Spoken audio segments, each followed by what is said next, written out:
Tune in to nostalgia. Tune in to now. Golden Radio Hour. This is Robert Montgomery. I have a new assignment, and I'm very happy about it. During these 60 minutes each Saturday, I'm to be acting spokesman for one of radio's really great entertainments, a program which is a prime favorite with all of us.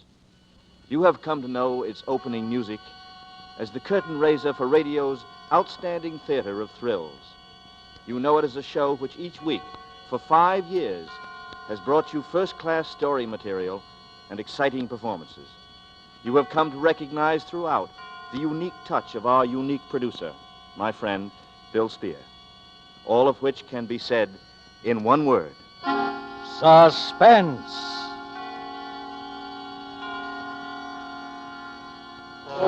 An hour of suspense now. A full 60 minutes on Saturday night.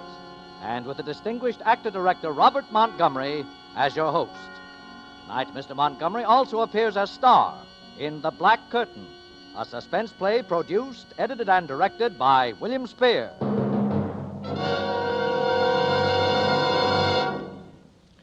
I don't have very much to say in the prologue department tonight.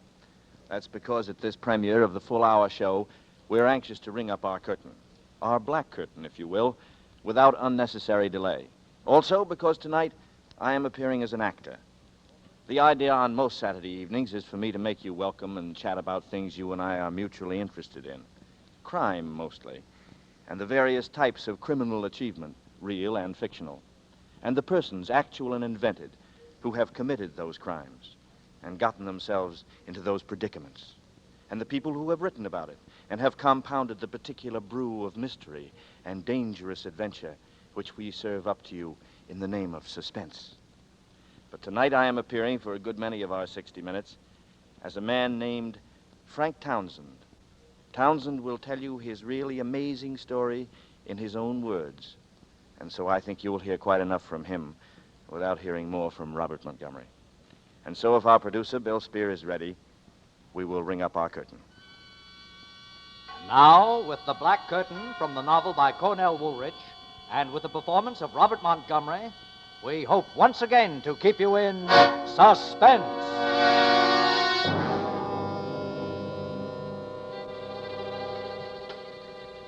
A man is born, he lives out his little life, and he dies. That's the one real break, I guess, that every man can count on. The one thing nobody can take away from him.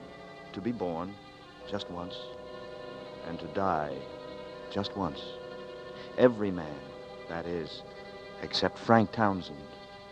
Born with no strikes on him, died with 2 strikes on him, and then was born again with 3 strikes on him. Pushed back into life that day on that street.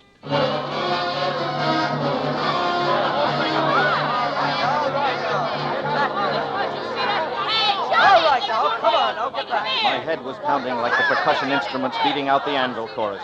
I could hear all the noise and the people milling around. At first, everything was a jumble, sight and sound. Tall buildings, high sky, low faces, spinning and weaving, and bells exploding. All right, get moving now. Let the doc through. Oh, I seen it, officer. I seen it. He was running fast. The whammo clunk. He's growing like an onion with his head down and his feet up. All right. Break it up now. Break it up. Oh, my head. Take it easy now, brother. Just lie still. Who? Yeah, What are... see now. I'm the doctor. Just lie still. I'll take it Hey, easy. Copper! Copper, his wallet fell out of his pocket. A guy grabbed it and he ran. All right. Come on. Get back. Can't I'll work give him a little here air. now, will Get you, back. please? I'm okay, Doc. I just Sure, feel a little... Sure, here. Yeah. Now, let me help you up. See if you can stand. Thanks. I guess I can talk to him now, eh, Doc? Just a nasty bump on his head. He'll be okay. Huh. Now, here, let me brush your coat off, sir. Thanks, Doc. My coat. He looks all right. Why am I wearing an Just for over... my report, mister, what's your name and address, huh? Townsend. Oh. Frank Townsend. 820 Rutherford Street. Hey, cigarette, you're still a little woozy, you know. No, thanks. I don't smoke. Well, look, take a couple aspirin All tonight. right. If you're sick All tomorrow, right. Come call on, your Miss doctor. Person. Here's your hat, mister. Thanks, kid. Yeah, we'll see what we can do about the guy that snatched your wallet. Here's your cigar case. Yes, but I haven't got a Well, good luck, mister. I'm going to turn in my report. cigar case. I don't smoke. Oh, it just fell out of your pocket when we lifted you. Yeah, but look at the initials on it. DN. Yeah, same initials like in your hat, see? DN. Yeah, but that isn't my hat. Oh, you got a nasty crack on the noggin, mister, and, well, Wait a minute. I'm trying to think. Where is this? where is what? This street. This? This is Tillery Street. Tillery. What am I doing on Tillery Street? Hey, look, buddy, you sure you're okay? Well, what happened to me? Well, you were running. Very dangerous running on this ice. Well, you slipped, hit your head, and was out for about 20 minutes. Ice? After that blizzard we had last night, did you expect mayflowers? Blizzard? In July? July? Oh, listen, buddy, I got a flash for you. This is December, 1 week before Christmas, 1944. 1940. Oh, don't take it so hard. We all get older. You better get home and get a fast 40 winks. You'll need it. 1944.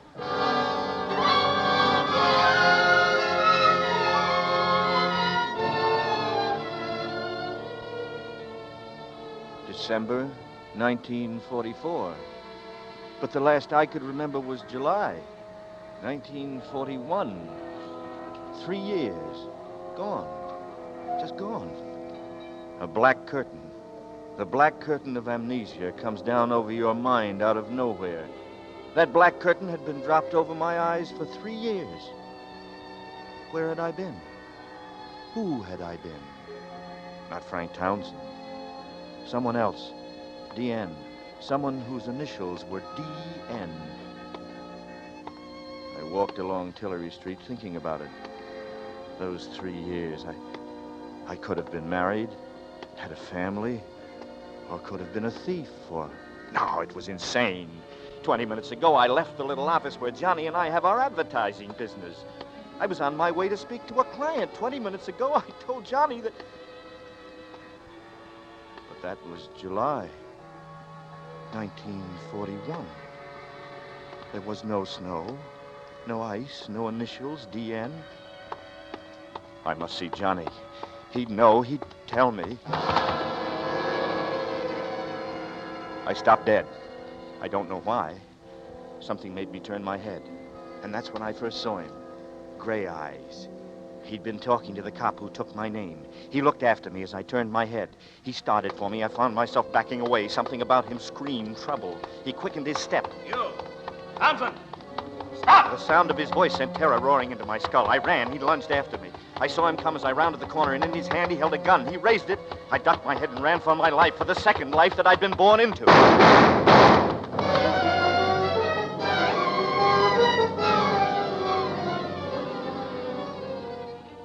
It was the ice that saved me.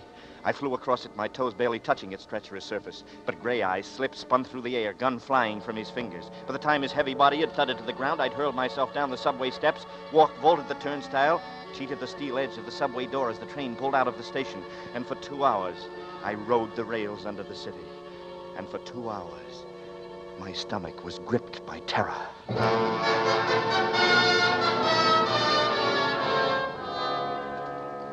Dusk, and a new snowfall had settled over the city. I entered the sleek lobby of the Greystone building on 34th Street, where Johnny and I had our office. In a few minutes, I'd be sitting across the desk from Johnny. A good bottle between us, and then everything would be all right. Johnny would know what to do. He always knew, ever since we'd been in school together. He'd know how to find out who I'd been, what the initials D.N. meant, why Gray Eyes tried to kill me. An elevator door slid open, and I stepped into the cage. Floor, please. 10. Pass, please. What? Your pass. I gotta see it. What pass? To go up to the 10th floor. Pass to... But I don't understand. My office is up there. Look, buddy, all I do is run this elevator, not the country. Yes, but Save it. Guard! 2 men came from the rear of the lobby. They were big men. They wore uniforms. The blue trousers tucked into brown puttees, their thumbs tucked into heavy belts that supported heavy guns and heavy clubs. White armbands read SP. They eyed me with suspicion. Now, what's the trouble, mate? 10th floor, no pass. What's your business on the 10th floor, sir? Advertising. I mean, my office is there, and I... You sure you're in the right building? Well, isn't this the Greystone building? You can't have no office in this building higher than the 5th floor. But I tell you, we're my partner and me. We're on the... Nobody's on the 10th floor but the Navy. The Navy. All the way from the 6th to the roof. Why? You kidding, sir? Ain't you heard there's a war on? War? Look, mister, if this is supposed to be funny, you're in the wrong department. What's your name? Look, will you help me, please? My name is Townsend. I have an office here on the 10th floor, advertising Townsend and Gale. Oh, yeah. Townsend and Gale. Well, that folded when the Navy took over. Where's Johnny Gale? He joined the Navy. Where can I find him? Oh, it'll be tough finding, mister. He was buried last month on Okinawa.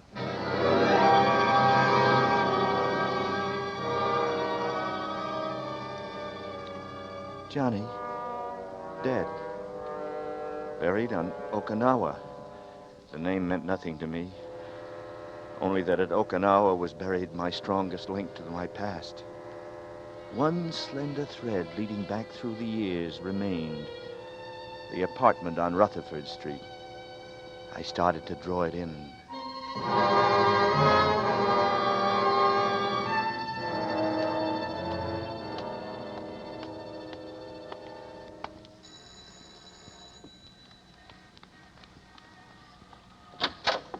Oh, Hello, Mrs. Hudson.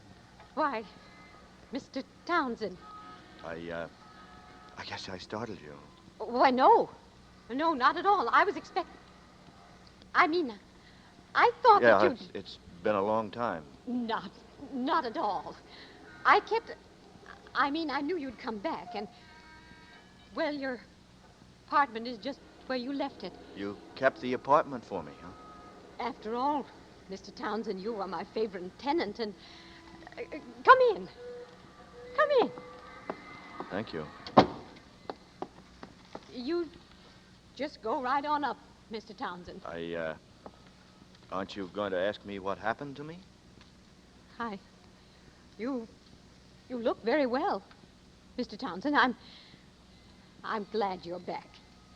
And Yes, I'm glad Thank you, Mrs. Hudson.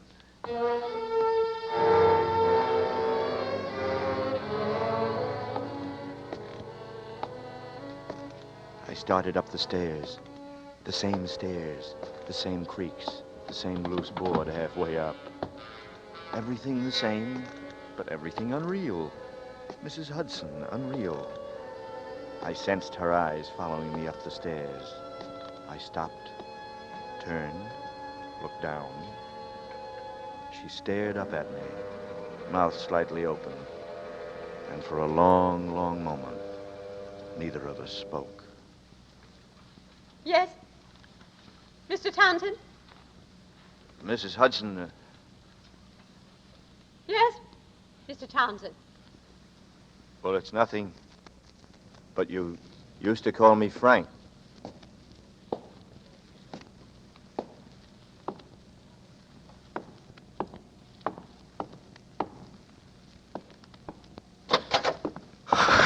Come all the way in, son.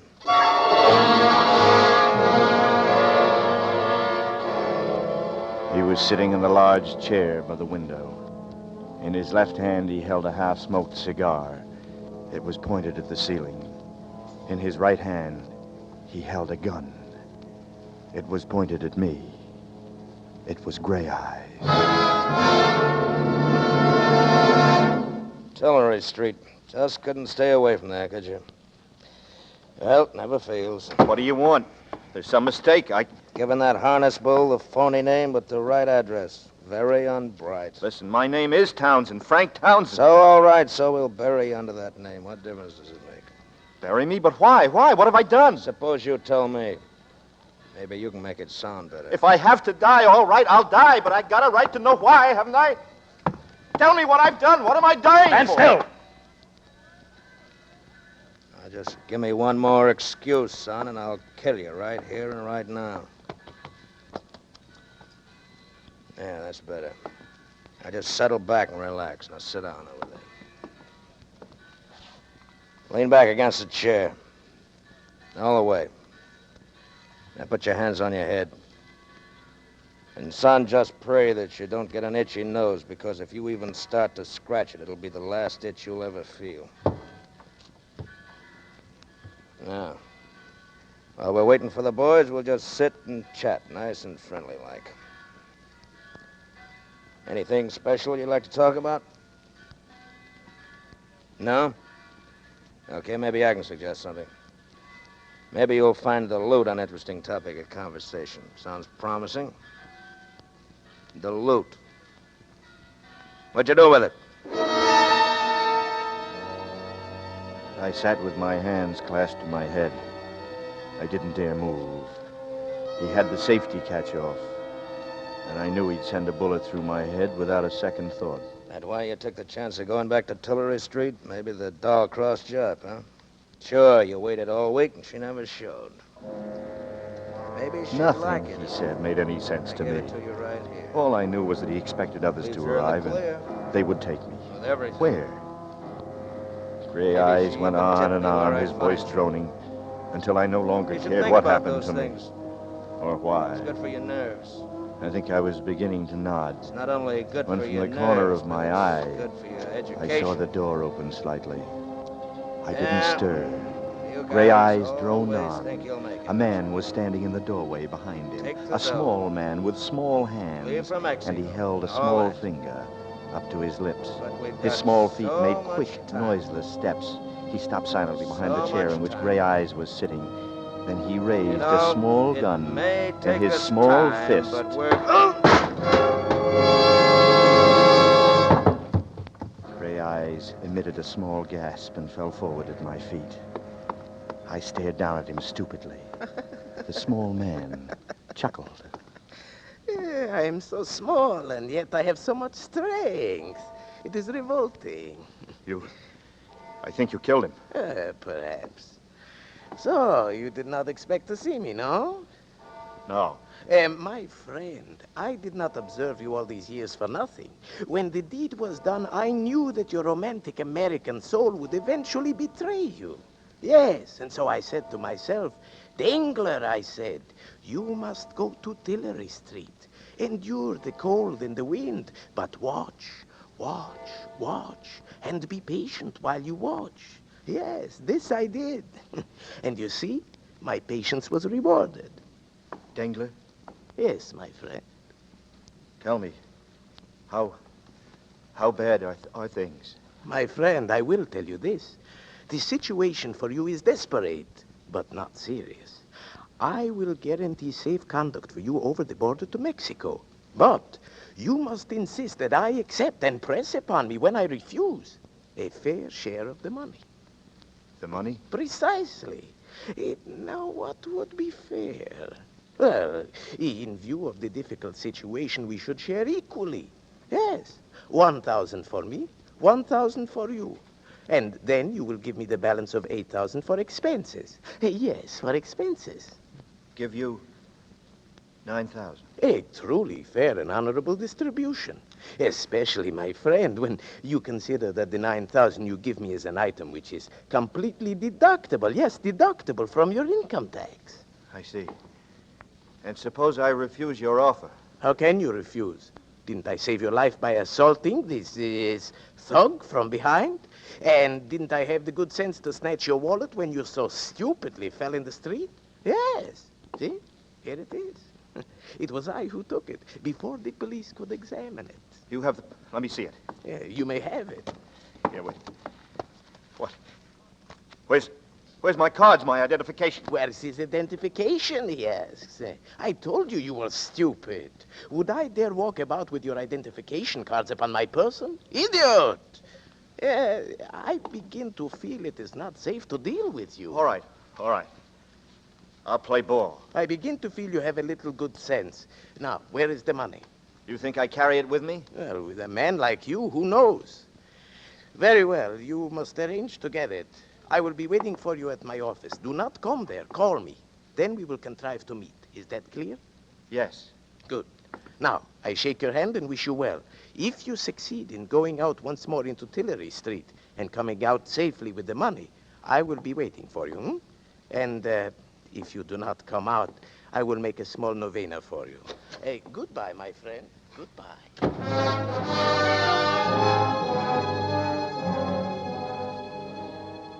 I shut off all process of thought and feeling. Reason was useless in an irrational world. Feeling dangerous in a dangerous one. I moved like an automaton, moving now from A to B, from B to C, from Rutherford Street to Tillery. Gray Eyes and Dangler. Both had made Tillery Street their point of arrival and departure, and the point of my rebirth. I took the chance that might rent the black curtain and let in the sun, or rent my heart and let out my life. I returned to Tillery Street.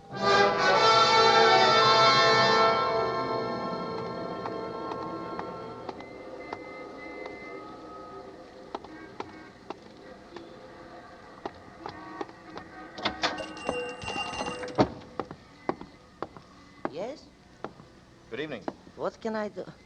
Oh, hello. How are you? You know me? Oh, why shouldn't I know you? I couldn't see you under that head at first. What can I do for you? Have you got an evening paper that I could look at? No, I'm sorry. I never read them. Too much trouble in the world these days, anyhow. How have you been? You haven't been around in 2 or 3 weeks. Yes, well, I've been busy.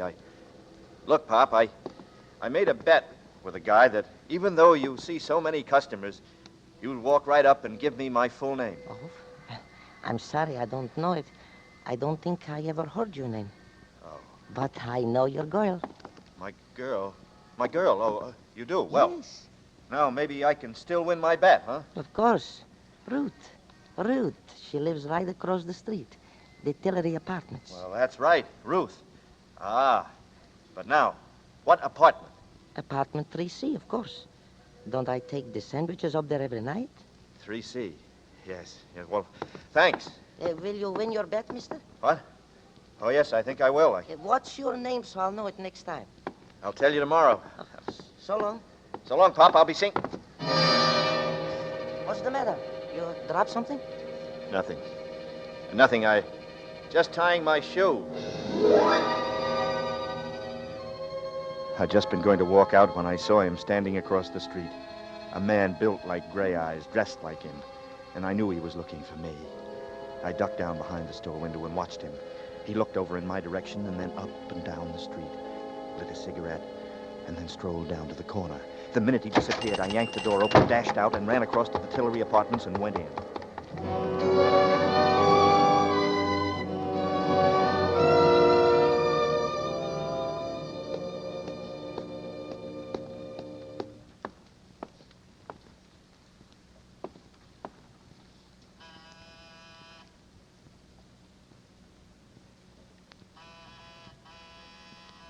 Who is it? Ruth, Yes? it's me. Dan? Oh, Danny. What? Get in here. Oh, darling, it's really you. I thought... Hello, Ruth. Oh, Danny, why did you come here? He's been around twice a day. He may be in the neighborhood right now, for all you know. Who? Well, Slattery, of course. Has he got gray eyes? What? Yeah, did you ever see a detective that didn't? Sure, but Danny, what's the matter with you? You're acting so strangely. I just wanted to look at you. You seem so different, so far away. You haven't kissed me. Well, that's easily fixed. Oh, darling, where have you been? All around. Miss me? You know I did. Oh, Danny, do you think we could get away tonight? I've got some money saved up. We could go to Mexico or South America. We could get married. Mr. and Mrs. Daniel Nearing, tour the world. Daniel Nearing. And wife. Sounds plenty good to me. You'll never know how good. We'll get out of here tonight. I'll call up and tell them I'm quitting my job. I'll say I'm sick. All my stuff's here. Nothing's out there but a couple of uniforms. I'll make Ada and Franklin a present of those. Ada and Franklin? Don't you bother your pretty head about those two. Maybe they weren't glad when it happened. Couple of vultures. Goodbye to them. Oh, with your back, Danny. Just think of the money I have. We can... Do you think you ought to have quit your job? I never was cut out to be a nurse. No, you weren't, were you? Any more than I was cut out Any more than you were meant to be a secretary. That's right. I never wanted to be a secretary. I just drifted into it, I guess, and it got on my nerves, especially towards the end, huh? The boss was no cinch to work for. He Certainly wasn't. He was a rat. Oh, the whole Dietrich bunch are mean, rotten, the whole family. Yeah, that's right. All except the old man. Oh, the old man. Yeah, I sort of liked him, didn't I? He loves you too, Danny. I think he wished you'd been his son. Poor old man. He's the only reason I've stuck around out there this long. How are things out there? How could you expect them to be? Not very pleasant, huh? Oh, it's been great. Just great. With the questioning and keeping after me, and me sick to my stomach with worry for you. Not knowing where you were, if you were alive or dead. Oh, Danny, it's been horrible. But you're back. With me, and that's all that matters. I just want to forget everything. The Dietrichs, New Jericho. New Jericho, huh? Everything that happened. Like what? Oh, darling, please, let's not talk about it. We're the important thing now. I must know what's going to become of you. Because whatever it is, it means me, too.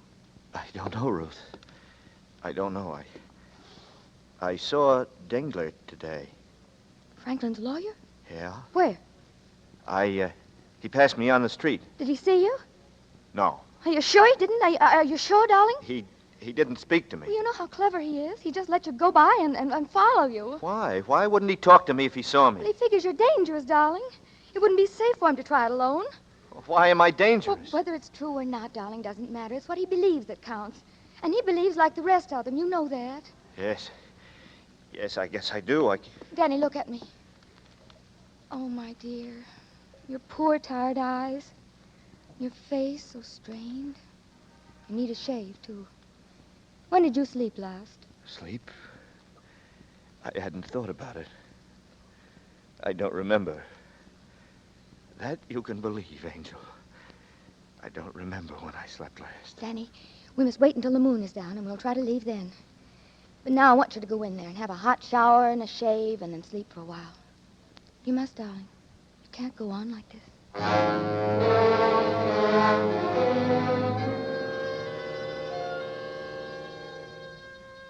I found my way to the bath without making a blunder, and the warm water felt good. I stood under the shower for a long, long time.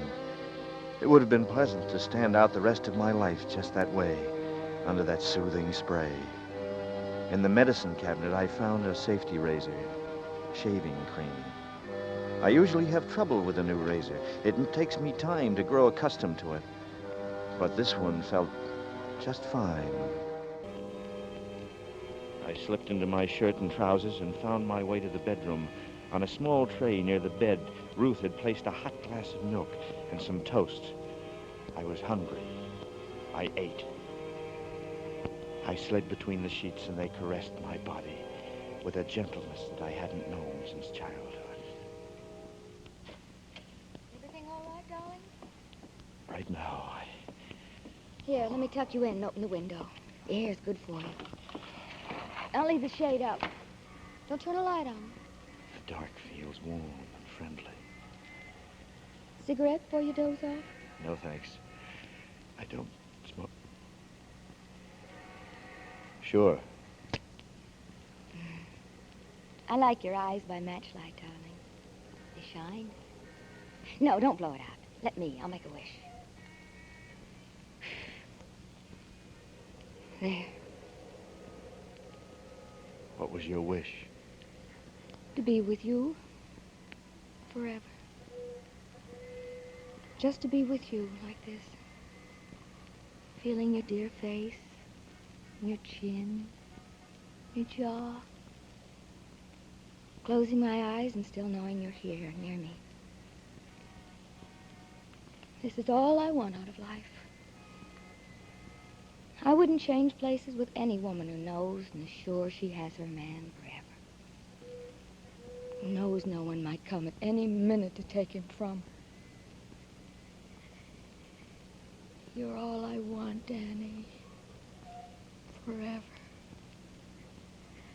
Now and forever. Because for us, darling, forever is now.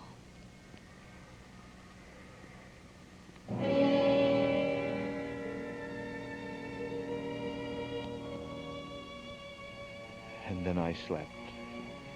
And yet I didn't sleep. The dream held more reality than the bed I was in. The dream held no distortions, no goblin shapes, no complete persons at all. Nothing in it but a pair of feet and a patch of pavement just large enough to contain them. They kept moving forward toward me, towards my eyes, and the pavement kept slipping past beneath them like a treadmill going the other way. It was as though I were moving backwards, away from the feet, and they kept moving toward me, coming toward me, toes pointed straight at me, remorseless and inevitable. That simple pair of black-shod feet, never at a run, always at the same, even, implacable, persistent walk. The cushioned thud of their incessant fall on the pavement, the rhythm of the walk. Pat, pat, pat, pat, pat, pat. The echoing night sound when streets are still with someone coming towards you in the distance. It was as though the feet knew they needn't hurry, for nothing, no one could escape them. And then slowly they began to gain on me, closer and closer to my eyes. There was no escape. To turn aside and let them go by was impossible. The crevice between the soul and the pavement opening and closing like a hungry mouth, grazing, threatening to trap and crush and trample me. And that's when I gasped from air and jumped from the bed.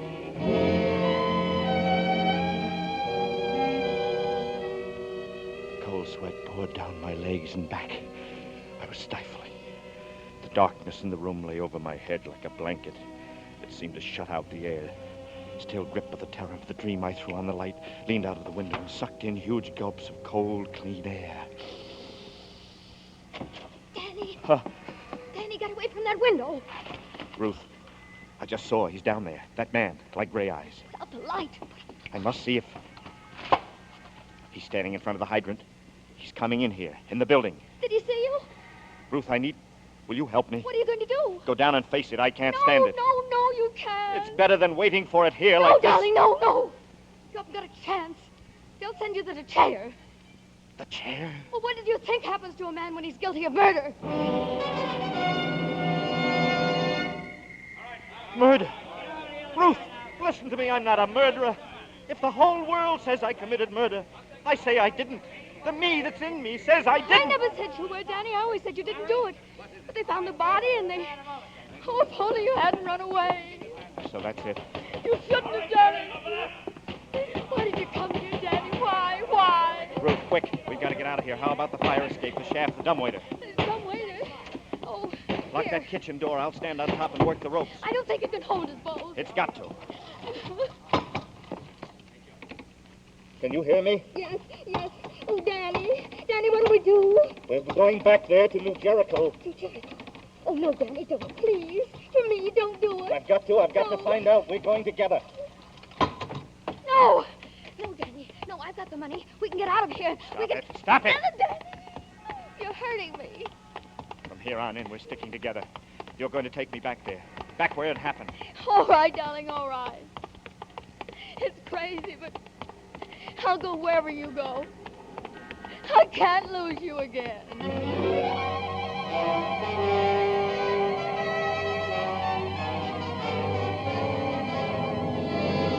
In tonight's full hour of suspense, Robert Montgomery, our star, appears as Frank Townsend, with Urine Tuttle playing opposite him as Ruth Dillon, in William Spears' production of The Black Curtain by Cornell Woolrich. Tonight's study in Suspense.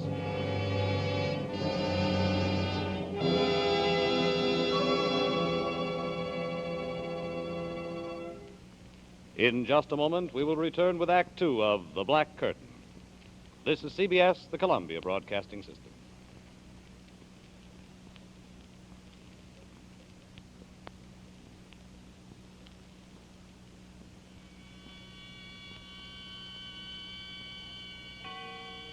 Now we bring back to our Hollywood soundstage Robert Montgomery as Frank Townsend, alias Danny Nearing, and Doreen Tuttle as Ruth Dillon in Act Two of The Black Curtain, a play well calculated to keep you in suspense.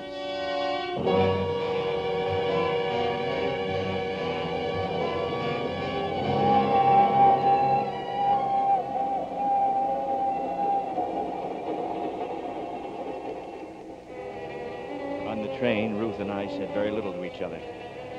While I'd hid in the phone booth at the Penn station, she'd bought us a couple of cheap raincoats. And I sat hunched up in mine, thinking. yet not daring to think. Ruth had brought along the newspaper clippings. I read them for the 20th time. They all read alike. Dietrich Slayer sought. Secretary wanted in brutal slaying at suburban estate. Police are pressing the search for Daniel Nearing, secretary in the employ of the late John Dietrich, 58, member of a well-known local family who was shot and killed in the drawing room of his New Jericho estate on the morning of December 15th. The wall safe was robbed of $10,000. Nearing disappeared December 15th, on the morning of which date he is known to have had a bitter quarrel with the deceased. This last was attested to at the inquest by Ada and Franklin Dietrich, widow and brother of the murdered man.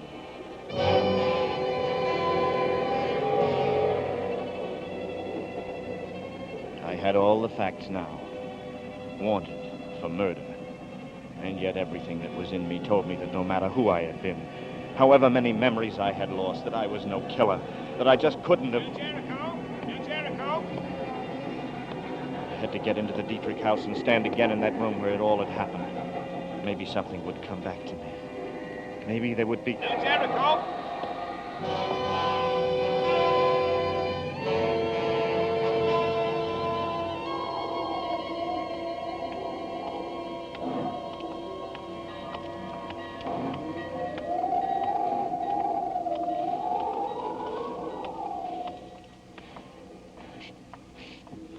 Oh, Danny. Oh, I'm so frightened. What if someone here at the station should see you? That would be fatal. Oh, darling, let's just go away. Let's go. Danny, be careful. It's the station master. He knows you. He's coming this way. Quick, behind this post. Now, don't move. Evening. Evening, Miss Dillon. Oh, good evening, Mr. April. Hey, thought I saw somebody get off with you. Oh, yes, just some man. He went to the cab stand. Oh, stranger.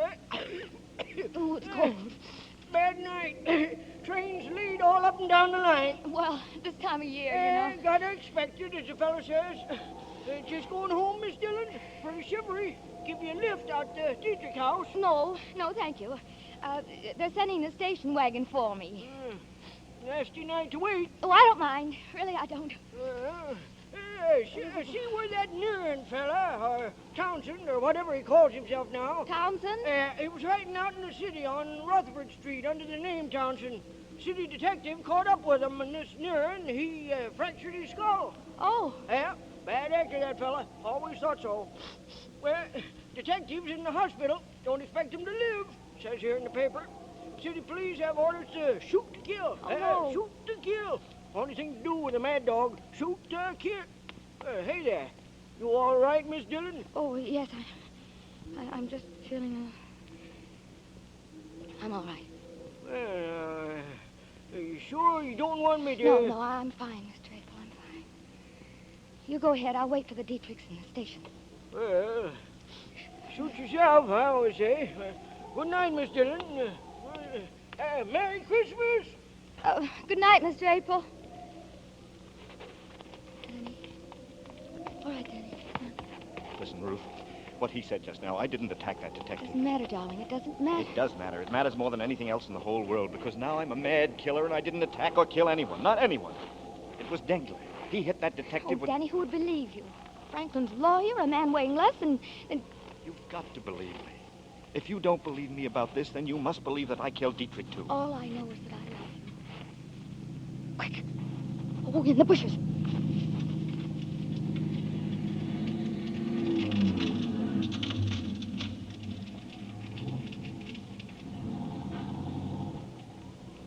Did you see them? Who was it? It was Ada and Franklin in the station wagon. Then the house will be safe for us. There's no one there. No one for a while. Except the old man. Maybe he's out, too. Oh, Danny, that's a cruel joke. You know how he feels about you. Yes, but it seems that everything I say is a cruel joke, whether I know it or not. Let's go.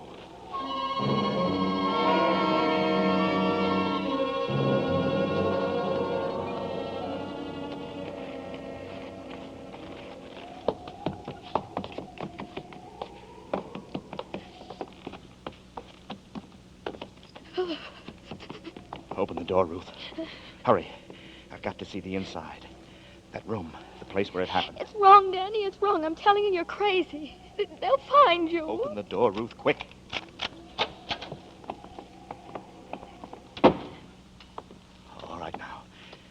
have a look at the room. Please, Danny, please. Don't talk about it. So this is where I'm supposed to have murdered John Dietrich. Danny, please. Where was it? Show me exactly where it was, Ruth. I've got to know. It was there. Right there. He was standing by the grandfather's clock. Are you going crazy, Danny? If they get you, you'll hang. The clock. You still believe me, don't you, Ruth? I believe you, Danny, but I'm scared. And I love you. Ruth. What's that? Listen. That's only the old man. He's asleep in that room off there. Don't go in there, Danny. Don't, please. You'll wake him. I want to see him. Don't, Danny. He can't help you. Turn on the light. I want to see him.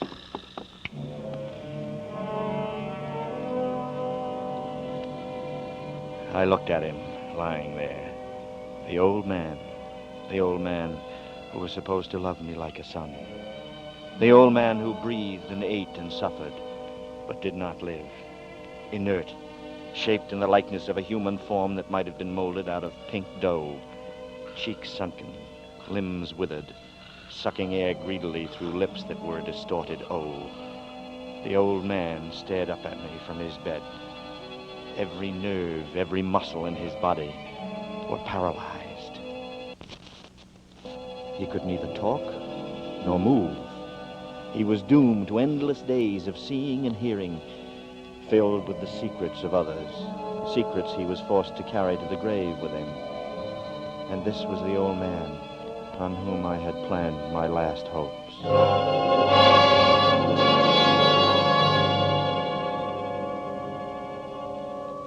Oh, there, you woke him. It's me, Mr. Dietrich. Ruth. This is Danny. You remember Danny, don't you? Hello, Mr. Dietrich. See how his eyes are shining. Yeah. Was he here when it happened? You know that, Danny. Why do you ask such funny questions? He's been in bed here for 5 years. That mirror on the wall there, the clock. Look, you can see the grandfather's clock in the other room. What are you getting at, Danny? He could see it. The old man could see the murder through the mirror. If he could only talk. But he can't talk. You scare me, Danny. He saw the man who killed John Dietrich. Look, he understands what I'm saying. He's blinking his eyes. Oh, stop torturing him, Danny. Can't you see what you're doing to him? He's trying to say something. Look, his eyes are blinking. He's going to help me. Go outside and watch, Ruth. Go on. I'll watch out at the entranceway. Be careful, Danny. They'll be back any minute. Leave me alone with him. I'll call if I hear them coming. Yeah. Look, now, Mr. Dietrich, don't be afraid. I'm going to ask you a question, and you're going to answer me. Are you going to tell me something about the murder? Now, blink your eyes. Blink twice if you are. That's it. That's it. Once, twice. That's good. Did you see it happen? Here, in your mirror? Blink once if the answer is no, twice if the answer is yes. Once. Twice. You did, huh? You saw it. Now then, is the murderer in this house? Danny, they're coming. Franklin and Ada. Get out of here. Hide! Run, Danny, run! The murderer in this house. Blink once for no, twice for yes. Yes. Danny, they're coming. Wait, I've please. almost got it, Mr. Dietrich. Mr. Dietrich, was it me? Oh, once Danny, for come me, on, once for come no, on. twice for yes. Was it me? Get out of here, Danny, please. Get in the big room behind the curtains. I'll talk to them. They're here. Okay. Thanks, Mr. Dietrich. I'll be right back.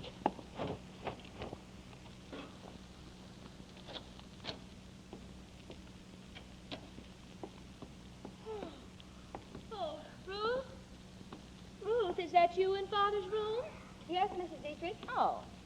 You here alone? Oh, yes, I am. Why? We thought we heard voices. What are you so jittery about, Ruth? I'm just tired, that's all. May I go to bed now? Oh, is Father still awake, Ruth? Well, he'll go to sleep all right. I'm going upstairs, Mrs. Dietrich, now. All right, good night, Ruth. Good night. Good night. She's brought someone back here with her. It's him, I think. Who? Dan? Oh, Franklin. Take it easy. If he's here, we'll get him. After the evidence we gave against him at the hearing. Franklin, I'm scared. Let's get out of here fast. I'll go to the village with the police. Call the police. I'll do it. Yes. Hello. Hello. Oh, too late. It's dead. The wire's cut. Come on, we'll both drive to the village. No, he may be waiting for us out by the car, Franklin. You... Huh? What do you mean? Oh. What are you doing there, Franklin? I think I just might need my gun. Well, let's be on our way.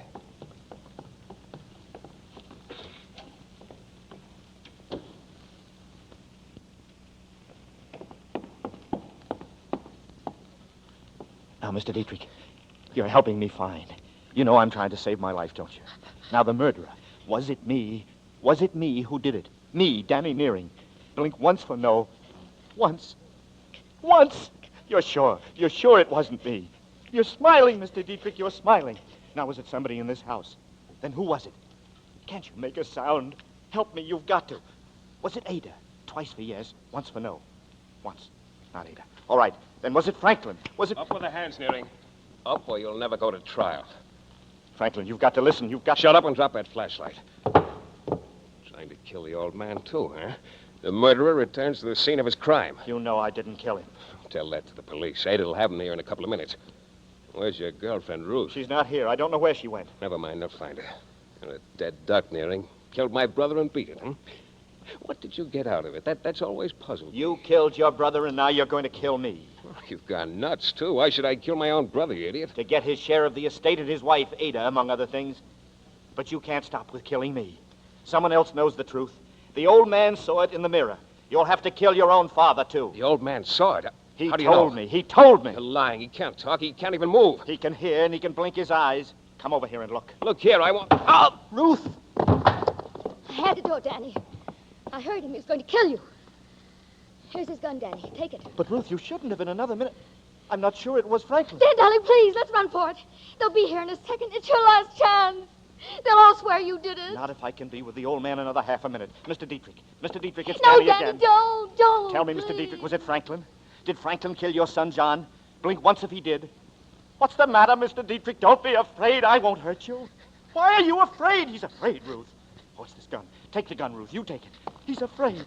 I'm not going to hurt you, Mr. Dietrich. What's the matter? Why don't you answer me? Who killed John Dietrich? It wasn't me. It wasn't Ada. It wasn't Franklin. But someone in this house. Was it... Ruth? Ruth? You.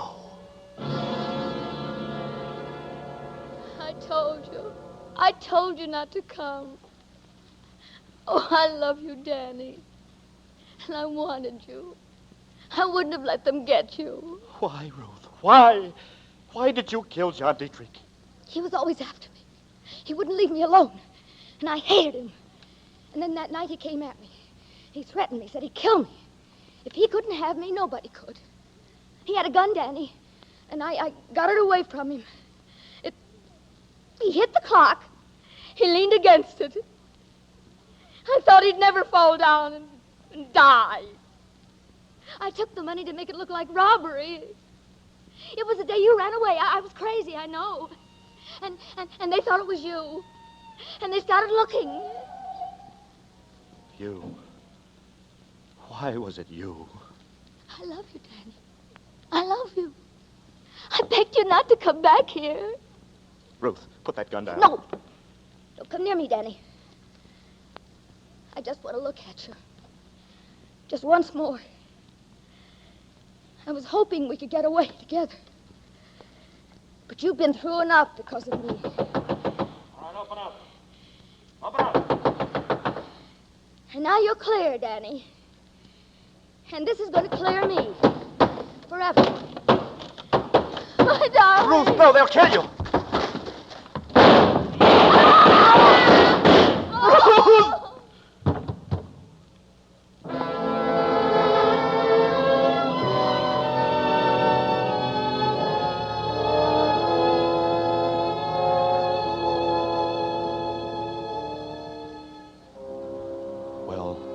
That's about all there is to tell, I guess.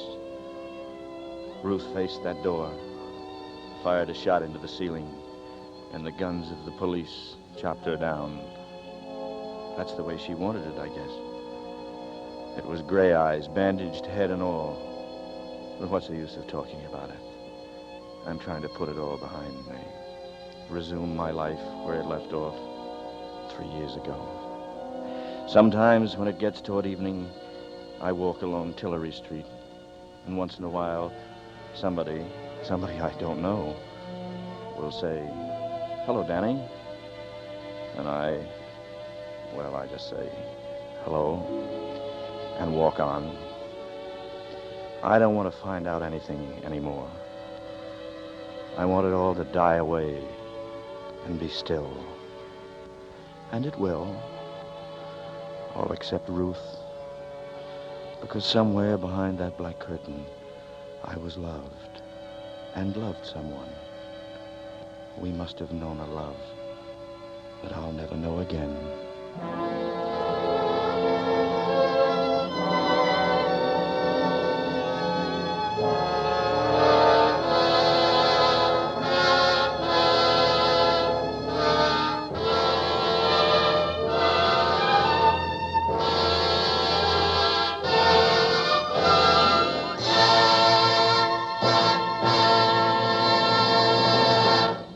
And so closes The Black Curtain, tonight's tale of Suspense.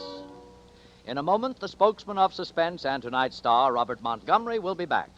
For the benefit of latecomers among our audience, may we say that Suspense is now being heard as a full-hour program on Saturday nights at this hour, 8 to 9 o'clock Eastern Standard Time.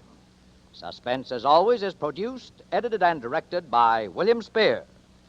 Our musical director and conductor is Lud Gluskin. The composer of our original scores is Lucien Morawek.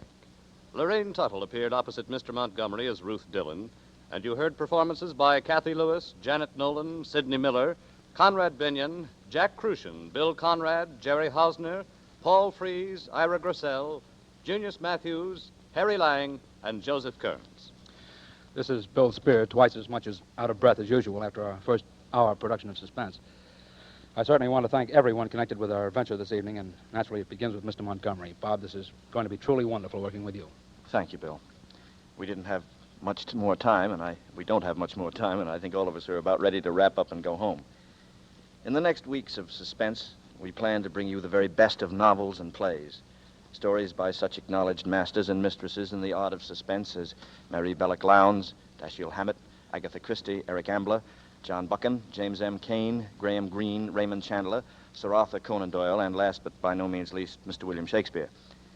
Mr. Spear and I, and all of us, would be tremendously interested to know what you think about the new Saturday night full hour of Suspense. Any suggestions and comments that you may have will certainly be valuable to us. We hope that from now on you will want to set this hour aside each week and leave the door of your radio ajar for us. See you next Saturday. Robert Montgomery is currently being seen in the Universal International production, Ride the Pink Horse. Don't forget, next Saturday, 8 to 9 o'clock Eastern Standard Time, another 60 minutes of Suspense.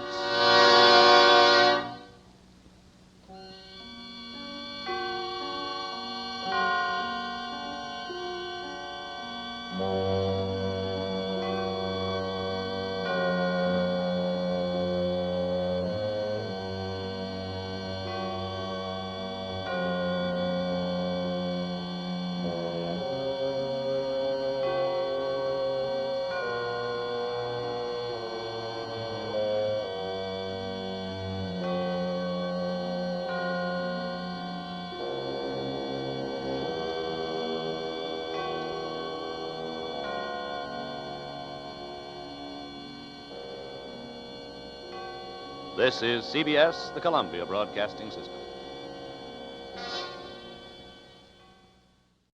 Would you hand me that, please? Thank you. Now, let's see. Survey, survive, Susanna, suspect. Here we are. Suspense, meaning held in doubt, expressing doubt, the state of being uncertain, undecided, or insecure. State of anxious expectation or waiting for information, such as to keep one in suspense, therefore delay acquainting him with what he is eager to know. Suspense.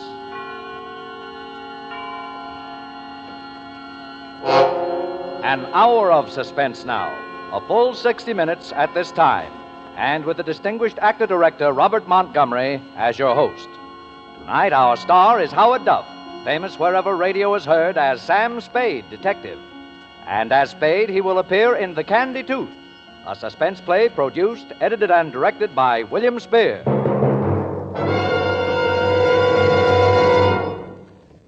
This is Robert Montgomery. My pleasure and privilege it is to be here during this hour each week as a sort of guide, philosopher, and fiend, an accessory before and after the facts of crime and punishment, which calculatedly fill our minutes with suspense. This evening, before we chat a little about the private life of America's favorite private eye, let me, on behalf of Mr. Spear and all of us, thank you sincerely for your wonderful letters and telegrams expressing appreciation and interest in this new full-hour presentation. It's wonderful fun to have 60 minutes to play with in radio drama. In our new double-strength, king-size format, we plan to bring you radio plays based on complete novels and on theatrical productions and pictures. Many of the best writers of this literature, James M. Cain, Dashiell Hammett, Raymond Chandler, Graham Greene, Eric Ambler, and Agatha Christie, have been happiest with a more spacious canvas upon which to display their characters of passion and purpose. With a full hour for our theater of thrills, we can give these authors a full stage on which to have their people play out their lusts and desires, their temptations and frustrations, their frantic fears and villainous triumphs, their descent into black and terror-laden bewilderment. Sometimes we find ourselves locked in the tortured brain of the scheming criminal. At other times, we know the dread of the hunted and hapless victim. But always the basic ingredient of suspense is not mechanical gadgetry, not the detectival piecing out of fingerprints and convenient clues, but always the basic ingredient is people. For people give us emotion, and emotion marks the high drama that cold logic can never achieve. Nowhere will you find stranger people, motives, and situations than those that pass through the door of a little office in San Francisco's Post Street. The lettering on the door reads, Samuel Spade, Private Investigations. Once it read Spade and Archer, but that was before Miles Archer stopped a bullet and plunged Sam Spade into the greatest detective adventure of modern times, the search for the Maltese Falcon. It was literally a shot heard round the world, for it brought into prominence the name of Dashiell Hammett and the so-called hard-boiled school of crime detection. Since then, the fictional private eye has become a national institution, but Sam Spade still rules the roost. In book sales, in motion pictures, the Maltese Falcon has been filmed 4 times now. And now on the air, every Sunday night, in The Adventures of Sam Spade, starring Howard Duff and produced by our very own Bill Spear. It's a great pleasure for me to introduce to our suspense audience now a young star from my home lot, Universal International, in the role with which he has become so closely identified that most of his fan mail is addressed to Sam Spade. Howard Duff. Thanks, Bob. I'd like to go on record right now as saying that any checks I may sign with the name Sam Spade will be accepted at your own risk. The detective business has been pretty good lately, I hear. How much did Sam make during 1947? Effie would know. But no matter how much it was, it won't change Sam. He'll still do business at the same old stand in a rickety office building on Post Street where the elevator seldom ever works and the janitor never ever works. As a matter of fact, I got into my Philip Marlowe pants this morning and did little Spade work on Spade myself. Don't stop me if I'm wrong, but here are some of the facts. F-A-X, facts. The way I dug them up. Age? Nobody talked. History? Mysterious, but was probably a Pinkerton man to start with. Height? 6 feet and a small chunk. Weight? Enough muscle to go with his height. Hair? Dim-out blonde. Eyes? Yellow-gray. Unmarried. Lives alone in a small furnished apartment within walking distance of his office. Is economical to the point of, never takes a cab where streetcars can get, and has been known to walk where they can't get. Secretary, Effie Perrine. The only person who really knows what makes Sam tick when he wants her to. Otherwise, he's a lonely man who trusts no one, lives alone and loves alone, and expects others to like it. Have I left anything out? Nothing you left out, Bob. Something you put in. It's not true that I don't trust anybody. I trust everybody. All my clients are honest until I prove them otherwise. Maybe that's what's kept you in the private eye business all these years. That and the strong hatred that I have. Hatred? Yeah, for time clocks and the hours between 9 and 5. That's why I went into business for myself, and that's what keeps me there. Then you regard it as a business, Sam, and not as an adventure. Well, when you break an arm in an adventure, the cost of setting it is not tax deductible. In a business, it is. Yes, I see. How many cases have you had? And do you think all private dicks are clever? Well, I've had so many cases I can't remember them all. About being clever, I once knew an operative who, while looking for pickpockets at Santa Anita racetrack, had his wallet stolen. He later became a lieutenant of detectives in Glendale. Sam, tell me, what was the most surprising thing that ever happened to you? The most surprising thing that ever happened to me was in 1936 in Washington, D.C. I met a young lady on a bus who did not remark that my work must be very interesting. Well, that's very interesting. Thanks a lot. But I guess my most exciting caper since the Maltese Falcon was the hugger-mugger over the Candy Tooth.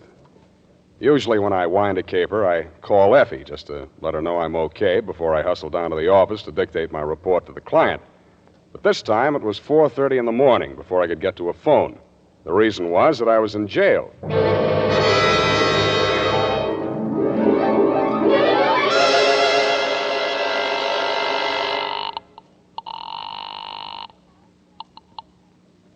Sam Spade Detective Agency. Wake up, Angel. You're home in bed, not at the office. Sam, is that you, Sam? Mm-hmm. What time is it? 4:30 in the morning. Are you up already? Effie, pull yourself together. Get dressed. Hustle down to the city jail. Oh, Sam, what happened? Well, that's what I got to get on the record now while I'm still alive to do it. Grab a taxi and hustle on down. Bring a book, pencils, the encyclopedia that has the letter K in it, and any old $20,000 you got laying around. Sam, where am I going to get pencils at this hour?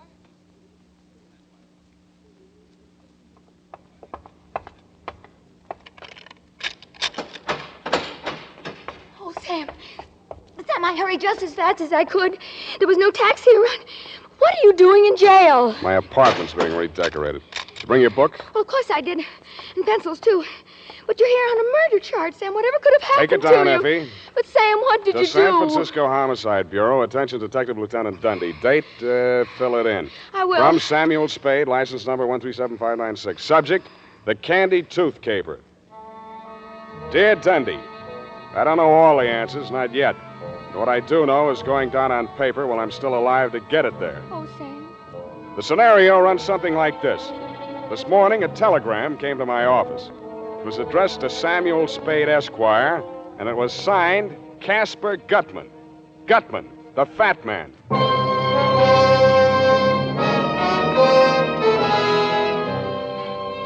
So far as I knew, Dundee, when you closed your books on the Maltese Falcon capers 7 years ago, Gutman was entered as dead. First, I thought the telegram was somebody's idea of a joke. But when I read it through the second time, I knew it was no joke. There's nobody else who thinks or talks or writes like Casper Gutman. My dear Mr. Spade, you will no doubt receive with mixed emotions the news of my imminent reappearance in the city of the Golden Gate. Hence the companion dispatch of a telegraphic draft in the amount of $1,000, which you are free to convert into coin of the realm. This trifling sum, sir, is merely a token of my esteem for a man of many resources and nice judgments, and for it I do not require any specific service. However, if you feel so disposed, sir, you are free to accept my considered advice in the matter of an invidious pair of rogues, to wit, one Lawrence Laverne, DDS, and or Hope Laverne, whose charms and aliases are far too myriad to enumerate in this necessarily abbreviated communication. Should either or both of these persons approach you, beware the hidden tooth. Believe me, sir, they are untruthful, unreliable, and totally devoid of all moral sensibilities. I count upon you to make no commitments to them or anyone else until you've heard my proposition. This I hope to lay before you when I arrive in San Francisco this very evening. Dear Joel sends regards. I remain your obedient servant, Casper Gutman.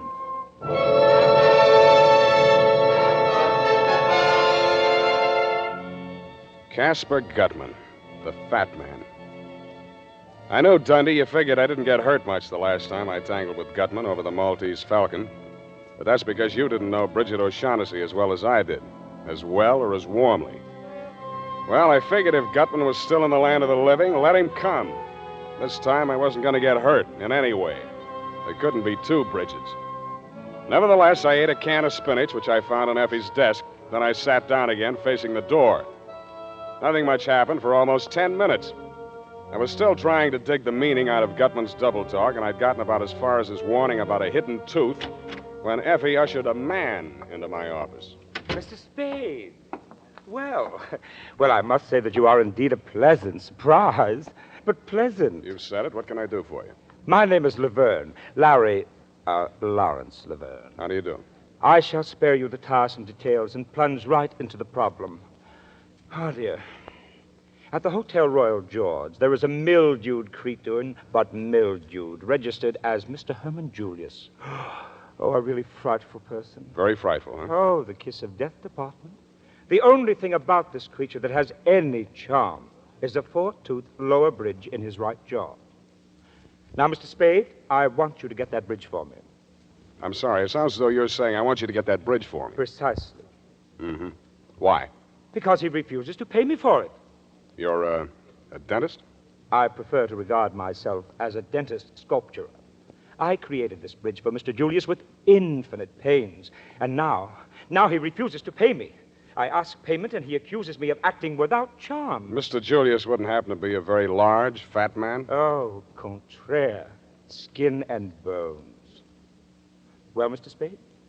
I'm afraid you come to the wrong man, Mr. Laverne. What you want is a lawyer to sue him. Sue him? Months of legal wrangling? Oh, no. Oh, no. I intend to be vindictive about this. I am by nature a very gracious and charming person. But now let him beware. I shall have that bridge from Herman Julius, even if you must knock him down and wrench it from his jaw. Uh-huh. You tried knocking him down yourself? Oh, I could never even bring myself to perform extractions. I always send those patients to less sensitive dentists. Yeah, well, I'm afraid you'll have to find yourself a less sensitive private detective. Oh, dear. Well, Mr. Spade, what would you advise me to do? Mr. Laverne, I would advise you to get out of California before Walt Disney sees you. Well, good day, sir. I would like very much to have you in my chair someday. Might teach you some manners. Beware the hidden truth. Hello. Hello. Please sit down, Miss... Thank you. Laverne. Hope Laverne. Miss Laverne? Yes. What can I do for you? Well, I'm looking for my brother. Missing? Well, yes and no. I mean, he's been gone since yesterday, and I'm terribly afraid he'll get into trouble. Oh? What kind of trouble? Well, you see, it just isn't easy for me to talk about this, Mr. Spade. Well, now, Miss Laverne, suppose you just lean back in that chair, close your eyes, and... Yes, thank you. Yes, it's easier like this. I thought you'd like. My brother's name is Lawrence. He's a man of 52. He's not well. I mean, he gets spells, and he acts peculiarly. He suffered a nervous breakdown some years ago, and he spent most of his life in sanitariums. Where are you from, Miss Laverne? Kansas City. During the past year, Larry was in a rest home in Palo Alto, and I arrived 2 days ago to take him home. Yesterday morning, Well, I don't know how it happened, but he's gone. These spells you mentioned, what are they like? Oh, well, he assumes different personalities. His favorite seems to be that of a dentist. He becomes obsessed by the thought that he's done some work, a bridge or something, for someone who refuses to pay him.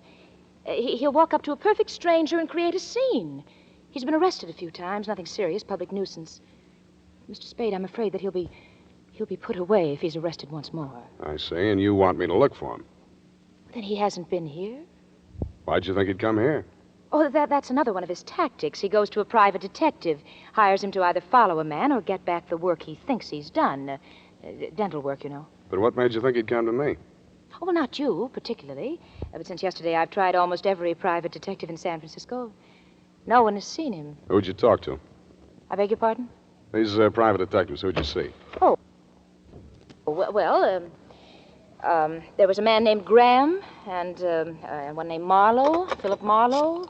Excuse me. Would you like a drink? No. Thank you. Marlowe speaking. It's Spade, Phil. Hiya, Sam. Phil, you got a rumble on a missing brother named Larry Laverne? Yeah. Gal was in early this morning. Brother's some kind of a screwball. You meet him? No, hasn't been around yet. Thanks, Phil. See you. Why did you do that, Mr. Spade? It's doing things like that have kept me alive and in business all these years. That was Marlowe. Your brother hasn't been to him. I told you that. But your brother has been here. When? A few minutes before you came in. Can't see how you missed him. What did he tell you, Mr. Spade? Pretty much as you outlined it. About the dental work. And some man owing him money. Yeah, some man named Julius. Herman Julius, he said. You know him? I never heard of him. He's probably just another figment of Larry's imagination. Mr. Spade, I'm terribly worried about Larry. I got that impression. Will you try to find him for me? Can you give me any idea where I might start looking? Well, I I think I know how Larry's mind works when he's in the midst of one of these spells, and if you find this Mr. Julius, you'll probably find Larry close by. So you want me to find Mr. Julius first? Oh, well, I only thought it would be simpler checking on this Mr. Julius' movements than on Larry's unpredictable whims, you see. Don't you think that makes good sense, Mr. Spade?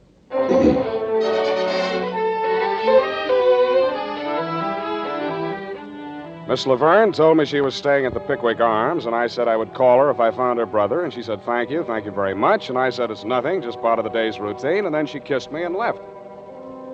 After lunch, I strolled over to the Royal George Hotel. Duke, the housekeeper, gave me a rundown on Mr. Julius, a quiet, nervous little man who'd sealed himself up in his room for 2 days, eating out of room service. I didn't have any trouble finding the hacky who'd driven him away when he checked out. He gave me the address, and 20 minutes later, I was mounting the front steps of a greasy rooming house on Sacramento Street. I twisted the rusty bell on the door, and a long, sharp nose that could only belong to a landlady stabbed out at me. What you want? I'm looking for a man named Herman Julius. Don't have no Julius here. Well, maybe he gave some other name. A little skinny guy with a foreign accent. You the Lord? Take me to his room. Oh, now, wait a minute. Now. Well, step inside. Up the stairs. Home? Never seen him go out. Ain't but one door. Watch that step second from the top. It's busted. Don't want no lawsuits. It's the third. Said he was a refuge. The Nazis was after him. Another flight. Never knew he was in a tangle with the Lord. Smell that? Certainly do. Cooking in the rooms. I got a rule, too. Sneaking electric plates, they do. Runs up the bills. Buzzards. Here's his room. Mr. Julius! Mr. Julius! Mr. Julius, you second there? They drink, some of them. Then they don't cook in their rooms. They drink. Get DT, some of them. Oh, go on in and get him. I don't want no part of it. Oh, these stairs. I didn't see who it was right away. His face was the color and consistency of crushed strawberries. I helped him up and over to the wash basin in the corner of the room. With his face washed, he looked a little better, but he still looked like Larry Laverne. Oh, am I ever glad to see you? I thought it was them coming back to kill me. Did you find Julius? No. Got away, the wretch, down the fire escape as I came in. Who did this to you? A big fat man? Oh, to tell the honest truth, Mr. Spade, I never even got a good look at him. He was all over me before Who's I even Julius? What's in his bridge work? Oh, I'll tell you everything, but please, first, let's get out of this horrid room. Oh, it smells like cabbage. Larry Laverne was tougher than he looked. After the going over he'd gotten, you or I would have been hospital-bound, Dundee. But he did a late take. We were on the way back to his hotel, walking toward Market, when he crumpled in the middle like a sack of flour. I grabbed him and held him upright, looked wildly around for somewhere to park him. We were standing in front of a newsreel theater. I bought 2 tickets and piloted him inside. We sat down. I undid his clutch on my arm and concentrated on the screen. The subject that followed the football game was some big Oriental celebration somewhere in India or someplace. A very fancy parade with white elephants. Candy, Raj, Ceylon, and all the rest the of it. famed white elephants of the Orient get their annual airing as crowds of devout Buddhists gather to do homage to some of the strangest relics in the modern world. Here in Kandy, the Mecca of the Buddhist religion, pilgrims gather from near and far. Indian Rajas, Burmese officials, and Chinese dignitaries in ceremonial dress prostrate themselves before the jeweled casket containing the most sacred object of the Buddhist world, legendary relic of Buddha himself, as the Orient goes wild in jubilant celebration. Temple dancers of Kandy perform for the crowned heads of the Orient. Take me out of here. I can't stand it, Uncle Man. I tell you, stark raving man. Take it easy. You're annoying the customers. You brought me in here on purpose. You're trying to drive me crazy, but crazy. Easy. Listen to me. 2 men If holding one up more the sacred elephant walks relics across are that high screen, priests. If that man says that one word, Candy, just once more, I won't be responsible. I tell you, I won't be responsible. All right, Larry. Take me this out is of the here. end, but the end. Now you got me doing it. Come An on, let's get out of impressive here. ceremony indeed. I promise you, Mr. Spade, All I need is just one night's sleep, and I'll be a new man. Yeah. Why, I haven't even dared to take 40 winks since I arrived in this town for fear those monsters might murder me in my bed. Yeah, I know. It's tough. Sit down. So this is your apartment? That's what I laughingly call it. Living room, bedroom, icebox. Here, have a drink.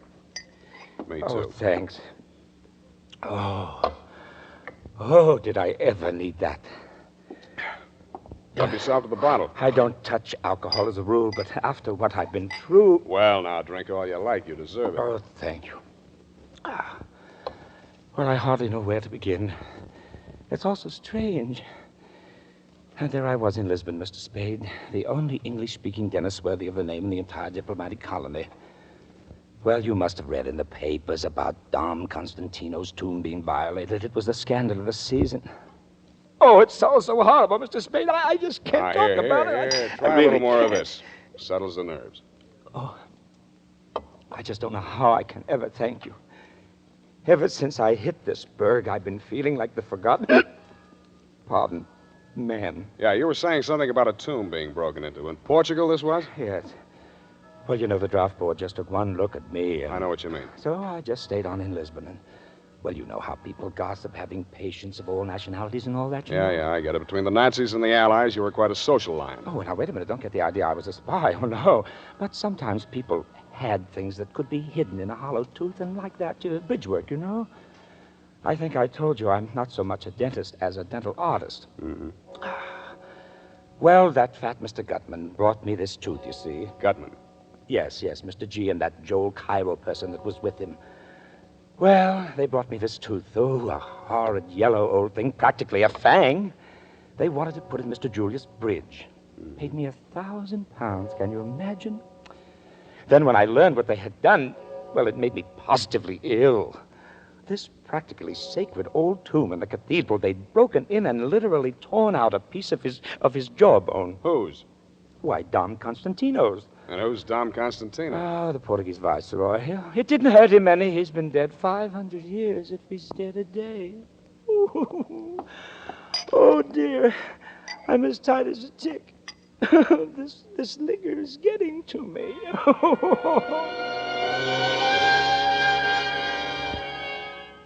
And it was. I thought he'd open up some more, but I overplayed the bourbon. Half a bottle later, he passed out. I flopped on the sofa and tried to get some sleep for myself, but my dreams kept getting in the way. I had newsreel dreams in Technicolor. I dreamed that a white elephant with a face like Casper Gutman was leading a parade down Market Street. The howdah that was strapped to his back looked like a dentist chair. Herman Julius was sitting in it, but this face seemed to be blanked out. Joel Cairo, wearing a surgeon's gown and a turban, was drilling Julius's tooth. The crowds were throwing diamonds and rubies from the peanut bags they were carrying, and Gutman vacuumed them up with his trunk. That was when the bells started ringing in the Buddhist temple that had been built on top of the Mark Hopkins.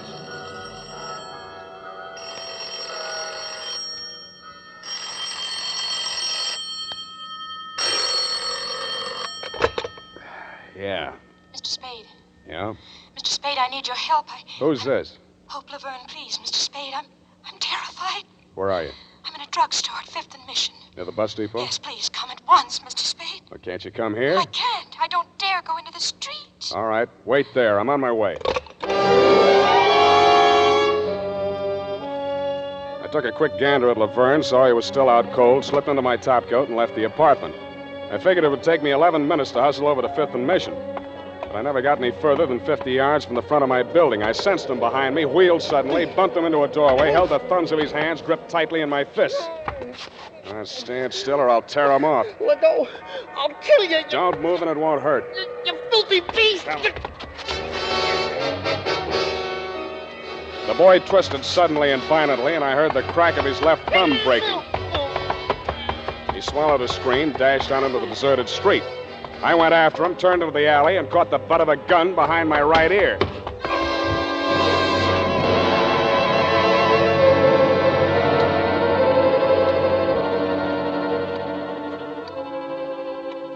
I don't know how long I was out, but I do know I came to at least 3 hours too soon.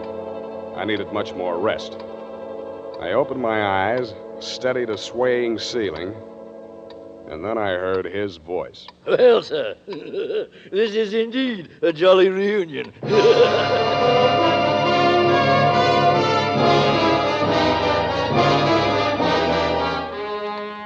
It couldn't be, but it was. Casper Gutman, the fat man of the Maltese Falcon caper. Looking at the unholy trio there in the room, Joel Cairo, the little Levantine, still as oily and smiling as ever and still fragrant. Marvin, a sullen, white-faced, hollow-eyed youth as near Wilmer's double as anyone will ever see. And Gutman, spruce as ever in his black cutaway coat, black vest, and gray-striped trousers. You'd have thought nothing had happened since then, not even the war. The grayness at Cairo's temples only made his baby face look more babyish. And about Gutman, nothing was different except his watch chain. A curious jewel-encrusted ornament dangled from it, shaped like a claw. You seem surprised to see me, sir. And no wonder. It's always disconcerting to encounter a ghost, especially such a substantial ghost. A lot of water has gone under the bridge since last we met, eh? Under the bridge? Yes, which brings us to the subject at hand, the bridge. My head aches.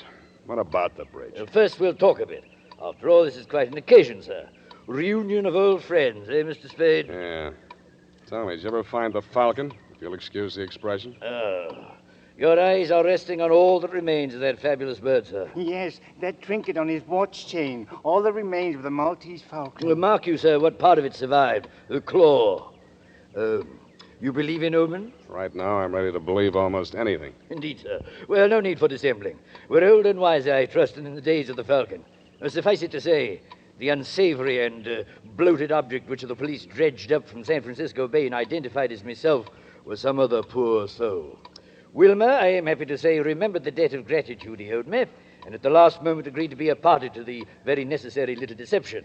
That is, since they had him cold, as you detectives say, for the other killings, he might as well confess to murdering me. He did so in exchange for my agreement to take care of his family in a financial way. An investment, by the way, which has paid rich dividends. How's that? Oh, indeed? Oh, well, thanks to it, I now have Marvin, Wilmer's younger brother. I thought I noticed a family resemblance. Shut up! Oh, yes, poor Wilmer.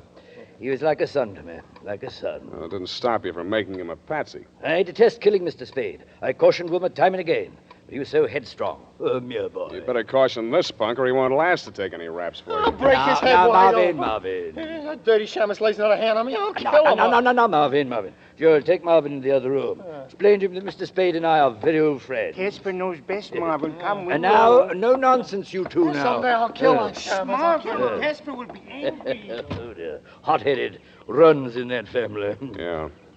Well, let's have it, Gutman. What are you after this time? My dear boy, you misjudge me. It's true I had Marvin check up on you, but only because of your association with Miss Laverne. No matter now. I'm weary of the chase. All the way from Candy, What did the girl tell you? She asked me to find her brother, a dentist named Laverne. You believed her story? No. Most unscrupulous woman. No veracity, no regard for truth whatsoever. Her true motive? Merely to make trouble for me and my friends because of her association with Kemidov. Aye, the Russian's hand again, Mr. Spade. Kemidov. Did I ever meet Kemidov? You'd hardly forget if you had. In short, here is my proposition. Another $1,000, coin of the realm, sir, for which you will refund whatever money Miss Laverne gave you and send her packing. The bidding starts at $10,000. Ooh, you drive a hard bargain, Mr. Spade. Very well, I'll meet your terms. I told you the bidding starts there. And where does it stop? Half of whatever the caper nets you. I deliver Julius, you do the rest. Well, between you and me, Mr. Spade, I'm not as affluent as I once was. The Falcon pretty well wiped me out financially. Considering the time and money I've already invested in trying to track down the weasel Julius. What's in Julius's bridge work? And if I don't choose to tell you? Then it's no dice. Think it over, Gutman. Either I'm in all the way for half, or I deliver Julius to the other outfit. And that is your final dictum, sir? Take it or leave it. Either you're in or you're out. Good night, Mr. Spade. I trust you will call me on the telephone when you reach your diggings and tell me that you've changed your mind. No hard feelings. The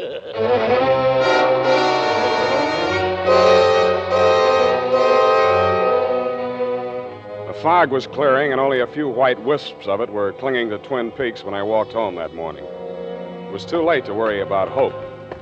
Or did she phone for Gutman to decoy me out so that I started walking faster? As I climbed the stairs to my apartment, I heard a door open on the landing, and the slot of light that stabbed out from it showed me it was my door.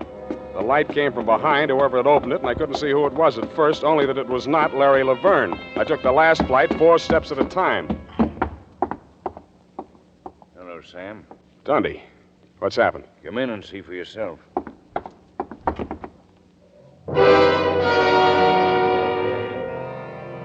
What I saw for myself, I wish somebody else had seen for me. Hysterical Larry was lying on his back on my bedroom floor. His eyes were wide open, and he had a crooked grin on his face. A very crooked grin. Whoever had killed him had wrenched his jaw out of place. I'm not saying you killed him, Sam. I'm only asking you who did. Don't be a child, Dundee. Why was he killed? No statement. What was he doing here? Who is he? The name he gave was Laverne. I let him flop here because he was afraid to go home. Afraid of who? A man named Casper Gutman. What? Yeah, Gutman. Quit stalling, Sam. Gutman's dead and you know it. You bury him, Dundee? Sam, I believe you mean it. Where Gutman's concerned, it doesn't pay to kid around. What's he after now? The bridge work out of a man's mouth. The man's name is Julius. What's in this Julius bridge work? Maltese Falcon? Something like that. I'm sorry, Sam. That's not good enough. I'll have to take you in.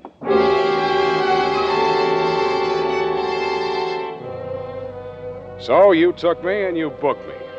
Bail was set at $20,000. You saw to that. You figure there's only one operator who'd put up that kind of money to spring me, and that's Casper Gutman. I hope you're right. Period. And the first part, at least, of Sob Story. But, Sam, what is in Herman Julius's bridge work? Well, Laverne told me it was a tooth Gutman stole out of a skeleton in an old Portuguese catacomb. What's so valuable about that? I don't know. Could be a jewel inside of it? No, it's not Gutman's kind of game. Besides, the thing that made poor Laverne blow his top in that newsreel theater was something more like an elephant tusk. Oh. Where's that encyclopedia? Did you bring it? Oh, yes, I did, Sam. Yes, I did. Wasn't I smart? Look it up. Look what up? Candy with a K. Oh. K, car, can. Oh, here it is.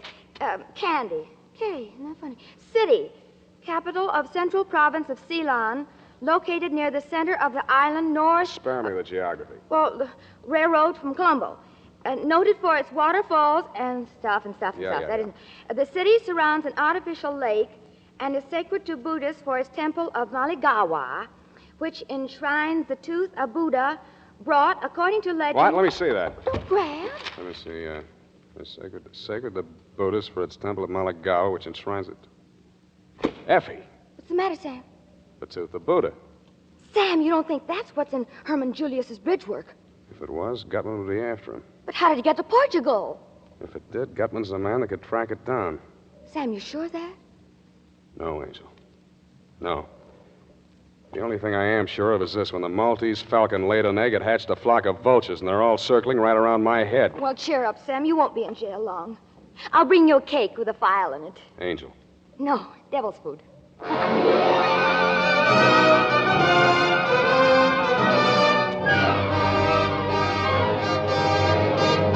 In tonight's full hour of suspense, Howard Duff, our star, appears as Sam Spade, with Joseph Kearns as Casper Gutman, in William Spears' production of The Candy Tooth.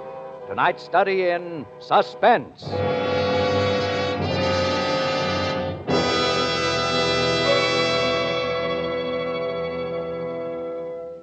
In just a moment, we will return with the second half of The Candy Tooth. This is CBS, the Columbia Broadcasting System.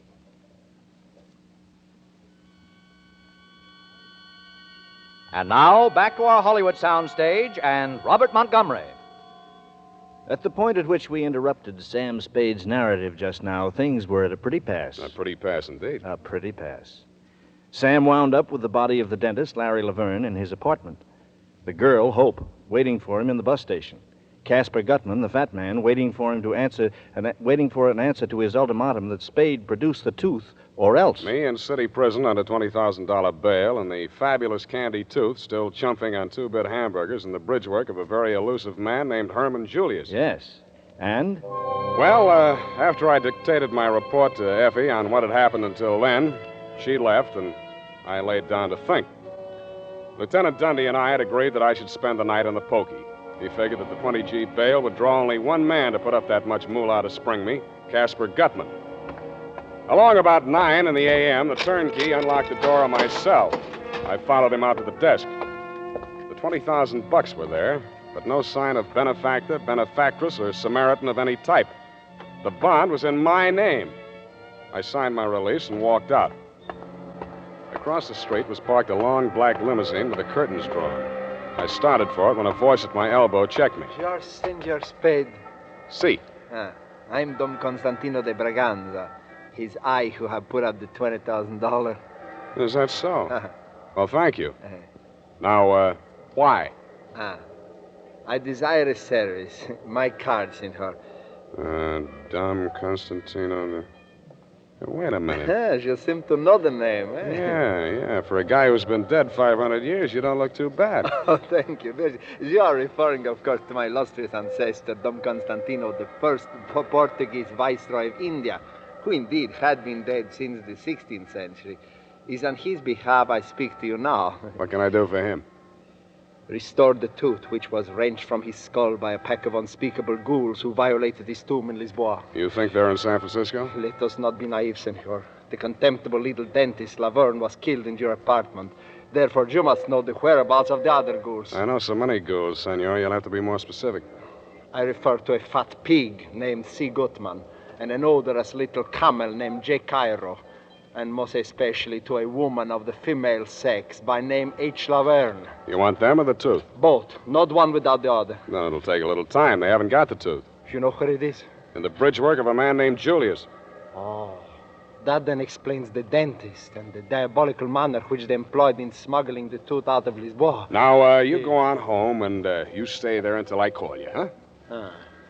Senor, I respect your judgment. Thank you. You will find me at the Hotel San Rafael, and for your retainer, you may consider the $20,000 bond as yours. Wow. Adios, senor. Adios. Be careful crossing streets. Adios. Adios. Adios. Adios, Dom Constantino. Adios. Yeah, adios. Adios. Adios. Yes. Mr. Spade. Sam, get in. You, got a hack license, Miss Laverne? Oh, please don't, Sam. I know this car's ridiculous, but I don't dare use taxis or be seen on the street. What did that man tell you? What happened last night when you called me from the bus station in such a panic? Why didn't you come? I went to see the fat man. You saw Gutman? Did he mention me? You didn't make that call last night to get me out of the apartment so that somebody could get in and kill Laverne. Oh, Sam. Then why did you call? Because I found Herman Julius, and I'm driving you there now. We didn't do any talking after that. She sat very close to me. There was plenty to talk about, but we didn't do any talking after that. I was vaguely aware that we were driving across to Oakland, and a few minutes later we pulled up in front of an apartment building. We took the elevator up to the 9th floor. This is it, Sam. 9B.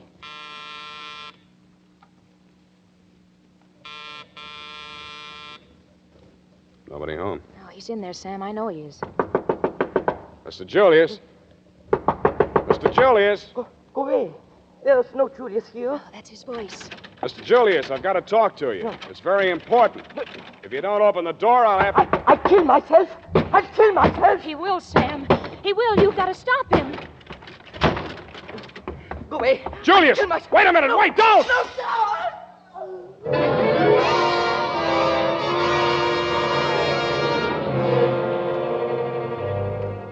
It was the 9th floor he started from.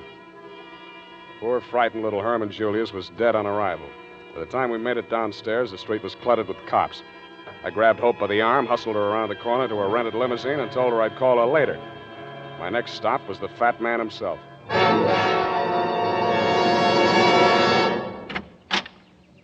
Well, sir. So you reconsidered. You found Julius. I know where he is. And your terms, sir. What are your terms? 100,000, cash on the line. Oh, out of the question, Mr. Spade. No cash, no tooth. You found another buyer? Yeah. A man named Constantino de Braganza says the tooth belongs on the head of his ancestor by a previous marriage. Oh, acquaintances are very droll.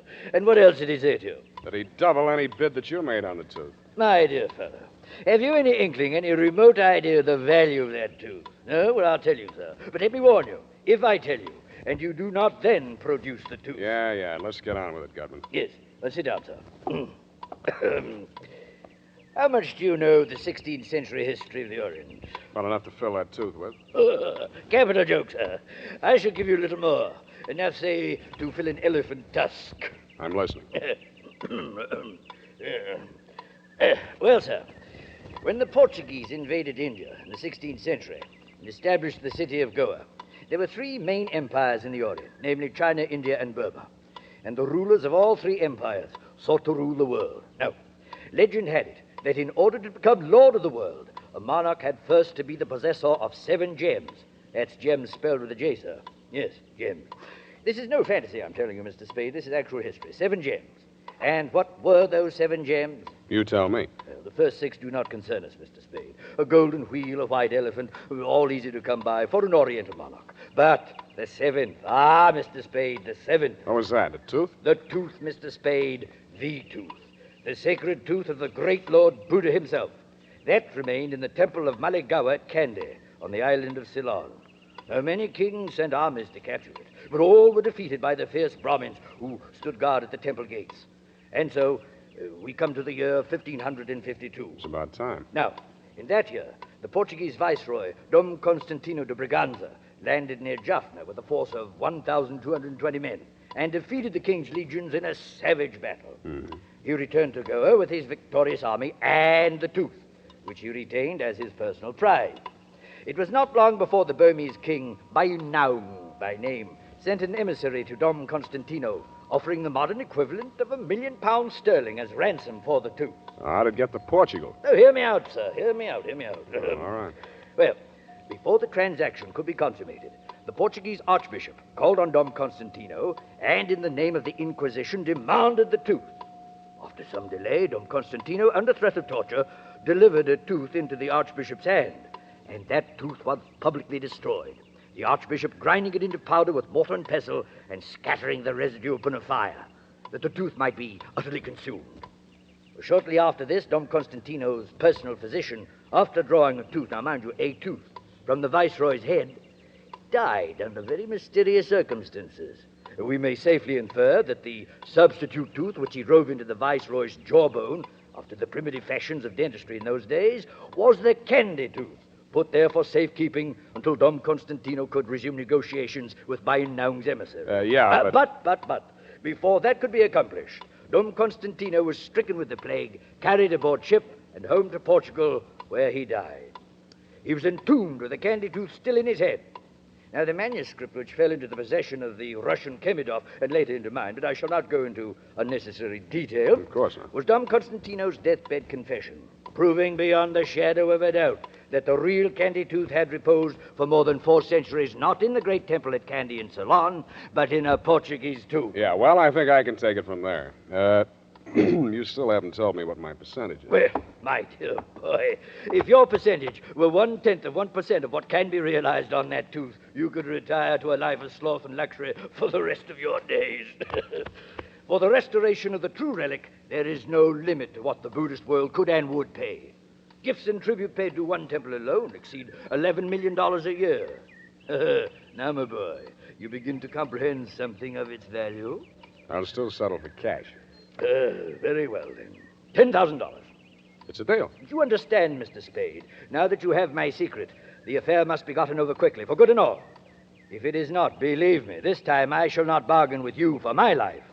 You shall bargain with me for yours.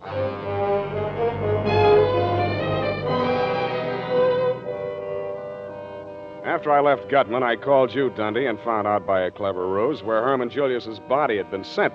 You told me. Then I hustled on over to the mortuary. As I walked in, a hushed young man wearing a hushed cutaway and a hushed expression greeted me.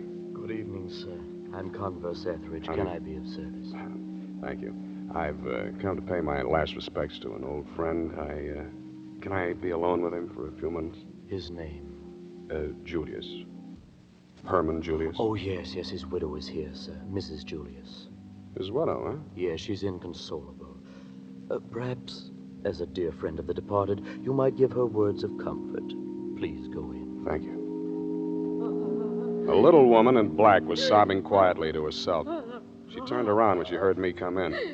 Her eyes lit up with hatred, and suddenly she grabbed something from her pocketbook and held it at me. It was a .45, and her hand was shaking. Yeah, this time I will do it. Always before I didn't have the heart. Always hating bloodshed. But this time, yeah, this time! Nick, Frau Julius, Freund. You are not one of them. No, I'm a detective. I want to punish the people responsible for your husband's death. Yeah, I believe you. This gun, I was going to follow poor Herman. There didn't seem to be any reason for going on. Tell me something about yourself and your husband, Mrs. Julius. It's an old story now. Years of separation in different concentration camps. Bribery. Then my children and I, we were finally released. Came to this country. After 2 years, Herman wrote us from Lisbon. We knew soon he would be with us. But even though the war was finished, they had lost. Still, they went after Herman Julius. He knew the Nazis were behind him all the time. And even here, in this country, he did not dare come to me. Mrs. Julius, you see, those people that followed your husband this time weren't Nazis. They weren't even after him. They were after something he was carrying. In Lisbon, didn't he go to a dentist named Laverne? Yeah. And didn't Laverne put an odd-shaped tooth, kind of yellow, into his bridge work? Yeah. So he smuggled the candy tooth out of Portugal, and he never even knew it. Oh, well, it does not matter now. Oh, Herman is dead. Surely they will leave his poor broken body in peace. I doubt it very much, Mrs. Julius. No, surely they will. That's why I want to make a request of you. You see, others have died besides your husband because of this thing. More will die unless you do as I ask you. Oh, to stop terror, any terror, I will do anything, Mr. Spade. Anything you say.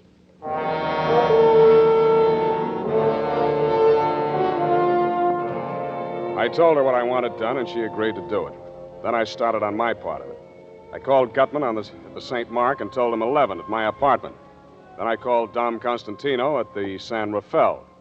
Hope and I got there around 10:30. Go on in, Angel. Well, this is where you live, Sam? Where I sleep. Must be lonely for you. Sorry, no vacancy. Sam, listen. There's so much I want to tell you about myself. I'm listening. Well, listen. Just before the war started, I was engaged to marry a man named Kemidov in London. The Russian, yeah. Gutman mentioned him. Something about an old manuscript? Yeah, Kemidov had stolen it. In India, it was very old, and Kemidov said that the information in it made it worth more than the Maltese Falcon. It was in Latin. Mm-hmm. How'd the fat man get this manuscript away from Kemidov? So you double-crossed Kemidov and took the manuscript to Gutman. Sam, before they get here, I've got to tell you something. No matter what happens, I want you to know this. Sure, I know. Say it, Angel. Don't torture me, Sam. I like to hear it, Angel. Oh, Sam, I love you so much it feels like hate. It feels like I... Go on. Hate me, Angel. Darling.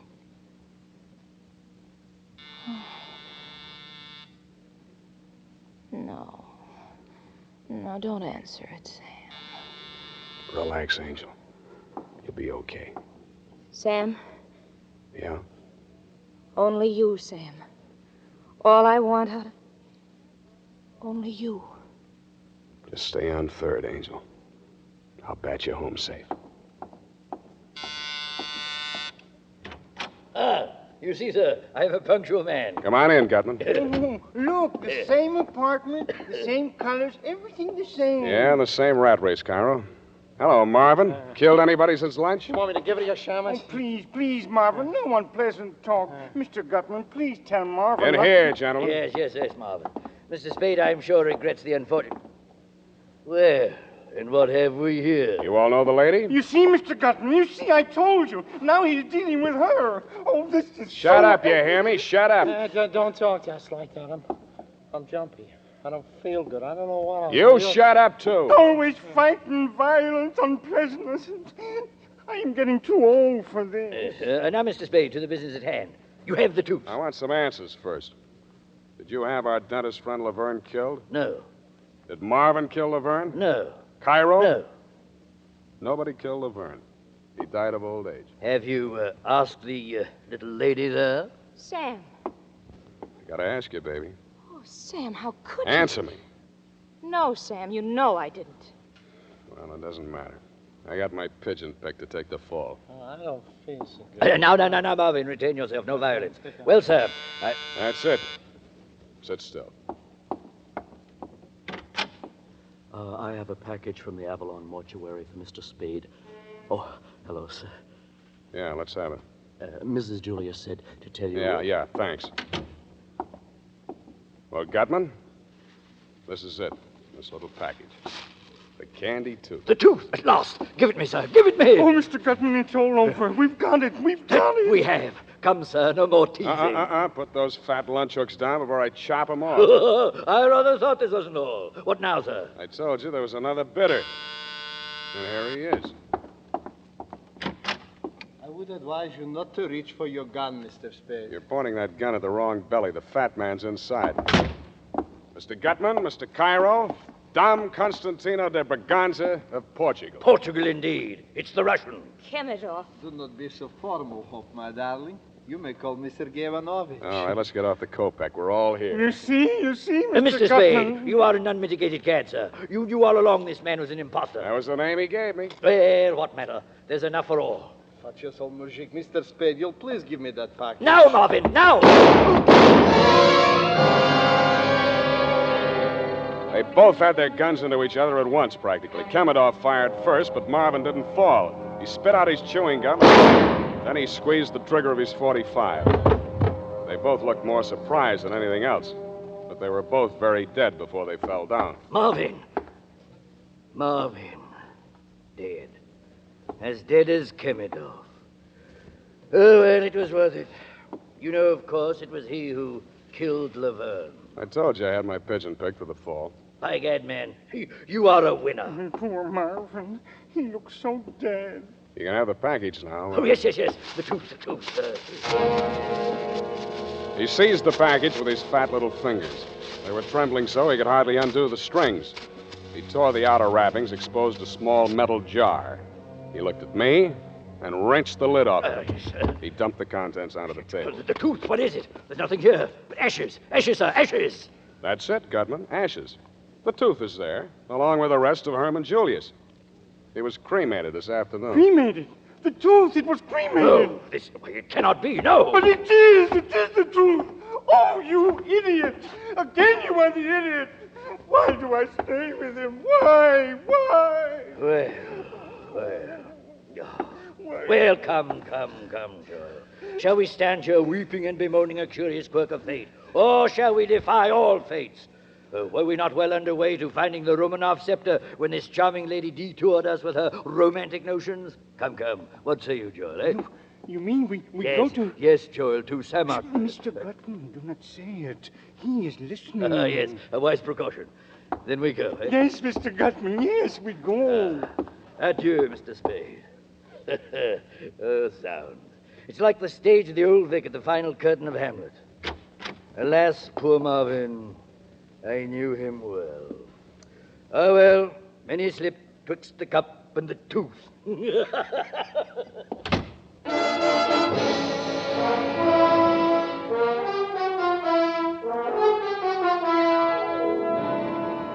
I let him go, Mr. Montgomery. I knew there was nothing on them that Dundee's boys could make stick. I thought twice before I let Dundee take Hope Laverne, but we both agreed it was the smart thing to do. And what do you suppose Effie said when I said, period, and a report? Oh, say, For once you came out ahead. $20,000. Oh, just think of the things we can do. Pay all the bills, the year's rent on the office, have that awful old leather chair reupholstered, and new ribbon for my typewriter. Effie, about that typewriter ribbon. Well, maybe I can get along on this one for a while, but Sam, I do think we should get my mother's earrings out of Moisha's pawn shop. Effie, I know this is going to be a terrible blow to you, but Sam, what did you do with the $20,000? I put it up for bail. Bail? Yeah. But that was the $20,000. And you're released so you get the money. It's very simple, Sam. You just go down and ask them for it. Effie, you see, you don't understand these things. Now, bail is a very complex legal technicality. You see, you put up a bond, and then you... Sam, how much was the bail for Hope Laverne? Yeah, that's what I mean, Angel. Oh, Sam, you're such a child. You'll never see her again. She was just using you. I'll take it, Effie. Hello. Angel. Hello, kitten. Sam, I'm free. Shall I come over? Well, I'll always be waiting for you, kitten. Me too, Sam. Kitten, indeed.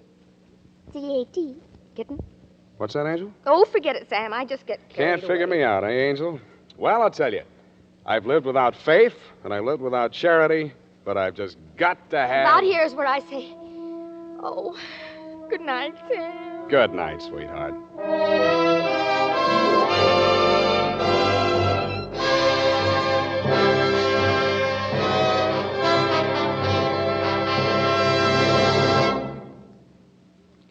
This is Robert Montgomery. I'm sure our suspense audience agrees with me when I say that whenever it is, it can't be too soon to have Sam Spade back with us again in a full-hour adventure on radio's outstanding theater of thrills. Incidentally, our producer, editor, director on these weekly full hours of suspense, Bill Spear, joins hands with Dashiell Hammett to bring you the adventures of Sam Spade each Sunday night on this network. Thanks for the plug, Bob. I have a basket full of thanks to my friend Howard Sam Duff, the kind of actor a director lights candles for, and to wonderful Lorene Tuttle, who plays Effie each week, and to Joseph Kearns, who is the Casper Gutman of them all, and to all you other ornaments to your profession, Kathy Lewis, Wally Mayer, Jay Novello, Jeanette Nolan, Jack Edwards Jr., Sidney Miller, Hans Conried, and Bill Johnston. And, of course, as always, to our musical director and conductor, Lud Gluskin, and to the composer of our original scores, Lucien Moraweck. And our special thanks to Bob Tolman and Jason James, who wrote The Candy Tooth, and who were voted by their fellow mystery writers of America the Edgar Allan Poe Award for Sam Spade, the best detective show on the air. And to the Wildroot Company, our gracious sponsor of SAME, for this courtesy and cooperation in making tonight's Spadery available.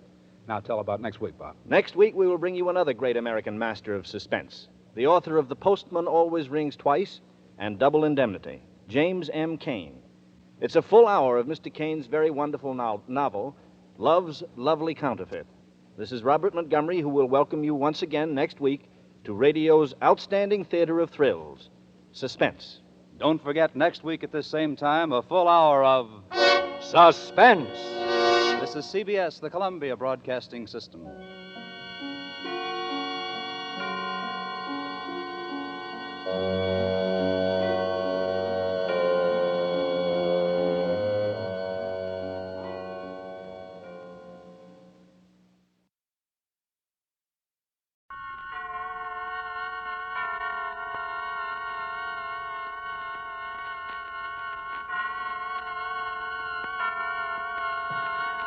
This is Robert Montgomery, inviting you to join us for Love's Lovely Counterfeit, tonight's study in Suspense.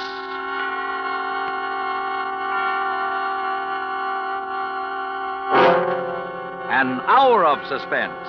A full 60 minutes at this time. And with the distinguished actor-director, Mr. Robert Montgomery, as your host.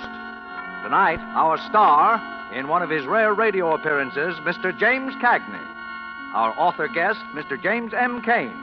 Our story, Mr. Cain's Love's Lovely Counterfeit, a suspense play produced, edited, and directed by William Spear.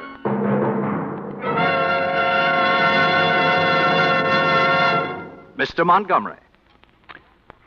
Funny thing about a gun.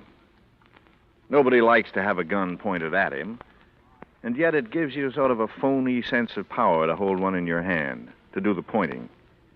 The gun itself is cold steel. Its message is written in hot lead.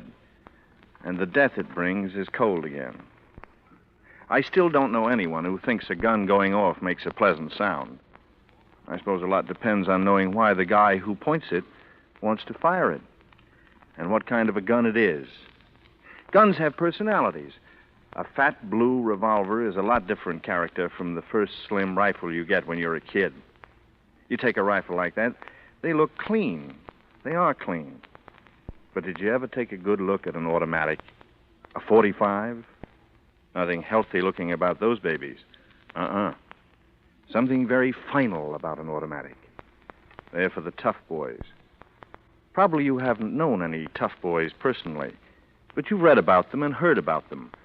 And high-caliber actors like James Cagney have made them live for you on the screen. You want to know how it is to meet a tough boy? We've got one for you. Name's Ben Grace. And Jim Cagney's portrayal of him tonight reflects an important ingredient of suspense. Because of the character as James M. Cain drew it, and because of the masterful interpretation you are about to hear. A respected actor and my friend, James Cagney, as Ben Grace in Love's Lovely Counterfeit.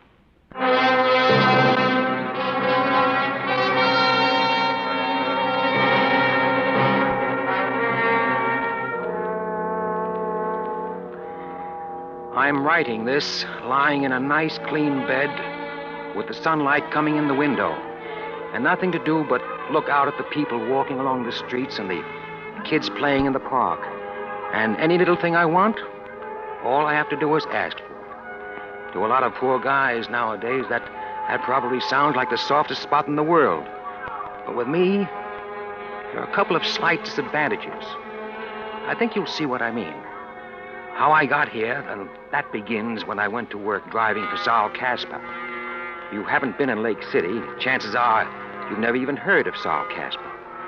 But Saul is the kind of a boy who would have got plenty of headlines if he'd operated in a big city.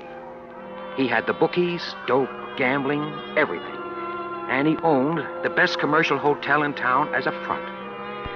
The only trouble with Saul was he was mean, and he was greedy. But I never had any real kick coming until that Friday morning last June that I'm going to tell you about. I'd gotten a call, and I went up to Saul's private office in the hotel. I knocked on the door, and in a minute the slot opened up, and it was Lefty Gauss, looking out through the slot to give me the once-over.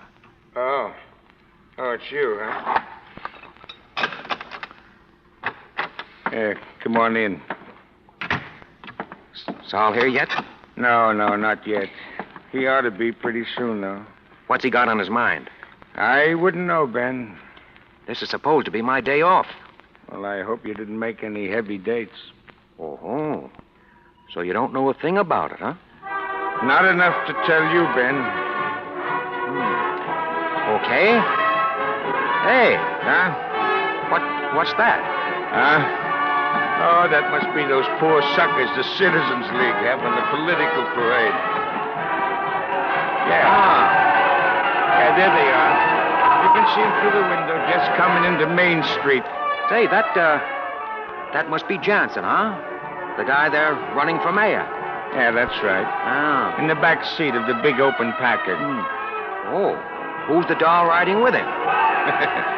What's the matter, Ben? Don't you read the papers? Sure. I read Little Abner. Who's that, Daisy May? Her name is June Lyons. She's his new secretary or something. But everybody says she's the brains of his campaign. Yeah? I could use a little brains like that myself. No, not that kind you couldn't. Not that missionary kind. What about this Jansen? Not a chance. Putting out a lot of publicity. He must have some dough behind him. You can't elect a reform ticket in a town like this. The machine's too strong, Ben. Not unless you got some dirt, some real dirty dirt that stinks so bad people just can't ignore it. Then the machine boys can't put the pressure on. But otherwise... Everybody knows Saul is backing Maddox. He even brags about it in the paper. Yeah, sure. And who's going to get anything on Saul with half the police force on his payroll? Saul isn't even worried, huh? Why should he be? Saul puts up the dough, Maddox wins again, and Saul keeps on running the town. Yeah.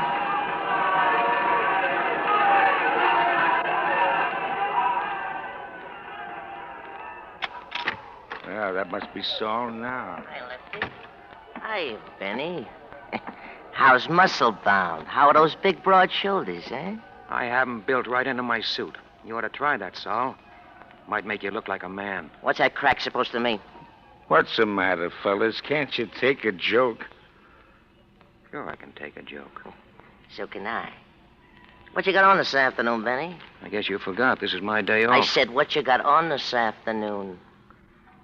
Nothing that I can remember now. Why? Little job? What kind of a job?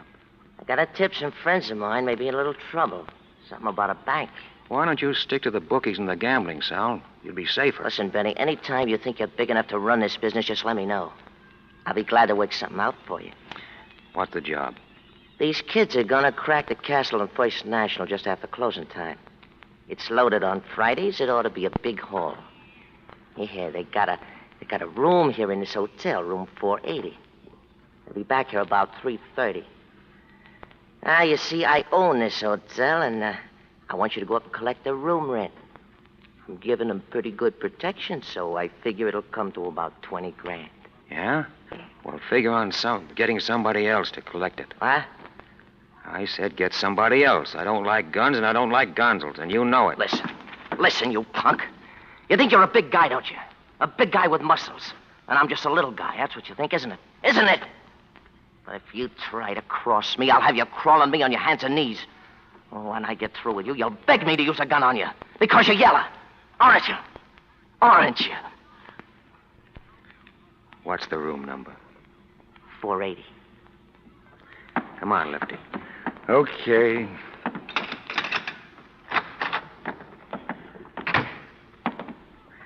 That was lousy. Skip it. You're gonna do it, though, aren't you? Sure. I'll see you up there, 3:15. By the way, what did you say that dame's name was? What dame? That dame with Jansen, that brains of the opposition. You mean June Lyons? Yeah, that's it. Now, wait a minute, Ben, wait a minute. You know that's poison. Why, if Saul even thought you had... You know, Lefty, Miss Lyons interests me in more ways than one.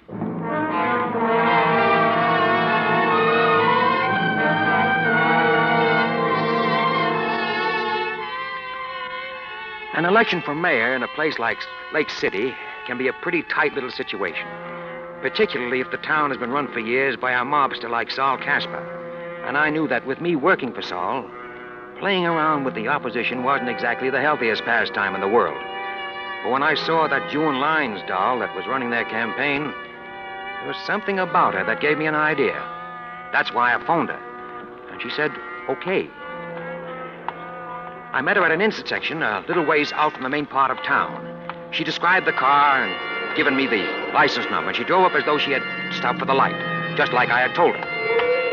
I got in, and the light changed. She drove on. For a minute, we just sat there. Nobody said anything. Then... The least I expected was a blue chin and a broken nose. You disappointed? A little. What's this hot tip you told me about over the phone? I don't have much time. What's the matter? You worried? Not particularly. You don't have to be. I'm not interested in you. Where are we going? Just keep driving around, but keep out of the main part of town. Is it as melodramatic as all that? Could be for me. Why do you want to see Jansen elected? I don't. Oh? Well, then why did... Suppose you let me ask the question, then. All right. I'll ask you the same one. Why are you working for Jansen? Oh, I'm just one of those crazy idealists, I guess. Just a missionary, huh? Well, Jansen may not be the best man in the world, but at least he isn't hooked up with a racketeer like Saul Casper. The way Maddox is. June. Oh, it's June now, is it? What's your name? Maybe I'll tell you that later, and maybe I won't. Listen, June. If you were one of those earnest kids who stand around on street corners handing out leaflets, I might believe you wanted to reform the world. But you're not. I know that you know that electing Jansen isn't going to reform the world or even reform Lake City. It just doesn't make that much a difference. Oh, well, it does to me. Let me out of the next corner, will you? Why? Because if you're like that, I don't know how to deal with you. And if you're lying, I don't trust you. But I'm not lying. I'll get out here. Wait a minute. What? Listen, it's partly that, but there is something else, too. Like what? If Jansen wins, of course I'll get a city job out of it, a good one. That's more like it. Yeah, but I want to explain why I want it. You don't have to explain anything. But I want to. I'm a lawyer. At least I've got a degree from law school, and I want to be a good lawyer. If you start out on your own, it can take years, but with the right job at City Hall, you can build up a practice in no time. The other's partly true, but this is... This is about 90% of it. Okay, as long as it's the dough you're thinking about, we can do business.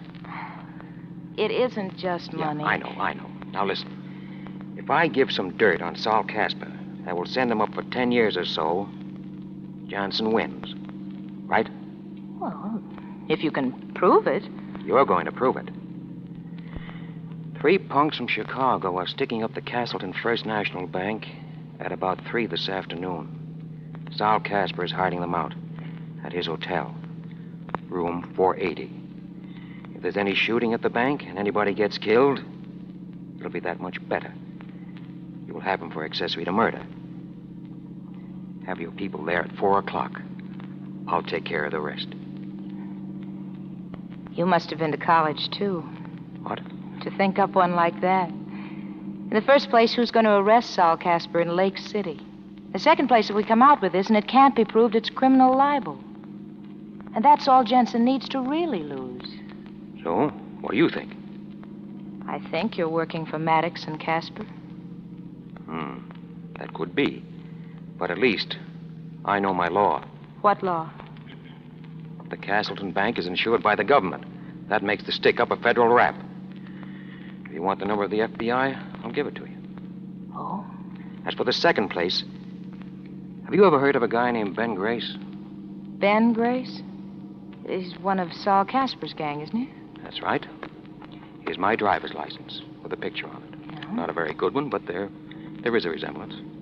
The name is Bennett J. Grace. Oh. You can turn left here. All right. Does that make any difference? What? That I work for Saul Casper? No, it doesn't. Well, it should. Because A, I've put myself on the spot giving you this, but plenty. And B, I'm not a guy who's in a very good position to go around giving phony tips to the FBI. You can pull up right here. Where is this? This is where I live. Oh. Anything else? Yes. Just why are you doing this? Because I just decided that Solly Casper's an old meanie. And I don't like him. Is that enough? If you say so. Room 480 at 4 o'clock. Ben. Yeah? Will I see you afterwards? Don't worry, baby. You'll see me.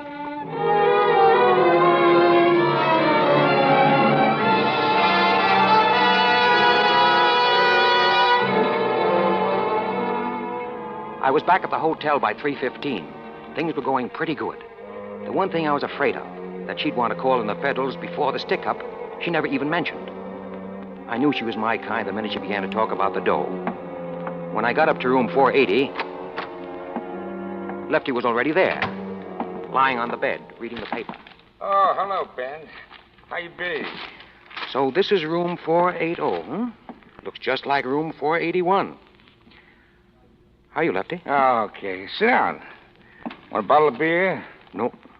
You didn't take it too hard what Solly said, did you? Can't say I liked it. What time is it? Oh, a couple of minutes 4. Yeah. It's too bad about you, Ben. What's too bad? The way I got you figured, Ben, you're a chiseler. Then what? That's all. Sounds like there might be more. Not unless you ask for it. Okay. I'm asking for it, Lefty. Well, Ben, a chiseler's like this. He isn't crooked and he isn't straight either. He's just in between.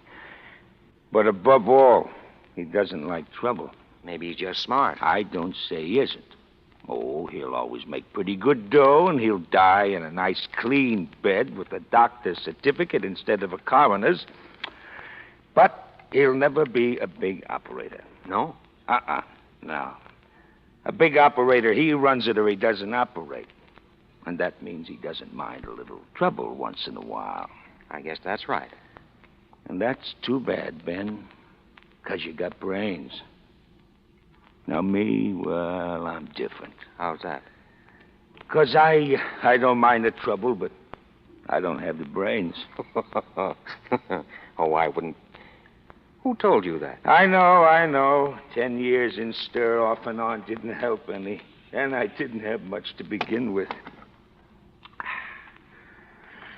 Did I ever tell you how I started, Ben?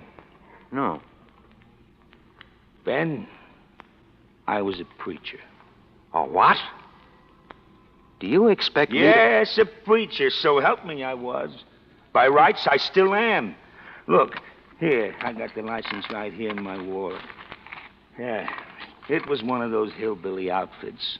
And the bishop, as he called himself, he was so far away from where I was that he never even heard about me, I guess.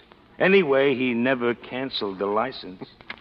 The Reverend Richard Jose Gauss. That's one for the books, Lefty. Yeah, I was just a kid.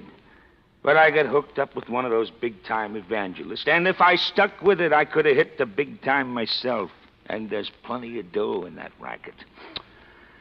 But you know what I did? First time we really make a big take, I tie a handkerchief over my face and get me a rod and stick up the cash box. And they caught me.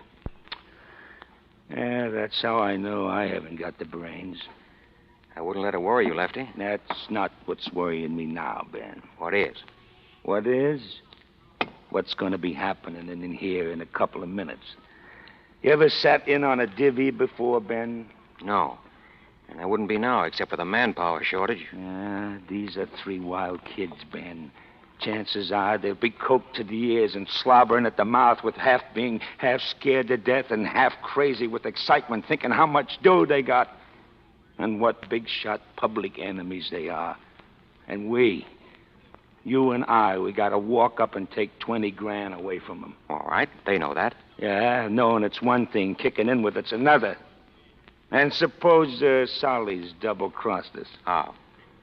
Suppose he didn't tell the kids how much his cut was. Suppose he left it for us to break the news.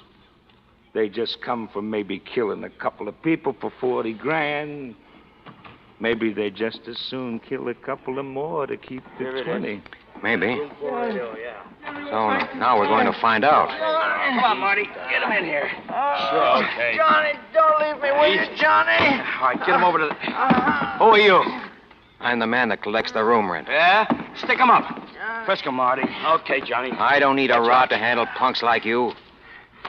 This guy's clean, Johnny. Yeah, what about the other one? He's with me and he's got a gun. And don't try to take it away from him because it's an old family heirloom.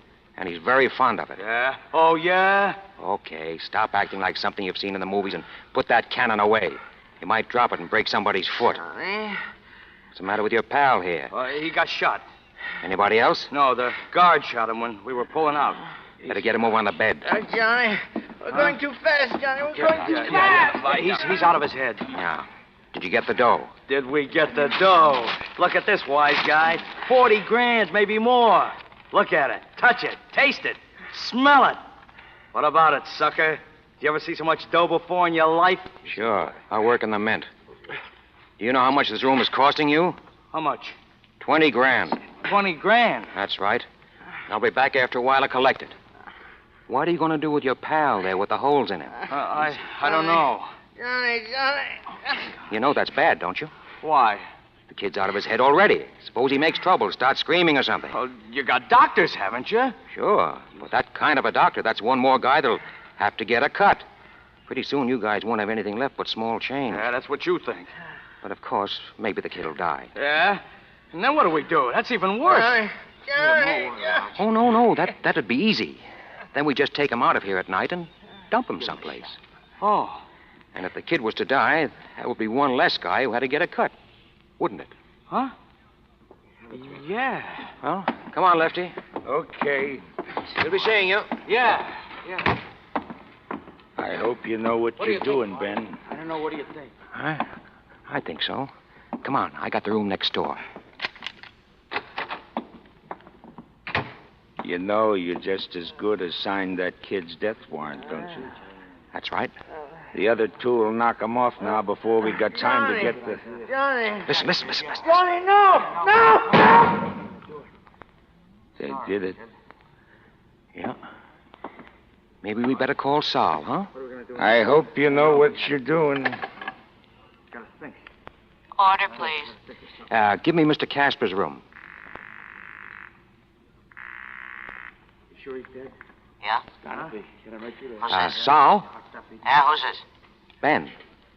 You better come up to room 480, Sal. Why? They want to see you personally. Why? I said they want to see you personally. I still want to know why. Do you want your dough or don't you? You're supposed to be the guy with the big muscles. I'm not going to wrestle those punks for your purse. Okay, Charles Atlas, I'll be right up and show you how it's done.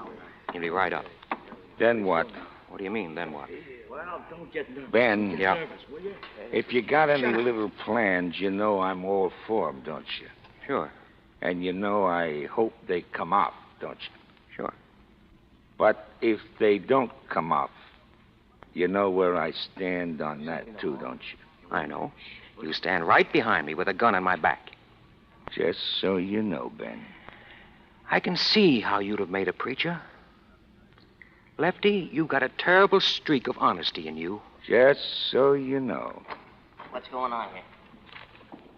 Listen, there he is. I'm Sal Casper. What's going on here? Oh, Mr. Casper, there's been a little trouble, Mr. Casper. Yeah, what kind of trouble? Arch here, he just died. Died. He was shot. All right, so we'll get him out of here tonight. You got the dough? Sure, we got it. Well, let's see it. Here. All right, put up your hands. Huh? Hey, What's it? Department of Justice. You're all under arrest. We didn't... You got nothing. Come on Well, now. Stop pushing. Wait a minute. That's all, pal. Hey, Ben, where you going? I got a date. With a missionary.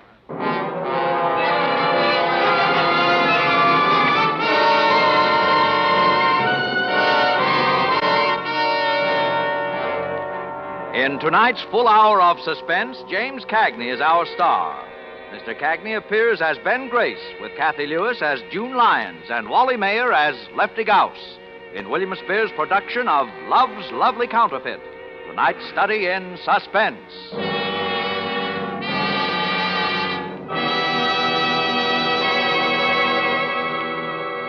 In just a moment, we will return with Act Two of Suspense. This is CBS, the Columbia Broadcasting System.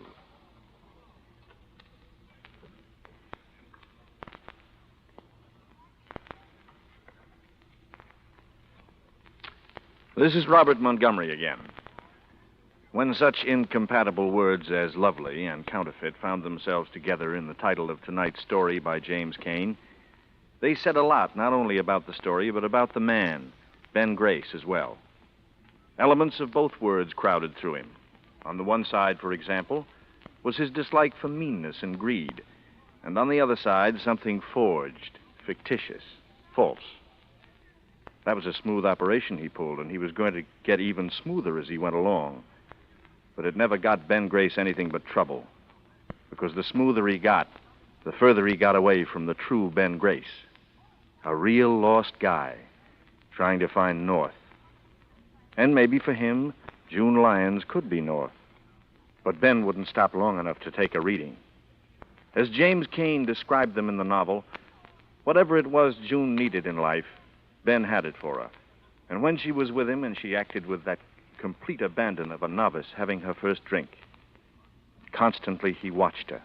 He studied her, as though he were trying to make up his mind about something, or to figure out something into which she definitely fitted. And then he began to really look at her. It was the first time he had really studied this girl who had started such a chain of circumstances in his life, and he looked with lively interest. It was all the more lively since he was unable to connect this face with all that he had learned about its owner. It was, in anybody's contest, an extremely beautiful face. It was perfectly chiseled, in profile at least, its slightly droopy lines reminding him of pictures he had seen of ancient sculpture. There was some exquisite invitation about the mouth. It pursed a little with an expression of expectancy. The skin was soft with just a brush of bloom on it. The figure was lovely, too. Not too tall, but slender, soft, and willowy. He had the dizzy, half-nauseated feeling of a man who has been rocked to his heels by a woman and knows it. And so continues the history of Ben Grace in James M. Cain's Love's Lovely Counterfeit, played out for us by James Cagney in a narrative well calculated to keep you in suspense.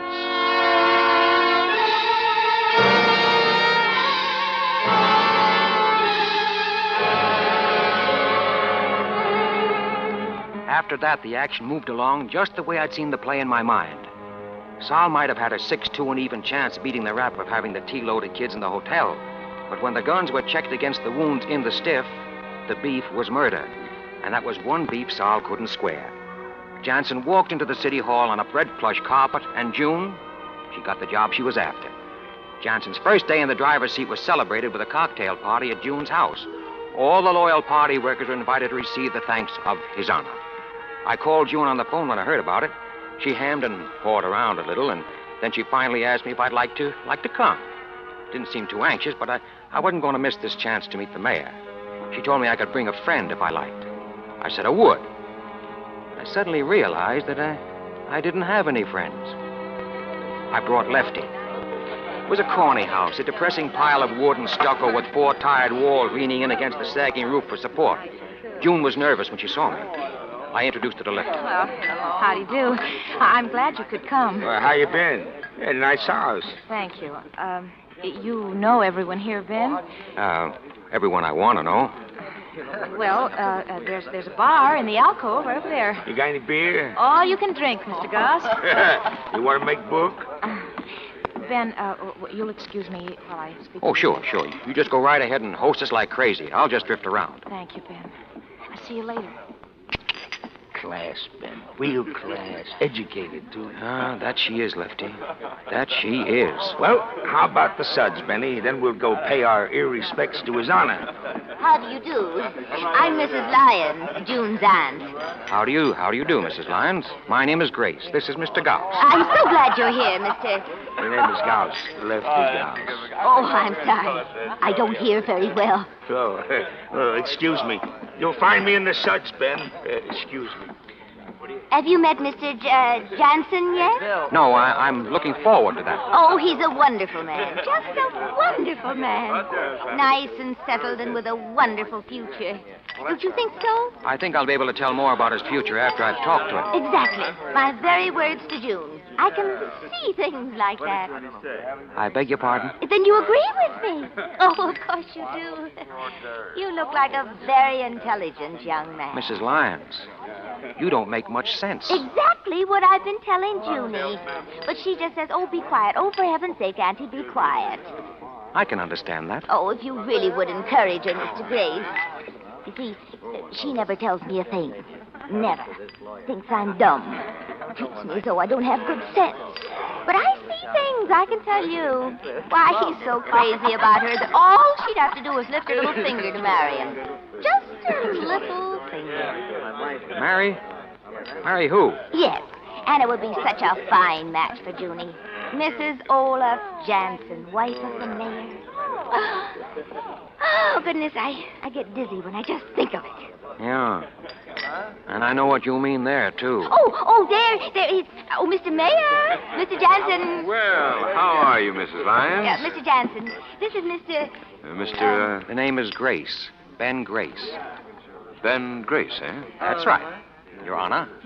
June, Miss Lyons tells me that you've been very busy. May I congratulate you, Your Honor? Thank you. I was about to say that Miss Lyons tells me that you worked to help make my election possible. How very clever of you, Mr. Jansen. Oh. I did what I could, Your Honor. Please accept my sincere thanks, Mr. Grace. It's highly encouraging to find young men fighting for good, clean government. Good, clean government is my hobby, Your Honor. Really? Mm-hmm. And, if I might make a suggestion... Of course. This town needs a cleaning from attic to cellar. There we agree, Mr. Grace. And you'll need the right man as chief of police to help you do that. Are you ambitious for a police career now? Oh, no, Your Honor. Myself, I have no ambitions. But I think I can suggest the man you need. Cantrell. Joseph Cantrell. Cantrell? That's the man. But I've just thrown him out. He was one of Saul Casper's rats. I'm sorry to use words like that. You worked for Saul yourself, didn't you, Mr. Grace? You mustn't get emotional about these things, Your Honor. I'm sorry, sir, but I fail to follow your reasoning or your emotions. You said you wanted to clean up this town. You'll have to appoint the best available man to do that for you. If you go through the list, you'll find that Cantrell is the best officer on the force. He's got more copper in him than a ton of pennies. It wasn't his fault that a crook got elected and he had to play along. Give him half a break, and he's the best law enforcement officer in the country. And a good officer is what you'll have to have if you're going to deliver what you promised the voters. You can't deliver with jerks and thugs. Now, let me tell you something. Oh, you silly man. Let me make this very clear, Mr. Grace. When the people of Lake City voted for me, I promised them that I would clean your up... breath. Your Honor, I heard all your campaign speeches. Mrs. Lyons, may I take you to the bar for a ginger ale? Are they really, Mr. Johnson? Yes, we've been waiting a long time for a man like him. Oh, you're right. You're so right, dear. Ben, you leaving so soon? Now that you mention it, I guess I am. Oh, well, have you met Mr. Jansen? I met him. What do you think of him? I think he's a very educated gentleman. But he'll learn. He'll learn. And you know what? I think I'm in love with you. I think I love you, too.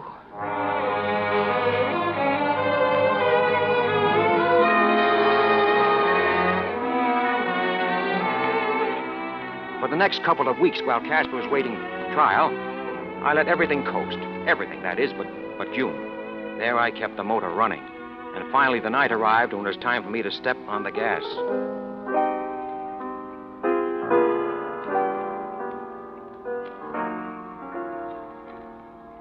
Pretty. Very pretty. My secret vice. The piano And you. less keys to punch on me. Less keys, but more music. Junie, Uh-huh. he's stuck on you, isn't he? Who? Jansen. Jansen? That's the man's name. His Honor, the mayor. Sure you don't generate a little amperage for him? Oh, Ben, you can ask that. Fix me another drink. All right. Yes. Nice little apartment you have here. Makes that home you lived in before the election look like a flea bag.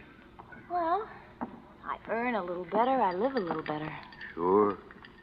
Ben, Yeah. why'd you ask me that? Ask you what? About Jansen? Skip it. No, Ben, I want to know. Oh, I kind of got that notion from the way he always shows up here after I bring you home at night. And stays for a while. You're wrong, Ben. Don't give me a razzle-dazzle, Angel. I've clocked him in and out. You know me better than that, Ben. He has no personal interest in me. Honest. It's just business. It's things we have to talk over. Mm-hmm. Not enough hours in the city hall day, huh? Well, he gets lonely sometimes in the evening. You know, his wife just died, and he's... That's what I mean. All right, Ben. He likes me. And I just feel sorry for him. Honest, he's so grateful if I just let him come in and just sit for an hour and talk. Grateful. Oh, Ben, please. You probably got him jumping through hoops. I'd rather have you jumping through hoops. You know, when I was a kid, my old man used to say, Ben, he'd say, don't ever jump through a hoop. Of course, from the hoop, it's only a hop to the halter. And then you drop the H, and what are you left with? The altar. Oh, Ben, where'd you hear that? Jansen coming here again? Tonight? Oh, not if you object. Oh, I don't object. That's better, Ben. There's nothing to be jealous of. You could ask him a favor, though, Junie. All right. Anything you say. Ask him to appoint Cantrell chief of police. Appoint Kent. Whom did you say? You heard me. Ben, what on earth are you talking about? Cantrell. But he's a crook. Well, he was hand in glove with Sol Casper. How could Jansen appoint Cantrell? It'd make a laughing stock of the whole campaign. Oh, Ben, he can't appoint Cantrell. Okay. Ben? Ben, where are you going? Home? To bed? I gotta make an early train in the morning. Train. Where to? New York. You're going away, Ben. Guy's gotta think about his future. Nothing for me in this town. That's the way you played it. Get rid of Sol Casper. And go after me. And then when you found out that Jansen's in love with me, you thought you had him. That through me you could make him do whatever you want. Get Cantrell made the chief, and then you can run this town just the way Casper did. Well, you won't. No. Goodbye, Angel. Don't forget to dust in the corners, lock your door at night, and peek under the bed. Ben? Yes? Ben. Close the door, Ben. From the inside.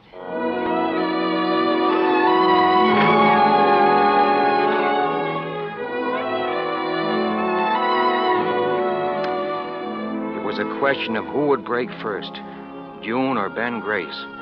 And she broke maybe seconds before I would have turned back to her with all my hard-boiled, off-the-arm toughness melted away in little pools at her feet. But that was something I couldn't ever let her know. The next morning, I found Lefty in the Blue Bottle, blowing the head off his glass of breakfast. Hiya, Ben. Sit. Lefty, how much did Sol pay you? The truth, Ben. 35. What? A week? So go ahead, laugh. Let's see you laugh.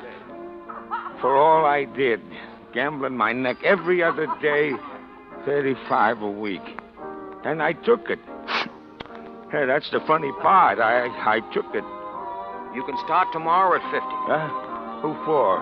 From now on, I'm running it. Aha. So it was you. All the way down the line. You were the tipster. So what? Nothing, Ben, nothing. What is it, Lefty? What is it? Only this, Benny. You see, I call you Benny. That's 'cause I like you. Yeah, I like you. And that's maybe why your great success makes me a little sad. Listen, Reverend Jose, the only revival I'm interested in is reviving the fortunes of Ben Grace. You got anything else to say? Not a thing. I got not a word to say. Pals? 2 beers, Ben. And they're on you.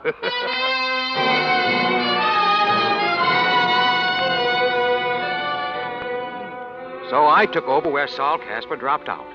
We moved things around a little to make it look respectable, but the bookies and the gambling joints and so on kept right on in business. And I collected. Wasn't hay. Things were fine, just fine. My evenings were filled with June, and my days with putting the automatic pump on the town. Like the day I finally got around to the office of Bleecker and Yates, the lawyers. Oliver Bleecker had been elected district attorney along with Jansen, so it was Mr. Yates, the junior partner, that I wanted to see. And what do you want with me? You know anything about pinball, Mr. Yates? Why, I've played the machines once in a while, I guess. No, I mean the hookup. Well, not exactly. You reform guys. You don't know much, do you? Is it important? Listen closely, Mr. Yates, because I'm only going around once. There are 5,000 pinball machines in Lake City, and they're owned by a few hundred scrimey jerks. You know what those machines take in a month? More than $100,000. I beg your pardon? That's what I said, $100,000. They're still going strong, but what happens to them in the very near future depends on your partner, Mr. Bleecker, the new DA. But I can't tell you what he's going to do. Well, I got a flash for you. I say that as far as Lake City is concerned, pinball is finished. Why? Because it's gambling, and it's wrong. But to the extent that it's a game of skill, it's good, clean recreation. And that's not against the law. I'm going to bring a new kind of machine into Lake City, if, as, and when the old ones are tossed out. But this much I've got to know before I bring 5,000 machines in. Will mine be legal? No gambling, no payoff, only a certificate if you make a home run. Now, you know Bleeker, and you can put a certain legal question to him. No? Well, Now, the next thing is to protect the interests of the little storekeepers who use my machines. I'm going to organize an association. The association will need an attorney. The attorney will get a very respectable retainer by the year. Yeah, those machines will do $100,000 a month, and I want you to be the lawyer for the association. Well, there's a little question of ethics here that... I figure the attorney should get 5% of the take. You see, mister, I'm Bleeker's partner. Maybe even as much as 10%. But you see, the ethics of the situation... Well, if you're busy studying ethics, maybe you wouldn't have time to handle this job, Mr. Yates. No hard feelings? I'll just look for another man. No, just a minute. I would like to think it over a bit. Sure. Perhaps to talk to Mr. Bleeker about it, see what he thinks of the propriety of my accepting such a... Now I get it. Well, shall we meet again, say next week? Next week is fine.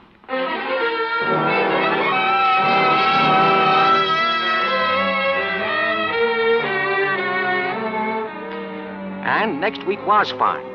Joey Cantrell was appointed chief of police.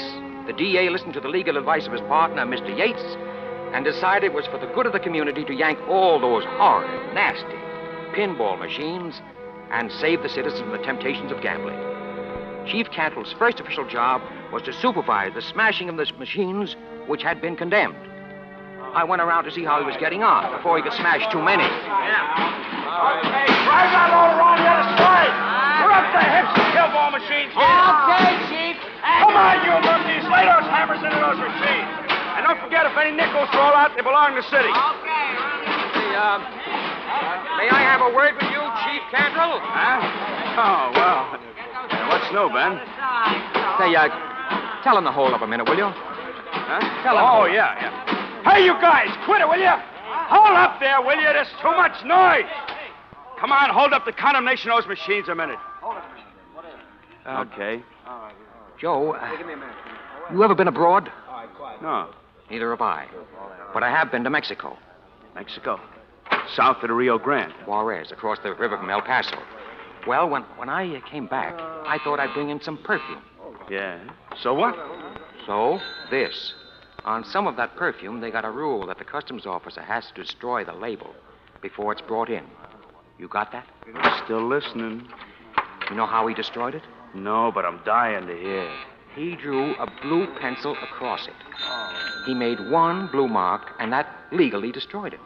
The man put a blue pencil right through it. If one blue mark will destroy a label, why won't it destroy a pinball machine? Oh. Say, you sure do think of things, don't you? I do my best. You mean destroy it legally? Legally. You got a blue pencil? I could try. I just happen to have one with me. Then we'll see. Look at that. I just destroyed it. See? Now, another thing, Joe. Yeah? You'll want those trucks again, huh? To haul the destroyed machines over to the reservoir street dump? Well, I guess they got to be put someplace. All right. I'll have them here tonight. Funny how a blue pencil ruins stuff, isn't it? Oh, and another thing. Yeah, just one? Sign those vouchers. For what? For the trucks. The trucks I furnished the city yesterday to haul these various gambling devices from various and sundry addresses here to the 9th Street Police Warehouse. $3,000 in all. Hey, slow up, boy, slow up. Costs money to clean up a town, Joe. Okay, but don't run a good thing to death. It's the people's will. Huh? You forgot that mandate to cleanliness. Sign.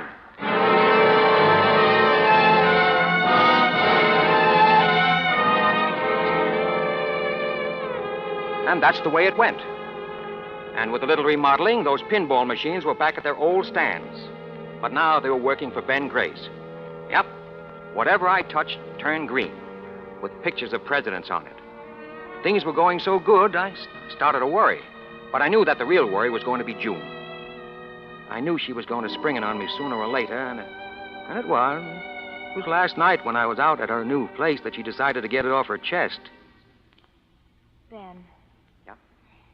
Ben, I want to talk to you. What about? Don't you know? Yeah, I guess maybe I do. We can't go on like this, Ben. It isn't right. It isn't fair to Jansen. It isn't fair to... It isn't fair to me. What's so unfair about it? Oh, Ben, you know what's unfair about it. Mr. Jansen promised the people of Lake City that if he got elected, he'd clean up the town. Huh? All right. Why doesn't he do it? He's had 6 months. Because he doesn't even know what's going on. Great. Then what's the beef? I know what's going on. The horse racing places, the gambling places, all the other places are just as open as they ever were. Mm-hmm. And I know who's keeping them open.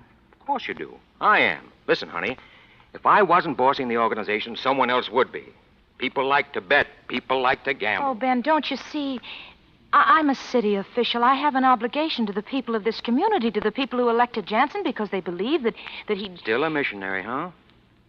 Well, I'm not a racketeer. Maybe not. But you're the next thing to it. What do you mean? Where do you think the dough came from for that car I got you? And the fur coat? And this place? You never told me. Did I have to? You knew I didn't get it from a long-lost uncle. Why don't you admit it, baby? You're a chiseler. Am I? Sure, just like me. Only I'm honest about it. You're not. Then I will be. I will be, starting now, starting right tonight. What are you going to do? Turn me in? Oh, Ben. Maybe your big mistake was falling in love with me, baby. Now, there isn't much you can do about it, is there? Oh, Ben, quit it. Get out of it, please. For my sake, just because I don't like it. Just because I hate it. Maybe I don't like it either.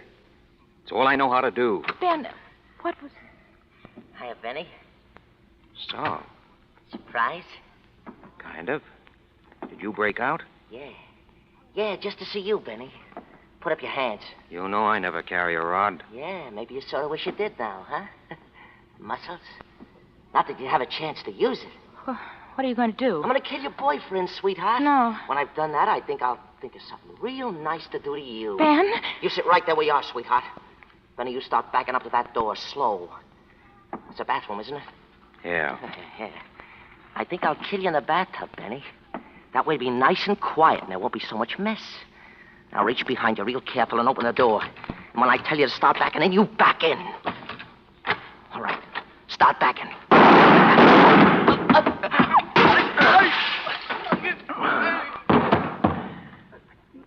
June. Is he dead? Yeah. Since when have you been carrying a gun? Just lately. Ben, are you all right? I just want to sit down a minute. Oh, Ben. We got to get out of here, baby. Oh, yes, Ben, we'll go away. We'll get out of the country. We'll go to Canada. Sure. And we can get married there. You do want to marry me, don't you, Ben? You know I do, baby. And you can get work up there, Ben. I'll do something, too. And we'll do something decent with our lives. Darling, I know it's been partly my fault. I know I've just been weak. But it isn't too late to begin again, is it? Is it? Maybe not. But your aim on that second shot wasn't too good, baby. Ben? So, there's just one thing that's stopping us. Ben? What? The bullet hole in my belly.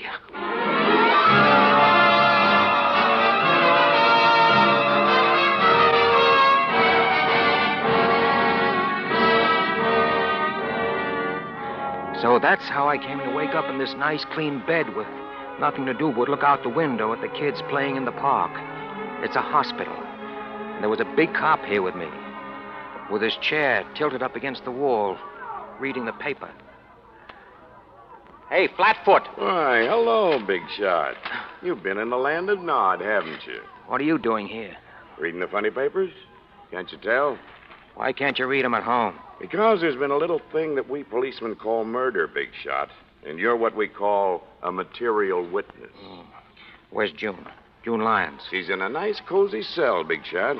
When she comes to trial, your statement will probably send her up for 5 or 10 years to another nice, cozy cell. What statement? Oh, you'll talk. Yeah? You know what you got, Big Shot? Mm-hmm. I got ventilated with a lead slug. But that's not all, Big Shot. You got peritonitis. I have. So what? So, I've seen guys with peritonitis before. You know what happens? First, they start getting a fever. Then they get kind of lightheaded. Then they get thirsty. Terribly thirsty. And after a while, they get so you can make them talk without they hardly know that they're talking. Oh, you'll talk all right. You think so? I know so. Get Chief Cantrell on the phone. Chief Cantrell ain't chief anymore as a result of these unfortunate series of events. Seems Mayor Jansen began to wonder about him. Where's Lefty Gauss? You mean your faithful servant?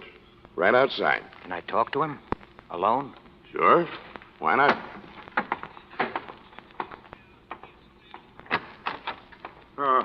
How is he, nurse? It's hard to say yet. Hey, Putty Nose, your boss wants to see you. Thanks.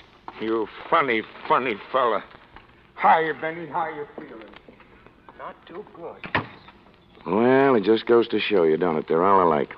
Who are all alike? These big shots. They make a lot of dough for a while and then bingo. What good's it done 'em? He seems like a nice man, though. Who, Ben? Sure, he's nice enough, I guess. I got nothing against him.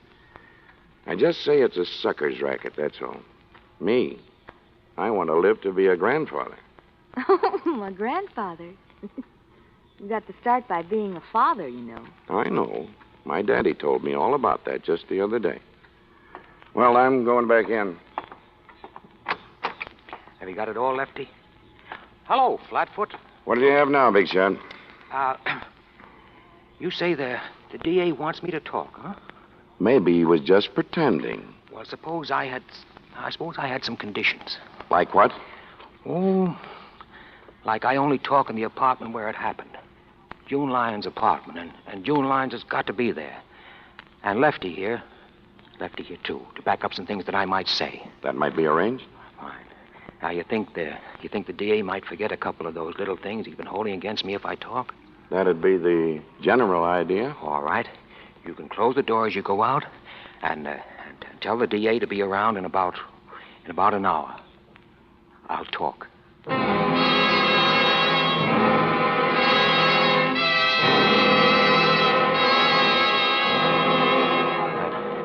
That cop was right. I'm beginning to feel a little wacky already. But the DA said he'd do it. They're going to take me out there in an ambulance tonight. If June only catches on. But she's smart. She's a lawyer. This may be the last chance I'll have to write. But don't worry. Whichever way it comes out, you can read all about it in the papers. Well, now, all I'm saying is that I won't be responsible. Dragging a man in his condition way out here in an ambulance, lugging him up 3 flights of stairs on a stretcher. Doc, that's the way he wanted, and that's the way it's going to be now. All right. Everybody here? Miss Lyons? Yes. Lefty Gauss? Yes. All right. How is he, Doctor? I've already told you, but he can talk. Stop worrying about me, Mr. DA. You're breaking my heart. Are you ready to start, Ben? Yes. I'm ready. Do you, Ben, take this woman, June, to be thy lawful wedded wife, to love and to cherish, for better, for worse, till death do you part? I do. Hey, what do you... Do you, June, take this man, Ben, to be thy lawful wedded husband, to love and to cherish, for better, for worse, till death do you part? I do. I pronounce... No, you don't. Oh, yes, I do. I'm a licensed preacher, and this apartment is outside the city jurisdiction. It's in the county. And this marriage license was taken out at the county courthouse 1 minute before they closed today. And when I sign it, brother, it's legal. I pronounce you man and wife.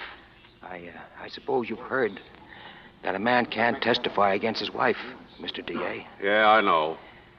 By the way, do you mind if I kiss the bride? Go ahead. Ben. Oh, Ben, honey. That was the finest thing. Shh. was nice. Oh, Ben. Your face is so hot. Yeah. I thought maybe I was going to make it, baby. But I guess I'm not. Ben. Ben. Doctor. Quick. Doctor. Quick. So long, missionary. Mrs. Missionary. No. Ben. Lord, we pray thee to receive the spirit of our dearly departed and to forgive him his trespasses as we forgive those who trespass against us.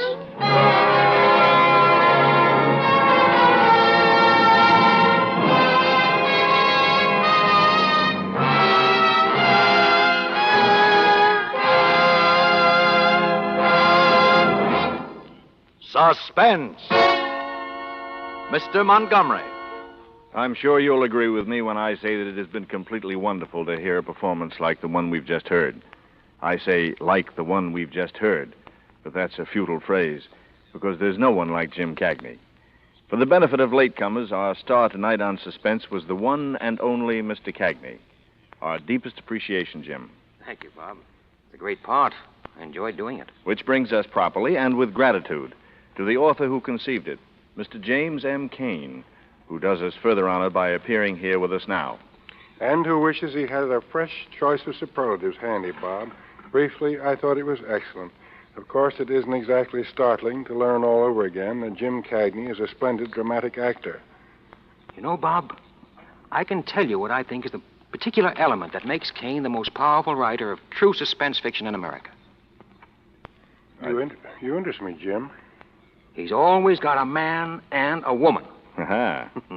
The crime, the violence, murder is an inevitable climax, an explosion of the energy that is two people generate from being in love. Boy meets girl, boy wants girl, boy kills on account of it, if he has to, eh? Well, any author hates to think he is a formula man, no matter how good the formula is. But I suppose, broadly speaking, my crimes are crimes of passion. And successful, suspenseful stories, all of them. The Postman Always Rings Twice, Double Indemnity, Mildred Pierce, Serenade. Not to mention Love's Lovely Counterfeit, or rather to mention it again long enough for me to applaud two fine performances by Kathy Lewis, who played June tonight, and Wally Mayer, who was Lefty. To the supporting players, my thanks. You're a great company. And a special bow in the direction of Bill Spear, your producer, director, deluxe. You beat me to the draw, Jim, but my congratulations, too, to all concerned. And may I ask who did the writing of the radio play adapted from my novel? Two of radio's finest writers, Robert Richards and Jason James. I think the adaptation was excellent.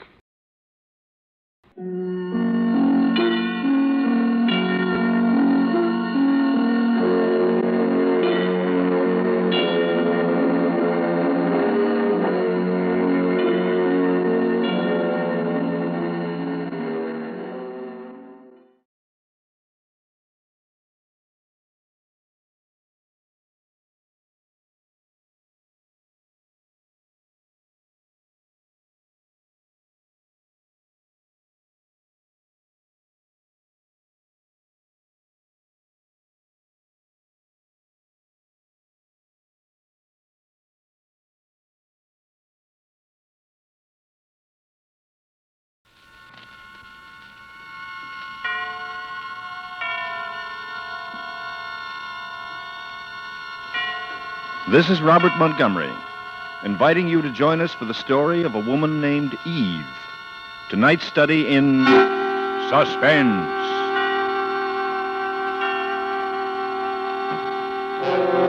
An hour of suspense, a full 60 minutes at this time, with the distinguished actor-director, Mr. Robert Montgomery, as your host.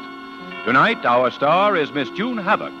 Miss Havoc will appear in The Black Angel, a suspense play produced, edited, and directed by William Spear.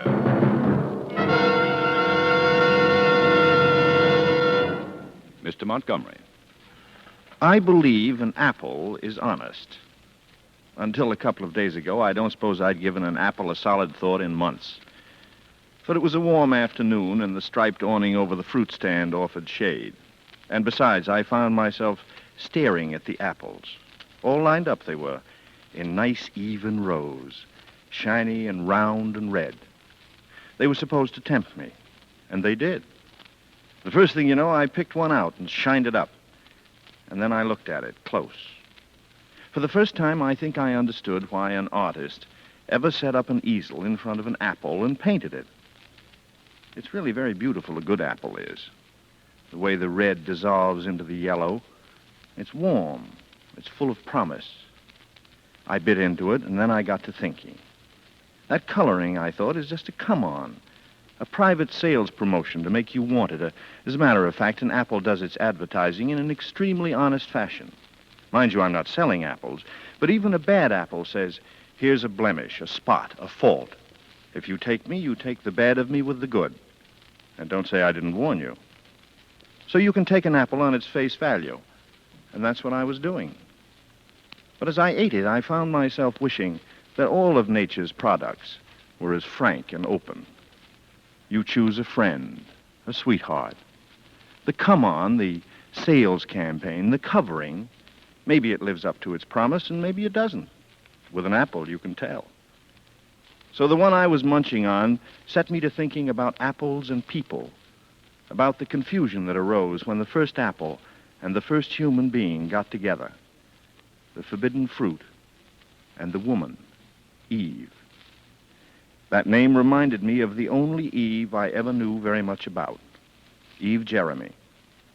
I didn't actually know the Jeremys personally, Eve and Frank, but I don't think Hollywood will ever forget them. Eve and Frank Jeremy are memorable, not as individuals, but together as husband and wife. Not just because she was a beautiful actress, or because he was an influential producer, but because of what they became in combination. Let's take a look at Eve and Frank. Look past the covering and see what we find. Now, with the performance of our distinguished star, Miss June Havoc, as Eve Jeremy, we hope once again to keep you in suspense.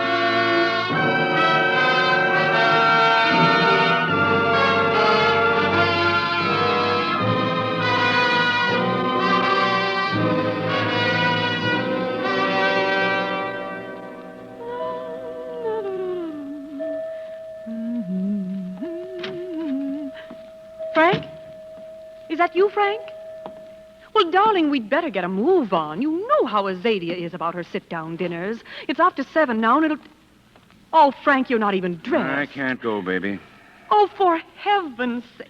What do you mean you can't go? I've just been on the phone half an hour. Crawford won't do the part. Well, she never was right for it I anyway. thought she was. Anyway, she won't do it, and now I've got to find someone let's else. talk about it later, huh, darling? Go on, get your dinner jacket on, please. Look, you go without me, honey. I've got so much to do. I will not. I will not be the odd woman there. Oh, you know how Azadia is about how carefully she Honey, arranges now listen, everything. this is serious. Oh. Look, I didn't want to discuss it at home. I'm not the kind of guy who brings the office home every night. Maybe I'd be a bigger shot producer if I did.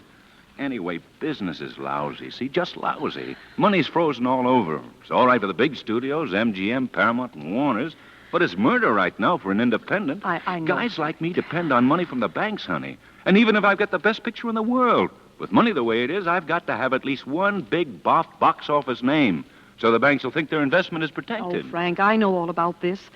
You told me enough about it when you explained why I couldn't play the part myself. Well? Oh, Frank, honey, I am sorry. I suppose it is terrible that I'm fussing over a little thing like a dinner party when you have... Oh, that's better, sweet. Well, Frank, why don't we go out to dinner anyhow?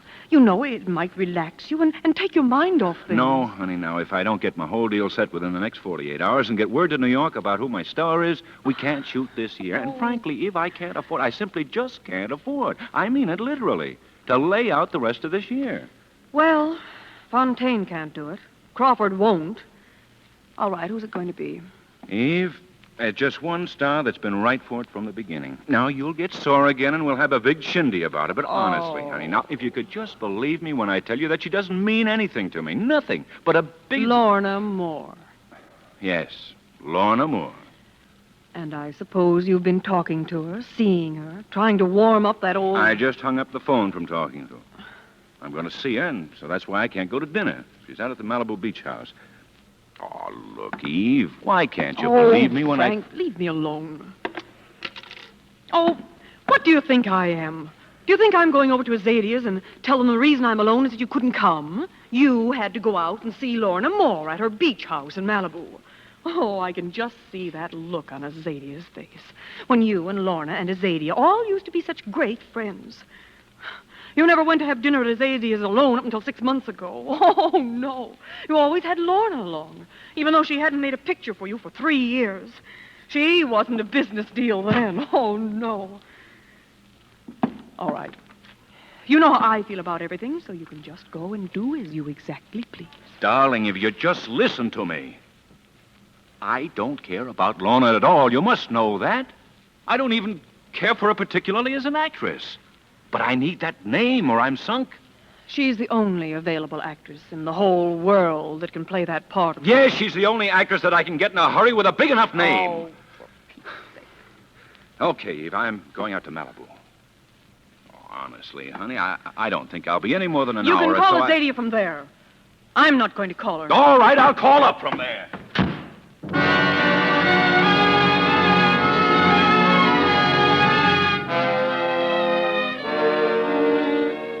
Oh, it wasn't like me. It really wasn't like me. But if a man would only understand that a woman is a really delicate, sensitive instrument.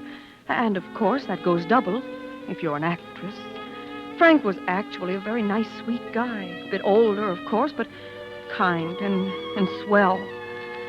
I guess I knew basically that Lorna didn't mean anything to him but business. But the whole thing seemed to explode that night. My wanting to be an important actress and the mortification of having a dinner party called off with me sitting there all dressed up and looking, well, really wonderful. I got up and put my coat on. I was so mad I was cold. I wandered into the living room. On the coffee table was a bottle of gin. Frank had just gotten it out, I guess, to start to make a martini. I let out a little into the jigger glass, and I gulped it down. I thought some plaster had fallen off the ceiling and hit me on the chest for a minute. Then I saw something lying under the love seat. A little package. I untied it. It was from Rhinegold's. A gold compact, and on it was engraved, "To Lorna, dear, from Frank."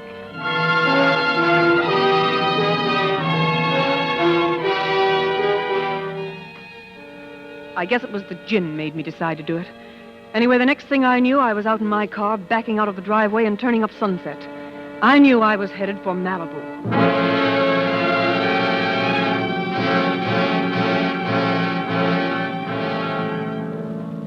All the way there, I did the most wonderful scenes in my mind.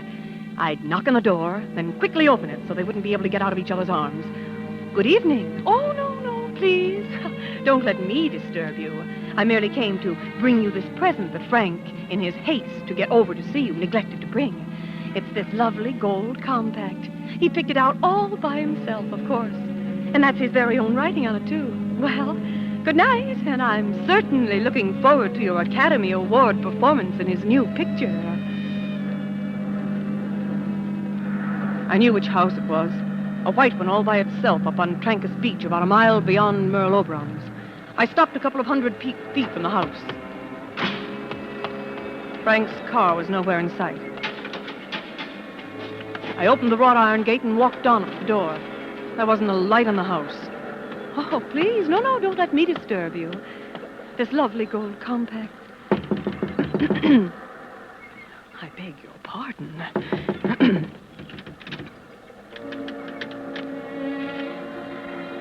Then I saw that the door was standing open a couple of inches. I pushed it wide open. Took a couple of steps in and stood there. I smelled cigar smoke. A cigar? I was looking for them, but I couldn't see anybody. It was all dark in my end of the room, but at the other end, 30 or 40 feet across, it was quite bright and blue. Well, that's where they are, I thought. Out there on the terrace, looking at the sea, having a drink. I walked across the marble floor, black and white checkerboard. It was so beautiful. I stumbled over something as I made my way around a chaise. I kicked at it. A discarded boudoir slipper. But it wasn't. It was a foot and a leg. A silk-clad leg. And then I could see better. It looked like a tumbled mass of boudoir pillows. Perhaps a discarded negligee and a chaise coverlet all intermingled and allowed to fall into a neglected heap on the floor. there at that one place. I got down waveringly and edged aside one of the pillows. Satin it was, and so soft, so harmless. But someone had smothered her to death with it. I was sorry I'd tampered with that concealing pillow. I looked for one moment at that grimacing, suffused mask with a protruding tongue. And then panic came on. I made several confused half-turns this way and then that, and then I located the door and I sped for it. But just as I got there, the drunk was arriving. It was that drunk. Lorna. Lorna, I came back. Forgive me, but I came back. I had to come back. I guess you can't speak to me, Lorna. I guess you aren't hardly able to speak to me, Lorna. I'm sorry. I'm truly sorry for anything. Luella or somebody said you wanted to get married again, and I just couldn't stand it, Lorna. I didn't mean to do anything bad to you, Lorna. Oh, Lorna. Oh, Lorna, there's a phone. Do you want to speak to anybody, Lorna? Oh, you can't speak to anybody. No, you can't speak to anybody. Oh. Oh, Lorna can't come to the phone. Who wants to know? Well, Jerry, this is Jack. I'm her husband by a previous marriage. Wait a minute. I'll write it down. Oh, all the way from New York, huh? Sounds like you're just in the next room. Huh? Yeah, Jerry Jordan. All right, Jerry. Kiss Broadway for me. No trouble, I'm sure. Lorna, I wish it were possible. Oh, Lorna. What's the matter? What's the matter? How you fall out? Huh, Lorna? Lorna.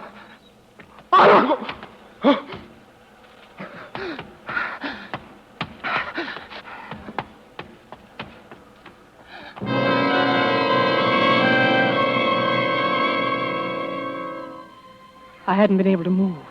I stood there for minutes after he'd gone. I remember I could hear the seagulls, and I wondered if seagulls were like vultures, if they knew that someone was dead on their beach. And about now, something very strange was happening to me. I was getting stronger, braver, more interested than shocked. I thought I'll call Frank. He must have gotten home by now. And then I remembered my fingerprints on the telephone. I wiped it off carefully with my handkerchief, even though I knew I was wiping away the drunk's fingerprints at the same time. By the phone was the piece of paper he had scrawled the message on. Jerry Jordan, it said. New York, Broadway. I put that in my pocket. Something shiny was lying on the floor near her. I thought it must be the compact. It had fallen out of my hand when I first stumbled. I bent down to pick it up. Oh, it was awful. Because it was her hand. It was a gold lipstick that she had in her hand. I let go. But then I looked at the white square of linoleum that was there. A letter. She'd scrawled a red letter on the marble with her lipstick. A big letter, J. While she was being suffocated, put to death with a satin pillow, she'd been trying to write the name of the man who was killing her. What an actress trick. What a corny actress trick, I thought. But J. Not so many men's names begin with J. Jerry Jordan begins with J, 2 of them. And Jack, her drunken ex-husband, that begins with J. And Frank Jeremy begins with J. And Frank is my husband. I picked up her address book, the beautiful white leather tooled address book on the phone table. I was getting panicky again. I was about to tear the J page out of it, but then I thought, no, that would look suspicious. It would look very suspicious. So I put the address book in my purse. And the phone was still ringing when I left.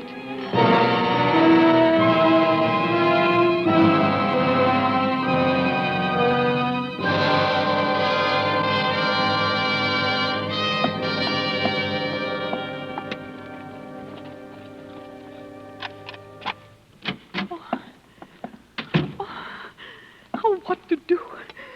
What to do?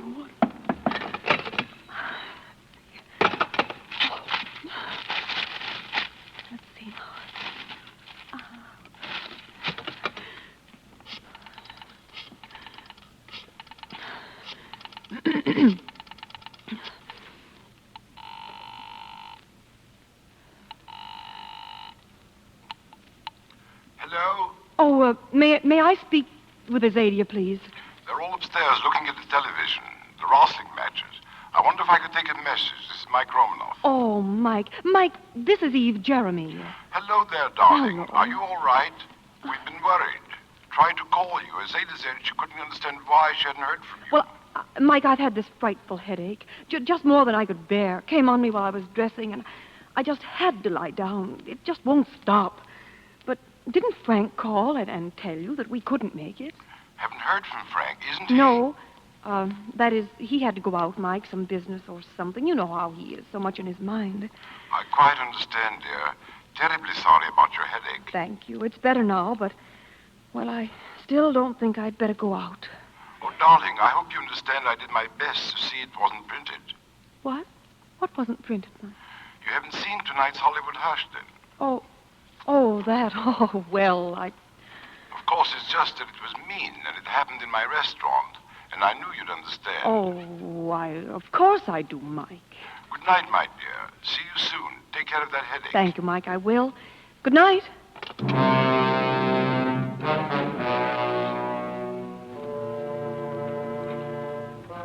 The evening paper was where Frank had dropped it. I opened it to the Hollywood Hush column. It was the first item. If Frank Jeremy would like to get Lorna Moore back to work for him, starring in Eagle's Nest, his proposed new indie production, and if Lorna Moore would like to do the part for her ex-Heart Flutter, why can't they keep from fighting at that number 1 table in Romanoff? It started politely yesterday over the consomme and ended up with shrieks for coffee. Round 2 was at today's lusty luncheon, during which Lorna did most of the talking at a medium shout, with Frank eating very dark bread indeed. If this keeps up, Mike Romanoff will be auctioning off seats at ringside tables. We're sure that Mrs. J understands it's all just business. J. Mrs. J. And then I heard them coming in. Hello, baby. Don't be frightened, Evie. It's all right. It's all right. It's good. They think Well, look at... I know. I know about it, and it wasn't you. Tell them, Frank. Tell them it wasn't you. Tell them. Yeah, tell us, Frank. How did you know? Oh, the radio. I was there. I was right there when... Baby. What'd you say, lady? She didn't say anything. She said she heard it on the radio. Tell them, Frank. I have been. 2 hours now. It doesn't seem to He help. couldn't have. Don't you see? He couldn't have. Yeah, we'd better let him go, Lieutenant. She says he couldn't have done it. Shut up. Mrs. Jeremy, did you not... can you say with certainty what your husband's whereabouts have been since 7 o'clock this evening? Baby. Shut up. Can you, Mrs. Jeremy? Listen, No. You know he was going to visit out at Malibu, to visit Miss Lorna Moore. Yes, I knew that. It was a business thing, and Well, we got to get going. Oh, Frank. Oh, Frank. Look, what have they done to you? Look, they've been fighting with you. We ain't been fighting with him. But that Lorna Moore, she used to be a swimmer in the Olympics. Your hand, darling, it's all bleeding. She had long fingernails, too. Her cat did that. I told you over and over again where they came from. She wouldn't let him in, but her cat raked his hand. It was outside the door. It had gotten out of... Well, so much for the cat. No, wait. Wait, won't he need something? Oh, please, let me give him something to take with him. It's all right, sweet.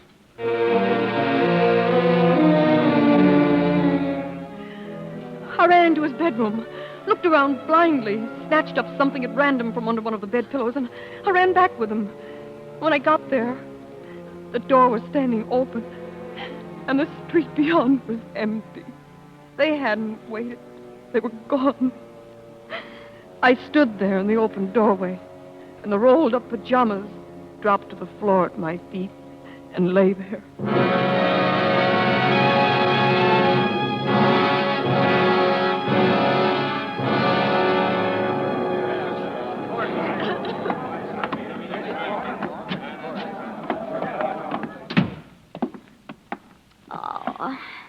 Sit down, Mrs. Jeremy. Thank you. It's just a technicality. I know it frightens people so, but it isn't final. It's just a legal phrase that's automatically spoken in these cases. Honey, I've seen Mr. Benedict give more people off on appeals and reversals. Haven't you, Mort? How about it, Mort? Haven't you? Yeah. He wouldn't even let me take the stand. And the compact and the address book, I do feel terrible, not being allowed Honey, what could you have done? Don't you suppose he would have been the first to call you if it would have helped any? Mr. Benedict never overlooks a witness he thinks can help a case. Really? And he never uses one and he thinks will weaken it. Does he, Mort? Huh? Mort, does he? Well, now, you see, nobody saw you come or go there that night. No, of course The jury wouldn't have believed you any more than the arresting detectives. Nah. They would have thought that you were making it up to try to shield your husband, and the sympathy you aroused for yourself would have worked in reverse. Anyhow, honey, you have to admit he was mixed up with Oh, it. surely. All right. I know that as well as he does. How are you, Mrs. Jeremy? Oh, I'm fine. Then it's pretty bad, isn't it? Let me have a cigarette, will you, Maud? Long day. It's pretty bad, isn't it? It isn't over yet. You're taking the typical layman's point of view. But isn't it all just circumstantial evidence? I just don't see how they can... Sure it is. Sure it is. Now, Mr. Jeremy and I had a long talk this morning. Long talk. You understand that I felt from the very beginning, and I've been very frank with you as to my reasons for thinking so, that you shouldn't appear on the stand. Yes, I know, Mr. Benedict. However, I expressed to Mr. Jeremy your natural desire to come forward and tell the circumstances that you detailed to us. Your visit to the beach house and the detail about the probable explanation for the gold compact. There's being, no probable explanation for the compact. I told you, Yes, Mr. Benedict. yes. At any rate, Mr. Jeremy and I had a long talk again about the advisability of your going on the stand. Yes? He's absolutely dead set against it. Now, if you insist on it, of course I shall have to introduce you. But let me once again say that if you do, you'll hurt our side more than you'll help it. Well, you all know so much more about it That's than right. I do. That's right. Mr. Jeremy, it is his wish, and it's also mine. He doesn't want you to get all smeared up, too, if it can be avoided. And the wife isn't required to testify anyway, you know, honey. Now, you mustn't Mr. feel Benedict, that it's lost. There's one thing I haven't told you. I was confused and worried about Frank, and... Well, anyway, I didn't think of it again until just lately. Her address book. When I was there, I found her I address... don't want to hear about it, Mrs. Jeremy. Well, you just hold on. You're being wonderful about it. This is a real test, and you're taking it like a major. Come on, I'll take you downstairs and put you in a taxi. Do you want Maud or the girl to ride home with you to your place? No, thank you. I'll be all right. I'll have to get used to going around alone from now on, I guess.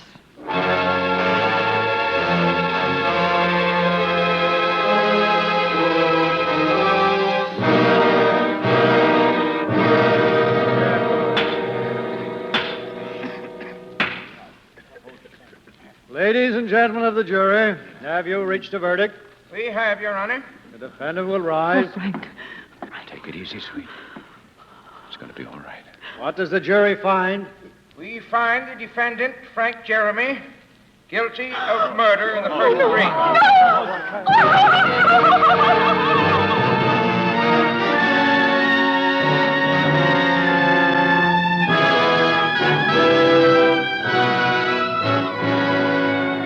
In tonight's full hour of suspense, June Havoc, our star, appears as Eve Jeremy in William Spears' production of Eve. Tonight's study in suspense.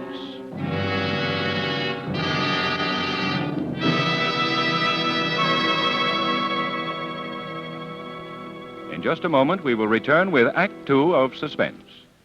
This is CBS, the Columbia Broadcasting System.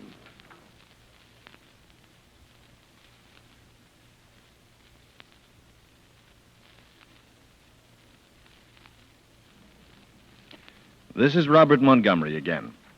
Quote, "A woman is a delicate, sensitive instrument, and that goes double if the woman is also an actress." Unquote. Eve Jeremy said that a long time ago, before Lorna Moore was murdered.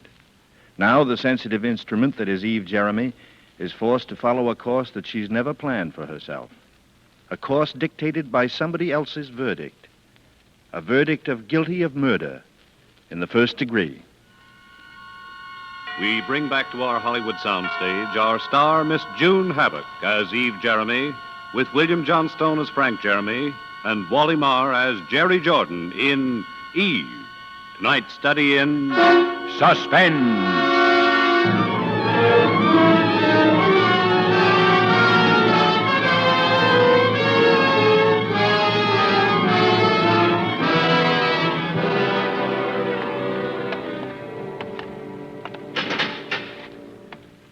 over there, Mrs. Jeremy. The second booth. Thank you. You have 5 minutes. Hello, sweet. Frank, There, now take it easy, sweet. We don't have much time. I have to talk to you like this through an iron screen, not even to be able to touch you. And... That's sweet is sweet. When a guy's Oh, been convicted. Frank, don't. I know you didn't do it. I know you didn't. Of course I didn't, sweet, but it's just one of those things. Circumstantial evidence. But, Frank, there must be something. I was pretty optimistic during the trial because I knew I didn't do it, I guess. But now that I look back on it, they had enough coincidence pieced together to convict a dozen innocent men. Frank, how can you be so calm? How can you... What's the use of being anything else? I'm like an old man waiting to... Oh, don't. Oh, don't. But there's one thing I want you to know, dear. I want to be sure you didn't believe that I was starting over with her. Or that she meant anything to me at all. Didn't. She was a star and I was a producer. I know, I needed her darling. for my picture. She's a... Well, she was a big name in pictures. You knew I'd been seeing her, and when I quarreled with her, it was about you, dear. Oh, darling, honestly, I know. I just wanted to be sure. You know, I've got nothing to hide now. Frank, how much more time is there? 2 or 3 minutes. No, I mean... Oh, November the 16th. November the 16th, 6 weeks. Yes. Frank, I'm going to do something. What can you do, Oh, sweet? don't you realize there's a murderer running around loose? Some man who's free and having fun and going out with girls. The man who did the thing that you're going to be... Yeah. I'm going to find him. How could you find him, sweet? The police tried They for weeks. didn't try. All they wanted was to convict you. But it's nice to hear you say it, sweet. Because I... What? Because it makes me know that you really did love me. Oh. You see, sweet, there are things you can face when you're like this that you didn't dare talk about or even think about before. I always loved you, Eve. But you were so much younger and full of ambition and... Oh, don't. Please don't. I'm sorry, sweet. I wish I could have done things for you. There won't be much left for you now. You know how it is in this business. You spend it as fast as you make stop, it. Frank. I don't care. Oh, I'm a heel. Forgive me, sweet, but it's wonderful to know how you do feel. Frank, I'm not going to let this thing happen. There must be something. There must be some clue Well, somewhere. don't you think the police thought... But there are things the police didn't know. Things I saw. Things maybe you saw when you were up there and didn't tell them. I couldn't very well have told them anything about that. My whole defense was that I hadn't been up there. But there wasn't anything. Nothing important. There must have been something. Whoever was there before you, whoever did it must have left some trace. Well, I know what I'm going to do. What do you... Her address book. I took it away in my purse because, well, it was open at the letter J, and your name was in it. It was a silly thing to do, but I have it now, and I... Don't do it, Eve. I love you to want to, but I can't stand to have you in this Frank, mess. I'm an actress. I can carry it off.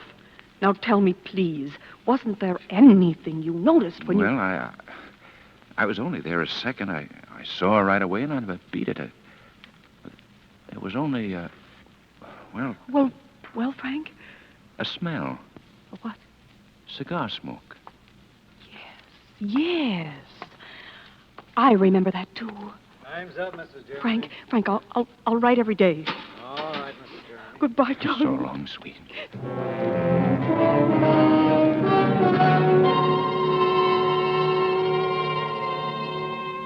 October 5th. Frank, darling, I've been studying the address book. Under the J's, there are only 3 others besides yours. And I'm going after them one at a time. Tomorrow, I'm going down to see Lieutenant Trout at the Homicide Bureau. I won't tell him anything, but he always seemed to me to be one of the few who tried to be fair. And I might need help.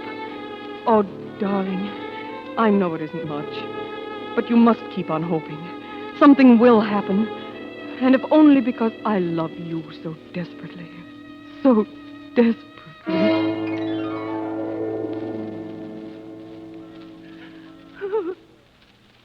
What's your angle, Mrs. Jeremy?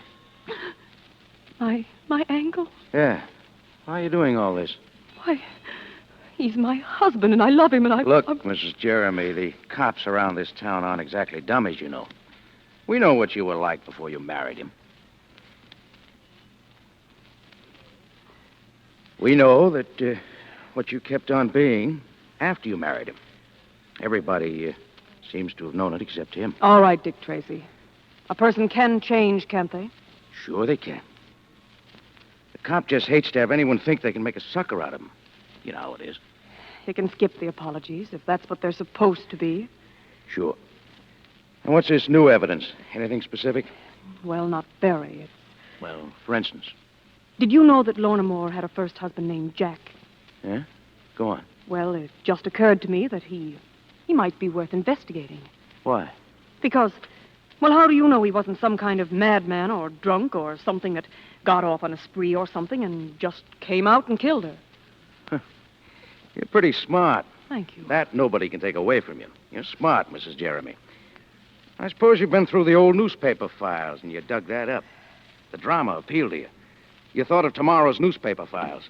Actress, wife of convicted man, frees adored husband at last moment by securing evidence overlooked by bungling police. You're very insulting. Then maybe the next day the caption would read, Hollywood Studios vie in effort to place Eve Jeremy, glamorous actress detective, under contract. I want to forget everything you've just said. I haven't the time to allow myself the luxury of putting you in your place. Now, please listen to me. Oh, I'm sorry, Mrs. Jeremy. I really am.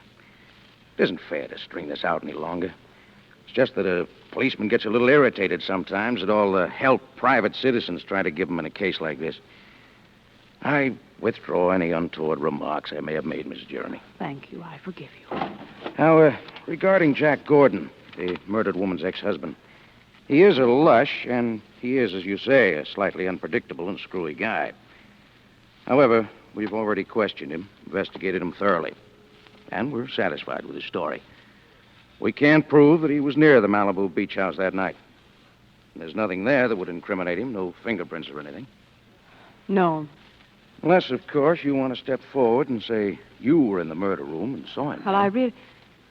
No, of course not. I don't want to go that far, hmm? Of course not. All right. Is there anything else besides Gordon? Nothing definite. Well, not yet. But I have a plan. And I want your help when I want your help. Okay, what do you want me to do? Tell me, what kind of evidence would I have to have? How specific? To upset a first-degree murder rap? Yes. Something in writing. Oh, that's not so easy. You got a suspect in mind? Some particular person? Well, not yet. But you might have. Well, there's one other thing. It's an old trick, but it's still good. What do you mean with... Yeah. Ever see one of these things? No, I don't think so. Yeah. Talk into this little gadget here. What would you suggest I say? Oh, anything. Just talk. Lieutenant Trout is one of the most chivalrous gentlemen I have ever met. Quite a realist, aren't you? Here, listen. Lieutenant Trout is one of the most chivalrous gentlemen I have ever met. You see? What is it? Detectograph. Think it might come in handy? Uh-huh. It might.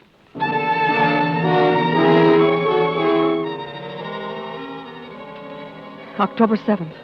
Darling, I saw Trout, and I'm afraid he's not quite the kindly soul I thought he was, but he did help me in one way. He installed a detectograph in my new apartment. Oh, apartment, only a room, really, and, of course, my hair is dark again, really black. I've changed my name and my appearance. I don't think that even you, my darling, would recognize me now. Now, about those other 3 men who were the J's in her address book. I'm afraid they're a dead end so far. Johnson was her dressmaker, and Stanley Jellicoe is a doctor who's definitely been in the South Pacific for over a year.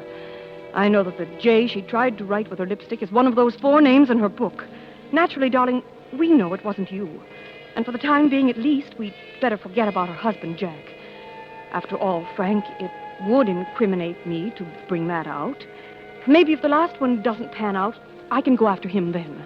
There's just one more. Jerry Jordan. You remember, darling? He was the one who called on the telephone when that horrible drunk answered at the beach house. He said he was calling from New York. But maybe that was some trick or something. Anyway, I have his Hollywood number.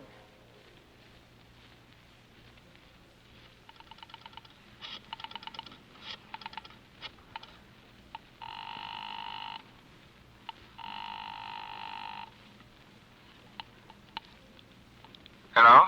Oh, Is this Mr. Jerry Jordan? Yes? Well, I finally found you. Well, can you guess who this is? Well, I'm afraid I'm not very good at that. All right, then. I suppose I'll have to tell you. This is Evelyn Jarvis. Oh? Well, don't you know who I am? Well, no. I'm sorry, I don't, Miss Jarvis. Oh, well, this is embarrassing. Didn't you get the letter? No. What letter? Oh, my goodness. Well, a very good friend of yours, who's also a very good friend of mine, wrote you a letter about me, or at least he said he would. I see. And I'll give you one other clue. I'm from out of town. Now can you guess? You wouldn't be from San Francisco, would you? Well, Oh, Ed Thornton, eh? He always did have a terrible memory for anything but phone numbers.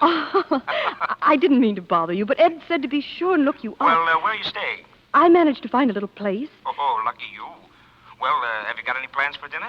Why, I hadn't really Say, thought... better still. Have you got any plans for right now? Well, really, Mr. Jordan... No, seriously. By the time we've had a drink and got acquainted, you'll be ready for dinner anyway. Oh, no, Now, you wouldn't want Ed Thornton to know you were acting that way, would you? You just jump in a taxi and tell him to take you to the Brown Derby on Vine Street. Well, And, knowing Ed the way I do, I'm dying to meet you. Well, as a matter of fact, from what I know, I'm sort of anxious to meet you.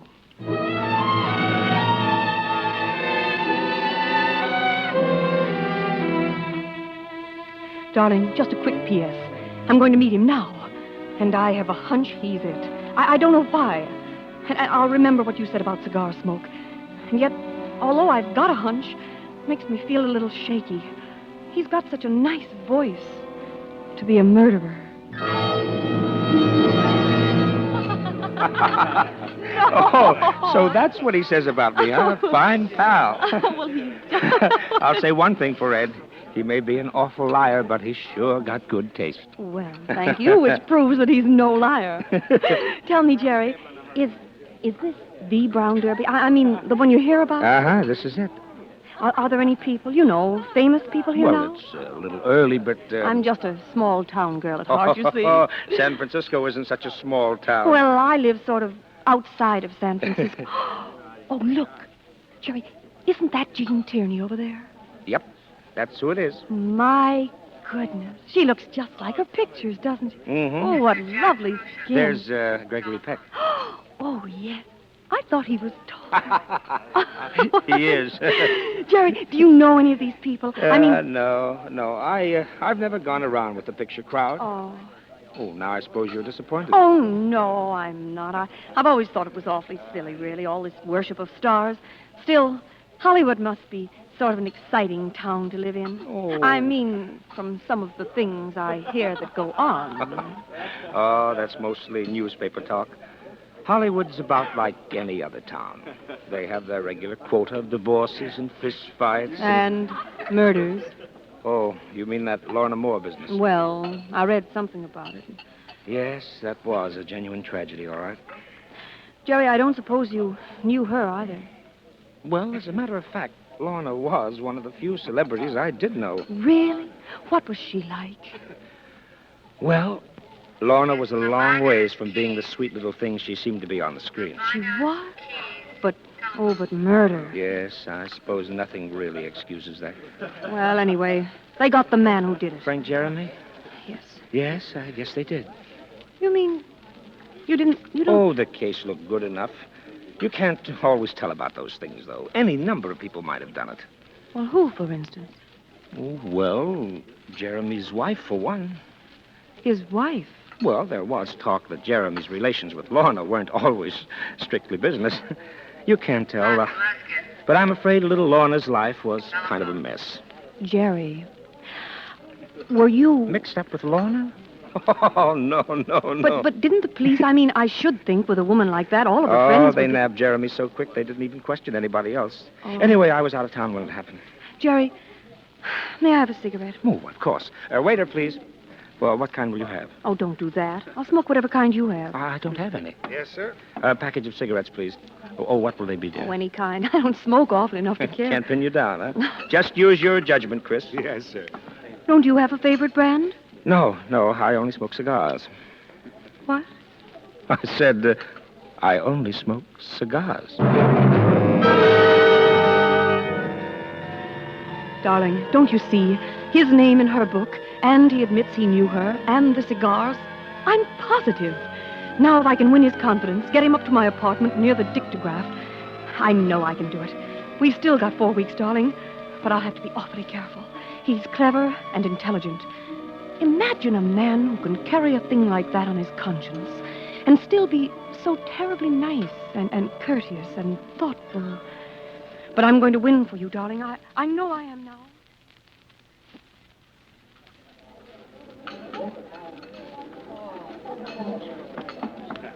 Hello.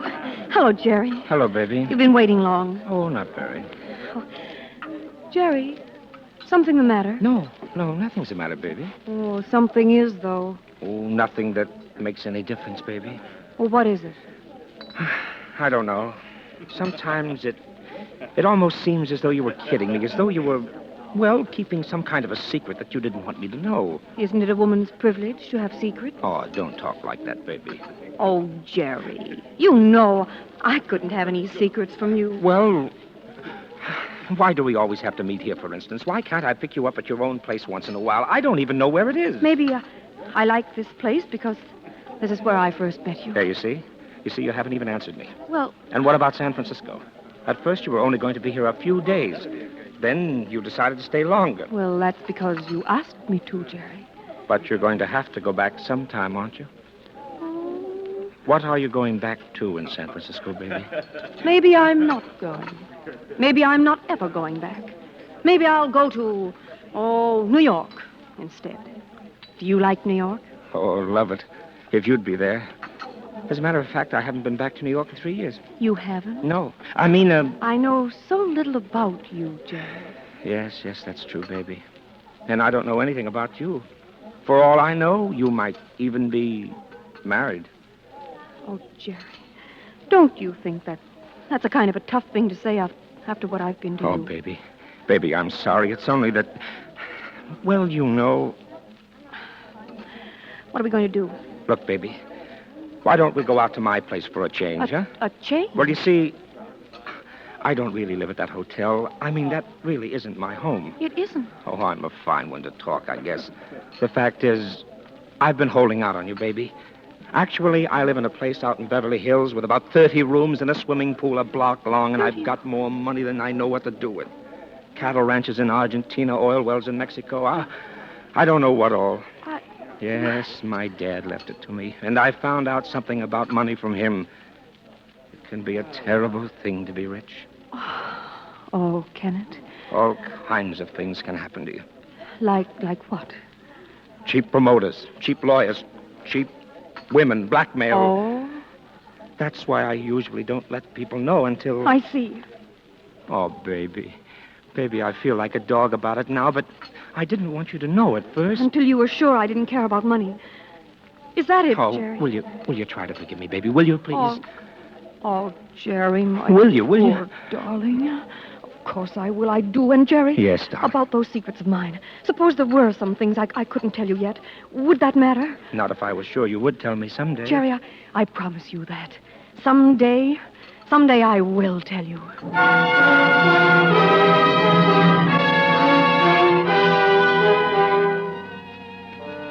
Frank, darling, I know the delay must be torture to you, but you must understand how careful I've got to be. Supposing, I know I can't be wrong, but just supposing he weren't the man. That's why I've got to have the positive, living truth on that detective phone. I haven't been able to get him up there yet, but we've still got 10 days. And I have a feeling it's going to be soon. Very soon. So please don't worry, darling. And I miss you very much.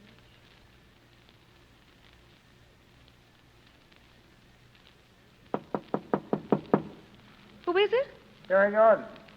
Wait a minute. Jerry. Oh, baby.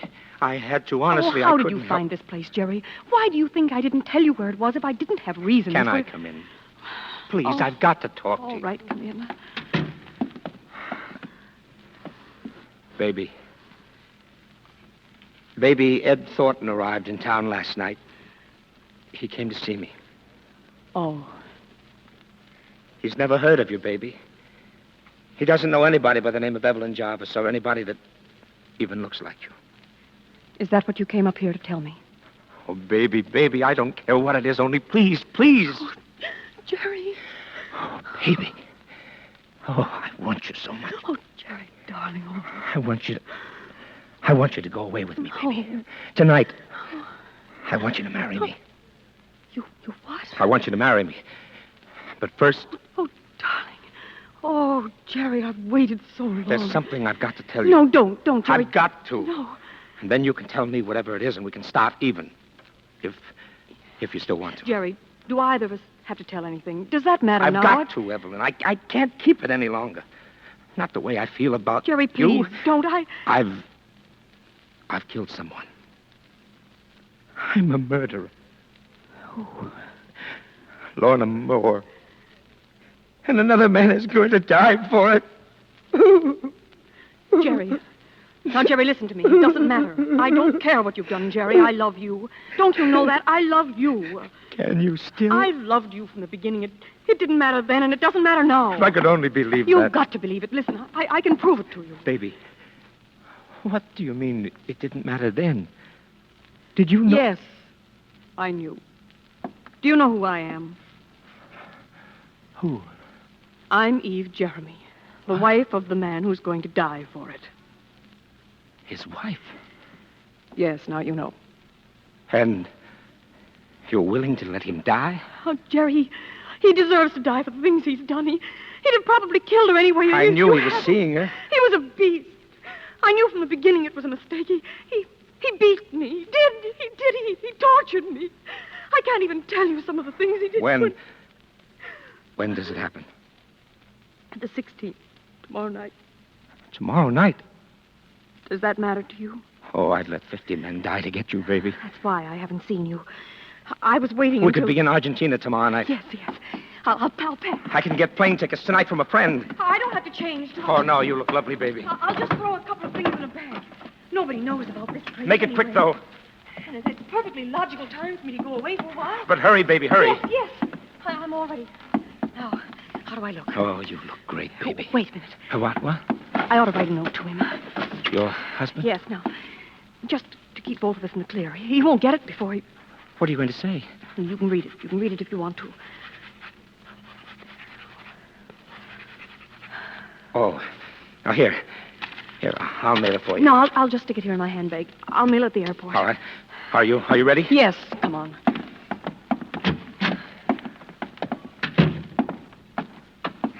There's the elevator now.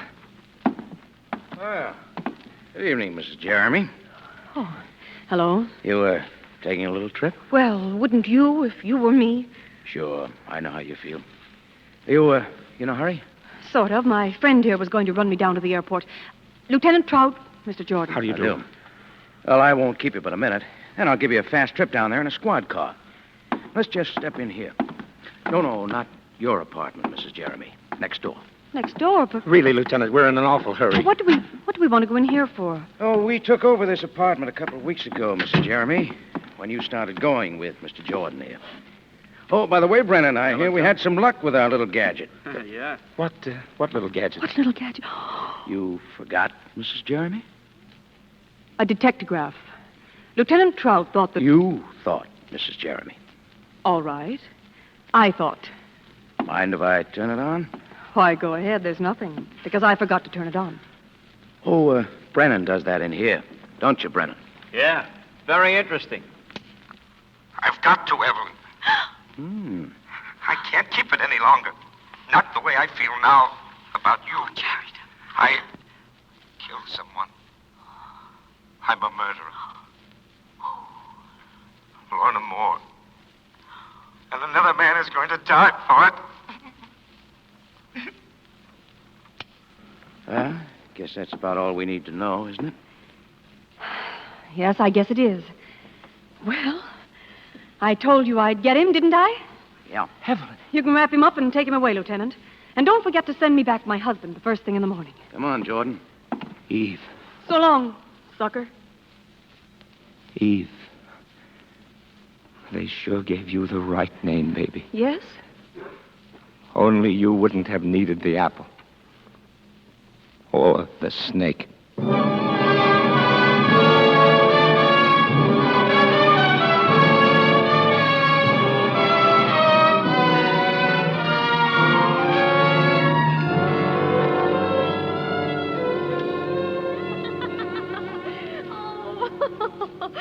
Oh, Frank, darling, it just doesn't seem possible. Back here in our own home, out here on our own terrace again.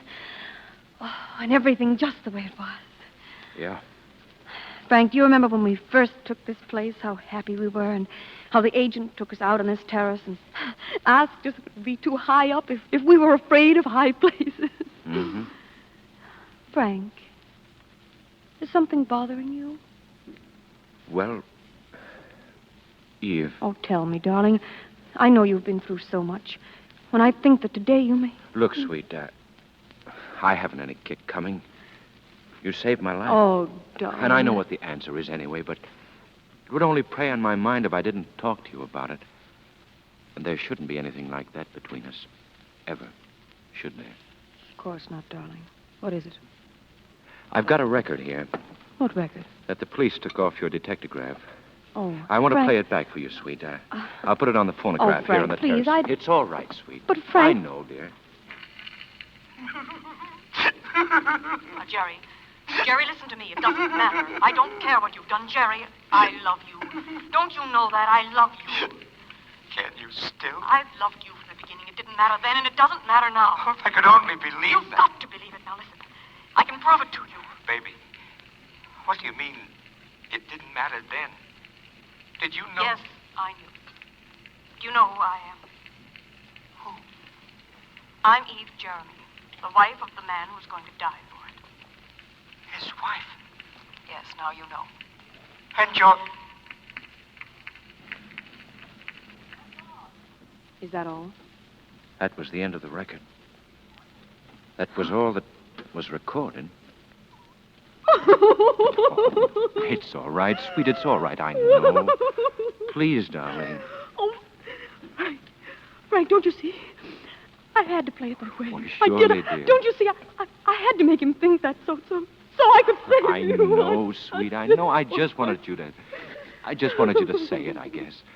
Please, sweet. Now, I understand. Oh, Frank, do you really? Well, of course I do.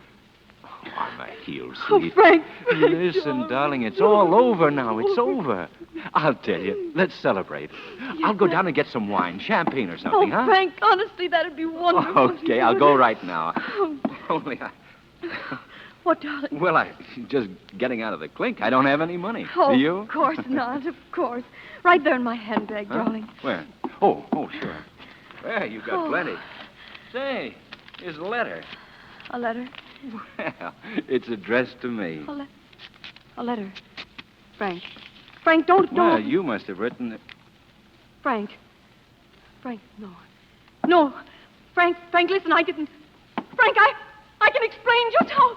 No! Frank, stop! No!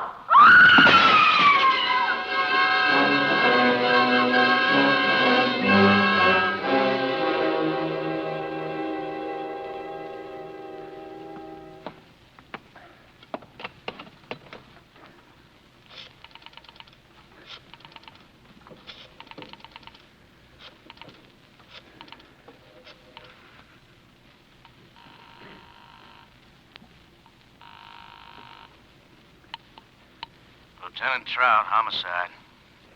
Trout? Is Frank Jeremy. Terrible things just happened. What?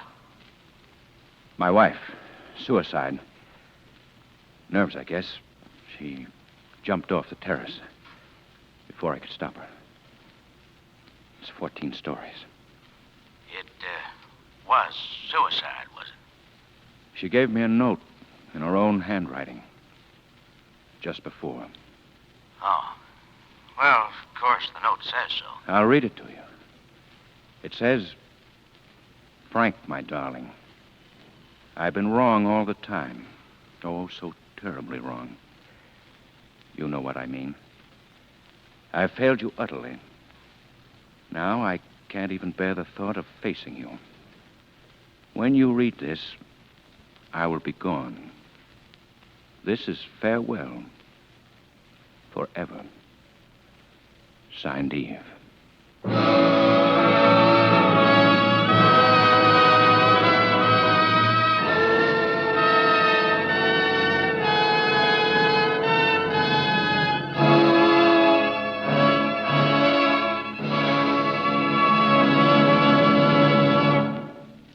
So ends the story of Eve. But Frank Jeremy's story didn't end there. He was a good guy, and he didn't want it to. Frank's story ended a little later, after another long trial and another jury verdict of guilty of murder in the first degree. And this time, the verdict, in all its implications, was carried out. Our thanks to Miss June Havoc for a superb performance as Eve. Do you know what hate is, really? Have you ever actually hated someone? The word hate is often used and misused. Very few of us really experience hate, the emotion. But next week, we'll tell you a story of hate, the violent loathing of two men for each other, in a hate so desperate that it will tax our normal imaginations, a hate so genuine and honest it inspires a despicable pact where one man sets a price on another's life, a bet that he can successfully kill the other within a specified length of time, a hate so mutual that the wager is accepted. That's the incredible premise of Bet with Death, a story by John Dixon Carr, next week's study in Suspense. This is Robert Montgomery inviting you to be with us next week. June Havoc is currently being seen in the Darrell F. Zanuck production, Gentleman's Agreement.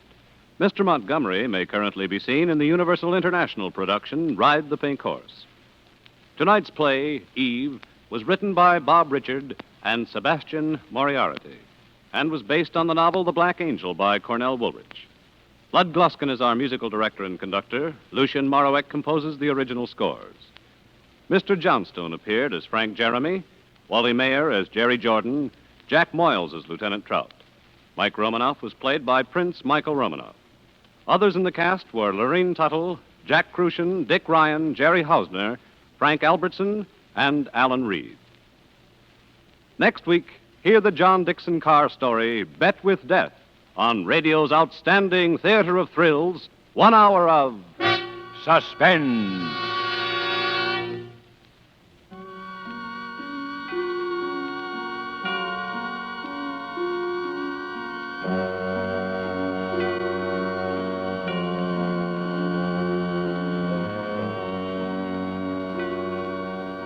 This is CBS, the Columbia Broadcasting System.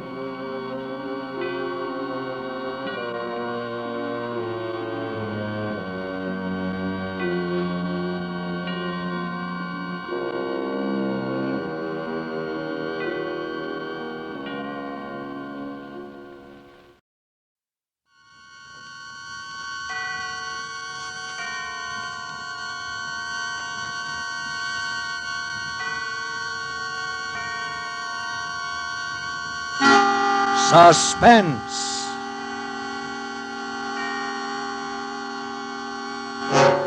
An hour of suspense. A full 60 minutes at this time with the distinguished actor-director, Mr. Robert Montgomery, as your host. Tonight, our star, Mr. John McIntyre. Our story, Donovan's Brain. A suspense play produced, edited, and directed by William Spear.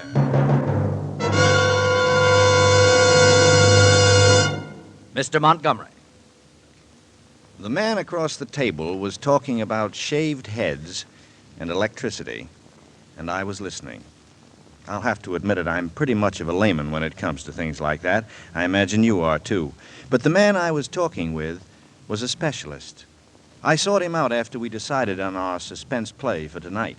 As you know, we're doing Donovan's Brain, and the man across the table who discussed shaved heads and electricity with such final authority was an eminent brain surgeon. Now, I don't know very much about the human brain. I have one, and I use it occasionally, I hope. But I leave the clinical knowledge up to the brain specialists, like the man across the table. To this man of science, I posed the momentous question, what about the brain? And he started in. Your brain, he said, is something less than 2.5% of your total body weight. There's no relation between the weight of your brain and your intelligence. There's no relation between the size of your brain and your intelligence. So we threw out size and weight and talked about what you could tell about a person's intelligence simply by looking at his brain. And it develops you can tell quite a lot by looking. An intelligent person's brain is more complex in appearance than a stupid person's. It has more grooves and depressions, convolutions, he called them. Well, that was all right with me. I was nodding my head in agreement when it occurred to me quite suddenly that this didn't mean very much, not really. Because I can't look at somebody's brain even if I wanted to. You can't either. We have to depend on other ways of judging people's intelligence, on how they act, what they say, what they do. The brain specialist told me about that, too. He said the brain acts as a storehouse for our knowledge. It also is the power that directs that knowledge. So when we act, we are merely putting direction to what we know.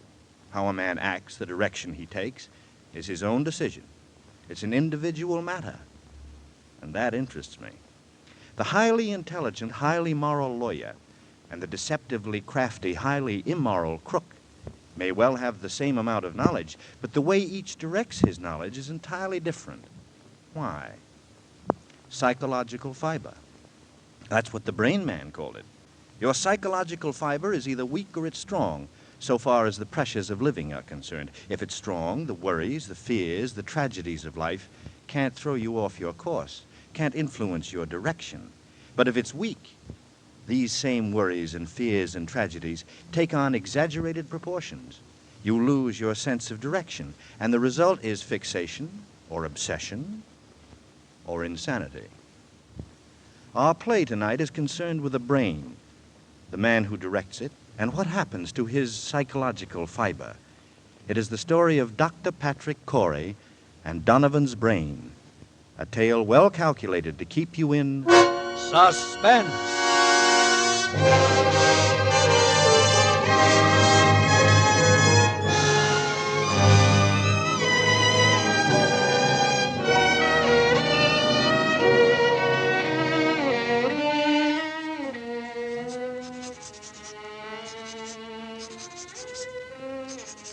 As I sit now outside my laboratory door, writing under the heading Experiment 87, this final entry in my casebook, I know that these are the last words I shall ever write upon this earth. I neither ask nor expect forgiveness now or hereafter. And for those who seek some explanation, I refer them simply to this casebook. Let them read it carefully. From its first entry on that ill-starred day of December the 5th.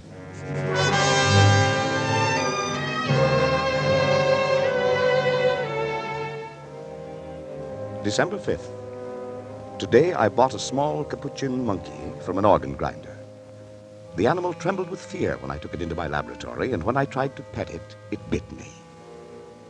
But I had to make it trust me completely. Fear causes an excess secretion of adrenaline, resulting in an abnormal condition of the bloodstream, which would throw off my observations. So, I fed it bananas and raw egg, and finally, the creature laid its head against my shoulder. I stabbed it with a surgical lancet between the occipital bone and the first cervical vertebra. It died instantly.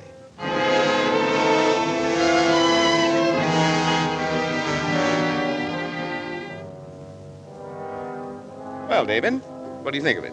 Well, that's pretty amazing, all right. You see what I've done, don't you? Well, I think so. You think so? Good Lord, don't you know? Well, after all, Dad, I'm only a second-year medical student. What of it? When I was a second-year medical student... Who is it? It's me, Dennis. Patrick, Dr. Schrott is here to see you. Oh. Well, let him come in. Come in, Doctor. Thank you. Patrick didn't realize who it was. You know my son, David, of course. Oh, of course, of course. How are you, my boy? Fine, thanks, Doctor. Well, Patrick, hard at work as usual, I see. Patrick, you didn't eat the lunch I sent in to you. Or the breakfast either. I tried to get him to, Mother. Well, I've been terribly busy, Janice. Yeah, but you've got to eat, Dad. I know. What is it this time, Patrick? A brain. What? A brain, a monkey's brain. Oh. Well, what about the brain? Well, I'm trying to see how long I can keep the tissues alive. Is that it? In that jar? Mm-hmm. Considerably more to it than just a jar, though. You want to see how it works? Well, is it still alive? In a way, yes. It's a fairly simple device, actually, Doctor. It's a variation on Carell's mechanical heart. See, the brain lies in a bath of blood serum. These rubber arteries are fixed to the vertebral and internal carotid arteries of the brain. And the blood substance is forced through the cycle of Willis to feed the tissues. And over here, I've installed a small pressure pump that forces the blood circulation. See? But how do you know it's alive? Well, that's very easy to determine. The brain, when functioning, gives off infinitesimal electrical impulses. And they can be measured. As a matter of fact, I've hooked the encephalograph to a small amplifying system. The brain impulses can actually be heard. Here. I'll turn it on.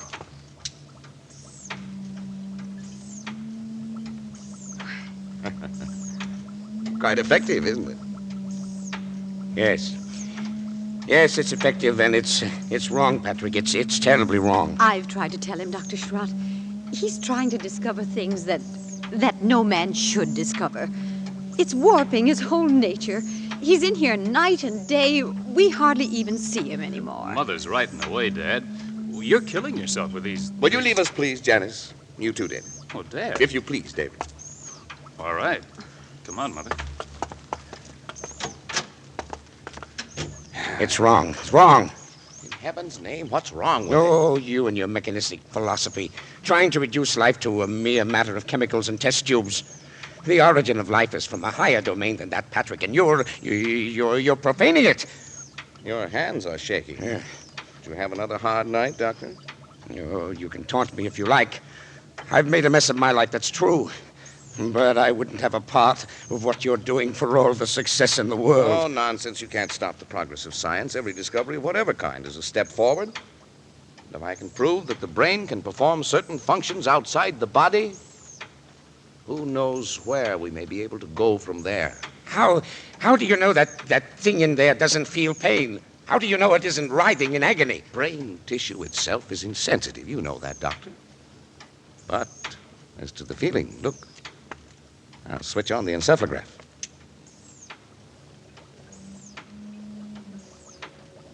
Notice the faintness of the amplified alpha rays?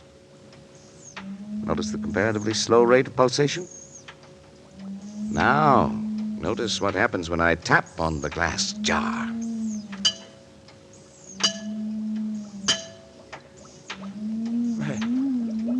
Why, it feels. It thinks. Well, I wouldn't go so far as to say that, but it certainly shows marked reaction to an external stimulus. I wouldn't believe it possible.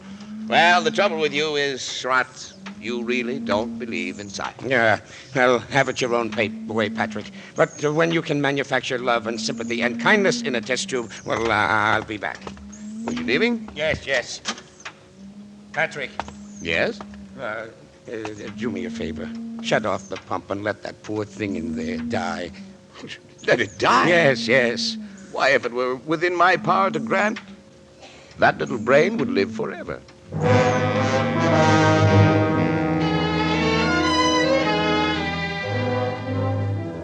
December 10th. I'm utterly exhausted from lack of sleep, but the events of the past 5 days have been of such tremendous importance that I must set them down while every last detail is still fresh in my mind. For I've had no time to make an entry in this record, since the day last week, it seems months ago now, when I had my first partial success with the brain of the capuchin monkey. At that time, however, it seemed that I was doomed to disappointment. In spite of all my efforts, the brain of the monkey ceased to live at 12:14 that night. Tired and disheartened, I lay down to sleep on the cot in my laboratory.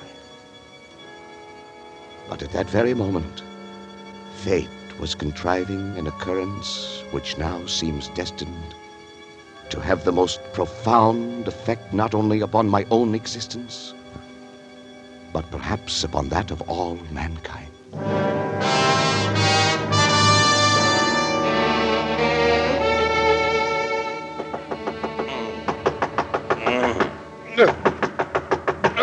Hello?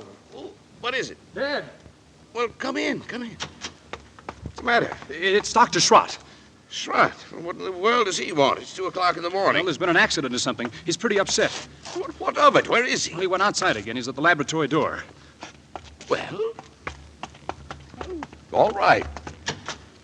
Patrick. Oh, thanks heaven, my boy. Thank heaven.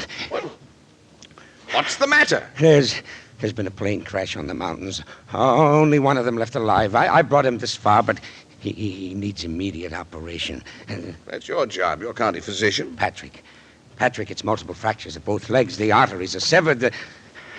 The legs will have to be amputated. You're not in any shape to do the job. Well, that's not my fault. Take him to the Phoenix Hospital. I'm not going to take the responsibility. It's too far. We'd never get there in time. Oh, Patrick, please, it may mean a man's life and your job as county physician, huh? I'm not thinking of that. But he's an important man. William H. Donovan. Donovan? The Wall Street Donovan? Yes. Oh, you've got to help me, Patrick. Well, what are his chances? About even if we hurry. Well, bring him in. Thank you, Patrick. Thank you, my boy.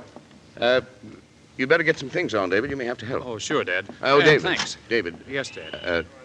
Don't say anything to your mother. I don't wish her to be disturbed. Oh, sure, I know. We'll use the laboratory table. Before you go, put the instruments to the sterilizer. And don't forget the Geely saw. Oh, right. Oh, but... But what?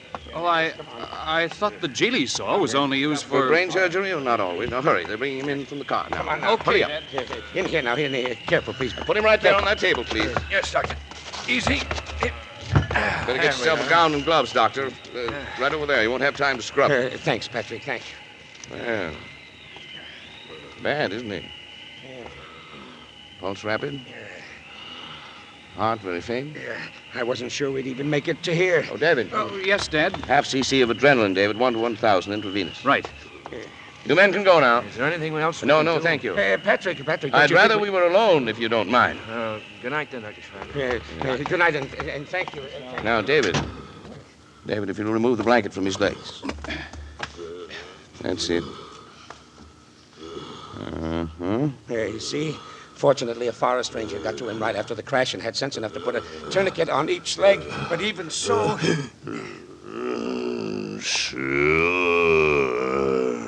Sure. We'll get it. Sure.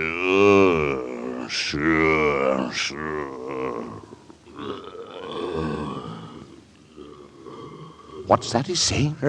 Something like sure. He said it over and over. Well, that's funny. He's got a foreign accent. He's an Armenian, I think. He changed his name to Donovan. I hadn't realized he was deformed. Well, it doesn't show us much in his pictures. Now, Patrick, I think we ought to begin. There's no use amputating those legs. No use? He'll be dead anyway by morning.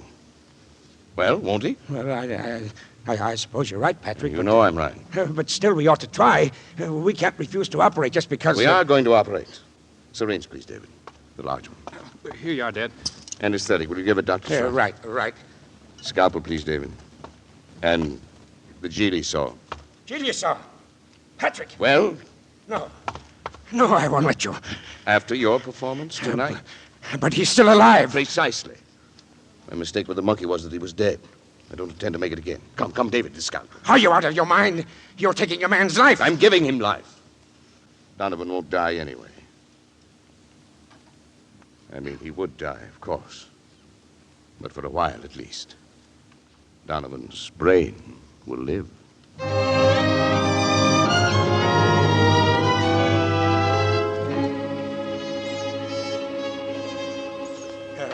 You better hurry. They'll be coming for the body pretty soon. You can go now, David. Well, I think I will, then. David, you understand, of course. Yes, I understand. Not a word to your mother or to anyone. I understand. Patrick, will the skull... I bandaged the whole cranium. It'll look like any head injury. I hope nobody gets any ideas about an autopsy. Oh, the coroner, you can stop that. You drive a hard bargain, don't you, Patrick? You better sign the death certificate before they get here. You know this is blackmail. Want a drink? You don't have to do that. I'll sign it. I'm sorry, but it was a chance that comes once in a lifetime. William Donovan has one of the greatest minds has one of the greatest brains in the world today. And now you have it. It's madness, Patrick. You think I won't succeed? Succeed in what? Turn on the encephalograph.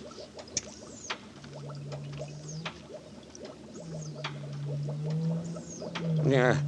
Simple alpha waves, no different from the monkeys. You can't take a human brain out of its body and expect it to function. Did it ever occur to you that the brain might simply be asleep? Asleep? Certainly. Operation like this is a severe shock. Now, tap on the glass.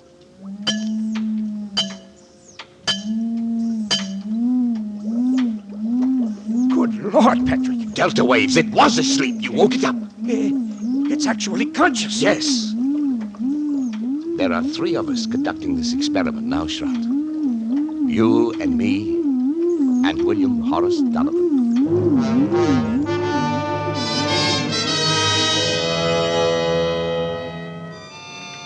December 17th. I've moved my bed into my laboratory, but I've scarcely slept in 6 days. There can no longer be any doubt that the brain responds like a sensitive seismograph to vibrations near it, including the sound of my voice. Yet I have found no method of communication with it. I've devised a simplified Morse code consisting of taps on the glass container together with voice vibrations. Perhaps we can teach the brain.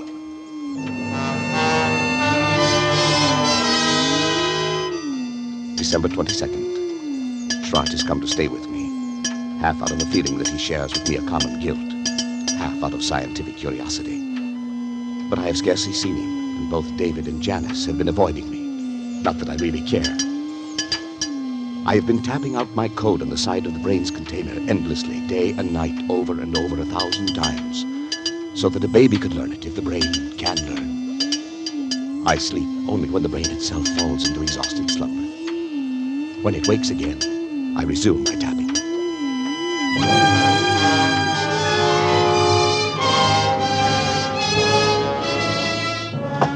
Schrott! Schrott, wake up! Yes, Patrick. Get up, hurry! Well, what's the matter? Come. Is something the matter? Come, I want you to see something. Look, Patrick, you look like a Hurry. ghost. Where are we going? Back to the laboratory. I can't believe it myself. I may have been dreaming. Delirious. What happened? Come on. You hear that? The delta waves. Yeah, it seems disturbed. You've got to check my observations for me. If my reasoning is wrong, tell me. I can't be sure of anything anymore. Yes, Patrick, yes. Now listen carefully, Doctor. You know I've been trying to communicate with the brain in code. Now, if I were able to cause a distinctive pattern of the brain's delta waves by a specific command in code, if the brain responded with the same pattern of sound each time I issued the command, it would prove that I had succeeded in communicating with the brain, wouldn't it? Yes, Patrick, yes, I think it would. Now, listen. Donovan.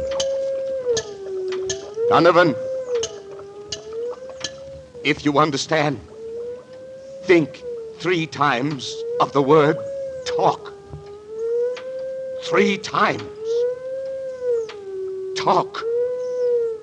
Talk. Talk.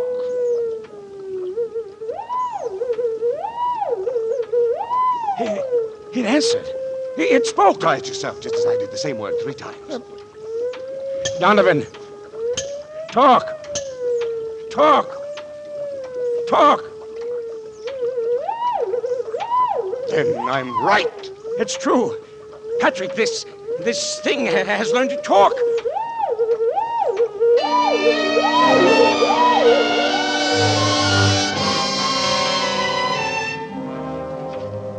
December 23rd. Schrott's romanticizing, of course. The delta pattern is so infinitely complex that it would be utterly impossible ever to break it down into specific words. Yet that it understands me, that it's trying to communicate with me, is certain. Schrott suggests mental telepathy, that I try to make my mind a blank, as the mediums call it, while at the same time increasing the energy content in the plasma that feeds the brain in the hope of stepping up the brain's electrical potential, as one would step up the power of a radio station. But naturally, telepathy is nonsense. But the feeding theory intrigues me. I shall try it.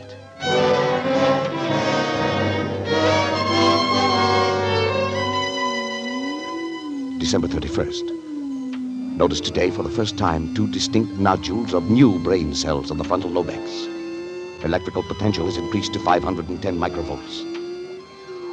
I've begun smoking cigars, although I've always hated them before. Nerves, I expect.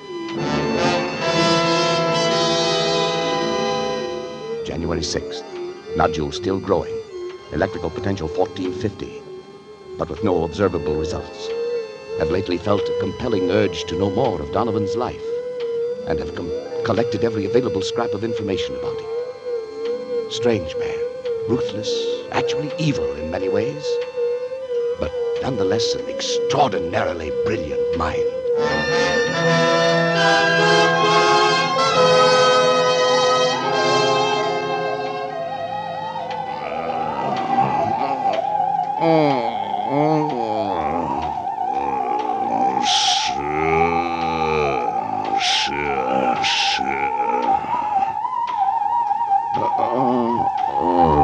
It will be the test.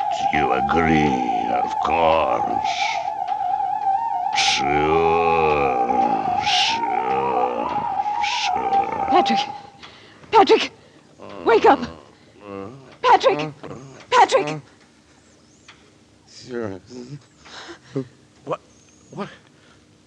What is it?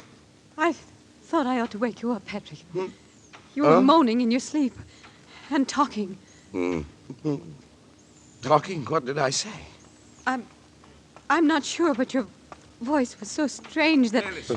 Janice, what's the matter? Oh, that's nothing. I was dreaming, that's all. Janice woke me up. Patrick, let me see your hand. No, the other one. Well, what about it? You're not left-handed, are you? I know.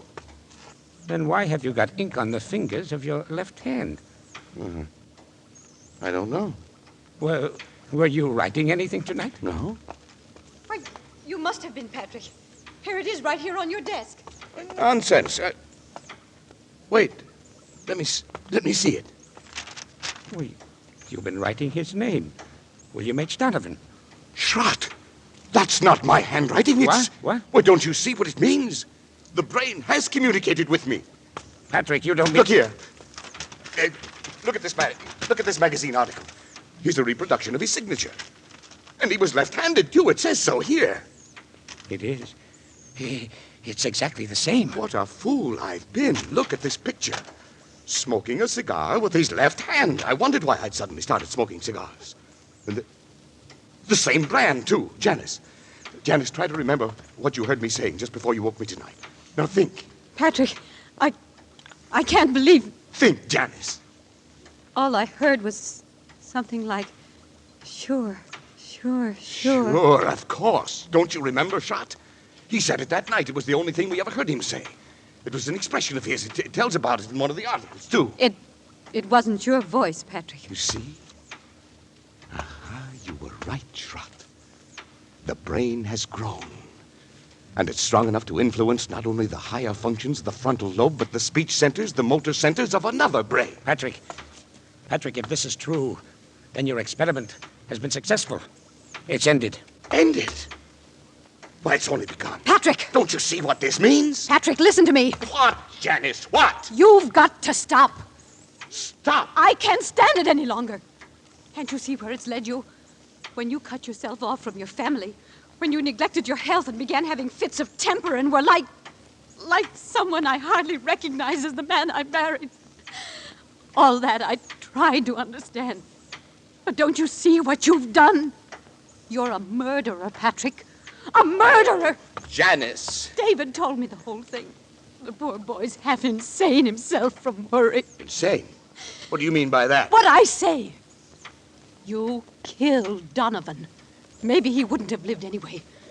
But you killed him.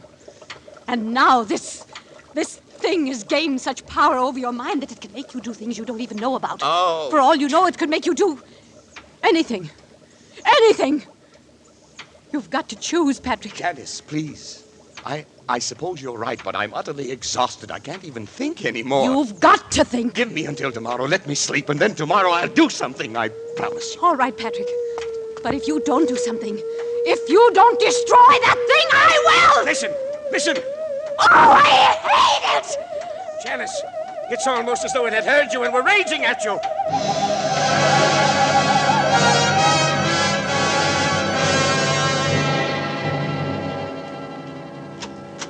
This way, please, Dr. Corey. But, Patrick, why are we going in here? A psychiatric I told you I'd clinic? do something, darling, and I've got an idea. You mean having yourself psychoanalyzed? Something like that? Something like that. I'll tell you about it later, dear. First, I want to talk to this man alone. Dr. Zanger, this is Dr. Corey. Oh, how do you do, Dr. Corey? I've heard something of your work. Oh, yes. Oh, and this is Mrs. Corey. Oh, of course. Excuse me. I'm happy to meet you, Mrs. Corey. Thank you, Doctor. Won't you come into my office, Doctor? Yeah, Janice, would you mind waiting here in the reception room? I'll be out in just a moment. Why, certainly, dear. In here, please. Well, Doctor, she seems quite normal. I had expected from what you told me on the phone. Yes, I know, but I can assure you, deeply as it pains me to do so, that she is quite insane. Oh, I see. Paranoia. She's always been a little jealous of my work, but lately she's developed a most extraordinary delusion. She thinks that I've created some sort of a monster in my laboratory that controls that controls my mind, my action. Yeah, I have heard of such cases. It was a great shock to me. I thought of you at once, of course. I'm putting her completely in your hands. Well, it is a little unusual, but since you are yourself a medical man... I know you do everything you can. Yes, you definitely wish then to commit her, huh? Yes. You have the papers. Here they are. Just your signature will be enough. There you are. You keep me informed. Oh, naturally. Well, goodbye then, Dr. Corey. We will do what we can. Patrick? Mrs. Corey is staying with us, Miss Wilcox. Yes, Dr. Zanger. Patrick, come back. Oh, it's all right, Mrs. Corey. Patrick? Just come inside with me, please. Patrick! No. Where are you going? Come along, Mrs. Corey. Let me go. It's all right. Let me go! Please. Oh, Dr. Corey, Yes? about the bill, how do you wish it to be handled? Sure. I'll take care of it by the week. The checks will be signed William H. Donovan. Sure.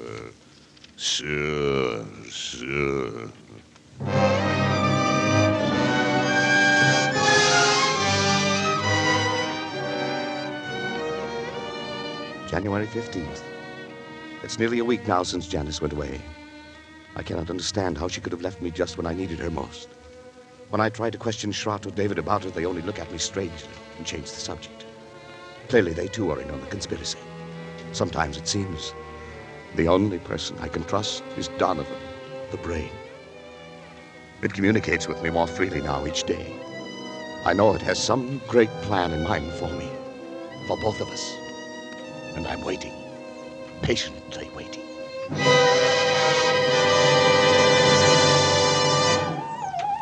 Donovan, I'm listening, Donovan. Don't be angry, Donovan. I'm trying to understand. I'm listening, Donovan. I'm listening.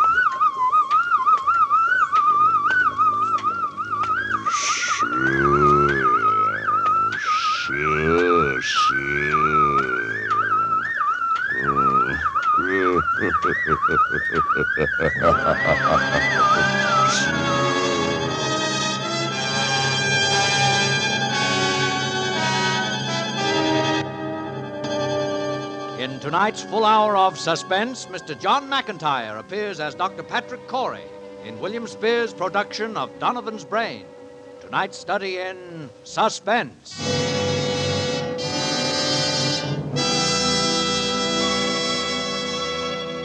In just a moment, we will return with Act Two of Suspense. This is CBS, the Columbia Broadcasting System. And now, back to our Hollywood soundstage and your host for Suspense, Mr. Robert Montgomery. At the outset of Experiment 87, we were concerned with a man of science who had a wife and a son whom he loved and who loved him. He was a gifted scientist, dedicated to his work, and he signed his name with his right hand, Dr. Patrick Corey. That was before Donovan's brain. That was before his psychological fiber weakened against the force of a powerful obsession, and with this weakening, his power to direct his knowledge has become twisted. Now we look again at Dr. Patrick Corey, man of science. He has alienated friends and family. He has had his wife committed to an institution. His entire life has become a thing contained in a vat, controlled by pounding electric waves, and he signs his name with his left hand, William H. Donovan. And now, with John McIntyre as Dr. Patrick Corey, and with Act Two of Donovan's Brain, we again hope to keep you in Suspense.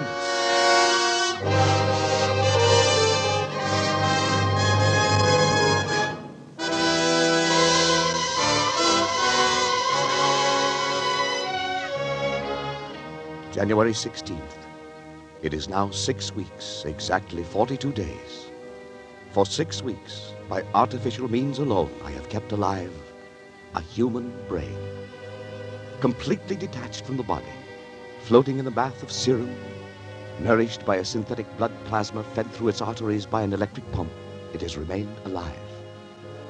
Not only alive, but I have succeeded in communicating with it. For I have even induced new growth of brain cells and so tremendously increased its mental faculties that by sheer brain power alone it is actually able to communicate its thoughts to me. And each day, my communion with that living, pulsing mass of gray matter that was the brain of William Donovan becomes stronger and stronger. Even now I sense it striving to reveal some plan to me.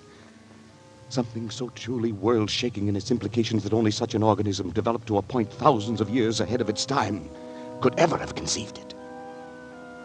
So far I sense this only. But soon I shall know. Indeed, I shall be a partner in its execution. What a fool I was ever to have considered for a moment my wife's demands that I end the experiment. It's because I refused, of course, that Janice left me a week ago without so much as a word of explanation of farewell. Even my son David and my assistant Schrott are privy to this conspiracy to thwart me. For when I asked about Janice, they pretended to know nothing, or seek to avoid my questions. But the brain will live. I can hear it now. Its delta waves, quite audible over the amplifying system I've arranged for it, almost as though it were calling to me, trying to speak to me. Yes, the brain will live. Donovan, what is it? What are you trying to tell me? Go on, Donovan, go on, I'm listening. Go on. Who is it? It's me, Patrick, and David. What do you want? We want to talk to you, Dad. I have no time to talk, I'm busy. Please open the door, Patrick. It's important. Go away, I tell you I'm busy. Please, Dad. Can't you leave me alone? But, all right. Thanks. Now, what is it? Patrick, won't you come into the study with us for a few minutes? Whatever you got to say, you can say right here. You know I can't leave the laboratory. Dad, it's only that we wanted to talk to you in private. Don't tell me that you're afraid of this poor mass of brain cells. No, it's not that, Dad. Never mind, David. At least turn that thing off then, will you, Patrick? What difference would that make? It could still hear, couldn't it? All right, well, what is it? It's about Mother. Oh. So she put you up to this, did she? I thought the truth would come out sometime. Dad, listen. She tried to stop this experiment from the beginning. She thought she could blackmail into quitting by leaving me. And she still does, and now she's using you as a go-between. Patrick, please, listen a minute. I've heard enough. We haven't heard a word from Janice. We don't know where she is. That's what we came in to talk about. Oh, have you? Well, how should I know where she is? Because you were the last person seen with her, Dad. I was. Don't you remember, Patrick? You took her into town with you. You wouldn't tell any of us why. Oh, yes. Of course. For a moment I'd forgotten, but what of it?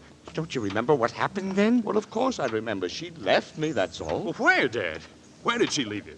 What were you doing? I don't know. We were in some big public building. It's the city hall, courthouse, taxes or something, and the next thing I knew, she simply disappeared. Is that all? Didn't she say anything? Didn't she at least tell you why she was going? How do I remember what she said? It's been a week and more. I've hardly slept. And you know I've been working night and day. Yes, that's just it, Patrick. What do you mean by that? Patrick, you say that the brain communicates with you, tells you things about its past life, suggests thoughts.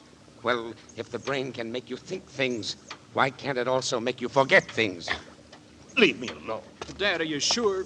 Are you sure you don't know what's happened to Mother? No, I tell you, But no. don't you see what you might have done? In heaven's name, stop now while there's still time. Get out of While here! there's still time to help Janice, if there is. While there's still time to help yourself, Patrick. Shut off the current. Let the brain die. Kill it, Patrick. Kill it. Get Kill out, it. both of you. Get out! Get out!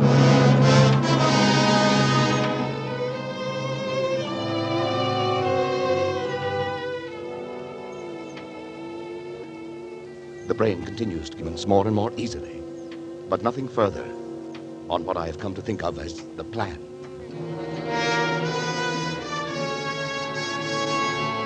I am now sleeping a great deal, but my dreams are becoming increasingly troublesome, although I'm at a loss to analyze them. Most frequent is a sort of vast cosmic ballet, presided over by the colossal figure of a young man whom I seem to recognize, and yet I never see his face. It is as though the entire population of the earth were moving past him in review at his command.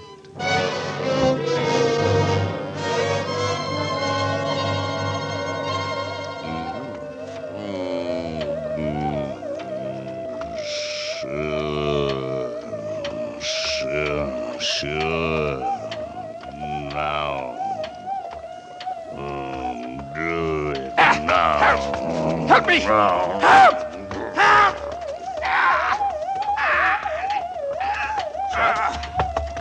Shrot? Dad, let go! David! I had to, Dad. Well, never mind now. Here. Help me with Trot. He's fainting. No, David, don't let him touch me. David, Don't let him touch me. It's all right now. Here. Here's a glass of water. Well, what's the matter? You're trembling all over. I can't. What are you looking at me that way for? You look frightened half to death. Dad. Well, what happened here anyway? I came in and found you on the floor with your hands around your own throat. If it hadn't been for me, what? Why's your luggage all packed? I was going to leave. Leave? In the middle of the night? Why? Because The fuse box. It's been opened. It was you, Shrot. You were going to shut off the current. You were going to kill that brain. Patrick, you tried to strangle me. What? It's true, Dad. That's why I had to slap you.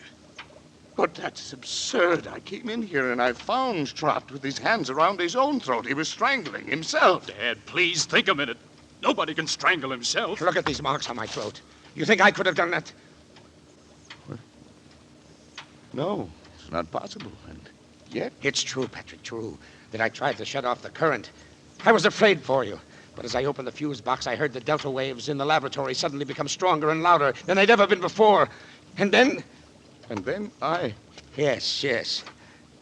Then the brain... You even spoke in Donovan's voice, Patrick. His voice? Yes, that recurring phrase of his, sure, in his very tones, his very accent. You've created a monster, Patrick. It has the power to make me commit murder. Patrick, what about Janice? Shrot, you don't think I couldn't have done a thing like that? You couldn't have done what you did tonight if you'd been yourself? No. Even a hypnotist can't force a man to... Don't worry about it now, Patrick. It's probably all right. We'll try to find it tomorrow. We'll do everything we can, but first... Dad, don't you see? Dr. Shrot was right. You've got to destroy... well... Maybe then I could remember it, yes. The brain must die. Pull the switch in the fuse box. It will only be a matter of seconds then. Yes. But... You've got to, Patrick. Shrot! David! Help me, I can't move. Come to me. Pull the switch. Hurry, Shrot! David, go on! You too. It's paralyzed us, Patrick. The brain won't let itself be killed. Then it has the power to live on, to command us as long as we live. To make us do anything it wants. To kill, murder. Dad, what are we gonna do? Listen. The brain. It's laughing.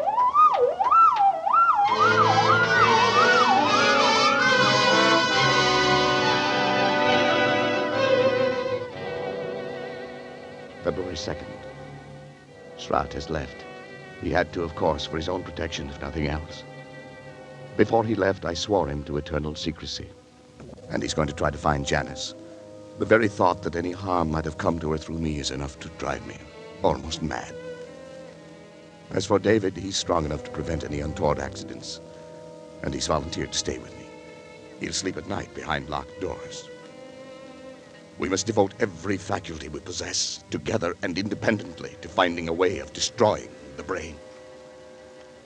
Perhaps while it sleeps, although it seems to have developed tremendous powers of the subconscious which operate even in sleep. A recurring dream. The now oppressive sense of some further task to be performed continues. Oh, if Janice were only here. Even her presence, I know, would help immeasurably to combat this fearful thing. A terrible thought crosses my mind.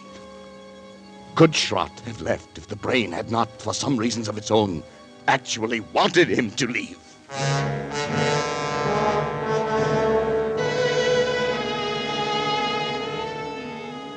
February 6th. My thoughts are less and less my own. The dream of the young giant bestriding the earth, the figure without a face, pursues me now, even in my waking hours.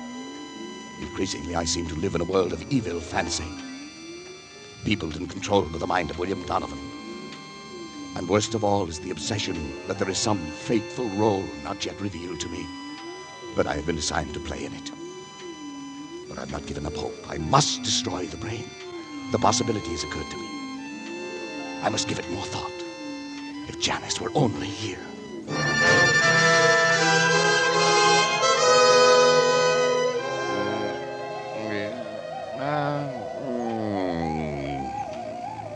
Sure.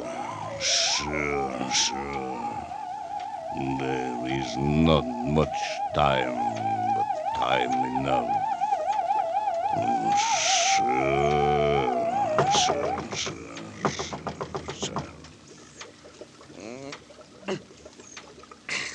Hello? Who is it?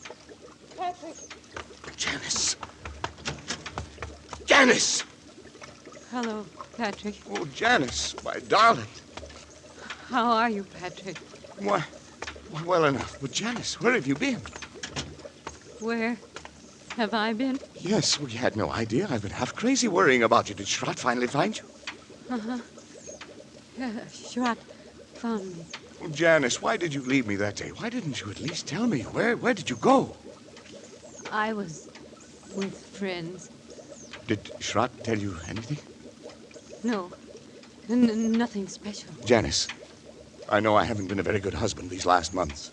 I haven't been very kind or considerate or even civilized. I haven't been myself, Janice. I know, Patrick.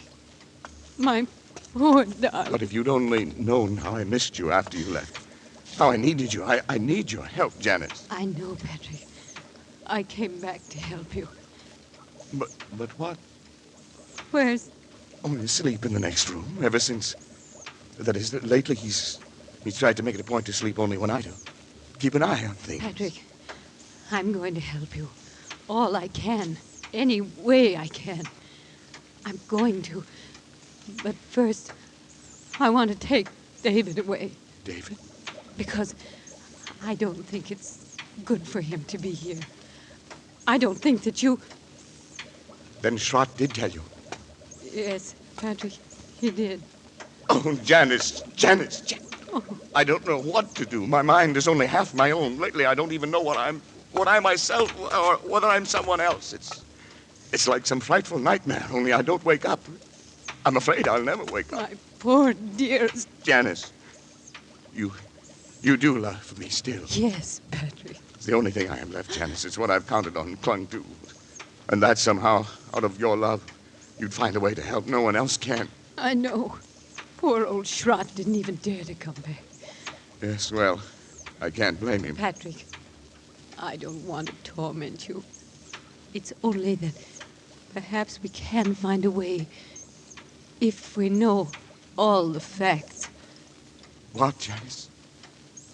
Don't you really know where I was? No, how could I? Don't you remember where you took me? Well, I took you? You took me to a psychiatric clinic, Patrick. You had me committed. Oh, Janice. No, Patrick. Not you. Donovan. It was because I tried to make you stop the experiment. Kill the brain. As you left me there, you even spoke in Donovan's voice. Sure, you said. I thought they were the last words I would ever hear you speak. Oh, Janice, forgive me. I couldn't persuade anyone I was sane. After what you told them, everything I said only made them think I was mad. I'm not mad. Am I, Patrick? I'm not mad.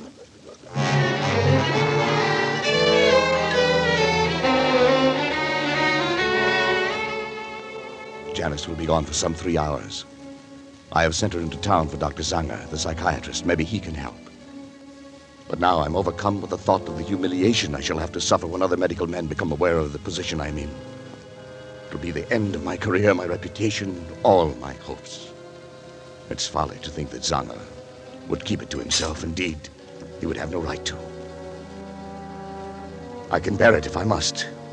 But another way, a possibility came to me yesterday, and I've been thinking it over. There's no harm in trying it in any event. I must try. I have 3 hours.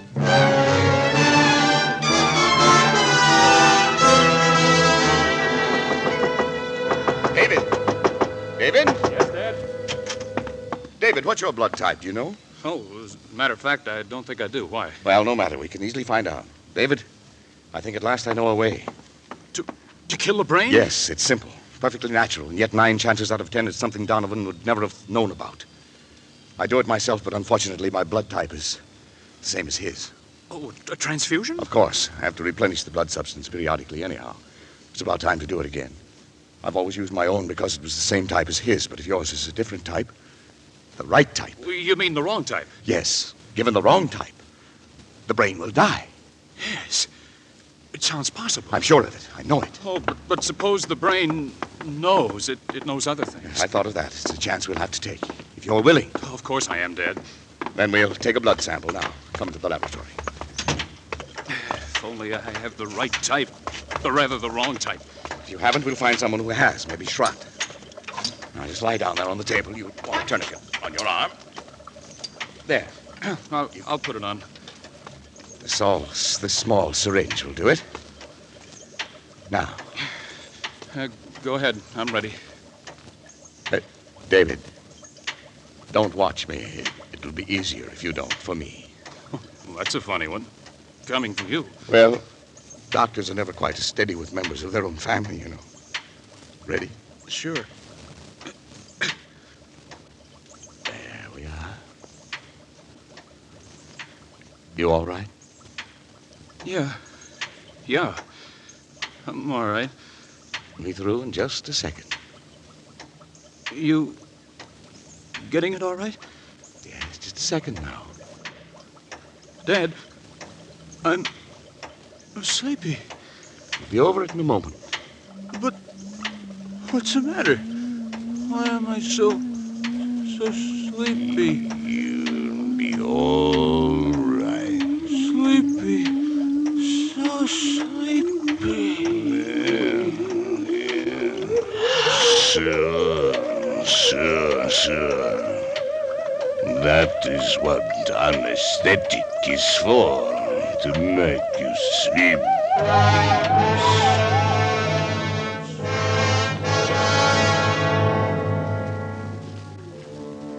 I was somewhat surprised to find the instruments sterilized and already lying out.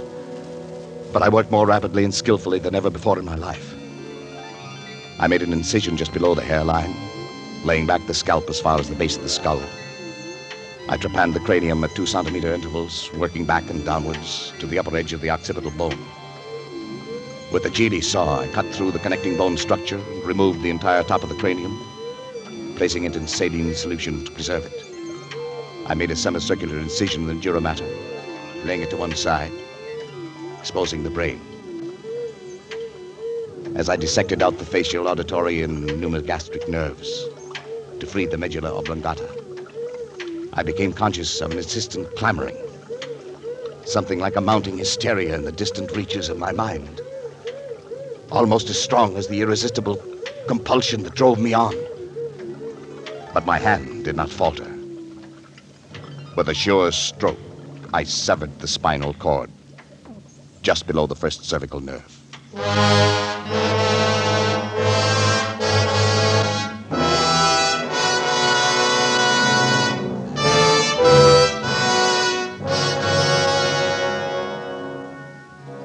As I make this last entry, with that awful guilt upon my soul, even now I cannot fully comprehend how it has been possible for any man, by mortal or immortal means, to be driven to such a crime. Even the divinity himself did not demand of Abraham that final sacrifice of expiation, when he, with his only begotten son, ascended the Mount of Olives. Perhaps Schrott is right. Perhaps there is indeed in man some spark of the divine that will elude our test tubes and our laboratories until the end of time. Perhaps that is the one thing that even Donovan did not foresee. I only know that at the instant my son died under my own hand, I was set free. At that instant, I saw and understood for the first time that monstrous plan born in the brain of William Donovan, of which I was to be the instrument. It was the plan I had glimpsed but never grasped in the recurring dream. Donovan did aspire to the domination of the world. And with those tremendous mental faculties that I myself had given him, it was literally within his power to become the absolute ruler of all mankind. Only one thing was lacking: a body. A young, strong body into which those ever-growing brain cells could graft and affix themselves and live on, perhaps, for centuries. He chose the body of my son. And now at last, too late, I'm free to destroy this foul thing of my creation. I know it as surely as I know that my own life must be the forfeit. The brain also knows. I can hear the disturbed, erratic oscillations of the delta waves coming through the laboratory door. But there's no room left in me now for fear. I shall take the 6 steps from the desk where I am writing across to the laboratory door. How often I have taken them in happier times. I shall open the door, close it behind me for the last time, and write finis to the mortal life of Patrick Arthur Corey and the brain of William Horace Donovan. May others learn from the record I leave here the lesson I have learned so bitterly, and profit by them. And for the things I have done, may God have mercy on my soul.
The bodies of Dr. Patrick Arthur Corey and his son David were found in Dr. Corey's own laboratory early today.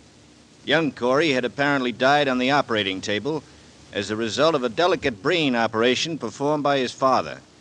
In the case of Dr. Corey, there was nothing to indicate the cause of death. But medical authorities who viewed the body, including the famous Dr. Gustav Zanger, gave us their opinions that he might have died of a shock as the result of the unsuccessful operation on his son.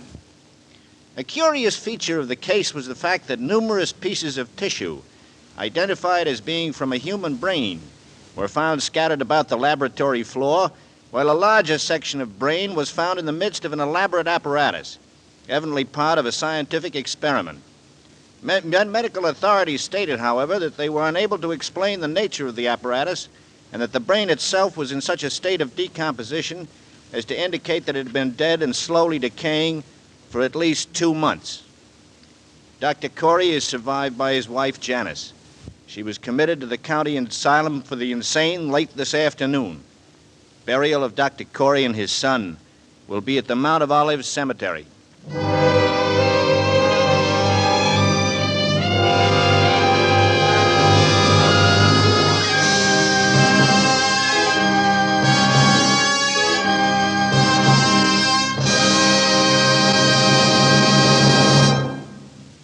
For his superb performance as Dr. Corey, our appreciation and thanks to John McIntyre. Tell me something. If you were going to make a room in your home available for renting, would you accept this man? He's personable in manner and appearance, and he pays well. He's alone, no wife, no children, no pets. He owns a Bible, reads it, and quotes from it freely. He asks only to live undisturbed in a quiet room. There, I think that's about all. No, there is one thing more. He has one abiding dislike. He can't stand sin. Well, how about it? Would you rent him a room? I suggest you wait to answer. Yes, I strongly suggest you wait until next week, when I appear at the home of Mr. and Mrs. Robert Bunting as the lodger from the famous novel by Mary Belloc Lowndes. Mr. Montgomery may currently be seen in the Universal International production Ride the Pink Horse. John McIntyre may soon be seen in the 20th Century Fox production Northside 777. Donovan's Brain by Kurt Siodmak was adapted for Suspense by Robert L. Richards and was produced, edited, and directed by William Spear. Lud Gluskin is our musical director and conductor, and Lucien Morawek composes the original scores. Next week, hear Robert Montgomery as the lodger on radio's outstanding theater of thrills, 1 hour of Suspense. This is CBS, the Columbia Broadcasting System.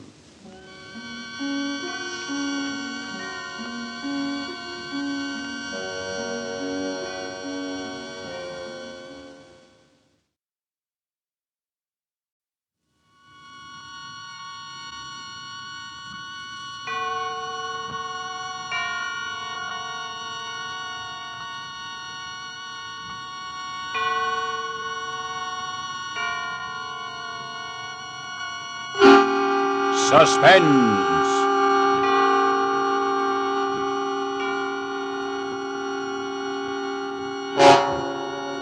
Radio's outstanding theater of thrills brings you an hour of suspense. A full 60 minutes of The Lodger, an eerie tale of 19th century London directed by William N. Robeson and produced by Robert Montgomery, who tonight also stars as The Lodger.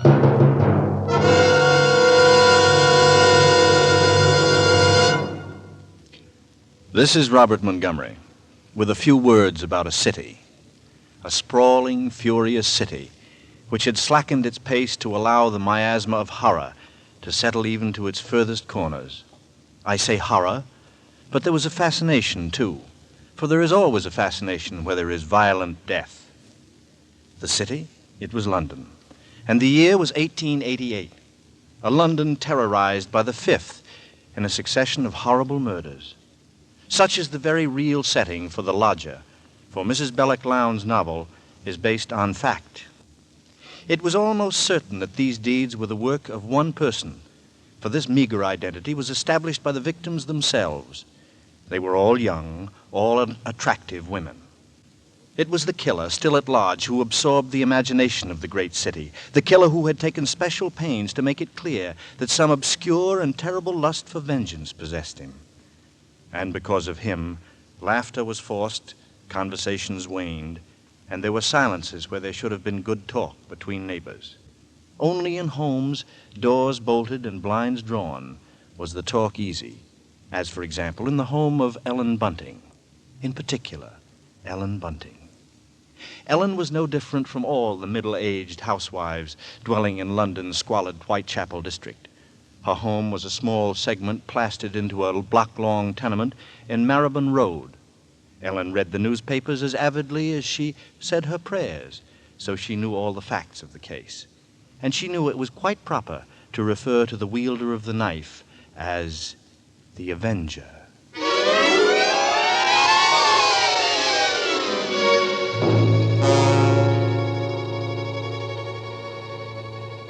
This particular night, she and Robert Bunting, her husband, sat before their fireplace, reading the newspaper account of the latest murder. The Avenger had struck again.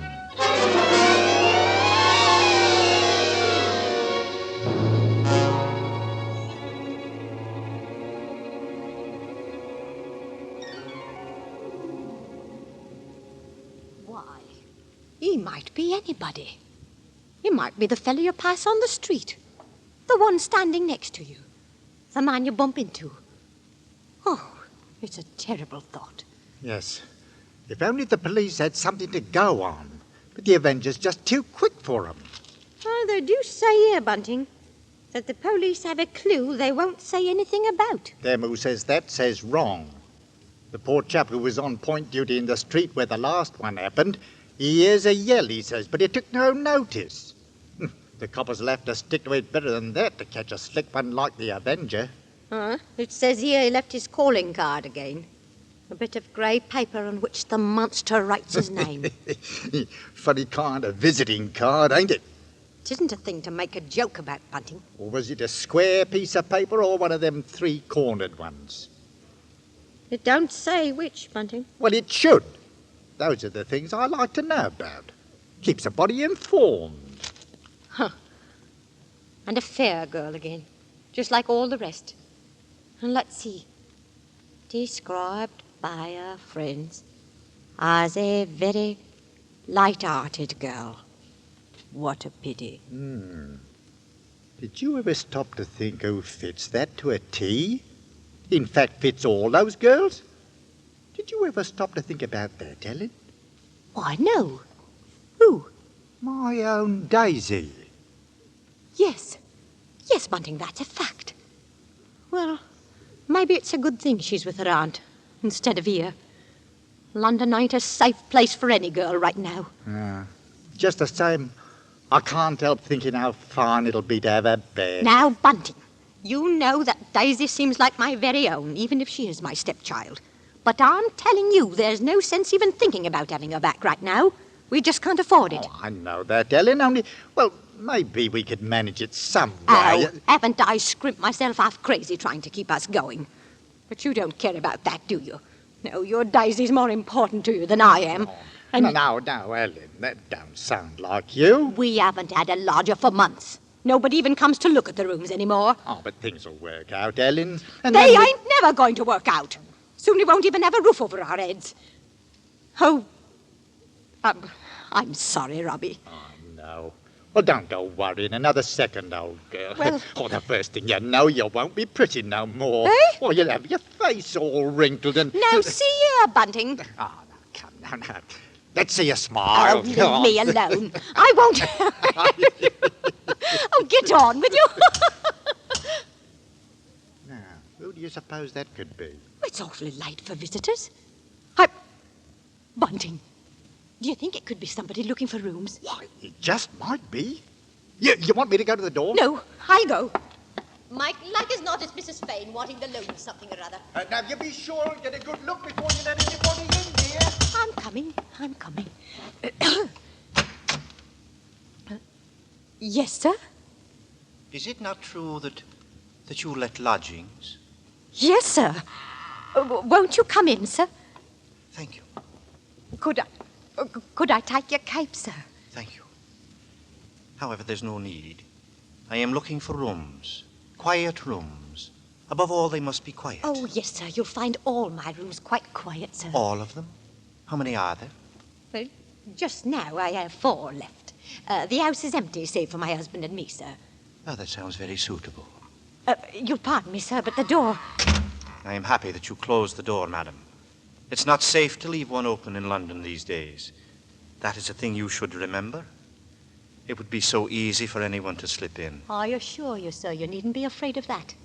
Now, your bag. May I take No. it? No, I'll hold it. If you'll be so good as to show me the rooms. Oh, yes. Yes, sir. They're right up these stairs, sir. Thank you. This way. Thank you. You see, sir, there's just my husband and me here, and we're ever so quiet. And I'm sure you'll find these rooms to your liking, sir. Here we are. Now, I'll just light the gas. There. Ah. It's very good. It is pleasant, isn't it, sir? Capital, capital. First rate, quite first rate. Exactly what I wanted. You must understand, madam, that I am a man of science, and I often require the presence of great heat.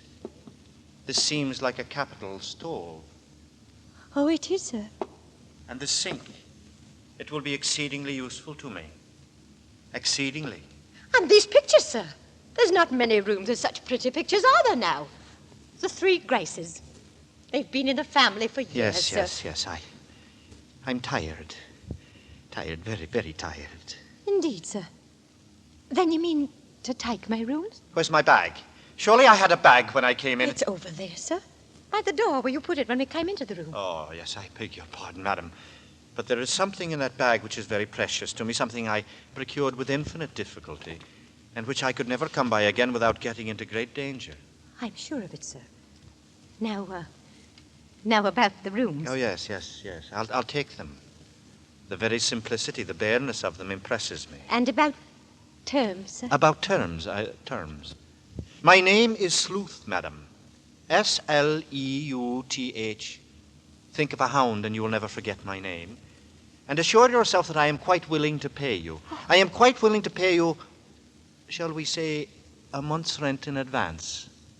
What would you say to 15 shillings a week, sir? And if I offered you £2, might I then rely on your not taking another lodger? Oh, yes, sir. First rate. Then everything seems quite suitable, Mrs. Bunting, sir. Mrs. Bunting. You see, I expect to do a great deal of studying here in this room. The Holy Bible. Oh, yes, sir. And please, sir, let me help you with your luggage. No, don't touch it. But, sir, I only wish to... Of course, Mrs. Bunting. You only wish to help. You must forgive me. It's just that I am so very weary. Oh, I'm sorry, sir. He bringeth them to their desired haven. Beautiful words, Mrs. Bunting. Indeed they are, sir. And now at last, I've found my haven of rest. I'll be going now, sir. Is there anything else? Oh, yes, of course. Of course there is. Your money, Mrs. Bunting. Now, let's see. Here's 5, 6, 7, 8 pounds. There. Thank you, sir. And would you wish supper now? Tea? Nothing, thank you, nothing. Good night, sir. Good night, Mrs. Bunting. You have... Stop it! You were humming a song. Oh, but I... Music, Mrs. Bunting, save that expressing the majesty of God is an accompaniment for irreverent gaiety and an instrument of sin. It bespeaks of obscene gods in revelry. It is the tongue of the devil mocking the saints. Yes, sir. And you assured me your dwelling was quiet. But it is, sir. Believe me, sir, I didn't mean any harm. Believe me, sir. Of course. I am sorry, Mrs. Bunting. I fear I spoke sharply. I don't wish you to think me rude. After all, you have been so very kind, so considerate. Oh, well, I hope I know a gentleman when I see one. Thank you. Thank you very much. And on second thought, Mrs. Bunting, perhaps a bit of bread and butter would be pleasant. Bread and butter. Certainly, sir. I'll have it in an instant.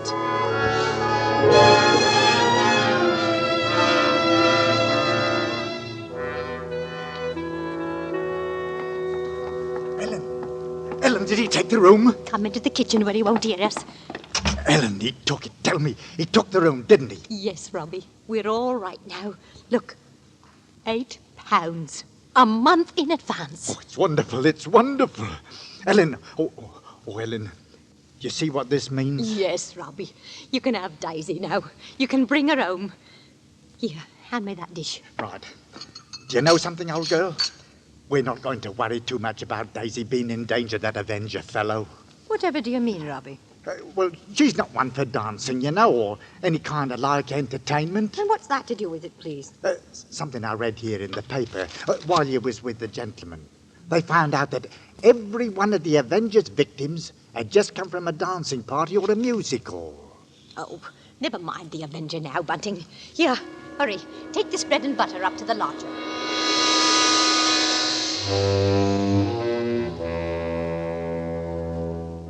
That was the first and the last time Mr. Bunting served the lodger. The man who called himself Sleuth made it at once clear that he preferred to be waited on only by one person, and that person his landlady. He gave her very little trouble. His oddities were something to occupy her mind. They amused her. And Mr. Sleuth had none of those tiresome, disagreeable ways with which landladies are only too familiar. To take but one point, Mr. Sleuth did not ask to be called unduly early. It was a great comfort not to have to turn out to make the lodger a cup of tea at 7, or even 7:30. Mr. Sleuth seldom required anything before 11.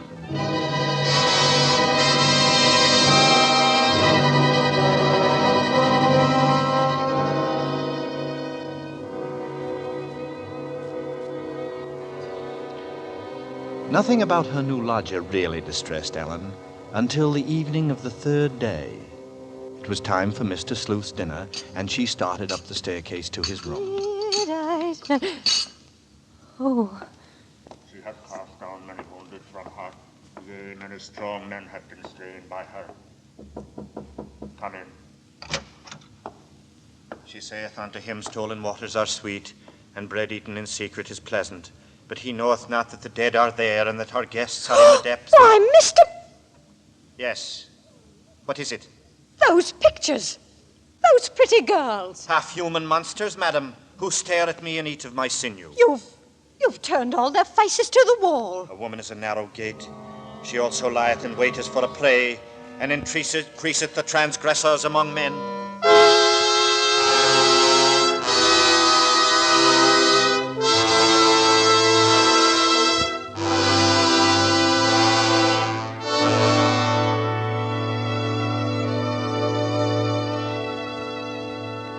And that maneuver, that strange action, was the beginning of Ellen's concern. Logically, it was nothing.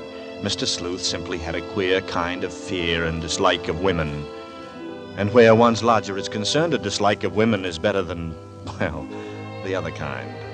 Besides, the next morning brought Daisy and laughing welcomes, for the sight of such a carefree girl was enough to gladden any parent's heart. And half-born suspicions withdrew into their own peculiar recesses of Ellen's brain. For Daisy was pink-cheeked, blue-eyed, and gay. She was also young and lovely. And she was blonde. Oh, it's so good to be home. Oh, Daisy, you're even prettier than I remembered you would be. That's right, Daisy. Let me look at you, darling. Did you have a nice time at your auntie's?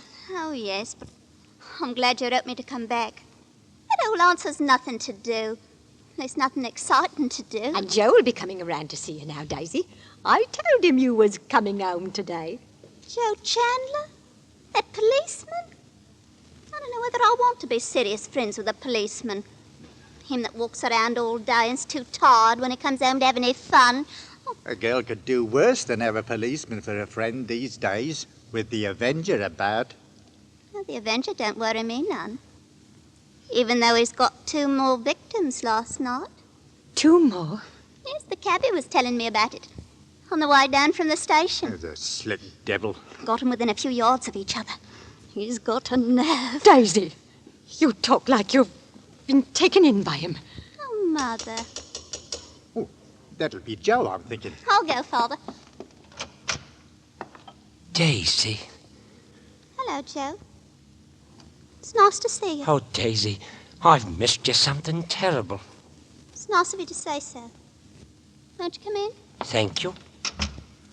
Good afternoon, Mrs. Bunting. Mr. Bunting. Hello, Joe. Daisy was just telling us she heard from a cabby that the Avengers struck again. Aye, that he has. Well, tell us about it, Joe. Have they got any clues? Well, they have and they haven't. But the Yard is circulating a description at last. Well, go on, tell us, Joe. Well, it ain't given out to the public yet. But I guess you folks aren't the public. Oh, no, of course not. Tell us, Joe. Well, this is the way we got it at 8 o'clock this morning. Wanted. A man of age approximately 28, height 5 feet 8 inches, complexion dark, no beard or whiskers, wearing a black diagonal coat, hard felt hat, high white collar and tie, very respectable appearance. What I likes to know is why on earth didn't the people who saw him try and catch him? Well, it's this way, Daisy. No one person did see all that. You see, at such time when the murders took place, not much of anybody was about, especially on a foggy night. One woman declares that she saw a chap walking away from the spot where it's done, and another one says the Avenger passed her by. And, well, the inspector who has charge of that sort of thing looked up what other people said, and, well, that's how he made up this wanted. Well, did they find the murder weapon yet? No, but from the condition of the bodies, they know what it's like. What is the condition of the bodies? Daisy. Well, Daisy, you ought to see the way Joe! I guess I'd better not go into that. But I can say that the inspector described the murder weapon as a peculiar kind of knife. Keen as a razor and pointed as a dagger. And the Avenger knows how to use it. Oh, I'd give anything, Joe. I'd give anything to see the likes of a knife like that. You cruel, bloodthirsty girl. Ellen! Of course I'd like to see it. It'd be fine looking at a knife like that. Well, if they catches him and you come along with me to see our Black Museum at the Yard, you'll certainly see the knife. The Black Museum? Why, whatever do they have a museum in your place for? Oh, it's a regular chamber of horrors, where they keep all sorts of things connected with crime. Things like knives murders have been committed with? Oh, much more than knives, Mr. Bunting. Why, they've got there in little bottles the real poison what people have been done away with. And can you go there whenever you like? Why, of course. And I can take you, too. And your daddy, if he wants it. Well, what do you say to today, Joe? The three of us. Daisy and you and me. I don't expect Ellen would want to go. 'Twould turn me sick. Well, I guess I could. Sure you could, Joe.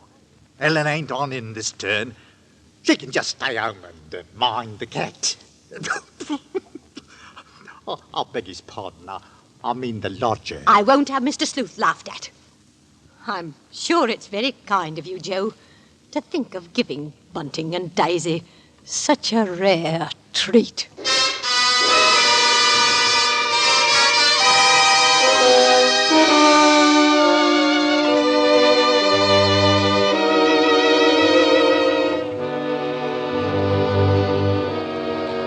How curious, how amazing to reflect that one unseen, mysterious stranger had touched the lives of those ordinary people.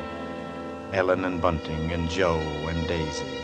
Here in this drab neighborhood, on that bitterly cold, dreary day, here they had all been, thinking of, talking of, evoking one unknown, mysterious personality, that of the shadowy and yet terribly real human being who chose to call himself the Avenger. And the effect was a very real one, a sort of witchery. The very name Avenger seduced common sense, and somehow even Mrs. Bunting realized the irony of her presence among such talk. While this thought threaded vaguely through her mind, she took her tea, doing everything as was her way, with a certain delicate and clean precision.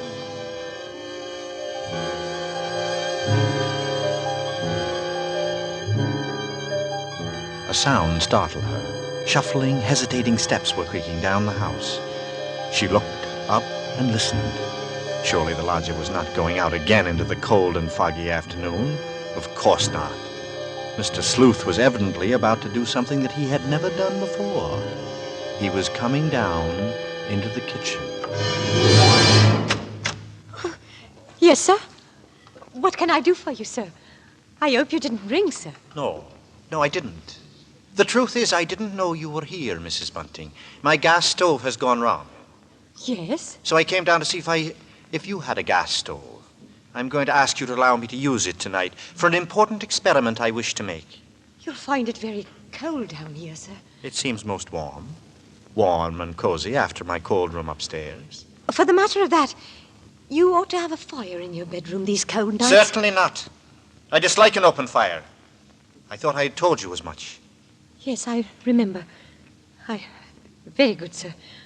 I'll be out of the kitchen in half an hour. You can use it then, sir. Thank you all the same, Mrs. Bunting. But I shall come down later.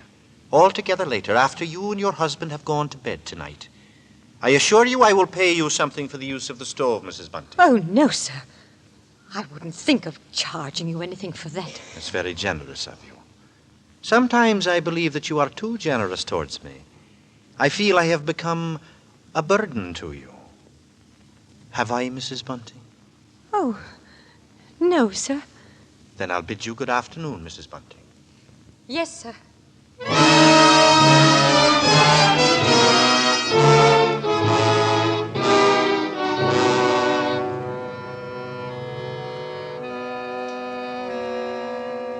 It was as simple as that. A simple request by her lodger. But another part of Ellen's mind seemed to be working independently of requests, asking her insistent questions. The house seemed to her alive with alien presences, and she would catch herself listening, which was absurd, for of course she could not hope to hear what Mr. Sleuth was doing 2 flights upstairs. She wondered briefly in what the lodger's experiments consisted. It was odd that she had never been able to discover what it was he really did with that gas stove. All she knew was that he used a very high degree of heat.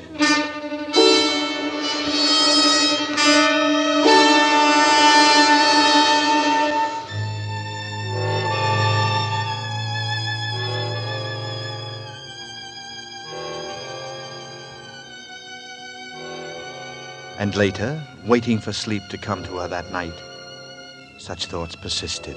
They inserted themselves like a cloud between a sweet dream and the dreaming of it. Questions and contrived answers and sudden realizations, as, for example, the curious matter of Mr. Sleuth's 3 suits, which he had purchased the very day he had arrived at Ellen's home. Today, when she had dusted his room, she had noticed that one of those suits had completely disappeared.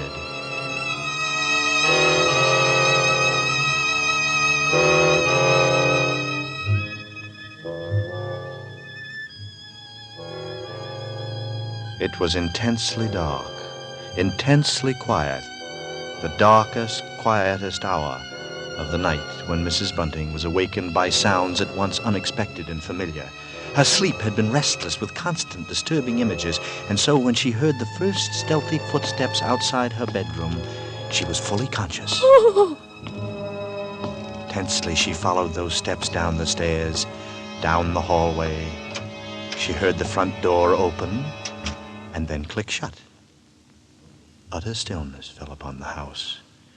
And outside, the streets were so silent she could hear distinctly the clock from a church tower a mile away toll the hour.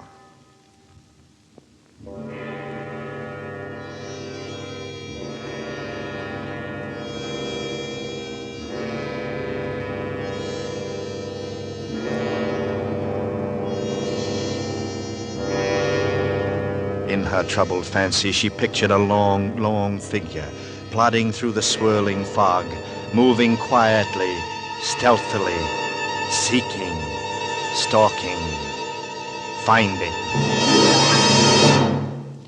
When soon after she heard the lodger return, there was no surcease from the horrible dread which possessed her. Instead, it grew into something shrill, something that made her crouch in her bed, her thumb clasped between her teeth, stifling a scream. And then she remembered. Of course, the stove. The lodger had told her he would use the stove that night for an experiment. For an experiment that needed an intense amount of heat.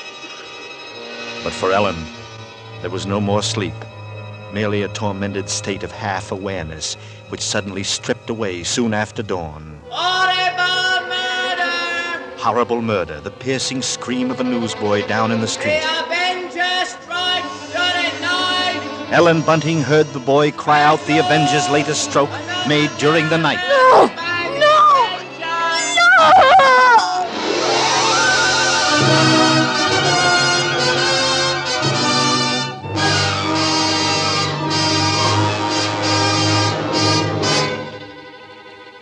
In tonight's full hour of suspense, Mr. Robert Montgomery appears in the title role as the Lodger.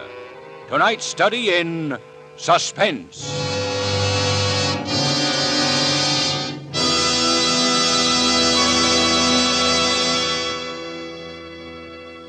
In just a moment, we will return with Act Two of Suspense. This is CBS, the Columbia Broadcasting System. Now, back to our Hollywood soundstage. With Mr. Robert Montgomery in the title role, and with Act Two of The Lodger, we again calculate to keep you in suspense.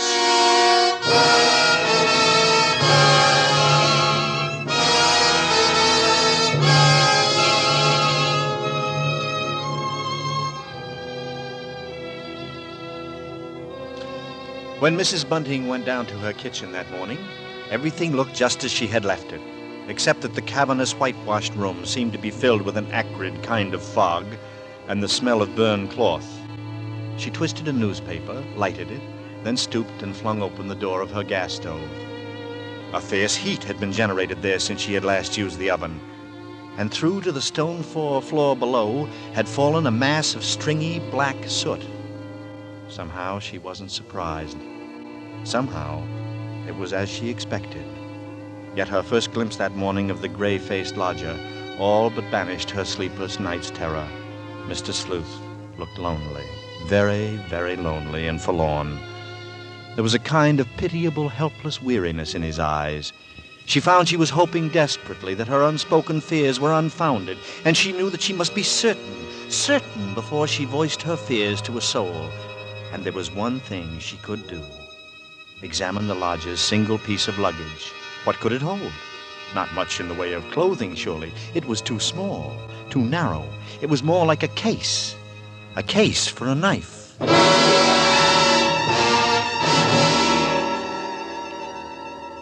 It was just noon when Ellen found her opportunity to search the lodger's room. When the bell was tolling the hour, Mr. Sleuth himself walked from the house, and she watched the tall, thin figure in the black Inverness cape disappear down the street. She waited a few minutes, and then she rushed upstairs. Daisy! What are you doing in Mr. Sleuth's room? Oh, whatever's the matter with you, Mother? Oh, well, I'm all right. But you've gone white. You gave me a fright, child. I'll bet Father a sixpence that I'd have a dustcloth in my hand before you'd mention it. You see, I won. Oh. Well, are you glad you've come home, Daisy? Oh, you don't know how fine it is to be back again. Well, just yesterday I was saying to Joe, the country's all right in its way, but there's nothing like London. It's the truth now, Mother, isn't it? Yes. Yes, I suppose it is. And Joe. He's a nice one, Mother. I like Joe. I'm glad of that. Joe's a steady one. Daisy, as long as that Avenger's about, I say you should do something about those fair locks of yours. Oh, don't worry about that. I'll dye 'em, maybe, or just pin 'em up under my hat. I'm afraid that wouldn't do, Daisy. What kind of a man is this lodger of yours? Oh, I don't know. He must be a queer one, sitting up here most all day by himself. Awful lonely, like I calls it. People do what they care to do, child. Well, whatever does he do with himself all day? He reads the Bible. Oh, never. That's a funny thing for a gentleman to do. There's nothing to laugh at. I should feel ashamed of being caught laughing at anything connected with the Bible. He must be a queer card, that lodger. He's no queerer than a lot of people I could mention. Daisy, you go into the lodger's sitting room and dust up. I'll take care of things in here. And You won't send me back to old aunt's? I can stay here, Mother, can't I? I suppose, child. I suppose you can.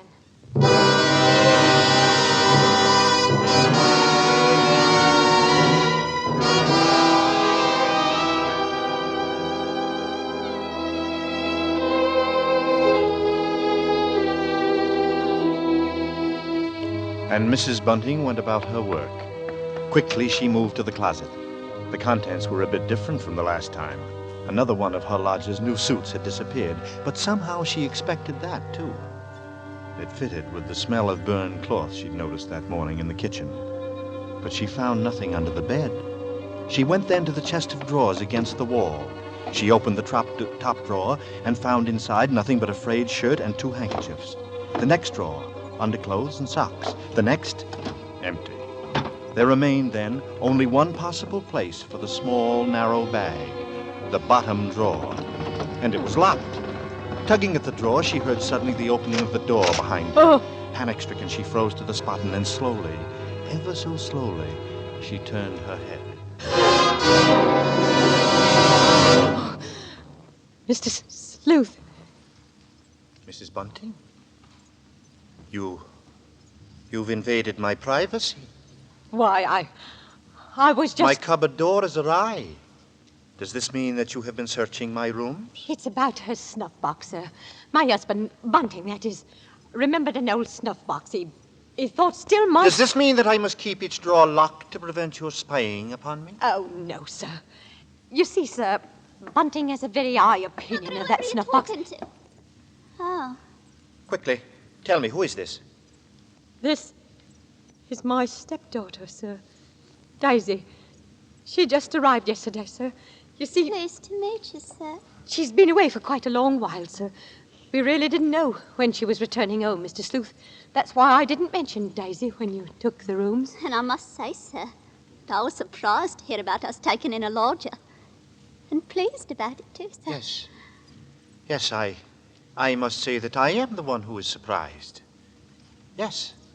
And perhaps even pleased. Thank you, sir. Yes, of course, I am pleased.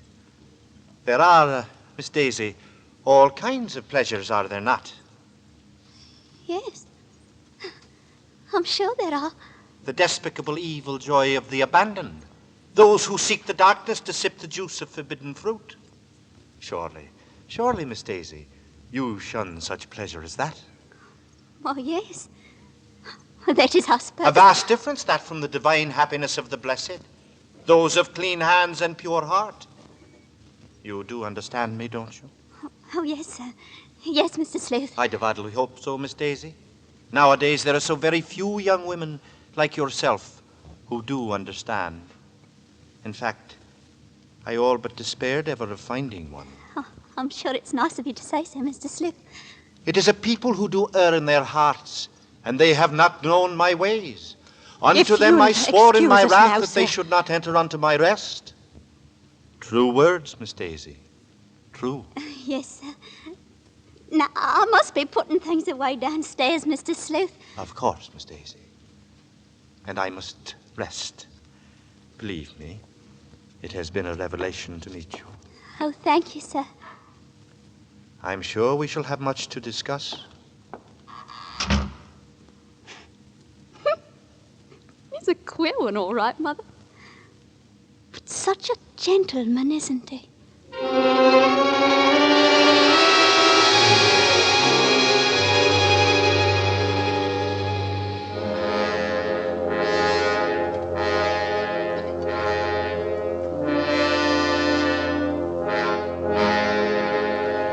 At that moment, Ellen had been determined to pour out her terrible knowledge, but the moment was fleeting, and Ellen's resolve fled with it.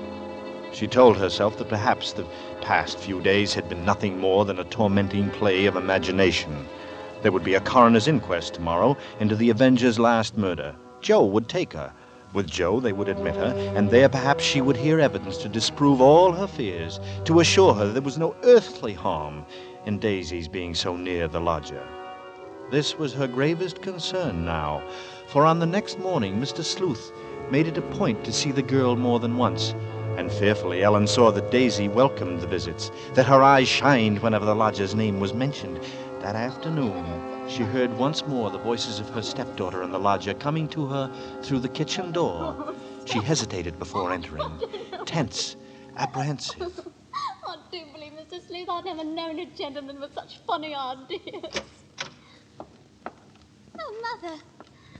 Mother, you should hear what Mr. Sleuth was just saying. Perhaps, Daisy, you would excuse yourself. He thinks people, and especially girls, should spend all their time praying. I sought to explain to her, Mrs. Bunting, that all women are placed on this earth filled with wickedness. I'm not so sure of that, Mr. Sleuth. And they therefore must cleanse from themselves that evil which they possess. They must struggle constantly to find the paths of righteousness. Mr. Sleuth, you mean a girl's not to enjoy life at all, not have any fun? Frivolity, my child, is the harbinger of destruction. It is the devil's breeding ground, and all his implements are there. Temptation, pleasure, wine. Why, there's nothing I like better than a glass of wine, and I'm You not... drink? She didn't know what she was saying, Mr. Sleuth. Just a child. She never tasted wine. Daisy, you'd better Frivolity, go my now. child, is the devil's breeding ground. Mark this. Those who consort with temptation, with impropriety, with lascivious music and dancing, those are the accursed. But that's crazy. Well, however can you say that? There's nothing I like better than an evening of dancing. You dance? She's joking, Mr. Sleuth. That's what she's joking with you. Daisy's just a child. She's never been one for dancing. She's never even learned how to dance. But I did learn, Mother, while I was away. And what's so wrong about it? What's the harm in just a nice dance? She lieth in wait as for a prey, and increaseth the transgressors among men. I don't know what you mean. I'm sure I never heard such nonsense. You call Holy Scripture nonsense? So what I prayed against has come to pass. You are beyond salvation. That's not so. I'm a good girl, I am. I won't have you saying that. Daisy, go into the front room. It's quite all right, Mrs. Bunting. I must be going upstairs anyway.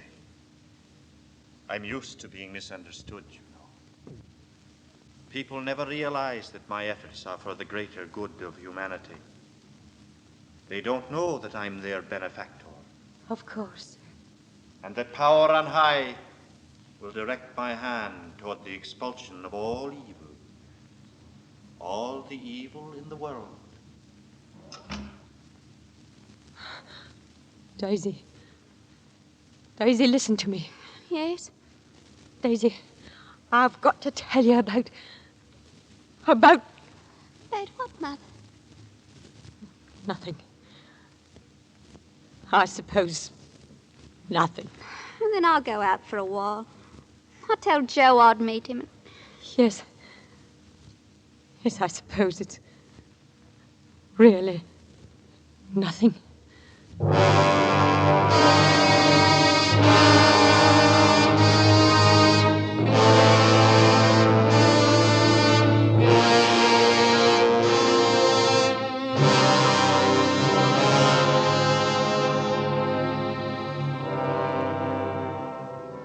But there was something. Though the words had not yet shaped themselves in her mind, there was a knowledge stark and terrifying. It was as if a grinning face were leaning toward her, whispering, and a hand at her back, thrusting her forward. Ellen ran up the steps. She had to know, and who but the lodger could tell her?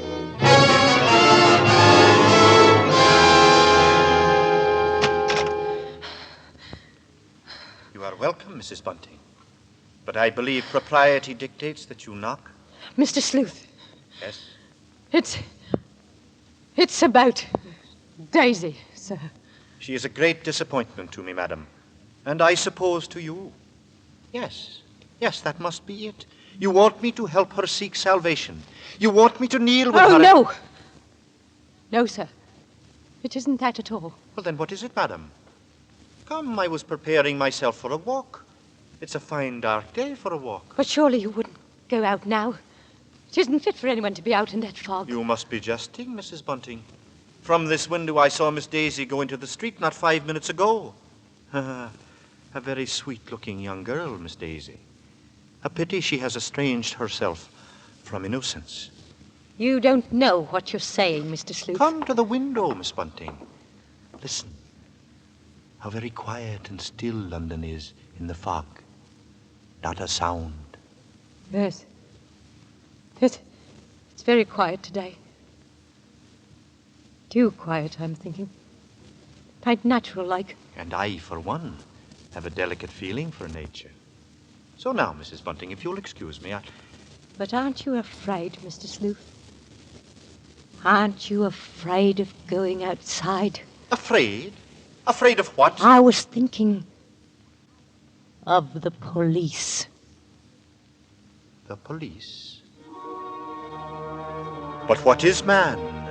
What is man's puny power and his strength when set against that of the highest power? So Ellen had tried, and she had failed. But even then she had had her moment of triumph. Looking out of the window, she had seen Daisy, arm in arm with Joe Chandler, and smiling up into his face. She was relieved when the lodger left the house. She needed this time for thinking. And now she knew what she must do. In an hour or so, Daisy would be coming home with Joe, and then she would ask him to take her to the coroner's inquest. She must give the lodger that last benefit of doubt. And if that should fail, then she would tell Bunting or go to the police. And in an hour, as she expected. Oh. It's me, Mrs. Bunting. I've come to see you about something. Mind if I come in? Yes, come in, Joe. But where's Daisy? That's what I come to see you about, Mrs. Bunting. About Daisy. You see... Where is she, Joe? What's happened? Well, you see, we were walking, and Miss Daisy asked to be by herself for a while for the reason that... No! Now, don't take on, Mrs. Bunting. What? I don't think what I've got to say can take you by surprise. From the look or two you've been casting me lately. Why, Joe, whatever are you talking about? Well, like I say, Mrs. Bunting, it's your daughter. It's Daisy. I want her hand. I want to marry her. Mr. Bunting now said if it's all right with you, it's all right with him. Then Daisy's all right. Nothing's happened to my Daisy. Well, of course she's all right. She told me she wanted to do some thinking about me, and she didn't want me around while she done it. Oh. I left her with her daddy just a minute ago at the corner pub. Well, as far as I'm concerned, you have my blessing, Joe. Oh, that's mighty fine, Mrs. Bunting. And, Joe, I want you to do something for me. Of course I will. Just ask me, Mrs. Bunting. Joe, I want to go to the coroner's inquest tomorrow. Coroner? But why? I've got a reason for wanting to go there. I want you to take me, Joe. Well, I guess I could. Why, sure. Of course I'll take you, Mrs. Bunting. I'd be proud to take my future more any place she says.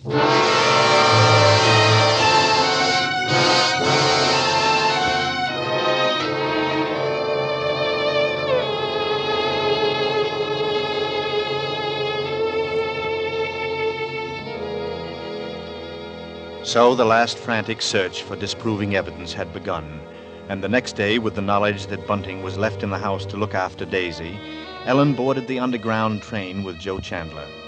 During the last few days, all her perceptions had become sharpened by suspense and fear.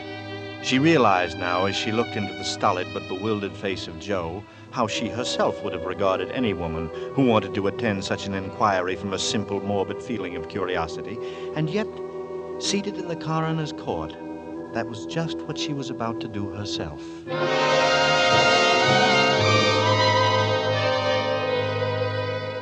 Ellen, seated near the rear of the room, listened to each of the witnesses, and from them she found none of the hope she had come for none of them had seen the Avenger or knew what he looked like. But then... Miss Lizzie Cole may step forward. Right here, Miss Cole. Thank you. Now, we quite understand, Miss Cole, that you think you saw the individual who has perpetrated these terrible crimes. Let us begin at the beginning. What sort of hat was this man wearing? It was just a black hat. A black hat, thank you. And the coat? Were you able to see what sort of coat he was wearing? He hadn't no coat. I remember that very particular. He's a queer one, I said. As it was so chilly, everybody as can wear some sort of coat this weather. But the statement you gave to the newspaper reporters says that the Avenger, according to you, was wearing a coat, a big, heavy coat. I never said so. I was made to say that by the young man from the newspaper. Just put in what he liked in his paper, he did. Not what I said at all. And you assert that he looked at you, is that correct? Frightened me half to death, he did. If you could really see his countenance, for we know that the night was dark and foggy, will you please tell me what he was like? Dark. He was dark. So it went with Miss Lizzie Cole. Most positively, most confidently, the witness declared the man she had seen hurrying by in the darkness was tall. No, he was short. He was thin. No, he was a stoutish young man. And as to whether he was carrying anything or not, Miss Cole absolutely refused to commit herself. The next witness was a Mr. Cannot. This elderly gentleman was certain that he had not only seen the Avenger, but that he had talked to him. It was near Whitechapel, he testified, only a few minutes before the murder, Mr. Coroner, when I saw him. He was quite a tall man, very gaunt-looking. I see. And this man you think was the... The Avenger. You're quite certain that you met him on the very night he committed the murder we are now investigating? I do so declare, sir. And I might mention a thing about him to which you might attach importance. The man carried a bag, a rather light-colored leather handbag. A handbag, you say? Yes, sir. A small, narrow one, sir. It was such a bag as might contain a long-handled knife. A knife! Please, we must have quiet.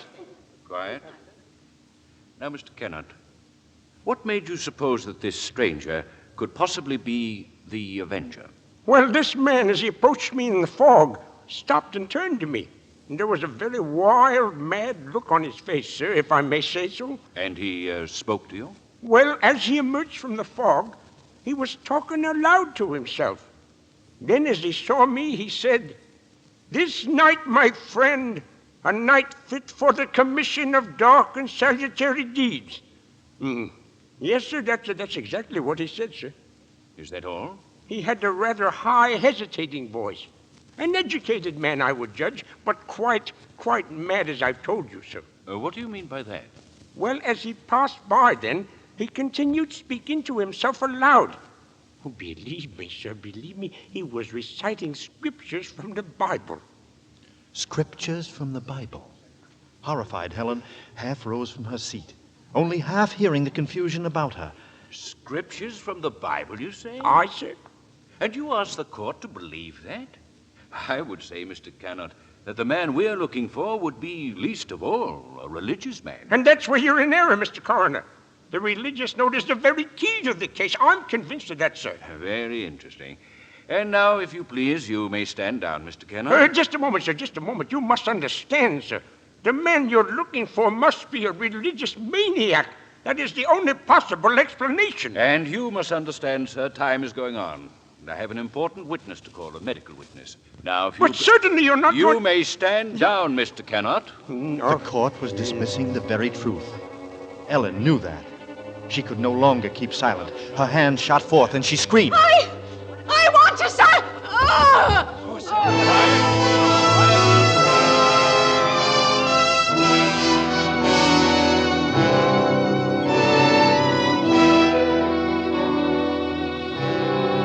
On the verge of speaking, she had fainted. And then, when Ellen was revived a few minutes later, she said nothing.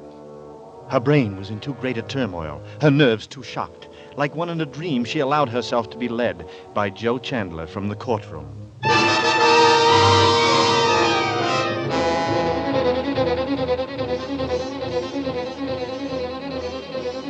Joe took his leave to go on duty. And as Ellen Bunting's train pulled away from the station, a new torture came to her. Forming in her mind was the awareness that if Sleuth were the murderer, she was equally responsible for his crimes. She had been giving him protection. If anything should happen to Daisy, she would be equally guilty, fully as guilty as the Avenger.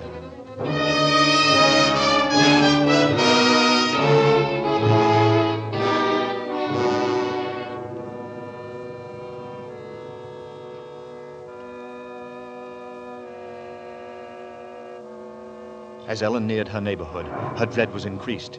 With each moving footstep, with each heavier boom of thunder from the rainstorm that was almost here, the grip of terror grew tighter and tighter about her. She moved faster and faster. If only she were in time. The first light drops of rain sprinkled her brow as she turned into Maribon Road. Then she saw Bunting walking toward her, sharply, like the dart of a knife blade. The one fact pierced her mind. Daisy was now alone with the lodger.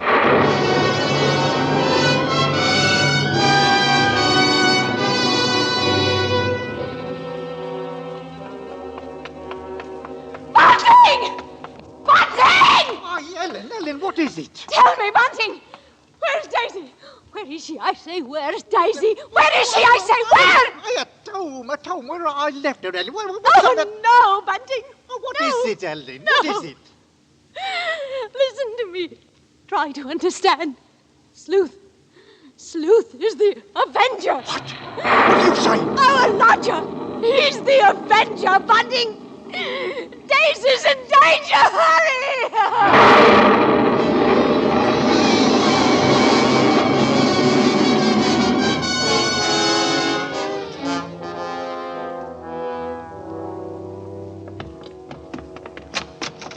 Daisy!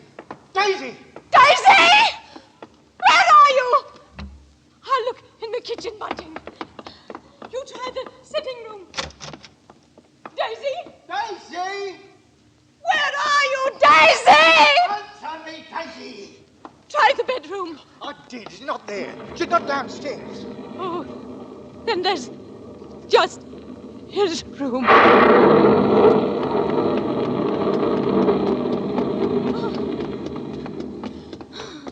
I am ready, O Lord, ready to smite thine enemy. For man born of woman is born unto trouble, and I shall cleanse thy kingdom on earth. Yes, I shall show her thy wrath from heaven. Go on, open the door. Speak, Lord, I am ready. The power on high will direct the expulsion of evil. The knife! He's got the knife! Daisy! Thy servant heareth. I behold Satan in lightning fell from heaven. In this woman I behold him, and lightning strike him dead.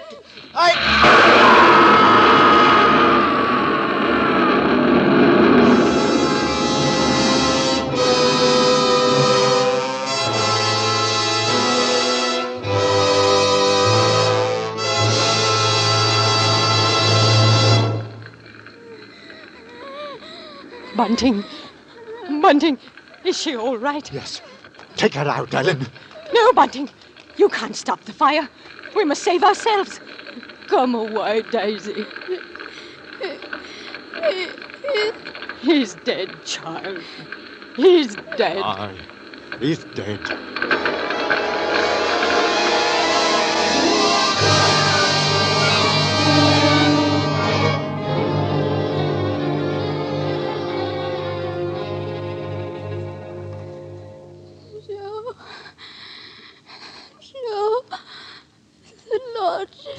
There, Daisy, there. Don't try to talk about it.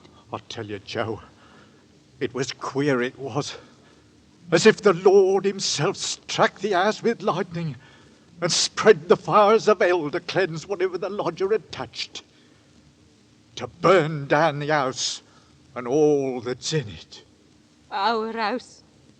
Everything we own. No. Not everything, Ellen. Daisy's safe.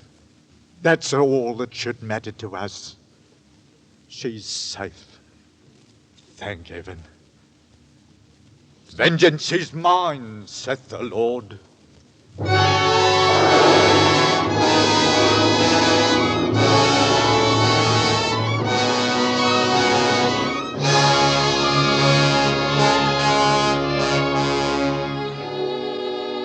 Death by act of God. Thus the final entry in Scotland Yard's record of the famous Avenger case.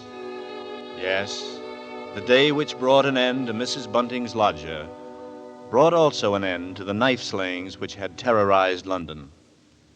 But curiously enough, there were those at Scotland Yard who were never quite sure that the charred remains of a man they removed from the ashes of the Bunting home were indeed those of the Avenger. any more than Mrs. Belloc Lowndes, who novelized the case, was ever quite convinced. And there are those who will tell you that the real avenger, a tall man, clad in an Inverness cape, a man almost exactly like Mr. Sleuth, left England and came to America to live in a town near your town. He would be quite old now, but it may be true. Yes, perhaps, as it is written in Holy Scripture, he did fly upon the wings of the wind, to walk as a stranger in many strange places. He knoweth now that the dead are there. Hast found me, O mine enemy? Beautiful words those, don't you think? Beautiful words.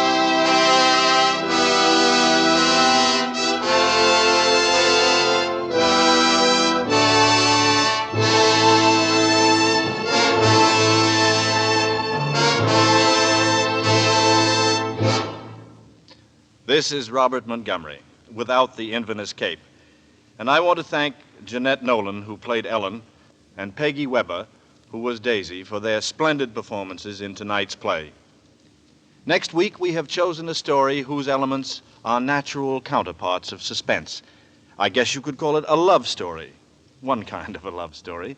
For indeed, there is a man and there is a woman who fall in love, and they marry.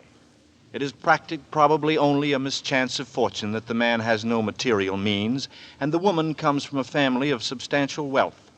And the dire chain reaction of events, which are then set in motion against the bride's family, are undoubtedly matters of mere coincidence, I imagine. Yes, you could call it a love story. We'll leave it to your own good judgment after you hear Beyond Reason by Devery Freeman, next week's study in Suspense. Mr. Montgomery may currently be seen in the Universal International production Ride the Pink Horse. The Lodger was adapted for Suspense by Robert Tullman and directed by William N. Robeson. Lud Gluskin is our musical director and conductor, and Lucien Moraweck composes the original scores. Next week, hear Beyond Reason on radio's outstanding theater of thrills, 1 hour of Suspense.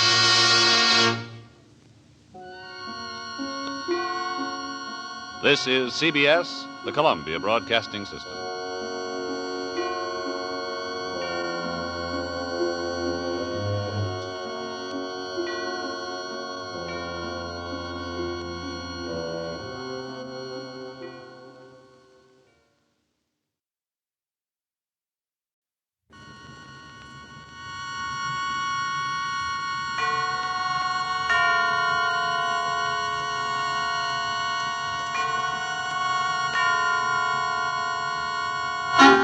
Suspense.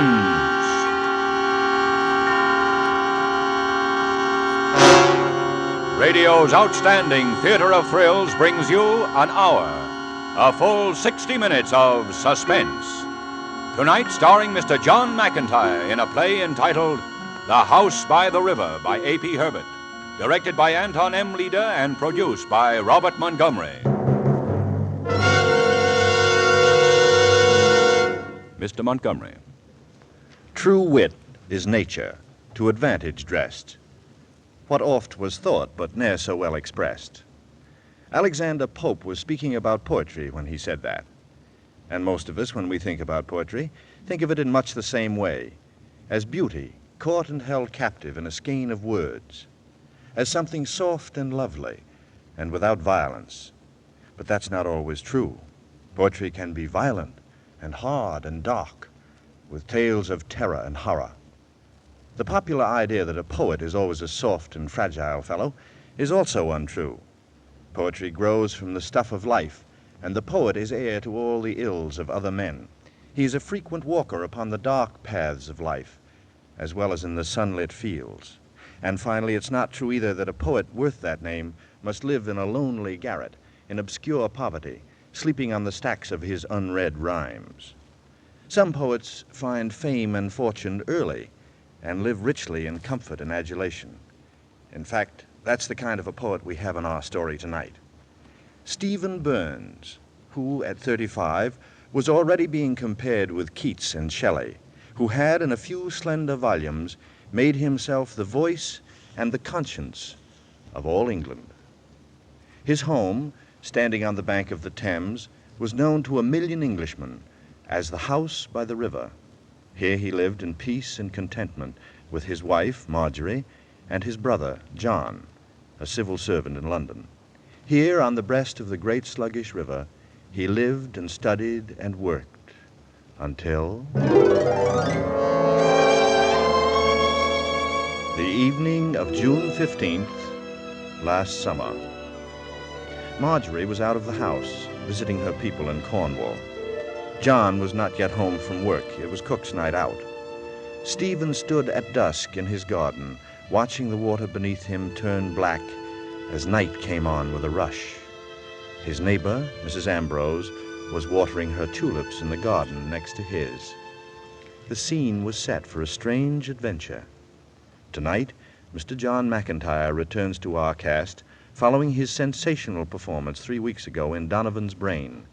With him is a new young star from the Abbey Players in Dublin, Mr. Dan O'Herlihy. And so with the performances of John McIntyre as Stephen Burns and Dan O'Herlihy as John Burns in A.P. Herbert's The House by the River, we again hope to keep you in Suspense! Anything wrong, Mrs. Ambrose? Look at that, Stephen. Why, it's a cat. A dead cat. Much as I love living on the river, Stephen, this is what it casts up on our property. This and worse. Yes, I know. I've seen it passing up and down the river for weeks. Yes, what's happened to the world, Mrs. Ambrose, when it can become so indifferent, so menacing and cruel to a little yellow kitten? I'm sure I don't know about the world, but I do think a letter to the authorities would help. Yes, it might at that. Oh, is that Marjorie up there in the house? I thought she was away for the evening. She is. No, that must be the new maid. Oh, Emily Gaunt. Seems like a very nice girl. Well, she's a nice, clean girl, at any rate. She's probably in the bath right now. Well, I'll have to get someone to take that cat away. Good night, Mrs. Ambrose. Good night. Yes. Cruel, menacing, indifferent world. Even to a tiny, yellow, innocent little kitten. Well, Good evening, Mr. Burns. good evening, Emily. Have a nice bath? Yes, thank you, sir. Very nice. Are you looking for something, Well, Emily? I just thought I'd put my hair up tonight. You have very pretty hair, Emily. I don't wonder you tend it so carefully. It's a bother more than anything else, it is, sir. Men are so lucky when it comes to things like that. As a matter of fact, Emily, you're a very pretty girl. Thank you, sir. Pretty enough to kiss. Oh, sir. Would you mind if I kissed you, Emily? You must be joking, sir. No, Emily, I'm not joking. Please, sir. What would Mrs. Burns Well, say? never mind, Mrs. Burns, Emily. Never mind. Come here. No, please. Quiet, you little fool. I'm not going to hurt you. Hasn't a man ever kissed you before? Oh! Will you be quiet? Oh, you're hurting. Listen to me. You're perfectly safe, Emily. I'm sorry. I was a fool. I didn't mean to hurt you. All right, then. I'm going to let you go. But I want you to be quiet. Help! Oh, will you be quiet, you fool? You'll wake everyone. You'll have everyone here. My wife, my neighbors. Stop it. Stop it, do you hear? Stop it. There. That's better. Emily? Emily? Emily? Anybody home? Open up, it's John. John. Oh, it's about time. What kept you so long? You know, I've got to stop forgetting my key like this. Come in, quick. Is anything wrong? I need your help. I'm in a hole. All right, what's the It's our maid. It's Emily Gaunt. I'm afraid she's dead. Why haven't you picked her up? Why haven't you called a doctor? Listen to me, John. I say she's dead. Emily? Dead? Yes. You ought to throw something over her. What? Oh, I didn't think. All right. How did it happen? I hardly know. I was playing the fool. I was pretending I was going to kiss her. Go on. Well, she got frightened. She thought I meant it, and then she bumped her head. I had to keep her quiet at this scandal. She didn't seem to understand, lost her nerve. I kept trying to quiet her, and then she bumped her head. I said that, didn't I? Shall we call the police? You don't understand, John. It's murder. Yes, it is. What am I going to do? I don't know. I don't know. I was thinking, the river. Slip out in a rowboat and do it now.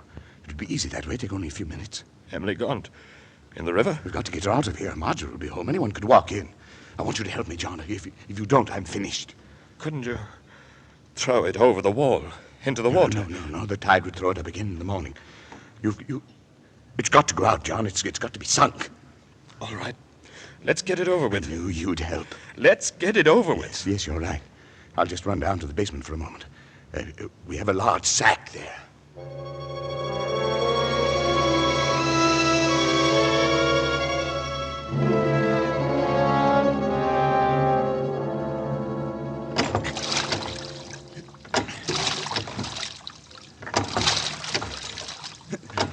This is far enough. What are you doing now? It's got to sink, don't you understand? The anchor will do it. Hurry up, Stephen. Hurry up. Whenever you're ready. I'm ready. All right, now, together. Push.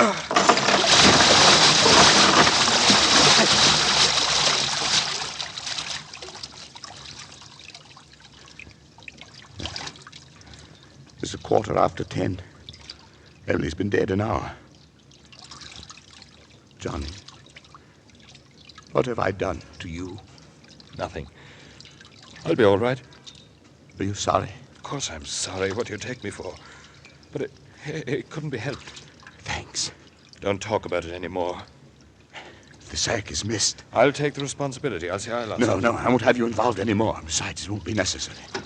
Let's go home.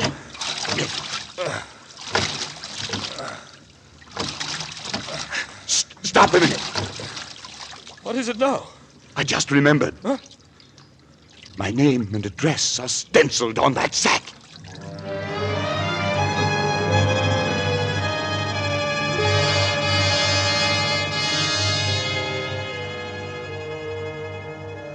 Good morning, Mr. Burns. Oh, morning, Mrs. Beach. If you please, sir. Yes, what is it? It's Emily, sir. Anything wrong with her? I don't know, sir. She's not in the house. It was my night out yesterday, and when I came in this morning, I noticed as how her bed wasn't slept in. I think she's been gone all night. Really? Gone without her mackintosh, too. I wondered as how maybe you'd seen her, sir, or sent her on a errand like. No, there was no errand. Oh, youth will have its fling, they say. I hope you won't be too hard on her, Mr. Burns. Emily's really a good girl. Yes. Nonetheless, it's a naughty thing for her to have done. I'll speak to her when she comes in. Thank you, sir. Yes. Well, it's begun.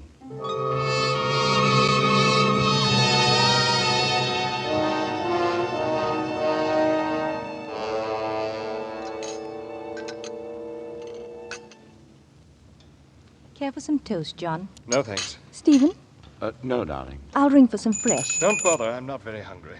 What's come over you two the last few days? Anything wrong with your egg, Stephen? Stephen? Oh, no, dear, no. I'm thinking, that's all. Poets are like hens. They brood before they produce. I haven't written in days. It's always darkest before the sonnet. Well, I know it wasn't a very good joke, but you might smile. Oh, it's no use, Mum. It's doing the work of two that's made me so mumpish. And that detective fella poking around in my kitchen under my feet all day. What detective? Oh, the one who's been nosing round the back door asking after Emily. Wicked girl. She's probably off with some toff, she is. What did you tell him? Nothing at all. But Mr. Burns here, he joshed him, he did. Told him Emily's like to be off to Venice with a gentleman friend. We don't know that. I don't know anything, really, but she was a flighty little thing. That's a lie. She'll turn up again. But until she does, I can't help to talk about it. Nobody's maligning Emily just because the girl ran off with somebody. You didn't see her do it, did you? Don't be a fool, John. Certainly not. Then leave her in peace. That's all, Cook. Thank you. Oh, not at all, Mum. Pass the coffee, will you, darling?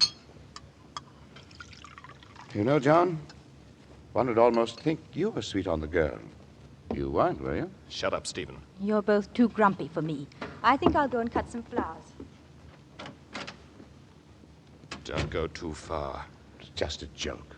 Forget it. Forget it? How can I? Every time someone speaks to me, every time someone looks at me, I see the same thing in their eyes. Where's Emily Gaunt? What's happened to the girl? Why did you do it? Forget it. I believe you almost have. I wish I could. I wish I could.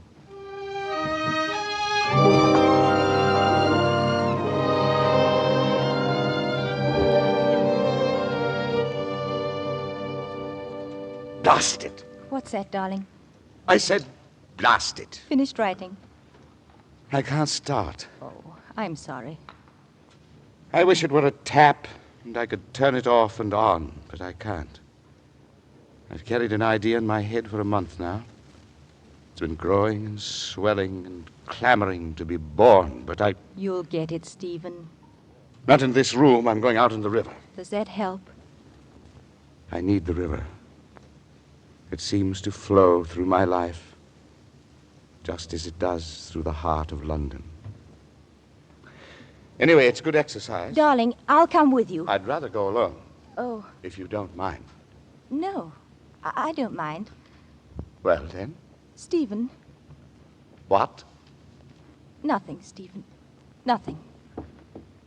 I'll be back late.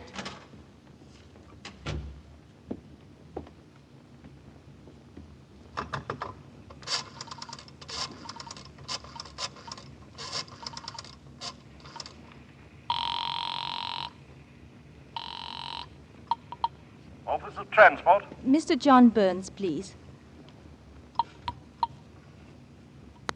Hello? John, this is Marjorie. Oh, is anything wrong, Marjorie? No, I don't think so. But I've just had a brainstorm. Would you like to take a pretty girl to lunch? Sounds wonderful, but I don't know any pretty girls. Yes, you do. Me. I'll come in by the tube. Be there in an hour.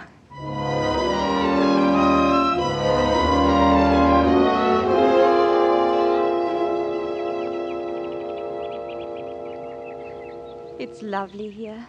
Who'd think there was such a beautiful spot right in the middle of the city? I think they designed this park for lovers primarily. Sometimes when I walk here, I feel like an intruder. But you're acting the part quite nicely. Luncheon at Pym's, corsage of violets. You're getting the grand treatment. After all, this is our first date. I've kept you a terribly long time. Won't they mind? I don't care if they do.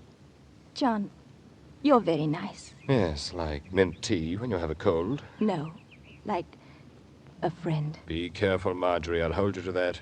I want you to. What's the trouble? Trouble? You didn't come all the way into the city just to have lunch with me. I suppose I wanted to talk, but somehow now it doesn't seem so important. Is it something about Stephen? Yes.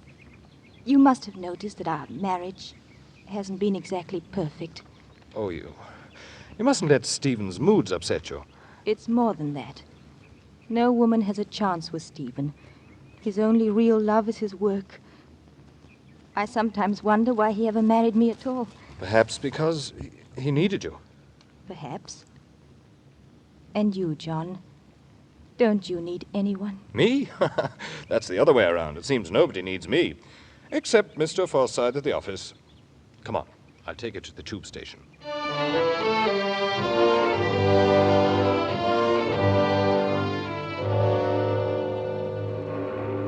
Hello there. Ah, hello. You're Stephen Burns, the poet, aren't you? My name's Muriel. That's nice. Where did you spring from? Just the next garden over. I'm Mr. Dimple's niece. Down for the summer. Oh. Now, you like it here? I know who you are. I've read all your poetry. Have you? I'm an artist myself. I've been sketching the view from up here. I bet it's ever so much finer out on the river. Yes, it is. I see you're going out there. That's right. Take me with you. I think not. Do take me with you. Don't worry, Muriel. One day I'll let you catch up with me. Hello, Stephen. Oh. I see you two have met. Yes, just this minute. I didn't know you had a niece, Dimple. I hardly knew it myself until she was there with her baggage on my doorstep. I'm neglecting my painting. But I'll keep you to your promise, Mr. Burns. Yes, do that, Muriel. See you later, Uncle. Fine girl. Going boating? Yes, it'll be cool out there in the water. If only there wasn't so much refuse always floating about. Garbage, Mr. Dimple. Garbage from everybody's lives. Yes, so. Disgorging, if you'll excuse the expression, onto our gardens. Not at all right for an English river. Go out and make friends with it. Then you won't mind. As you've done, you mean? Well, I can't. Seasick, you know. How many secrets are out there? What? Oh, yes. It is a secret river. Like the Nile. Mystery hidden deep within it, and passion, especially at night. Don't you think that makes it beautiful, Dimple? And exciting? I suppose so. I like to sit by my window and watch it. Watch it. Do you do a lot of watching, Dimple? Yes, Stephen. A great deal.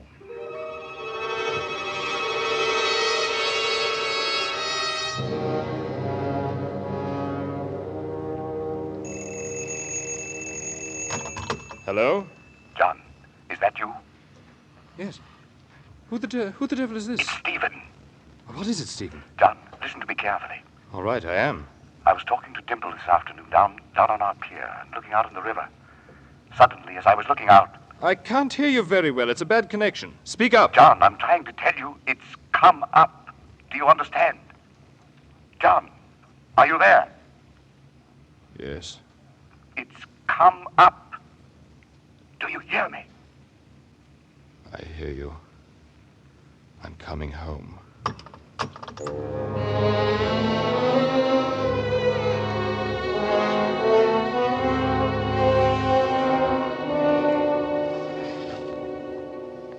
All right. Tell me, Stephen. Tell me quickly. No luck. I couldn't find it. How could you lose it? How? I chased it 6 miles, but the tide was running too fast. How could it get loose from the anchor? I don't know. Maybe the knot wasn't very... I don't know. And what happens now? Now it'll be passing up and down the river until it's found. Up and down the river in plain view of 50,000 Londoners.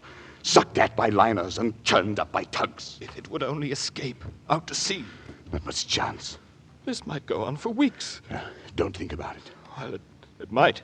And if it does, can you hold out, John? Can you? I'm not sure you can. As long as you can. I'll be out on the river from now on. I'm going to watch for it. I'm going to watch for Emily.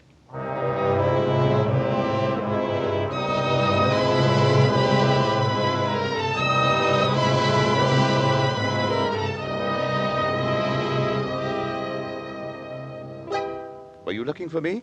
Sorry to trouble you, sir. It'll just be a few minutes. I'm a police officer. Quite all right, Inspector. Won't you sit down? Oh, I don't think so, thank you.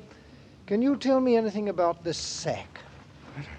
Can't say. Sacks are very much alike. We had one in our basement once, but... And what happened to it? Why, I don't know. Perhaps my brother John could... Hello. Mind if I look at it a moment? Not at all. Stephen Burns. House by the river, W6. Well, it's mine. Very curious, sir. Any idea what might have happened to it? Why, not in the world. Did anyone in the house ever use it? Well, I believe we use it for gathering kindling wood. That's not in my department, though. I see. Whose department would it be, sir? My brother John usually takes care of that.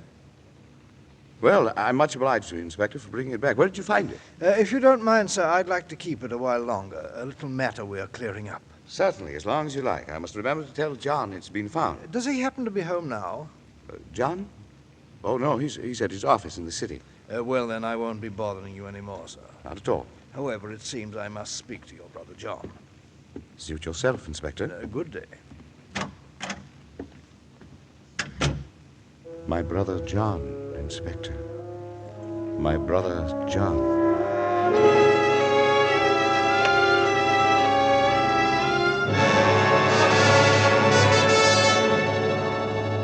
You see, Mrs. Beach, when your Emily Gaunt disappeared, it was not to go off with a young man. Rather, it was to go straight into the river. Yes, Mr. Coroner. And you've nothing further to tell this inquest concerning that disappearance? I've told it all, sir. Thank you. Step down, please. Mr. Henry Dimple. How long have you lived on the river, Mr. Dimple? On the river? 18 years this fall. You've known the two Burns brothers all that time? Ever since they were boys. What has been your impression of them? Impression? If you'll pardon me, one gathers more than an impression in 18 years. I have known them to be excellent men. In addition to which, I need not add that Mr. Stephen Burns is England's foremost young poet. Yes, you're being very helpful, Mr. Dimple. Suppose we go on. By all means, sir. We've already proven that this sack belongs to Stephen Burns. Can you tell us if you've ever seen it before? Yes, I have.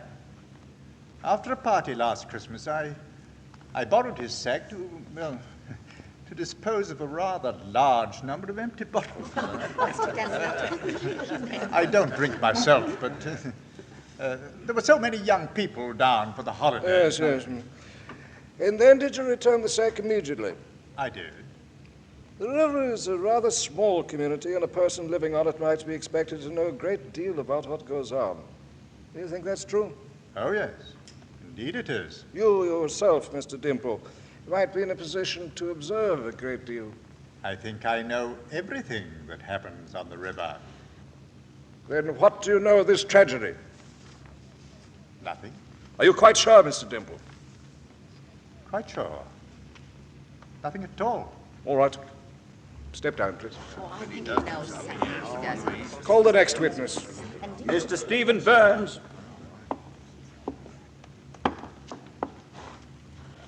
Mr. Burns, you recognize this sack, of course. Yes, I bought it at Selby's 3 years ago. And it has hung in your basement ever since? Well, except for brief loans, yes. Now, according to the testimony, this sack was used for the collection of kindling wood. As I understand it, you people living on the river simply go out in your boats, and the wood is part of the general refuse that floats on the water. You select what you like, there's always enough, and you generally use a large sack for the purpose. That's right. Now, in your household, that job, the collection of firewood, has usually been your brother's task? Yes. John collects the wood. Therefore, in your house, it was your brother who used the sack. Well, Tell me, Mr. Burns, when was the last time your brother went out for wood? some weeks ago. It's hard to say. Would you say 2 weeks ago?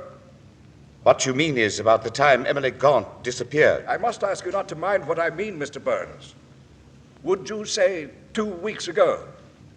I couldn't be sure. Thank you, Mr. Burns. That'll be all. Oh, I think he knows something about it. Mr. John Burns. Mr. Burns, you're a bachelor living in the house by the river with your brother and sister-in-law. That's right. What day did you last collect kindling wood, Mr. Burns, and how close was that day to the disappearance from your household of Emily Gaunt? I don't remember. The collection of firewood, unlike a marriage or a birthday, is not a festive moment in my life. I do not fix those days in my brain. Yes, just so. And yet it strikes me as a rather unique activity for the middle of the summer. It may strike you as it likes. Evenings on the river are cool, summer and winter. I like a fire in my room. Let us come to the sack, Mr. Burns. You said that you lost it. How does one lose a sack? How? By By having it one moment and not the next. By losing it. I'm aware it seems a little thing, but I promise you it isn't. Could you be more specific? Well, it must have slipped off the boat. Yes, of course. And then perhaps it was found by someone else who used it to contain the body of the poor innocent girl who was once Emily Gaunt. But I'd like to leave that day for a moment. Ordinarily, after you'd picked the wood out of the water, would you stuff it into the sack then and there in your boat? No, I'd just throw it into the bottom of the boat. I see. When would you put the wood in the sack? In the garden, just before I took it indoors. Mr. Burns, ordinarily you carried the wood out of the boat, and in the garden you put it into the sack. Then, Mr. Burns, would you be kind enough to tell me why it was that the last time you went for wood you found it necessary to take the sack out on the river at all? It seems I just forgot.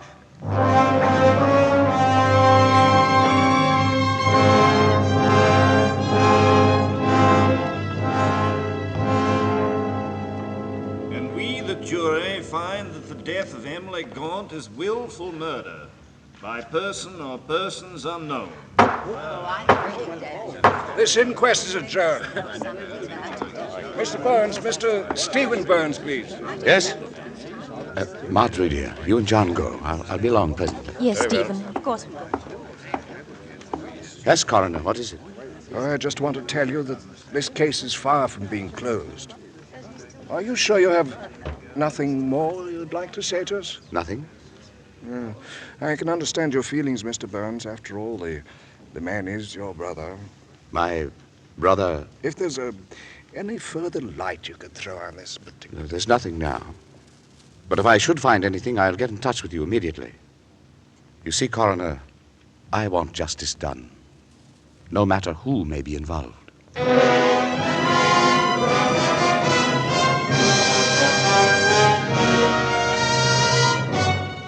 In tonight's full hour of suspense, Mr. John McIntyre appears as Stephen Burns and Mr. Dan O'Herlihy as John Burns in The House by the River. Tonight's study in suspense.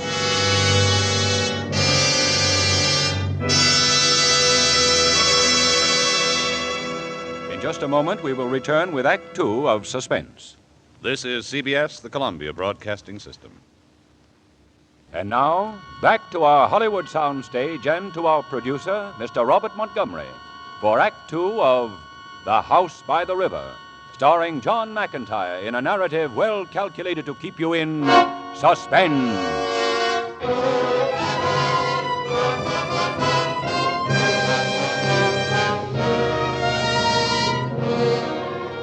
Stephen Burns walked home slowly after the inquest. Down the main street of the little suburb, past the greengrocer's, past the lending library, past the tube station with its roar of express trains racing down from London, down the little street toward his house by the river. John and Marjorie had gone on ahead of him, and he was alone, listening to his heels clicking on the pavement, listening to his thoughts whispering in his head. The police felt John was guilty, that was evident. Hadn't Stephen been hoping for this, secretly, in his heart? Hadn't he nudged suspicion gently toward John by a raised eyebrow one time and deliberate inflection of his voice another time? Those were his thoughts as he walked home, now and then looking up to the sky that had suddenly turned so black and glowering, forecasting a heavy summer rain. Then, almost at his elbow, someone was calling his name. Stephen! Stephen Burns! Oh. Hello, Muriel. Why don't you stop a while? Your wife and brother just went by. Oh, did they? I hope you're in no hurry. No, I'm not. It's awfully hot, isn't it? I like it this way. I don't. I'm stifling. You don't look it. In fact, you look very cool and fresh. Thank you, Stephen. What I need is a cold drink. Make one for me. All right. Come on in. Won't you sit down? I'll only be a minute. All right. You might look at that scrapbook. It's got all kinds of interesting clippings. Mystery. in Stephen Burns' house. She went out into the world, innocent and fresh, to help her family in the battle of life with the few poor shillings she could earn by menial labor in a strange house. And for this she was brutally, horribly murdered by an unknown man whose vicious... Isn't it rotten? There wasn't any ice. It'll be a few minutes. Are you keeping this scrapbook? There? Well, it's Uncle's. Why should Mr. Dimple be so interested in the Emily Gaunt case, to the extent of cutting clippings from the newspapers and making a special little book? Do you know why, Muriel? Oh, I think he's a little morbid. But let's not talk about him. Ah. What would you like to talk about? I don't want to talk at all. It's so hot. Yes. It's hard enough just trying to breathe. Do you like it here, Muriel? Here? With you? No, here on the river. Are you enjoying your vacation? There's nothing much to do here, is there? Not much. For anyone as young as you. Oh, you're young, too. You can't be writing your poetry all day and all night. How do you manage? I suppose I don't. Oh, that's a shame. You know what, Stephen? What? I think I've caught up with you at last. What was that? It's only thunder. Yes, you see how we spend our days, our time on Earth? Going around under a blue English sky, safe and blunted, half alive. And all of the time the storm is there, waiting to explode, waiting to rip and bend down and twist. But there's no storm in here. Isn't there?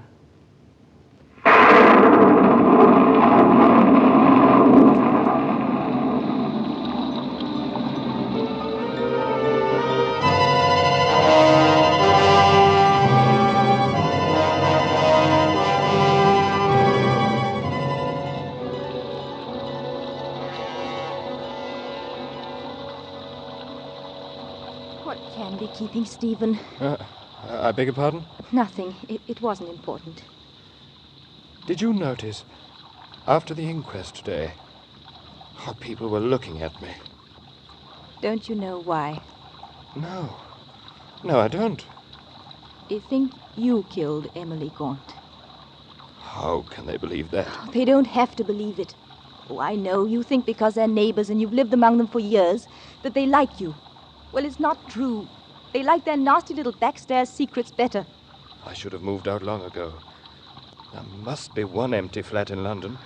I'll have to see an agent tomorrow. Don't run away from them. I'm not running from them. What, then? Are you thinking of us? Stephen and I don't care what they say. I care what they say.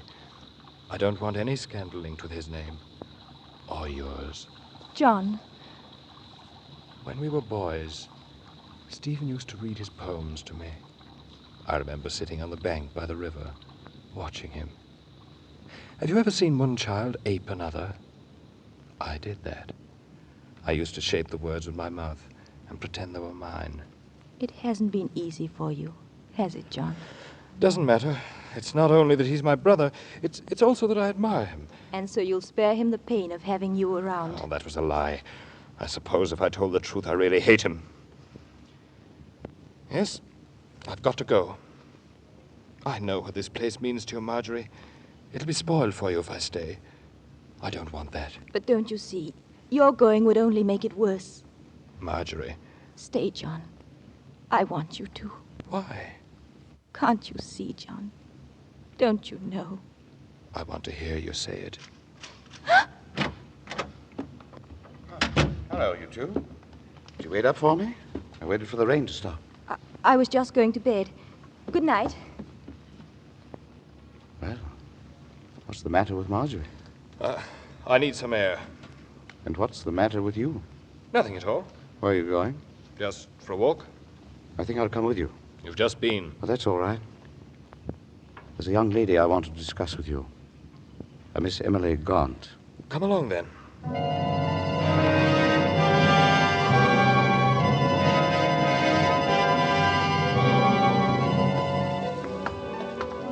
starting to rain again. We'll be soaked through in a minute. Let's go back. Here's the tube. Let's duck down into the station. All right, this way.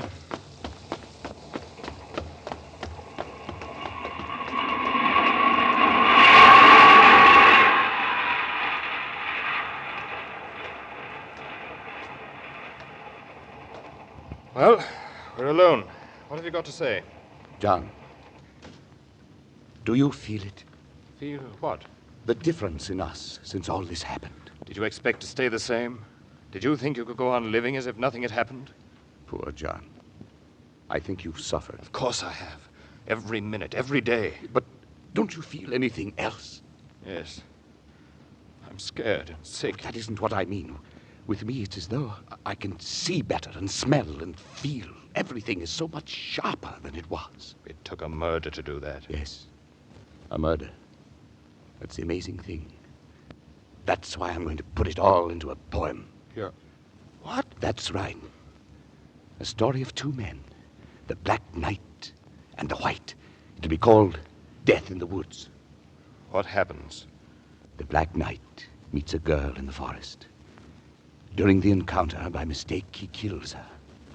He's torn with grief. Now, the White Knight is his best friend. He comes upon the scene after the tragedy, and he helps the Black Knight hide the girl's white, mutilated body. They carry her to a dark, mysterious lake in the heart of the forest, just within the boundaries of the Black Knight's castle. And here, in the lake, they put her corpse. You must be out of your head. You must be insane. Why? You think you're being clever? It's transparent. 10 million English readers would look at the first page and know who killed Emily Gaunt. No one would. I'm not going to have it published. I just write it. Why? Because I have to. No matter how terrible a thing is he carries in his head, if a man is a writer, he can somehow get rid of it. He can write it out of his system and be rid of its nagging forever. Whether it's a love affair or a disease or a murder, he can be rid of it. It's not that easy. It is for me. Don't do it, Stephen. You know how you are. You'll show it to someone. After a while, you'll want to. Don't worry about me. Shouldn't I? How did it feel, Stephen, when you were lying about me? About you? But you're imagining things. Suppose a policeman were to come up to us here, right now. Suppose he were to ask which of us two gentlemen killed Emily Gaunt. Do you know what would happen? Tell me. You'd point to me. John, let me ask you. Which of us two would the world miss the most? The world! Blast the world! I care about me. Me, John Burns, who's never written a poem in his life and looks like anybody else in the street. What are you going to do about it? Nothing. I'm not going to do a thing. But you can do as you like. No. I won't do anything either. You're not afraid, are you? I'm in love with your wife. So that's it. Very convenient, isn't it? Is it? And does she love you? I don't know. Doesn't matter. You could have had her, you know. I might have been on the gallows by now, and you could have had her. Instead, you come down into the pit with me and help me. Why? We've been through all that because you're my brother. We've been here long enough. Are you coming with me? All right, I'll go alone.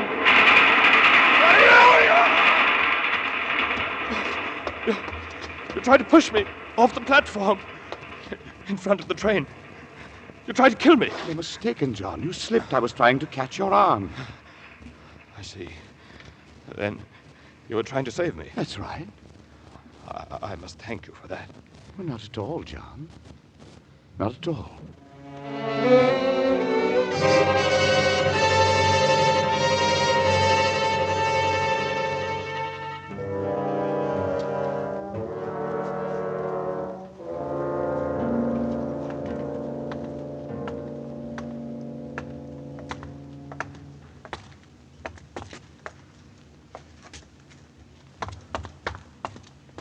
How much longer do we play this game?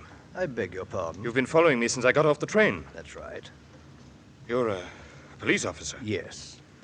How long have you been following me? Since the day after Emily Gaunt disappeared. You mean you've been with me since then? All these weeks, every day, every minute? You're an active young man, Mr. Burns. You've got a long stride. But me? Why me? I take my assignments from Scotland Yard. They don't always tell me the reasons. I tell you there is no reason this time. As you say, Mr. Burns. Now, will you leave me alone? No, Mr. Burns. Ah.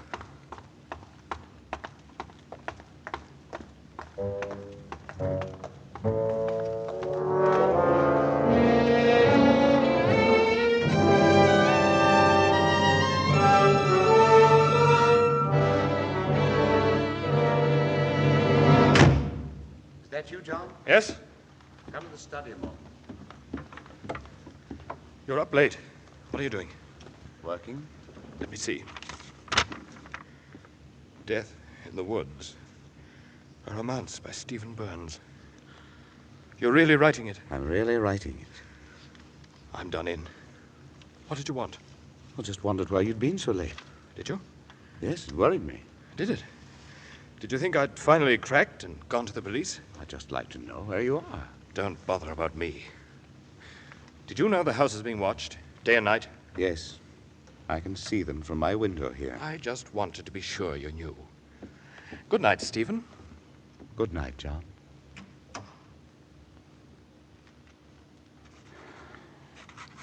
While moonlight glinted on her body there, while waves washed gently o'er her body fair,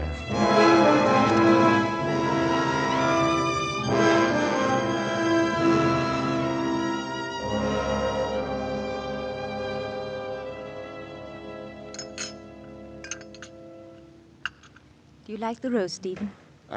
I'm not very hungry, I'm afraid. You look exhausted. Is the poem finished? Yes, all finished. You don't look very happy about it. It's good. When can I see it? I'm not going to show it to anyone. I see. We used to share things. This is different. I'll probably destroy it anyway. Stephen, Yes? what about us? What about us? We don't seem to have very much of a marriage. You must have noticed that. Yes, I suppose I have. I've discovered something important about you. You live your life on paper. The things you feel and know, even the people you love, they're all raw material. And when you get them into a poem, you're finished with them. When we were first married, you composed a lovely sonnet sequence. Songs for Marjorie. And when you'd done it, you didn't need me anymore. Stephen, aren't you listening? It's about time he came down to dinner. What's he sulking about? Do you mean John? He went out some time ago. Where did he go? He didn't say. Anyway, we were talking about us. Stephen, where are you going? Bring him back.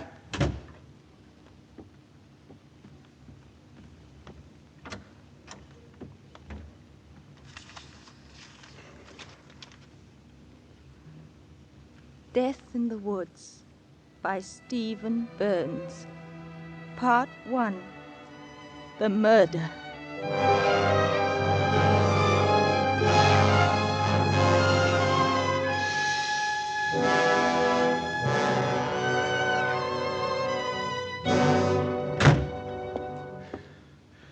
Well, I couldn't find him.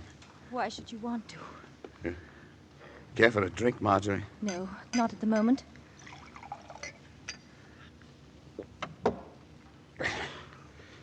That's better.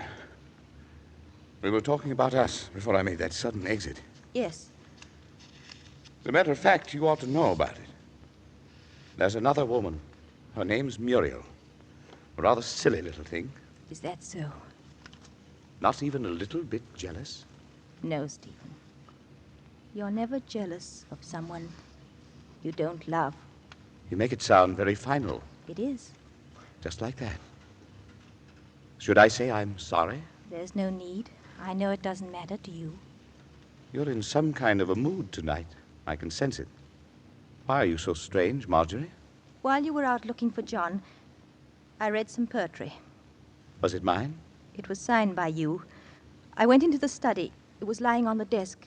I read it. Did you like it? Did I like it? How can you ask that? Why not? You can appreciate a thing aesthetically quite apart from what it says. No, you can't. Not when it says Not when it says. that you're a murderer. Yes, it's true. I thought I might have disguised it a bit, but you read between the lines, didn't you? And you dragged John into it, too. John's been wonderful. He's kept the secret very well. Why? Why should he? Right. He's very old-fashioned, really. He believes in chivalry. And you see, he loves you. I know. Oh, then we all know. Splendid. I must have another.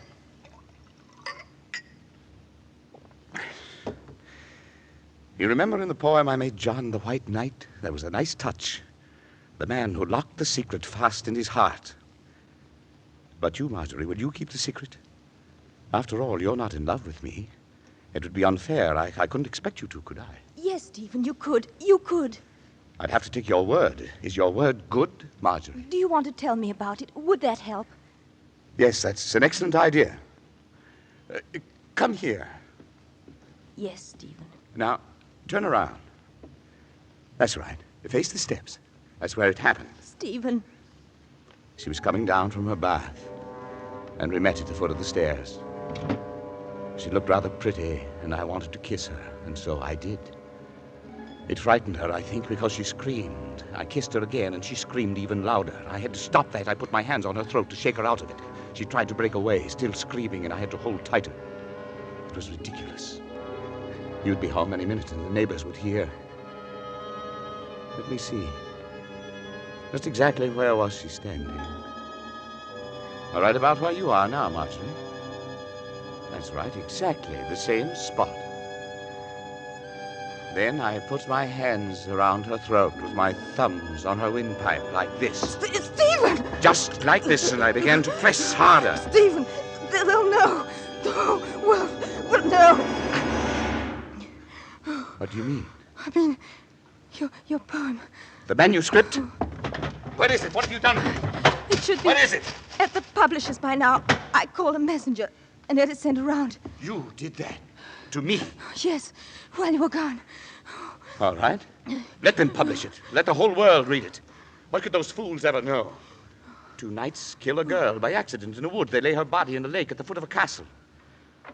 What can they make of that? A fairy tale called Death in the Woods. I took the liberty of making a change in your manuscript. You did? I wrote a new title. What did you call it, Marjorie?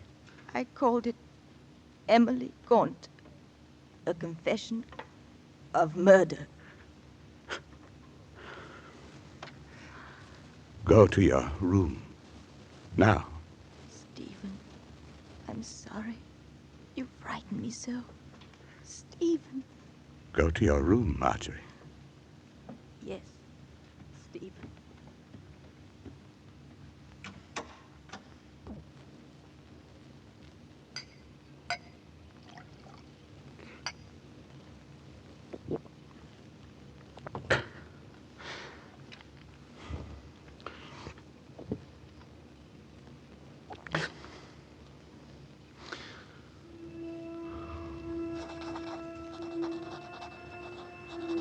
This is to certify that I, Stephen Burns, strangled Emily Gaunt on the 15th of June. John Burns had nothing to do with it. I am going to drown myself. Who's that? It's Dimple. Over here at the window. What do you want, Dimple? It's Tuesday night, dear boy. Didn't you know? What? I don't understand. Chess, Stephen. Tuesday night, chess. Have you forgotten? You like your little games, don't you? Of course. I'm free of you, Dimple. You've been holding the secret in for a long time, but you can tell them now. Go on, tell them what you saw. You've played your last game with me. My word. Your friend coming? No. No, evidently not. I don't know what's come over Stephen lately. He acts exactly as if I'd... I don't know. As if I'd done him some harm. Erratic chaps, poets. I suppose so. Too bad. I did want to meet him. The famous Stephen Burns. Well, I'll arrange it again sometime when he's in a better mood. Oh, well, we'd better be getting to that game. By the way, how are all those scrapbooks of yours coming? Oh, first rate. I've been collecting these murder cases since I was a boy. It's an odd hobby you've got there. All hobbies are a bit odd, I suppose. At any rate, I've got 40 of them now with this Emily Gaunt affair. I dare say I'm the only one on the river interested in that sort of thing.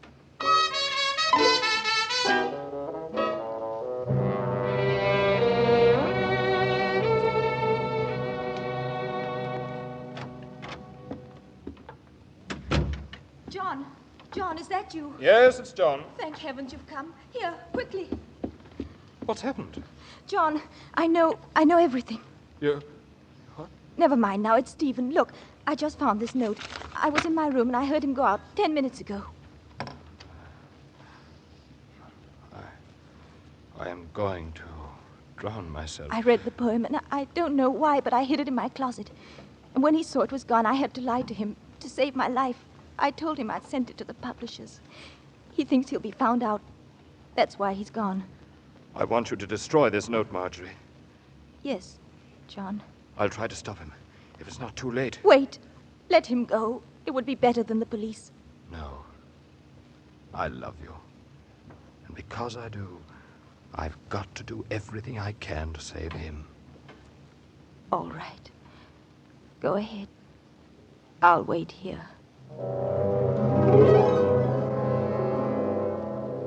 Out on the river, John steered the tiny motorboat around in a wide circle and then slowly narrowed it, watching for the small rowboat, scanning the angry black water for the sign of a bobbing head. And then suddenly, just ahead of him, was the boat, empty. No! Stephen lay huddled in the bow of the boat like a trapped animal, his eyes gleaming in the darkness. His hair was plastered to his skull, his clothes heavy and sodden with water. He raised himself on an elbow and then lurched forward to his knees. I went over the side, John. I did. I went in, but I couldn't do it. I couldn't. Take me home, John. I want some dry clothes and some brandy. Take me home! John frantically shoved and pushed to move his boat back. Then he stood abruptly and dived into the water after Stephen. He went under for a long moment, battling the current with all his strength, and then he came up again. Stephen, his wet... In another moment, his arms were flailing out, searching, grasping, looking for his brother. It may have been only moments, perhaps it was hours, but as he looked round desperately, scanning the black expanse about him for the sight of a single struggling head, there was nothing but jet black water, flowing swiftly. Stephen! Stephen!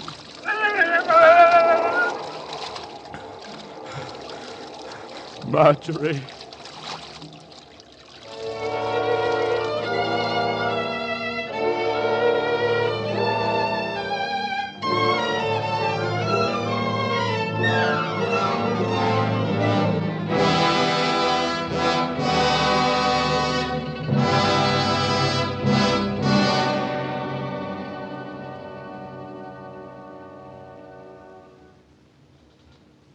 And where is John now, Mrs. Burns? Out on the river, helping them to look for the body. I see. Surely you don't still suspect him. I have a few questions I want to ask him. He was out there with Mr. Burns on the river at the time, wasn't he? He went out to try to stop him. Stop him? John, Hello, Marjorie. have they... Not yet. Mr. Burns, can I... Inspector, I want you to see this. Marjorie, no. I have to, John, don't you see? I have to. This is to certify that I, Stephen Burns, strangled Emily Gaunt on the 15th of June. John Burns had nothing to do with it. I am going to drown myself. Signed, Stephen Burns. I see. Well, that's plain enough. The case of Emily Gaunt is closed, and I won't be bothering you again. Good night, Mrs. Burns. Mr. Burns. Good night. Marjorie. I had no choice, John. It was Stephen's reputation, or you. And I love you.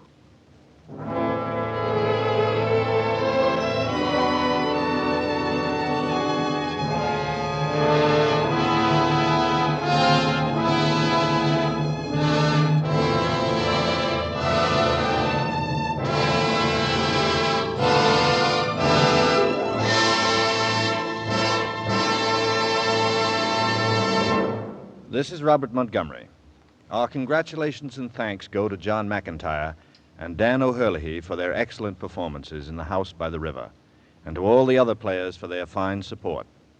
Next week, for Suspense, we have selected the latest story by Dorothy B. Hughes, who wrote The Fallen Sparrow and Ride the Pink Horse.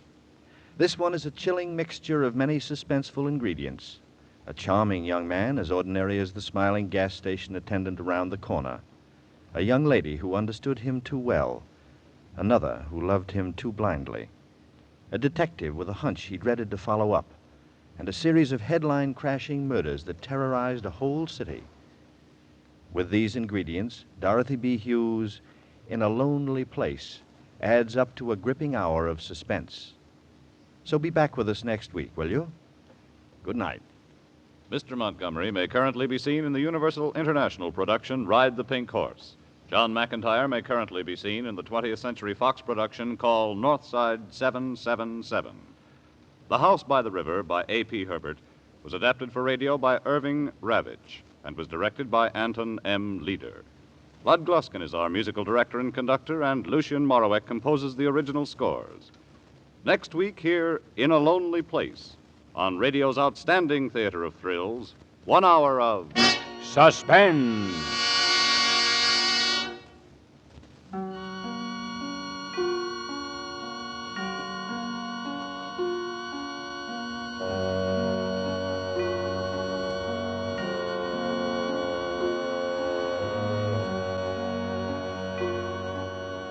This is CBS, the Columbia Broadcasting System.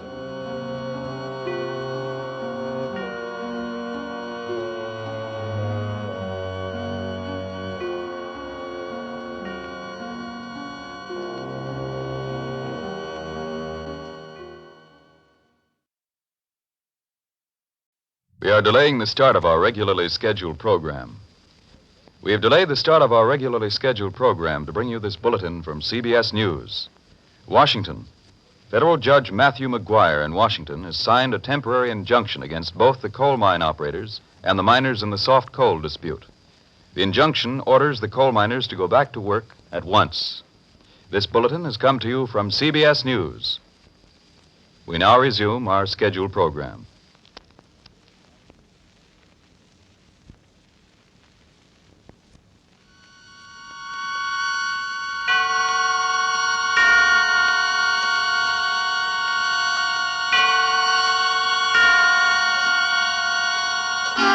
Suspense.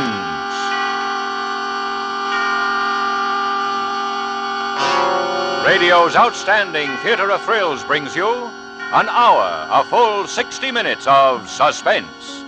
Tonight, the noted stage actor Sam Jaffe is our star in Suspicion by Dorothy Sayers, a suspense play produced and directed by Anton M. Leader.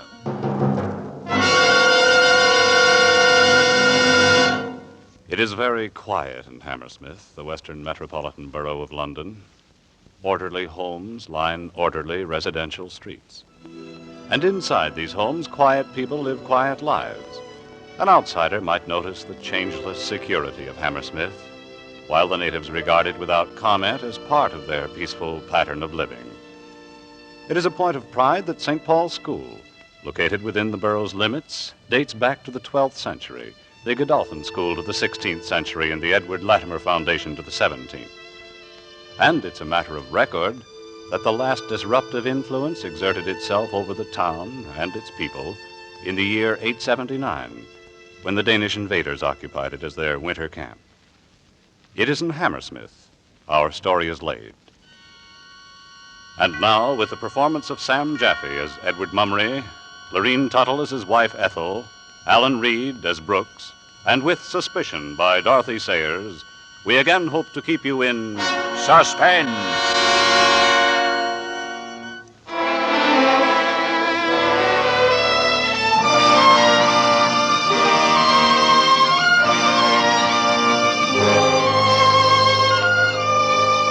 My name is Edward Mummery of Hammersmith. I'm 48 years of age, fair of complexion, agreeable, I believe, as to disposition. I have my business, real estate, in the city, which I run together with my partner, Mr. Harold Brooks. I have my own home. I occupy my leisure hours with gardening, and I've just been married. That is, practically just. 6 years, to be exact. My wife, Ethel, is the most brilliant thing that ever happened to me. These are the outward facts. I recognize that I'm a very ordinary person, and yet, can a person be considered ordinary when into his life there suddenly explodes the extraordinary? For this is what happened to me. On one single day, like any other day in a quiet, carefully planned life, I smelled the odor of the grave, and I saw with my own eyes the supreme horror of all existence. It began in the railway carriage going to London to my office. Perhaps it was the thick pall of tobacco smoke in the carriage that first made me aware of my nausea. I slipped a digestive tablet into my mouth. Lately I'd taken to the habit of carrying them about with me, and I leaned back my head and closed my eyes. De Vries, who traveled with me every morning, was giving me the benefit of his morning edition. Here's something. Smack on the front page. A question has been asked in the House about government typewriters. Now, there's the press for you. The world going to the devil so fast it makes my head spin, and all they can print in their precious newspapers. I say, old chappie, you're looking terribly pale this morning. Could you just open the window a bit? I don't feel very well. Why, certainly. There you are. Just lean your head into it. Get some fresh air. Yeah, better? Yes, thank you. Must have been something you had for breakfast. I suppose so. Sorry to be such a fool about it. Not at all, old man, not at all. Go ahead. Read me some more of this earth-shaking news. All right, if you like. Further split has occurred in the Labour Party. Well, let's skip over politics for today. 2 girls trapped in burning factory. I can do without the morbid, too. The police are still looking for the woman who poisoned a family in Lincoln.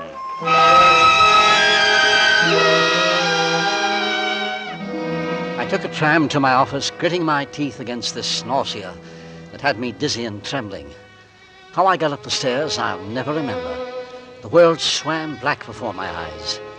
And then I was seated at my desk, breathing a bit hard, but once more in control of myself, my heart no longer pounding. Morning, Mummery. Cold enough for you? Yes, Brooks, quite. And pleasantly raw, in fact. Beastly. Your tulip bulbs all in? Not quite all. As a matter of fact, I haven't been too well lately. Oh, too bad. Bulbs ought to go in early. You're lucky, living in the country. You want to take advantage of it. How's the missus? Thank you. She's very much better. Glad to hear that. Very glad. I hope we shall have her about again this winter, as usual. Can't do without her in the Drama Society. I'm sure you're very kind. I mean it. By Jove, I shan't forget her acting last year in Romance. She and young Welbeck positively brought down the house. Yeah, she was good, wasn't she? The Welbecks were asking after her only yesterday. She'll be up and around again soon. The doctor says she mustn't overdo it. No worry, he says. That's the important thing. She's to go easy and not rush about or undertake too much. Quite right. Worry's the devil and all. I cut out worrying years ago. Look at me. Fit as a fiddle, for all I shan't see 50 again. You're not looking altogether the thing, by the way. Oh, a touch of dyspepsia. Nothing much. A chill on the liver, I suppose. That's what it is. Is life worth living? Depends on the liver. Yes. Well, we'd better be getting to that Lee's Ferrabies. I have it right here. Oh, by the way, I suppose your wife doesn't know of a good cook, does she? I doubt it. They aren't so easy to find nowadays. In fact, we've only just got shooted ourselves. Well, I promised the Phillipsons I'd look around. Their girl's getting married. That's the worst of bringing young girls in to work for you. I said to Phillipson, you mind what you're doing? I said, get somebody you know something about. You may find yourself landed with this poisoning woman. What's her name? Andrews. Don't want to be sending wreaths to your funeral yet a while, I said. He laughed, but it's no laughing matter. What we pay the police for, I simply don't know. Nearly a month now, and they can't seem to lay hands on the woman. All they say is they think she's hanging about the neighborhood and may seek a situation as cook. As cook, now, I ask you. There was a theory in the papers that she'd committed suicide. Don't you believe it, my boy. That coat found in the river was all eyewash. They don't commit suicide, that sort don't. That sort? These poison maniacs, cunning as weasels, that's what they are. Well, I hope they catch her before she tries her hand on anybody else. As I told Phillips... Then you think this Mrs. Andrews did it? Of course she did it. You've been following the case, haven't you? Looked after her old father, and he died suddenly. Left her a bit of money, too. Then she keeps house for an elderly gentleman, and he dies suddenly. Now there's this husband and wife. Man dies, woman taken very ill. Of arsenic poisoning. Cook runs away. Then you ask, did she do it? I only thought it might be a coincidence. I don't mind betting that when they dig up the father and the other old bird, they'll find them bung full of poison, too. Once that sort gets started, they don't stop. You know. What is the matter, Mummery? Mummery, let me call you a doctor. No, just some water. Yes, all right. Wait a minute. There you go. Slowly now. That's all right. Let me hold your head. Thank you. Thank you, Brooks. You sure you're all right? Yes.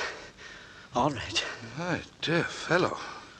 Don't mind telling you, you gave me a start. I thought I was losing you here and now. It's only my stomach. Nothing serious. Well, hold on a moment. What did you have for breakfast? I don't know.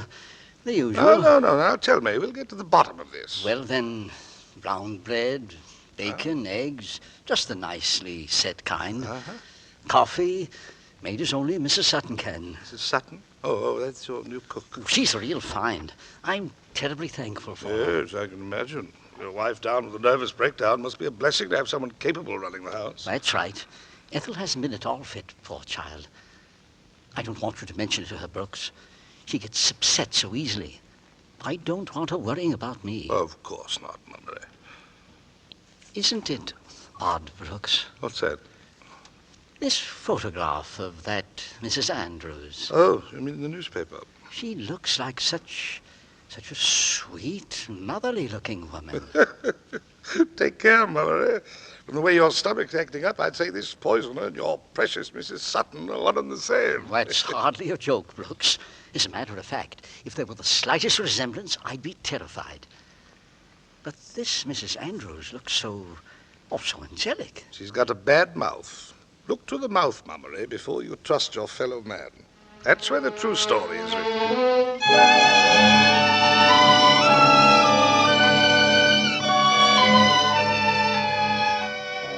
Death by poison, fiends and murderers, the darkness of the pit, the unholy face of evil. These are things we read about. These are horrors we get at second hand through fiction and films. But they do not really happen to people like me, a suburban gardener or real estate broker. And that was a comfort. If I were to go through life without any great distinction, at least I should avoid any great terror. So I told myself as I left the office for lunch. I was a little nervous to begin with, so I had some boiled fish and a custard pudding. The wrenching pain seemed gone entirely, and I became positively lightheaded as the bogey of illness and doctor's bills ceased to haunt me. I bought a bunch of bronze chrysanthemums for Ethel, just by way of celebration. And I got home at the usual time, 7:10. I was a little dashed by not finding Ethel in the sitting room. Still holding the flowers, I went down the passage toward the kitchen door and opened it. No, sir. I seem to have startled you, Mrs. Sutton. Yes, she did.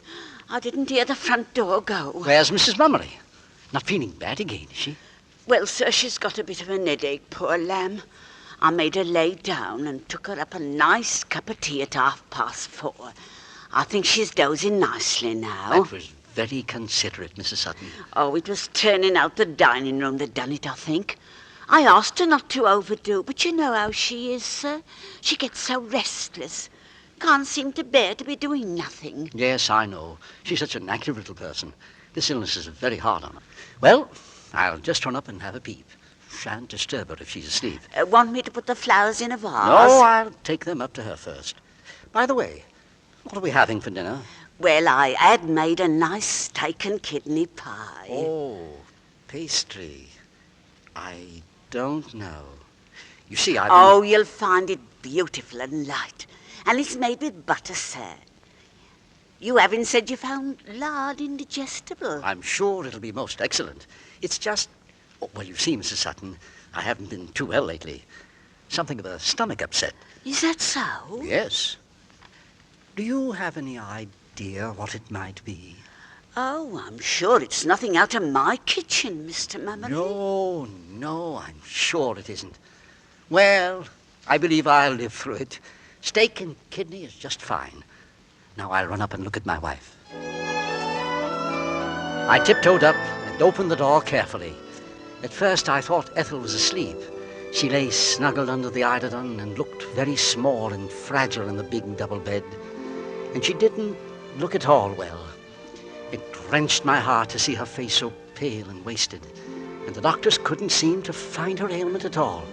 What could be the insidious disease that had done this to her? Nervous breakdown, they called it. But I wasn't satisfied with that. It must be something more. I came closer, and she stirred on the bed and smiled at me. Hello, darling. Hello, sweet. How are you? I got tired and headachy, and Mrs. Sutton packed me off to bed. You've been doing too much.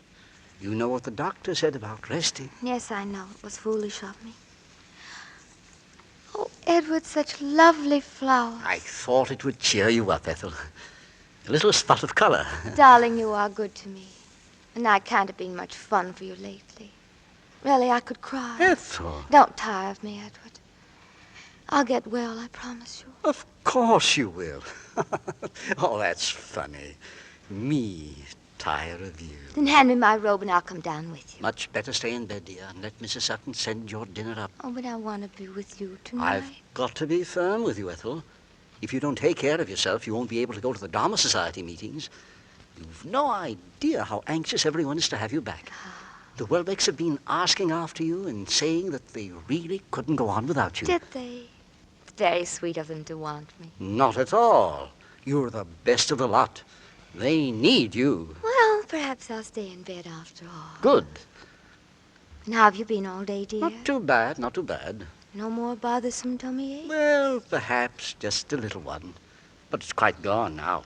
Absolutely nothing to worry about. Darling, you're sure? Quite sure, sweet. All gone and forgotten.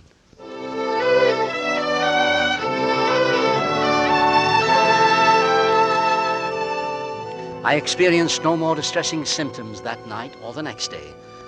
Following the advice of a newspaper expert on the subject, I took to drinking a great deal of orange juice. The results were wonderful. It was as though I had never known pain in my life. The next night, we retired early. I fell asleep almost at once and slept the deep and dreamless sleep of a child until about 3 a.m. Then I was awake, for it had come back. Ethel! Ethel! Wake up! Please, wake up! Ethel! Help me! What? What's that? Edward, darling, what's the matter? What is it? I think I'm dying.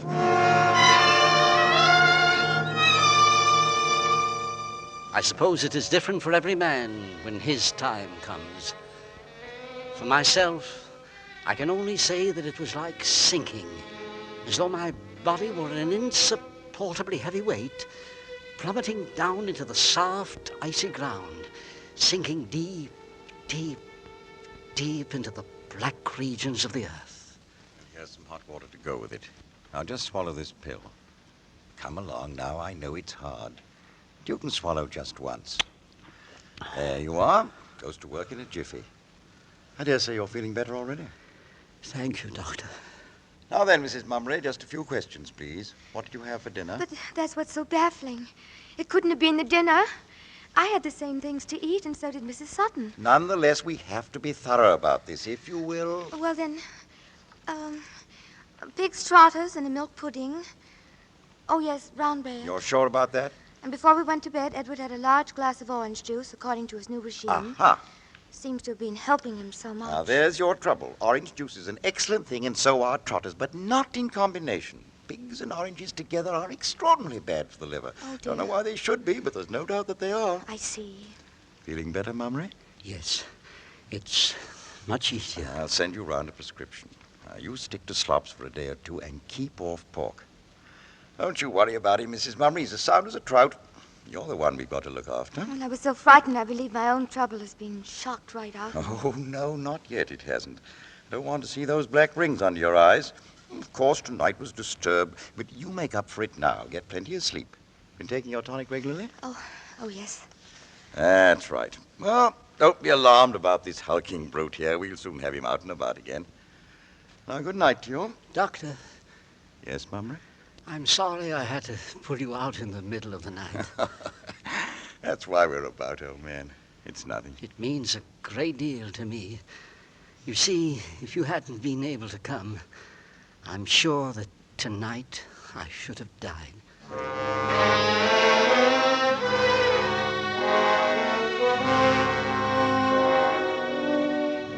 My diet was bread, milk, and beef tea for the next 3 days.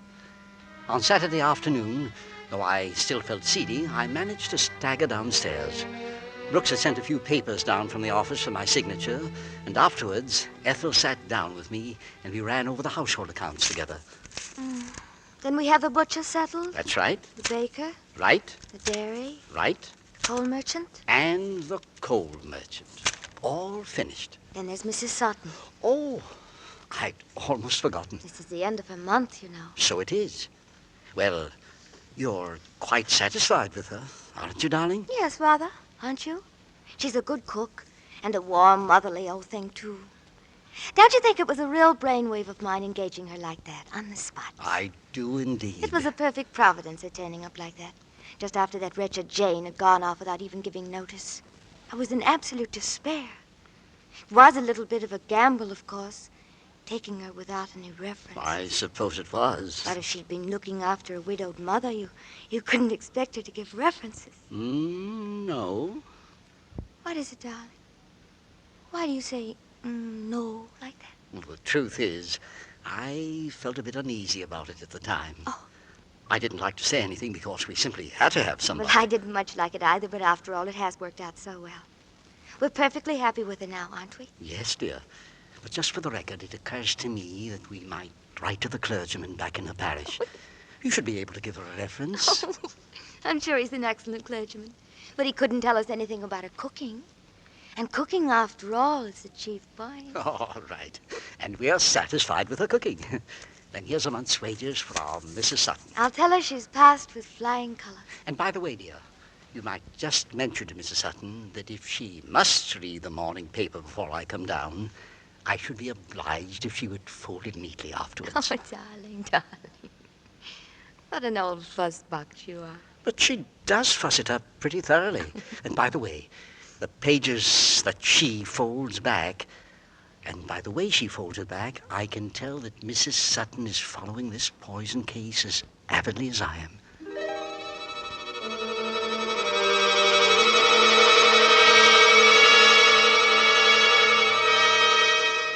On Sunday, I felt very much better. Quite my old self, in fact.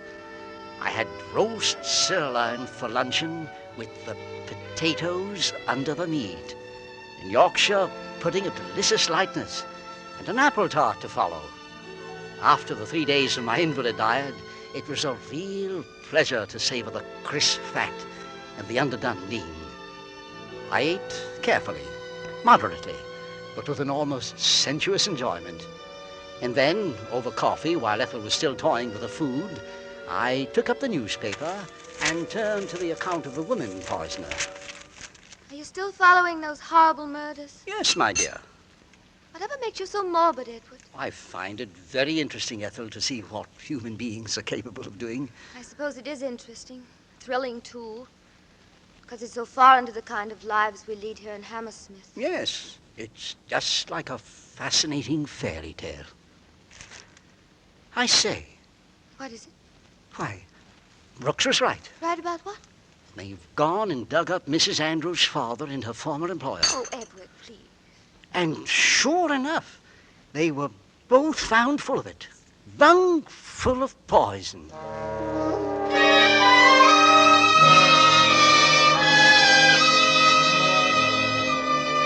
My head was full of conjecture about this sweet, motherly murderess. This middle-aged cook who mixed arsenic into her delicious luncheons and dinners. This Mrs. Andrews, for whom the police were looking so desperately. At 3 o'clock, with the roast beef settling properly, I went out into the garden to put the tulip bulbs in. I got my bag of tulips and a trowel, and then remembering I still had on my good trousers, I decided it would be wise to take a mat to kneel on. The mat had been left last in the corner under the potting shelf. I stooped down and felt about in the dark among the flower pots. Yes, it was there, but there was something else. Something in the way. It looked like a tin. I lifted it out carefully. Yes, of course, it was a tin. The remains of the weed killer I had used the summer before.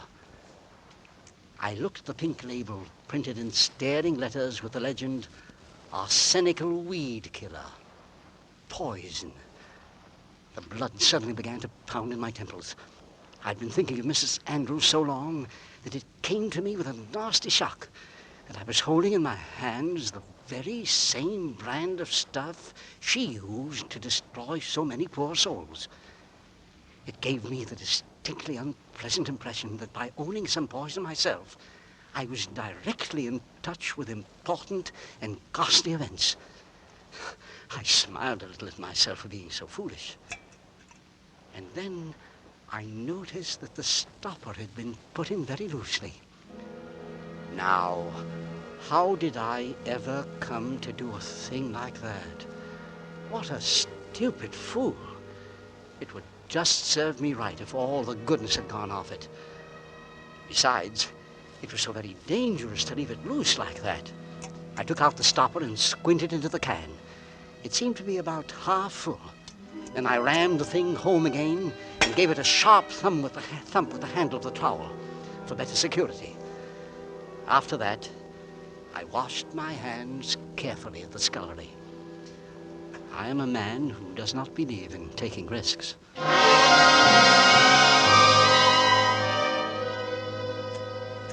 Oh, Edward, look who just dropped in. Oh, my son and I were just in the neighborhood, Mr. Mummery, and we thought we'd have a cup of tea with you. Happy to see you again, Mrs. Welbeck. Oh, hello, John. How are you, Mr. Mummery? We were talking about the Lincoln poisoning case, Mr. Mummery.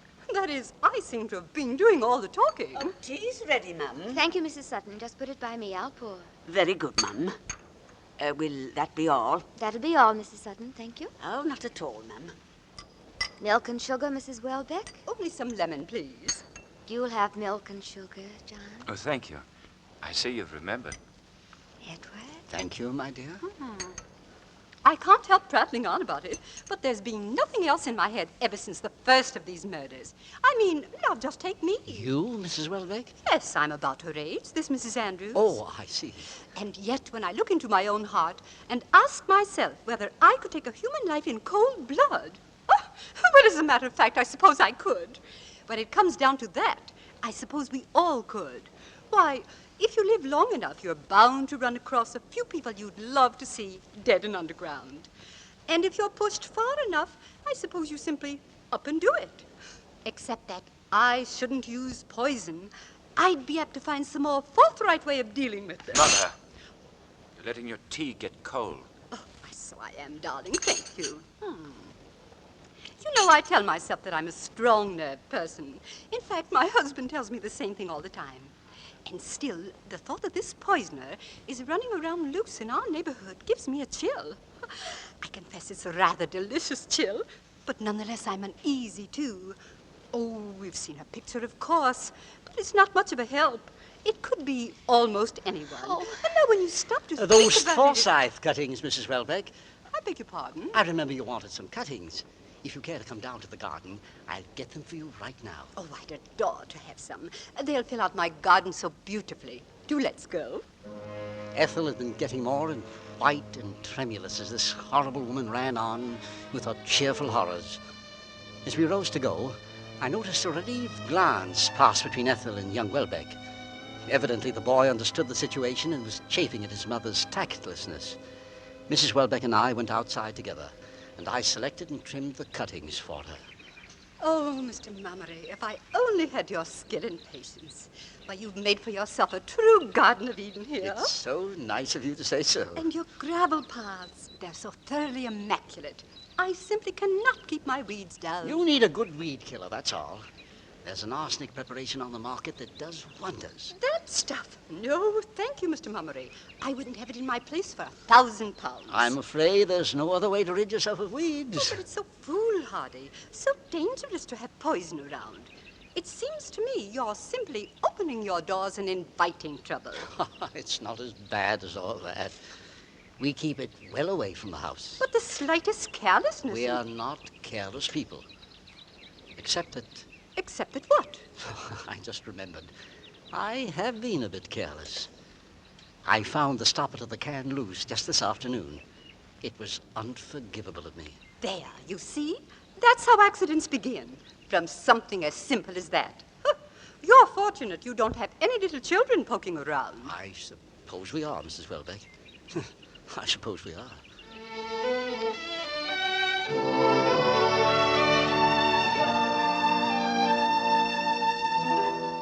When we got back to the house, young Welbeck was already on his feet and holding Ethel's hand in the act of saying goodbye. He was a good boy, anxious to get his mother out of the house with tactful promptness. I went into the kitchen to clear up the newspapers I'd fished out in order to wrap Mrs. Welbeck's cuttings. And as I picked them up, something odd struck me about them. Something I had to verify. I turned the papers over carefully, sheet by sheet. Yes, I had been right. Every portrait of Mrs. Andrews, every paragraph, every line about the Lincoln poisoning case had been carefully cut out. Someone in my own house had gone to all this trouble. Why?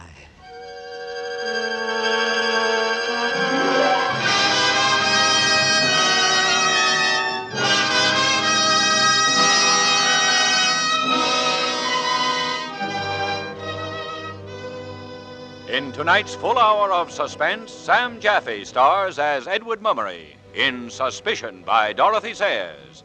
Tonight's study in suspense.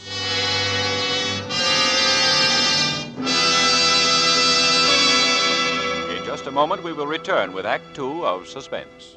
This is CBS, the Columbia Broadcasting System. And now, back to our Hollywood soundstage and Act Two of Suspicion, starring Sam Jaffe with Lorene Tuttle and Alan Reed in a narrative well calculated to keep you in suspense.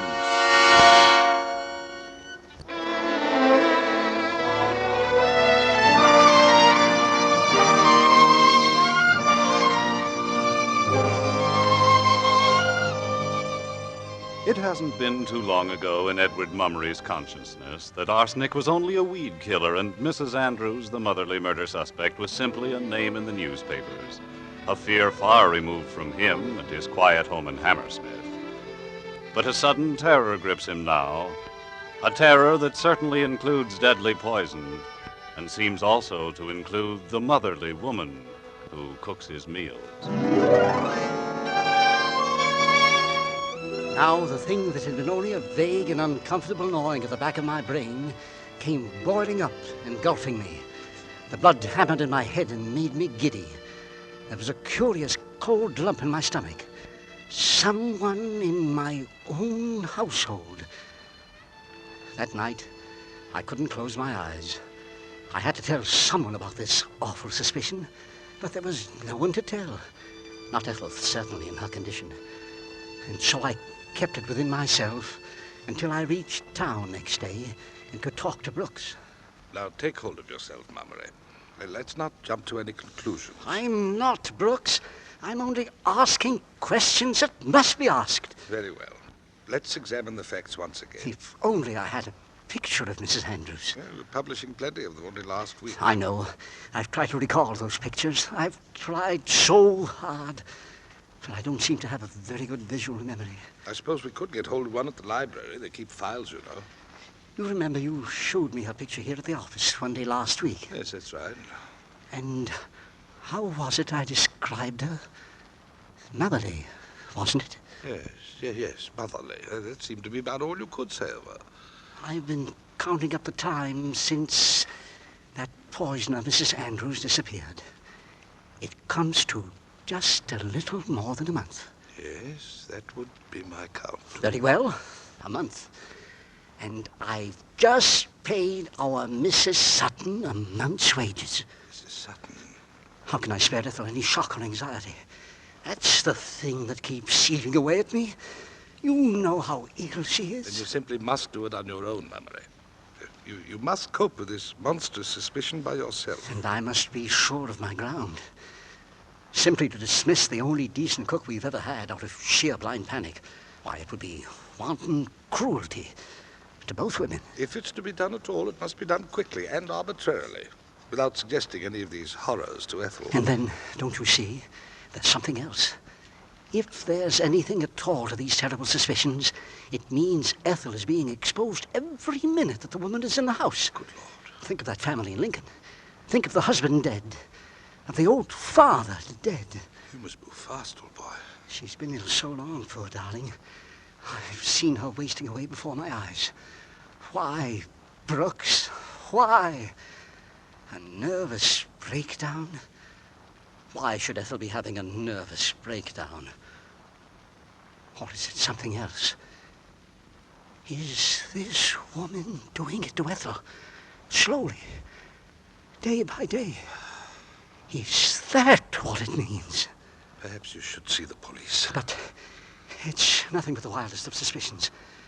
And besides, I feel so very lonely and so tired. It's almost as if I didn't care what happened anymore. Your illness has taken it out of you. Yes. Too bad you can't discuss it with Ethel. I don't want her to be afraid. But perhaps I will. Perhaps she should know. I say, Mummery. What? These illnesses of yours. When did they begin? I don't know. I think I've always been subject to business attacks, as long as I can remember. No. I mean the other ones. The severe attacks. Well, they began about 3 weeks ago. 3 weeks ago, Mummery? That's right. About 3 weeks ago.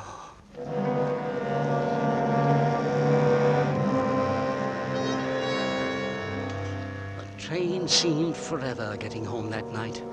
I came softly into the house, listening to the sound of my own footsteps. It was dusk, and yet none of the lights in the house were on. I moved through heavy enveloping shadows into the sitting room. Ethel was tucked up in a corner of the Chesterfield, leaning back wearily against the cushions. Good evening, darling. Hello, Edward. You look tired, my dear. I am tired, Edward. I seem to be drained and empty. I noticed you didn't sleep well last night. It was probably that woman yesterday with her talking. Really, Mrs. Welbeck talks altogether too much. All about that horrible case. I don't like hearing about such things. Of course not, dear. And yet... Yet what, Edward? When a thing like this happens in the neighborhood, people will gossip and talk. It would be a relief if they caught the woman. One doesn't like to think... I don't want to think about it at all. It's so hateful. She must be a horrible, perverted creature, this Mrs. Andrews. Yes, quite so. Do you know, I was talking to Brooks about it only today, and he said... I don't want to hear what he said. I don't want to hear about it at all. Of course not, darling. I'm sorry. Oh, Edward, I just want to be quiet. I do so want to be quiet. And so you shall, Ethel. It's all my fault. The doctor warned me not to disturb you like this. Oh, Edward. Edward, darling. There, my dear. Everything's all right. No need for tears. It doesn't concern us anyway.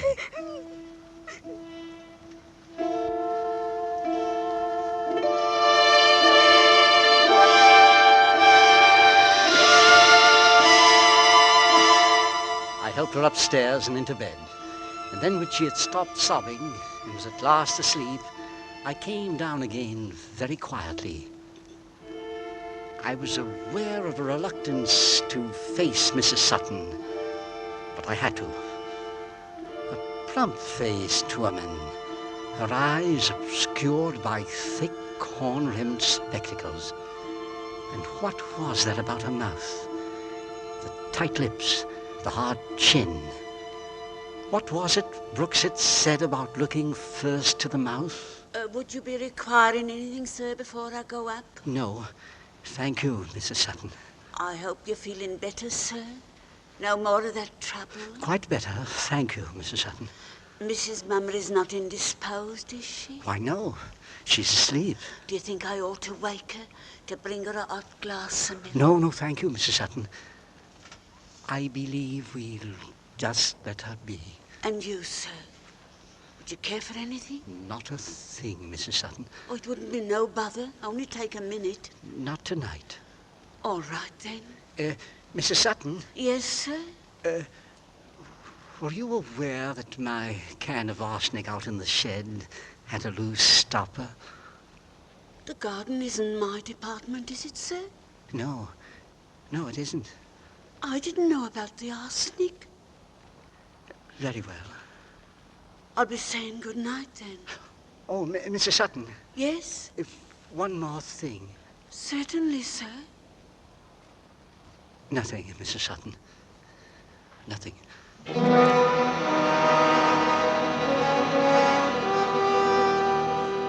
The next few days were the most agonizing of my life.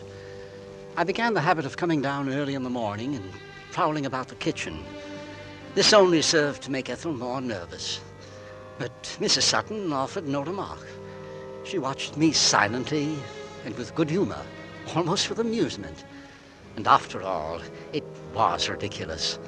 What was the use of supervising the breakfast when I had to be out of the house every day between 9:30 in the morning and 7 in the evening? On Thursday night, Brooks persuaded me to go to a little bachelor dinner for a friend who was being married. It was in my district, and we weren't out of there until after midnight. By then it was too late for Brooks to catch a train back to town, so I invited him to come over and spend the night at my place. The household had long since gone to bed. Shh. Careful, Brooks. I don't want to disturb Ethel. Sorry, old man. Your room is just off here. I think you need a fresh pillow slip. That'll be fine. Hello. What's this? Oh, somebody writing your notes? Dear Mr. Mummery, there's some fresh cocoa in the kitchen. It only needs some hotting up. Mrs. Sutton. Well, should just hit the spot. Yes, indeed. Come along. Let me just get the switch. There we are. I'd better get the cocoa ready. It'll only be a minute. It was quite a show we threw for young Farnsworth, wasn't it? Sent him off married in style. Glad to see him getting settled. People ought to marry young. All the more years to enjoy the only real blessing life gives you. How many years has it been for you and Ethel? Just 6. Good years, eh? And they get better all the time. That's the wonder of it. Tell me, Brooks, how did you happen to miss getting married? Didn't miss it at all, old chap. We've been getting along very well without it. Hello. Our cocoa's ready. And here's my cup. It's just hot enough. Brooks. Yes, old man. Is it just my fancy, or is there something queer about the taste? The taste? It seemed to me... Take another sip, Brooks. Go on. Roll it round on your tongue. Do you taste it? The faint tang, like metal. Spit it out, Brooks! Spit it out!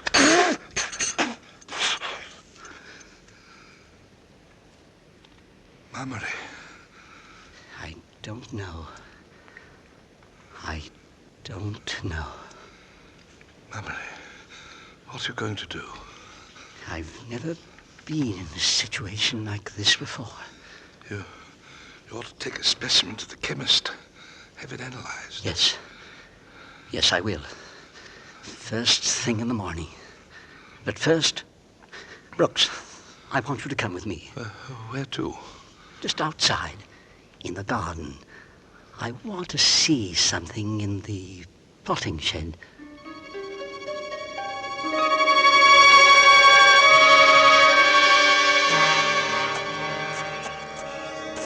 Mummery, I can't see a thing. Just hold on to me. We're almost there. All right. This is the shed. Now, just about 4 steps inside. Here we are. Mummery, where are you? Just at your feet, old man. I'm stooping down. Oh, Would you be good enough to strike a match for me? all right. Just a moment. There we are. That's fine. Hold it closer. It should be behind these pots here. Yes, it's here. Oh, devil, these things don't burn long. Can you strike another? What is it, Mummery? It's a tin of weed killer. You mean arsenic? Yes. Arsenic. Just look, Mummery. The stopper is loose. I know, Brooks. I know. Want another match? No. It isn't necessary. Why should it be loose, Mummery? That's the question. It is. Especially since I took the trouble to ram it in as tight as it would go only last week. Mummery, old man, I don't like to frighten you, but you see what this means. Simply means there's a murderer in my house.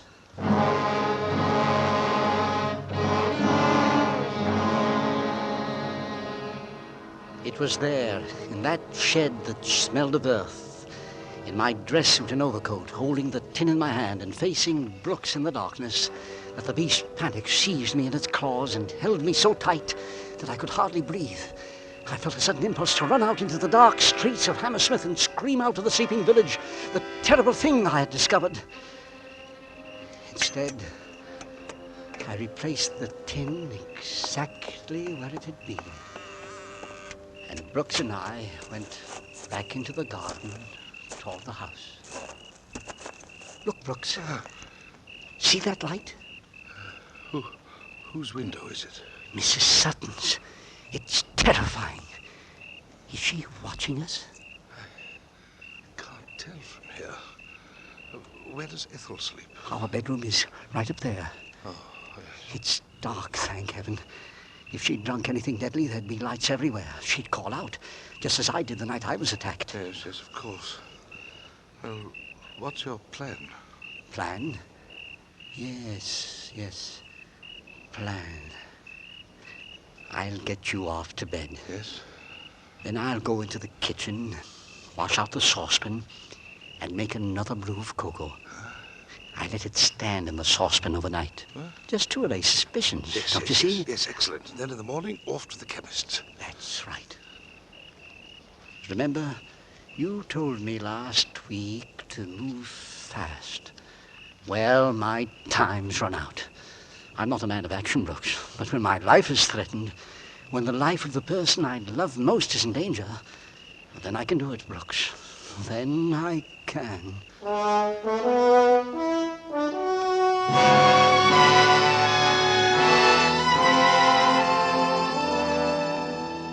When I'd finished in the kitchen, I turned out all the lights and started softly up the stairs. I hadn't meant to waken Ethel. I meant to keep all this from her until it was over and finished. But she must have heard me as I came into the room. Edward? Yes, my dear? How late you are, you naughty boy. Have a good time at your party? Not bad. bad at all. So tonight was young Farnsworth's last as a bachelor. His last. He seemed like a lamb, all ready for the sacrifice. You all right? Quite all right. Good. Did Mrs. Sutton leave something hot for you? She said she would. Yes, but I wasn't thirsty. Oh, it was that sort of party, was it? I sat down on the bed beside her. She was asleep again in a moment. I took her hand and I clutched it tight, as though defying death and hell to take her from me.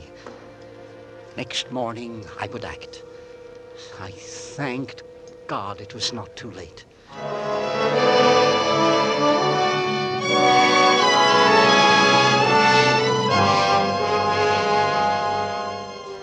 At 8 o'clock in the morning, I stood outside the little untidy shop on Springbank, where a weather-beaten sign informed the world that this place of business belonged to B.A. Dimthorpe, chemist. Dimthorpe himself was an aged little fellow, as untidy himself as the shop in which he pottered about day and night. I paused a moment before entering. How many times had we sat together in the room at the back, our chairs tilted against the wall, exchanging views on greenfly and clubroot. How many lazy evenings we had passed together discussing the passion of our lives, the art of gardening. This morning, I had to see him on another matter, on the new passion in my life. This morning, we should be concerned with the art of murder. Good morning. May I be of assistance? Mummery! Good morning, Dimthorpe. What brings you so early in the day? Another prescription for Ethel? No. Ethel's much better these days. It's quite another matter. You'll be late for work, won't you? This is hardly the time to continue the battle of lilacs versus poppies. Dimthorpe. Yes? I wonder if you could do a little job for me. Happy to, if it's within me power. Well, this is very much in your line of work. Well, then, certainly. I have here a bottle. It contains a cup of ordinary cocoa. Cocoa, Mummery? Yes. I was wondering if you'd be good enough to analyze it for me. And, just what is it you want me to look for, I should like you to look for traces of arsenic, if you would. Very well, Mummery. Arsenic? This cocoa was left in a saucepan for me at home last night. I found that it tasted very odd, unpleasant, and metallic. I know, but that's oddly enough. You see, Dimthorpe, I have reason to believe that we have living with us at present the Lincoln poisoner. I dare say you know the case. The Lincoln? Crikey.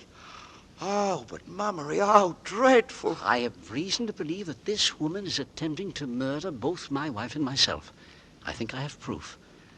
Your analysis will be the final one. I shall put everything else aside, Mummery. You may rely on me. I do, Dimthorpe, I do. And may I congratulate you on your prudence and on your intelligence in bringing me the specimen. Thank you. I'll have it ready for you by this evening. And if it's what you think it is, then we shall have a clear case on which to take action. Thank you, Dimthorpe. This evening, then. Righto. I see I'm to pass a very long day. I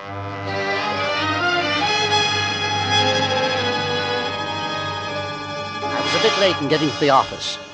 Brooks was already there waiting for me with a white face and the hushed voice of a conspirator. Good morning. Good morning. You were already out of the house when I woke this morning. Yes, I had my call to make.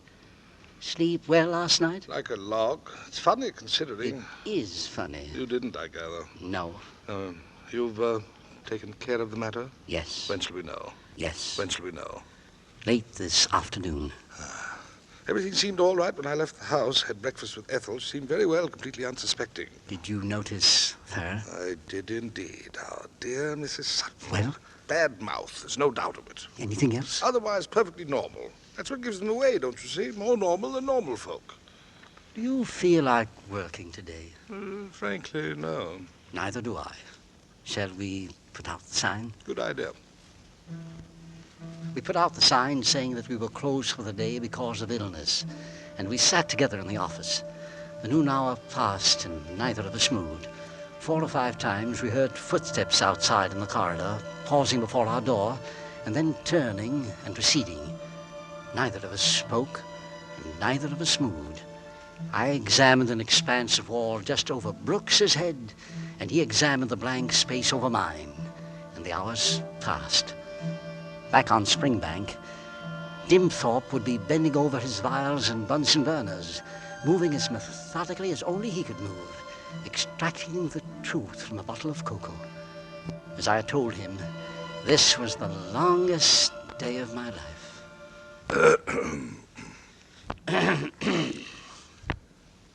Well, Mummery?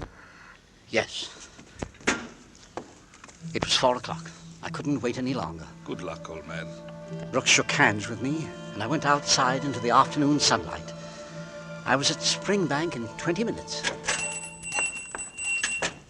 Mummery, is that you? It is, Dimthorpe. I'm ready for you. Just come into the back in case we're disturbed. All right, Mummery, right over here. What does it mean? It means that there's no doubt about it. I see. I used Marsh's test. It was an heavy dose. No wonder you tasted it. There must have been 4 or 5 grains of pure arsenic in that bottle. Here, take this mirror. I want you to see it for yourself. All right. Now, just look closely at this little glass tube. It's a stain.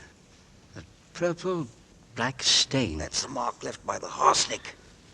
Will you ring up the police from here? No, my wife. I've got to get home. All right, leave it to me. I'll ring the police up for you. Oh, go quickly, Mummery.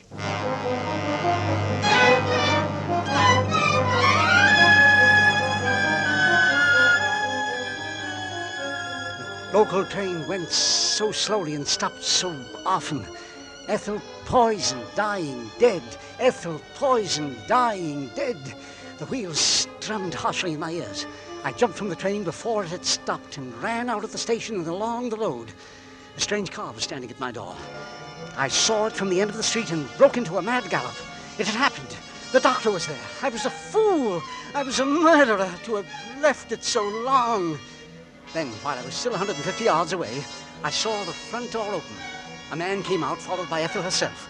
The visitor got into his car and drove away, and Ethel went back into the house. She was safe. She was safe. I could hardly control myself to hang up my hat and coat and go in looking reasonably calm. She had returned to the armchair by the fire, and she looked up at me in surprise. There were tea things on the table, and she was alive. Edward, you're back early, aren't you? Yes, dear. Business was slack. Somebody beat the tea? John Welbeck came by. Oh, young Welbeck. Yes, we've been talking over arrangements for the Drama Society. Darling, I'm so glad. By having a guest here, you were protected. You were saved. Edward, what are you talking about? You seem so strange. There's something I've got to tell you, Ethel. I should have done it long ago. My darling, it's going to be unpleasant, but you must hear it. Oh, excuse me, Mum. Yes? Oh, I beg your pardon, sir. I didn't know you was in. What is it, Mrs. Sutton? Will you be taking tea, or can I clear away? Mr. Mummery will be wanting some. You better leave it. And, oh, Mum. What is it? There was a young man at the fishmonger's, and he's just come from Grimsby. Yes? And they've caught that dreadful woman, that Mrs. Andrews. Oh. Isn't it a good thing? Oh, it worried me so to think she was going about like that. But they've caught her. Took a job as housekeeper she had to 2 elderly ladies, and they found the wicked poison on her. Girl has spotted her'll get a reward. I've been keeping my eyes open for her myself, but it's at Grimsby she was all the time. Thank you for the news, Mrs. Sutton. That will be all. Oh, not at all, Mum. But that's wonderful.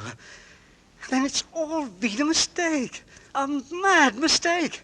Darling, I don't know whether to shout or to cry. I certainly must apologize to Mrs. Sutton. We're safe, don't you see? We're safe.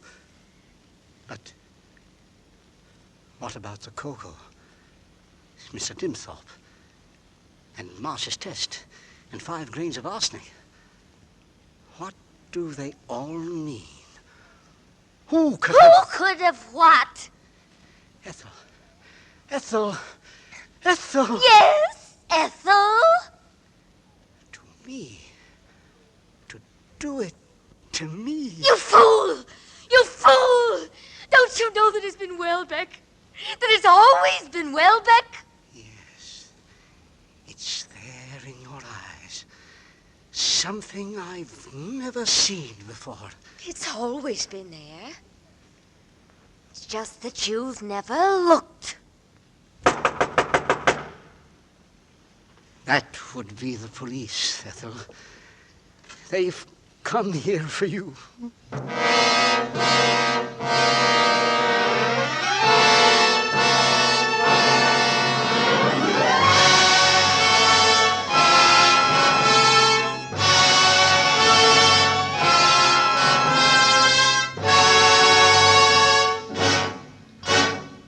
Our thanks to Sam Jaffe for a magnificent performance as Edward Mummery, and to Lorene Tuttle, Alan Reed, and to the entire cast who aroused our suspicion with such effective suspense. Next week, Crossfire. Yes, Crossfire. Robert Young, Robert Mitchum, Robert Ryan, Gloria Graham, and Sam Levine playing the roles they created for the RKO radio picture. A drama of present-day intolerance in an atmosphere of suspense. And with the performances of Robert Young, Robert Mitchum, Robert Ryan, Gloria Graham, and Sam Levine, and with Crossfire, we'll again hope to keep you in suspense. Suspicion by Dorothy Sayers was adapted for suspense by Irving Ravitch and was produced and directed by Anton M. Leader. Lud Gluskin is our musical director and conductor, and Lucien Moraweck composes the original scores. Next week, hear Crossfire, starring Robert Young, with Robert Mitchum, Robert Ryan, Gloria Graham, and Sam Levine on radio's outstanding theater of thrills, 1 hour of Suspense. This is CBS, where 99 million people gather every week, the Columbia Broadcasting System.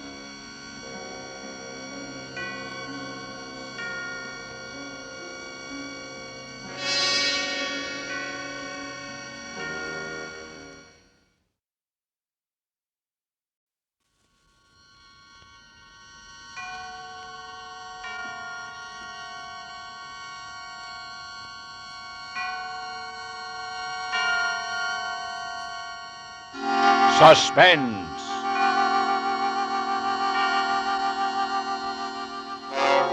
Radio's outstanding theater of thrills brings you an hour, a full 60 minutes of suspense. Tonight, Crossfire. Our stars, Robert Young, Robert Mitchum, Robert Ryan, and Sam Levine, with George Cooper and William Phipps, all playing their original roles from the current RKO radio picture in an adaptation for suspense, produced and directed by Anton M. Leader. Crossfire. Robert Young stars as Captain Finlay, Robert Mitchum is Keeley, Robert Ryan is Monty, Sam Levine is Samuels, and Marlo Dwyer is Ginny. With these performances and with Crossfire, we again hope to keep you in suspense.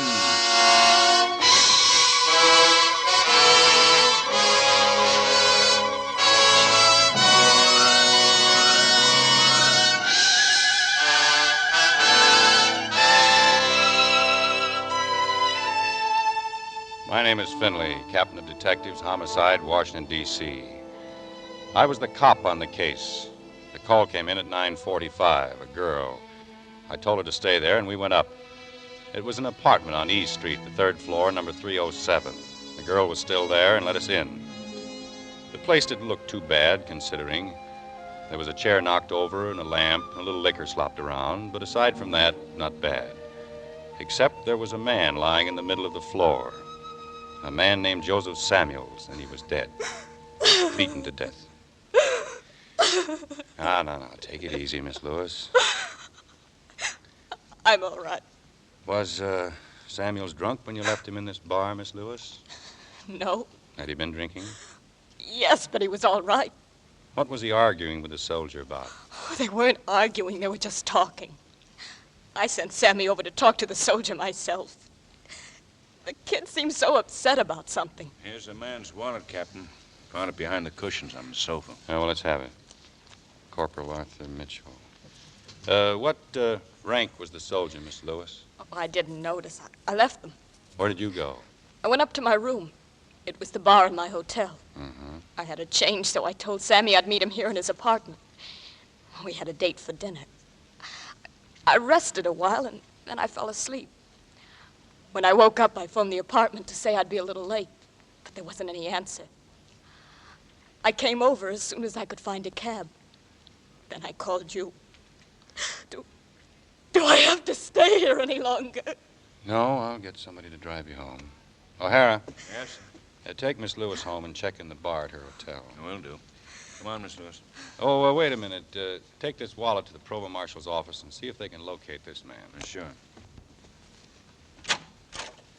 Well, what do you want? Oh, I'm sorry.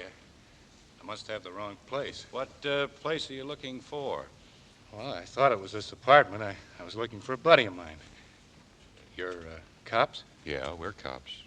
Has something happened? Tell us about your buddy. Yes, sir.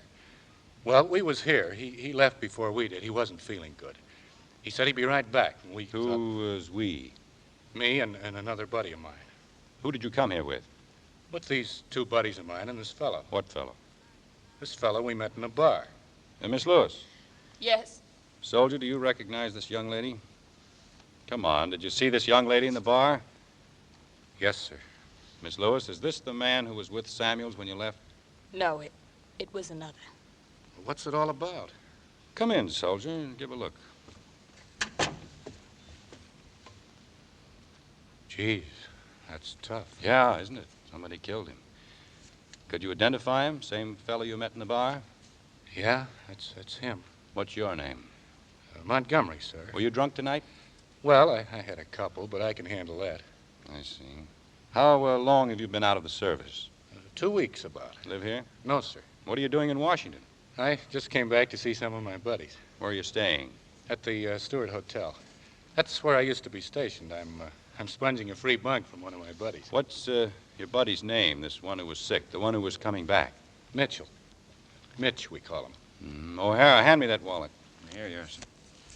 Corporal Arthur Mitchell. Yeah, that's him. Ever see this wallet, soldier? Where did you find it?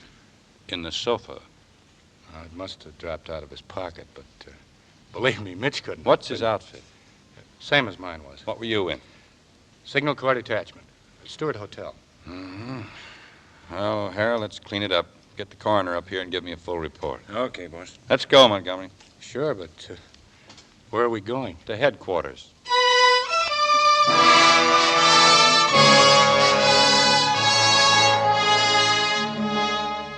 See what I mean? Routine, just routine. I put a man on to finding this Mitchell, the one who belonged to the wallet, and I talked some more to Montgomery. Nothing. The cooperative type, but nothing. Pretty soon my man came back. He couldn't find Mitchell, but he had his roommate, a guy named Keeley, the uncooperative type. Here he is, Captain. Oh, thanks. You Keeley, Sergeant Keeley? Yeah, I'm Keeley. I'm sorry to break up your Saturday night game, Sergeant. You want to see me about something, Captain? Yes, I want to see you about Mitchell. What about Mitchell? About Mitchell killing a guy.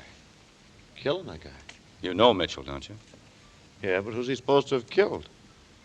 Sit down, Sergeant. We'll Thanks. talk about it. When did you see Mitchell last? This afternoon, 2 o'clock. Where was he going? Crawling. Where? Nowhere. Soldiers don't have anywhere to go unless you tell them where to go. When they're off duty, they go crawling. Or they go crazy. What did you do before you got in the Army? What's that got to do with it? It might help me understand your answers. I worked on newspapers. Oh. What sort of a job are you doing now? Ink job. Purple ink. Instead of the Purple Heart, we get purple ink. Mitchell, too? He's an artist. He used to do cows eating grass. He's branched out now. He does signs. Keep this washroom clean. If you think he killed anybody, you're crazy. Why? He's not the type. Everybody's the type. He couldn't kill anybody. Could you? I have. Where? Where you get medals for it. I see. This Mitchell boy couldn't do that either? No. Tell me about this afternoon when Mitchell left. There isn't anything to tell. He left. What did you talk to Mrs. Mitchell about? Why, I just... Yeah, here it is. Here, what is? According to the hotel charge slip, you called Chicago at 2:30 and talked to Mrs. Mitchell. His mother? His wife. It was personal. It wouldn't interest you. What did you call Mrs. Mitchell about? She called me first last week. She was worried about him. He hadn't written. Why? I don't know. Then guess. He's homesick. His wife's sick. I don't know. Anyway, he's got snakes. He's been nuts, but not nuts enough to kill anybody. How was he this afternoon? Oh, he was trying to act like a soldier. I think he went out to look for a girl. What's your name, anyway? Finley. Look, Finley, this sort of life doesn't bother some soldiers. I haven't seen my wife for 2 years. When I do, maybe we'll pick right up again. Maybe we won't. But I don't worry about it now. Mitchell's not like that. He's not tough. He needs his wife. I called her this afternoon and told her to hop a plane and come cheer him up. Here's her wire. She's on her way. She'll be here tonight. That's good. Still don't know what this is all about. Why'd you pick me up? You're Mitchell's closest friend, aren't you? I don't advertise it. Well, Mitchell's other friend told us about you. His other friend? Who's that? Hello? O'Hara, let's have Montgomery back. Right away. Where does Montgomery come in? He was with Mitchell and a boy named Floyd Bowers this afternoon in a bar. They met a Mr. Samuels there and went up to his apartment. Mitchell left first, but he told Montgomery to be back. We were looking at Samuel's body when Montgomery came back looking for Mitchell. You're taking Monty's word for all this? Not entirely. Did you ever see this? That's Mitch's wallet. How'd you get it? We found it in Samuel's apartment, down behind the sofa cushions. Where's Bowers? Did you ask Monty? Ask him yourself. Hiya, Keeley. Did you hear all this they're trying to pin on Mitch? Part of it. Well, this is serious. They're crucifying the kid. You know Mitch, he won't have a chance. What do you mean by that? Well, Captain, I just mean that Mitchell's not the kind of guy who knows the scoop on things like this.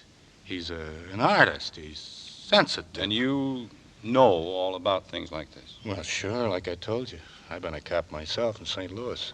4 years in the jungle on the east side, I know the score. Well, then you can understand my problem, why I need your help. I'm not helping anybody stick my pal in trouble. I'm not asking you to. I'm just asking for facts. How did all this get started in the bar with Samuels? Well, like always. Bunch of people in a bar. Something happens, and first thing you know, you're talking to somebody. What happened? Leroy knocked a drink all over this, what'd you say her name was? This Miss Lewis. You didn't tell me about Leroy. Oh, he's just a dumb hillbilly. He's a friend of Floyd's. He come in with Floyd, but he didn't stay long. Go on. Tell me about it. Well, like I said, we was talking, me and Floyd and Mitch. Only Mitch was getting high and clamming up. I was worried about Mitch. What's eating you, Mitch? Nothing's eating me. Come on, man, let's go. Sit still, Floyd. You don't get to meet people going in and out of one bar after another. Hey, look out, Leroy, that tray. Oh, my dress. I'm sorry, lady. I didn't mean to spill. You silly hillbilly, why don't you watch what you're doing? That's all right. It was an accident. A lady with you? Yeah. I'm sure sorry about my buddy. Oh, that's all right. Here, honey, here's a napkin. Waiter, give me that towel. Here, miss. Thanks. You'll have to forgive Leroy here. Leroy's from Tennessee. He just started wearing shoes. Apologize to the lady, Leroy. I said I'm sorry. It was just an accident, soldier. Leroy's all right. He's just dumb. We won the war with him by not letting him go across. If the Krauts had caught him and... Hey, Leroy, where you going? I'll see you, Floyd. Well, now, look there. I hurt Leroy's feelings. I'd better change. I'll meet you up at your place, Sammy. Sure. Take your time. Hey, soldier. Yeah? Buy a drink? Sure, why not? Over here and sit down. Well, Captain, this Samuels and Mitch went off to the other end of the bar, and me and Floyd was just sitting there talking. I don't know how long. This Floyd can really talk when he gets started. Man, what I couldn't do with $1,000. What would you do with $1,000? Man, with $1,000, I'd go to Mexico. I'd fish and live on the beach and eat and just Mexico? live on that beach. I've been to Mexico. Them guys down there'd have your $1,000 before you was there a week. Yeah, not my $1,000, they wouldn't. I'd steal me an air-cooled machine gun and Hey, I'd just... Floyd, look, they're leaving. Who? Mitch and his pal. Come on, let's go. Oh, why do we have to go? The Jew boy is setting up the drink someplace. Who? The Jew boy. The Jew boy.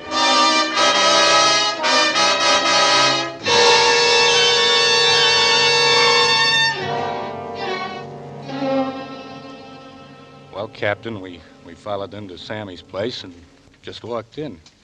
We all had a couple of drinks. Next thing I knew, Mitch was getting a little green, and pretty soon he left. Floyd was getting kind of stinko, too. So after a while, I got him out of there and started walking him back to the Stewart Hotel. But then I got worried about Mitch. So I put Floyd in a cab and went back to look some more for Mitch. And that's when I met you, Captain. And you came up to Samuel's apartment even though you saw the police cars outside? Well, how'd I know they had anything to do with Samuels? You're just a bunch of hick cops down there anyway. You'll never pin anything on Mitch. Not in 100 years. Well, I'm sorry. I'm just worried sick about Mitch. Did you have any sort of an argument with Samuels? Well, what was there to argue about? Liquor was good. Everything was okay. Had you ever seen him before? No, I told you. I just met him in the bar. I never seen him before. You're sure? Sure, I'm sure. Of course, I've seen a lot of guys like him. Meaning what? Oh, you know. Guys that played it safe during the war. Scrounged around, keeping themselves in civvies. They got swell apartments, swell dames. You know the kind. No, I'm not sure that I do. Just what kind? You know. Some of them are named Samuels. Some of them got funnier names. You'll be at the Stewart? Sure, I got nowhere else to go. I'm just sponging a bunk from one of the boys. You coming, Keeley? There are one or two more questions I want to ask Sergeant Keeley. Well, so long, Captain. If there's anything else, just call on me. You should look at a casualty list sometime. There are a lot of funny names there, too. I said Monty's illiterate. I said he ought to read more. I was just philosophizing. I'm not interested in philosophy. I'm trying to solve a murder. Pardon me. Mitchell was in a strange mood tonight. You admit that.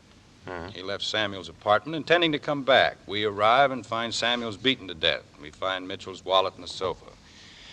I say Mitchell did come back. Some sort of an argument developed. I say nuts. Why? Or don't you think Mitchell would kill Samuels that way? I don't think Mitchell would kill anybody anyway. You still don't know where he is? No, I don't. I didn't know when I came in here, and I haven't suddenly gotten any brighter. You don't believe he did it yourself? He could have. He was there. So were Monty and Floyd. But they left. Mitchell said he was coming back. According to Monty. According to Monty. Monty's a liar. What makes you believe his story? It just happens to be the only story I've got. Then why did you let him go? Did I? You don't really think he'll lead you to Floyd Bowers, do you? I don't know. Is that all for me? Yeah, I guess so for now. Okay. You know where to find me.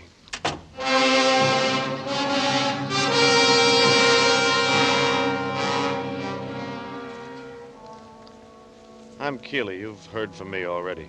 I was Mitch's friend. And, brother, when I walked out of that smart cop's office, I knew if I didn't find him before the fuzz nabbed him, he was a dead pigeon. When I got back to the hotel, the lobby was so full of cops and MPs, they were dancing with each other. So I rounded up a couple of my scouts, told them Mitch was up to his ears in trouble, and I stationed them around the lobby to keep an eye out for him. I also told them to keep on the lookout for Floyd Bowers. He might know something. Then I waited at the counter of the coffee shop where I could see the street from the window. Sure enough, about half an hour, I saw Mitch cutting across the street for the hotel entrance. I managed to get outside and put the snatch on him before the cops knew what I was up to, and 10 minutes later, we were sitting in the balcony of an all-night movie house with nobody around but a few drunks and bums. And I gave him the pitch. Keeley, I couldn't have But killed that's him. not the point. You've got to have a story for the cops. They've got Monty's, and it sounds pretty, but not for you. Now, I want you to tell me everything you did tonight. How drunk were you? I don't know. Pretty drunk, I guess. How long were you with this girl? Well, I think... Oh, you ought to know. Was it 1 hour, 2 hours, 3 hours?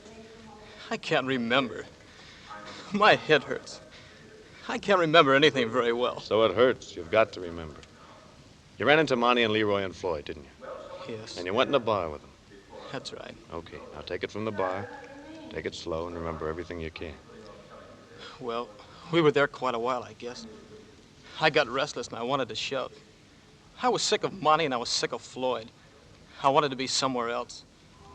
So I drifted off to the other end of the bar, and this fellow Samuels came over and he sat next to me and began to talk. First, I didn't pay much attention. I was feeling so low myself. My girl is worried about you.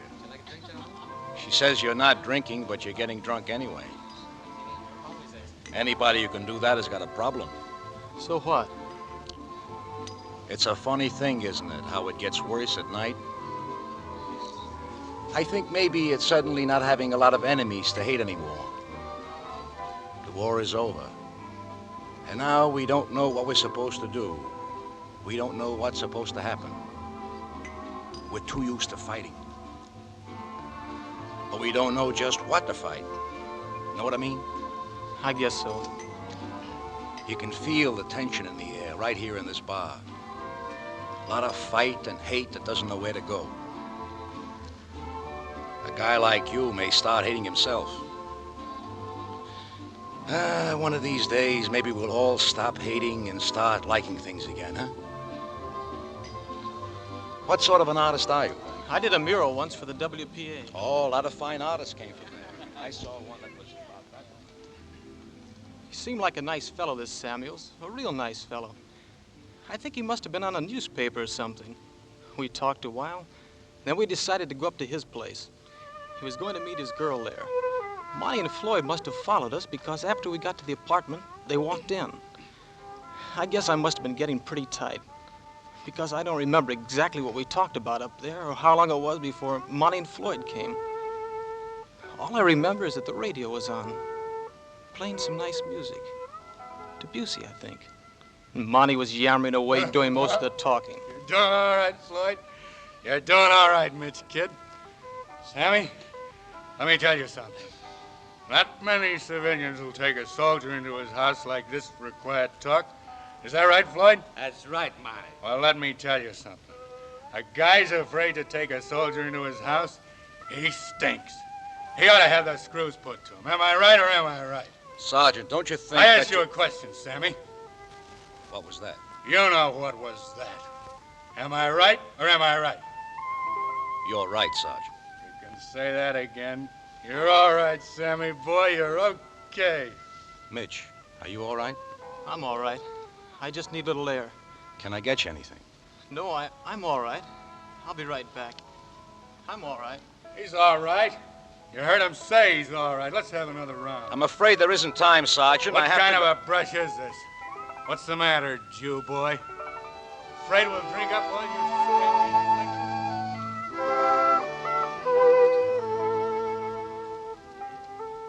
You know how I am, Keeley. I hate to hear anybody yelling at anybody.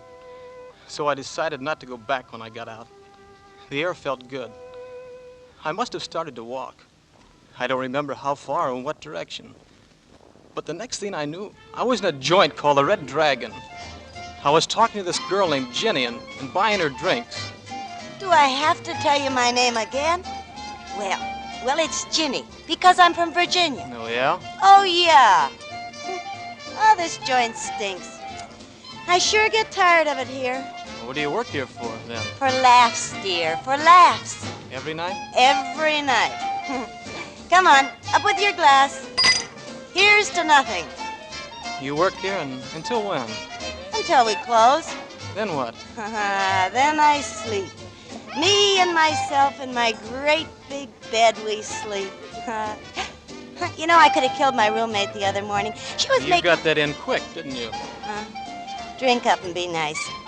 You know what I'd like to do? Yeah, No, I no. know. I'd like to take you dancing. Well, that's what that music's for. I work here. I mean, really take you dancing. The two of us going somewhere, eating something, talking about ourselves. You're a character. I'm serious. Sure, I know. I remind you of your sister. You remind me of my wife. Look, be nice. Order some more drinks. Then we'll dance. I've had enough to drink. Well, toodaloo. Wait, Jenny, don't go. I've got some things to do.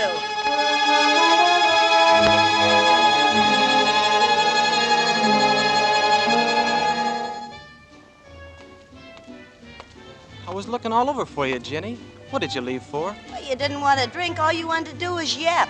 I don't make money on that. You're not getting so rich out here in the terrace all by yourself. Well, it's nicer out here on the terrace all by myself. What's wrong with me anyway? You're corny. Well, what did I say? We were just talking. Is that what that was?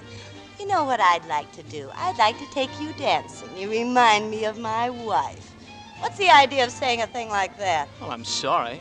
I didn't mean to insult you. You know something? I haven't really been dancing for almost 2 years. Why not? Because I haven't. Why? Because I've been working for a living. What do you do when you're not working for a living? I live. How much would you charge to dance with me here? A lot. Gee, you're a smooth dancer, Jenny. You're not so bad yourself. It's nice out here. Yeah, you know, this used to be a spaghetti restaurant with tables out here. They don't use the terrace anymore. Say, how would you like me to make you some spaghetti? You mean here? Oh, no, silly. Look, I live at the Regal Apartments on Southern Street. You could wait for me. Well, I won't be there for a couple of hours, but well, you could sleep or something. Here's the key. Jenny, will you let me kiss you? Oh, you're nice. Look, I'll try to get away early, but if you don't want to wait for me, you can just lock the door and put the key in the mailbox. I'll wait.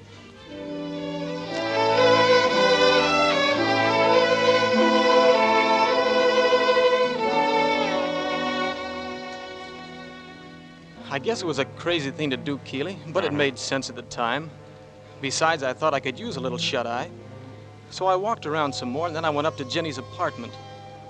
I must have fallen asleep because the next thing I remember, somebody was knocking on the door. How about some light? Sure.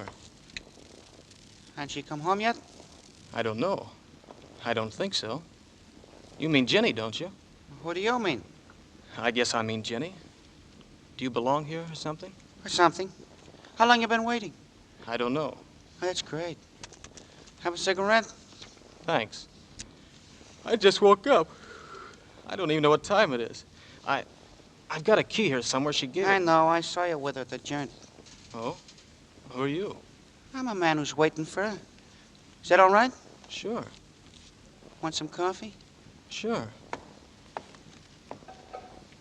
I'm a husband. I'm Jenny's husband. Are you? I was a soldier too, but I conked out. Guess you're wondering about this setup, aren't you? I guess I am. Well, ask her about it then. She was a tramp when I married her. I didn't know it at first, but I knew it before we were married. It's one of the reasons I enlisted, to get away from her. But I couldn't wait to get out and come back to her. When I did, she didn't want me. Funny, ain't it?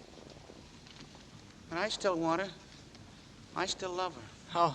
How's that coffee doing? I'll be ready in a minute. You know what I just told you?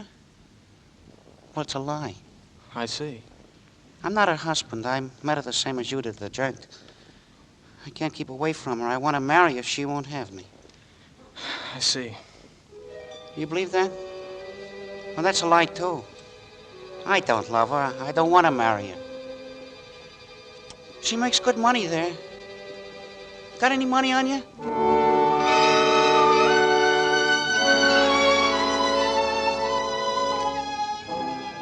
While this screwball goes on with his double talk, I suddenly remember you, Keeley, about having to meet you at the hotel at midnight. So I decided to get out of there. I went straight back to the hotel, and the next thing I knew, you were pushing me around and hauling me off to this joint. Listen, I don't like all-night movie houses any more than you do. But you're in a jam. Now, how long was it from the time you left Samuel's till the time you met this Jenny? I don't know. That's a help. How long were you in her apartment altogether? Well, I think... You ought to be kept in a cage. Keeley, what's happened? Is everything suddenly crazy? I don't mean this. I mean everything. Or is it just me?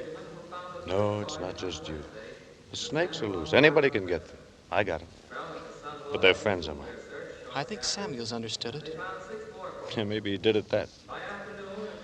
You still in love with your wife? I guess I am. She's still in love with you? That's a screwy thing to ask. Well, maybe it is, but she's here now, or she should be. I've got to figure out how much of this to tell her. Mary, here? Well, what's she... Don't worry. She doesn't know anything yet. She was coming anyway. Why? To see you. I talked to her this afternoon. Maybe she's here now. She was supposed to be on a plane.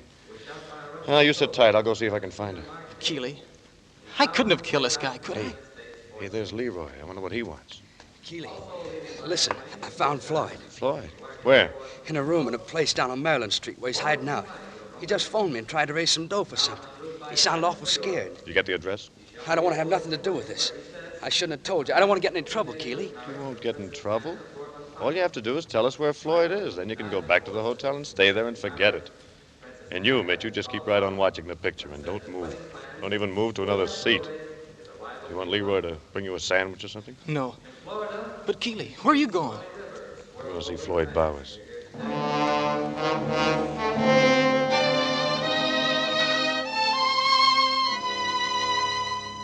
I didn't have any trouble finding Floyd. He was just where Leroy said he was. A crummy little room on the second floor. And he was scared to death. And wanting to get rid of me the worst way. Why? I didn't know then. I talked to him for quite a while, but I couldn't get a thing out of him. Well, I didn't have all night to waste either, so after 15 or 20 minutes, I got up to leave. Well, thanks for dropping around, Keeley. It's okay. You sure you haven't got anything on your mind? No, not a thing, Keeley. Oh, I'll be seeing you. Sure, sure. So long, Keeley. Night, Floyd. I went on out and down the stairs. I couldn't figure it out. Of course I couldn't. Because what I didn't know was that all the time I'd been in that room, Monty had been there, too. After I left, he was still there. It's okay, Monty. He's gone now. I know he's gone. Monty, I didn't call Keeley up here. No? Oh, Monty, don't! Told you not to go out anywhere, Floyd. You went out, Floyd. You didn't do like I said. You went out and got in touch with Keeley. You shouldn't have done that. No, I didn't, Monty. I didn't get in touch with Keeley. I called Leroy. Leroy must have told him. Criminy, Monty. All I did was try to get some dough. Now, look, you got plenty of dough, Monty. Give me some dough. I had everything figured out. Just what we was going to do. I told you to stay here. You went out and phoned.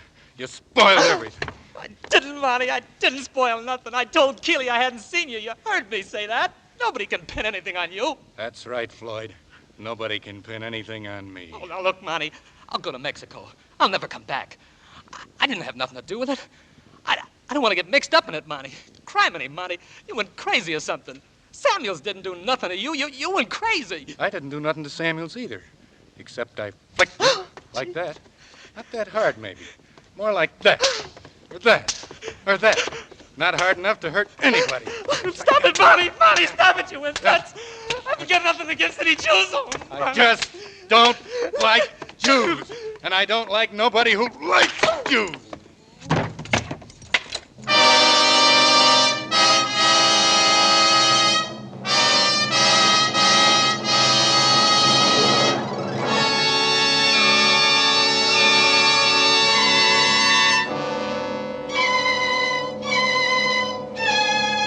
In tonight's full hour of suspense, our stars are Robert Young as Captain Findlay, Robert Mitchum, Robert Ryan, and Sam Levine in Crossfire. Tonight's study in suspense. In just a moment, we will return with Act Two of Suspense. This is CBS, the Columbia Broadcasting System. And now, back to our Hollywood soundstage and Act Two of Crossfire, starring Robert Young, Robert Mitchum, Robert Ryan, and Sam Levine, with George Cooper, William Phipps, and Marlo Dwyer, in a narrative well calculated to keep you in suspense.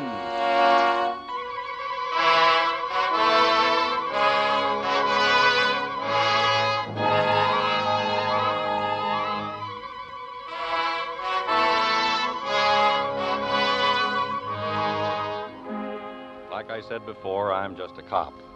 By this time, I was a tired cop, dog-tired. I'd been doing a lot of work for the last 6 hours, most of it leading nowhere, because still no Mitchell. But by this time, I had Mrs. Mitchell right in my office. And figuring maybe she might be anxious to see her husband, too, I asked O'Hara to locate that helpful character, Keeley. Okay. And bring him in. Right. Here's Sergeant Keeley, Captain. Come on in, Sergeant. Captain Finley was just sending me out to find you. I've been waiting to see him. Hello, Keeley. Mary, what are you doing here? We picked up Mrs. Mitchell at the airport. Oh, well, what do you want me for? Floyd Bowers is dead, Sergeant. Dead? He was alive a couple of hours ago. I just saw him. Well, when I saw him about 20 minutes ago, he was good and dead, strung up by the necktie. I just came here, Captain, to tell you I'd talked to Floyd. If you'd come here right away, Sergeant, as soon as you found out where Floyd was, I could have talked to him myself, and he'd still be alive. You win, Captain. Now, don't you think you'd better tell me where Mitchell is, Sergeant? Why? I don't want anybody else killed if I can help it. You might as well work with me now if you really want to help Mitchell, because you're in custody, in case you didn't know it. I'll listen to anything constructive you have to say, but I won't stand for any more interference. You've got a mind like a dog catcher. Okay, I'm in custody. Everybody's in custody. What does that prove? Except that you've got a big jail. If you want Mitchell so bad, you can go out and find him. All right, I was just hoping there was an easier way. I talked to Mitchell a little while ago. Where is he? I said I'd talked to Mitchell, Captain. He couldn't have killed Samuels. He didn't go back to Samuels' apartment after he went out for some air. He went straight to a joint where he met a girl. Oh, Keeley. Take it easy, Mary. Mitch was in this girl's apartment for the next couple of hours. What does that prove? It proves he went to a joint and he met a girl. Would a man who's just killed somebody do a thing like that? I'm sorry, Mary. And it proves where he was for 2 hours. Which 2 hours? He doesn't remember. But all you have to do is ask the girl. Who is she? She's a girl. She calls herself Ginny. Mitch knows where she lives. When did he tell you all of this? Just before I went to see Floyd. Did he know where you were going? Yeah. Then he could have killed Floyd himself. He didn't know the address. He could have followed you. Captain Finley, if Keeley tells you where Mitch is, will you let him go? And will you promise to let me see Mitch first, by myself? No, I won't let Keeley go. But I'll let you talk to your husband alone. I'll be waiting outside, wherever he is. Please tell him, Keeley.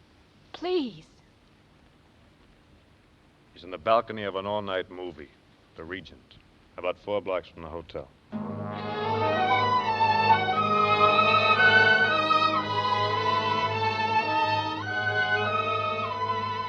I took Mrs. Mitchell to the Regent Theater and waited downstairs by the popcorn machine while she had her private talk with her husband. I don't know what they said to each other, but it wasn't hard to imagine. A guy and his wife separated for 4 years, and then Sacco, this deal. But you could tell from the way they looked at each other when they came out that whatever came between them from now on, it wasn't going to be that other girl. I put Mitchell in the squad car with O'Hara, and then Mrs. Mitchell and I went on to pay our call. Mitchell had given his wife the address, Regal Apartment, Southern Street, the name Ginny. Captain Finley, Yes, Mrs. Mitchell. can I go in and talk to Ginny first? I mean, go in alone. Why? Well, she might tell me more than she'd tell you. All right, I see the transom's open. I guess I won't miss anything. What is it? Ginny, Oh, who's there? I'm Mrs. Mitchell. Great. How's Mr. Mitchell? My husband Look, is so... what do you want anyway? It's late. I'm sorry. I wanted to talk to a girl named Ginny. My husband's a soldier who was here tonight. Well, there aren't any soldiers here now. Just me. I don't have anything to do with soldiers. Sorry. Good night. Please wait, please. I've got to talk to you. It's terribly important.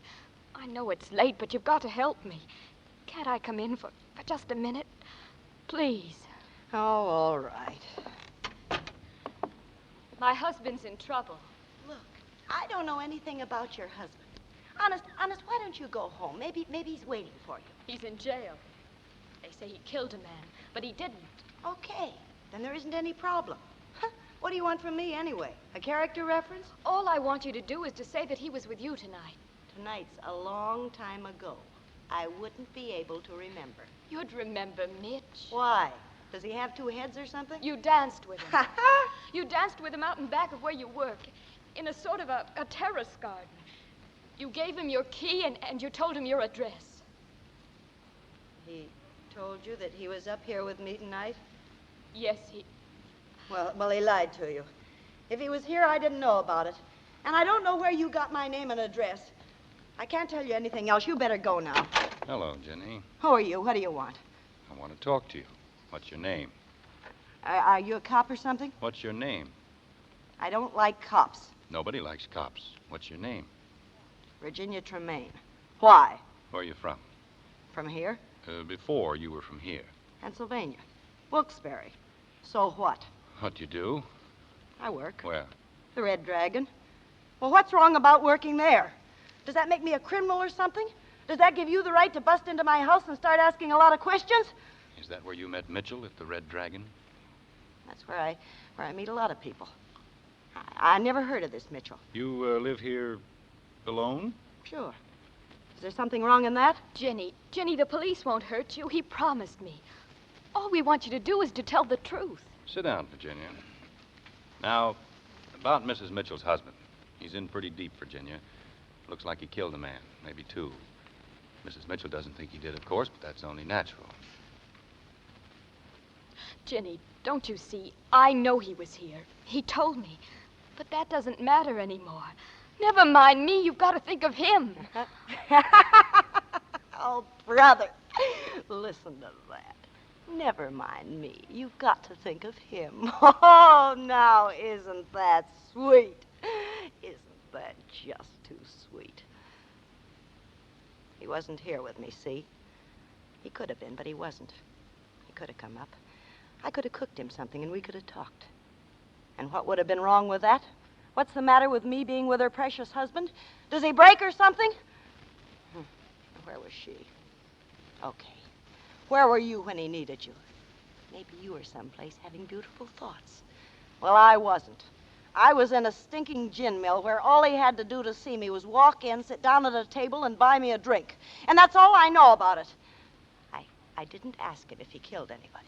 Virginia, listen. You're not involved in this murder, so nothing's going to happen to you. That's the first point. Got it? You bet I got it. Okay, now, what time? What time was Mitchell with you at the Red Dragon? I don't know. We found the body of this man, this Samuels, about 10. He'd only been dead about a half hour. So if Mitchell was with you from, say, 9 to 10, he's all right. Tell me the truth. No. Oh, no. I gave him my key. I don't know, maybe 8:30. I liked him. I felt sorry for him. I was sick of the stinking joint. I was going to ditch early, only I couldn't. I didn't get home until 1, well, maybe 2. He wasn't here. He had been here, and he'd gone. He left the key. But I don't know what time. Jenny, is that the truth? I said it's the truth. What do you want me to do? Light up like a Christmas tree? We're wasting our time, Mrs. Mitchell. This isn't going to help your husband. Let's go.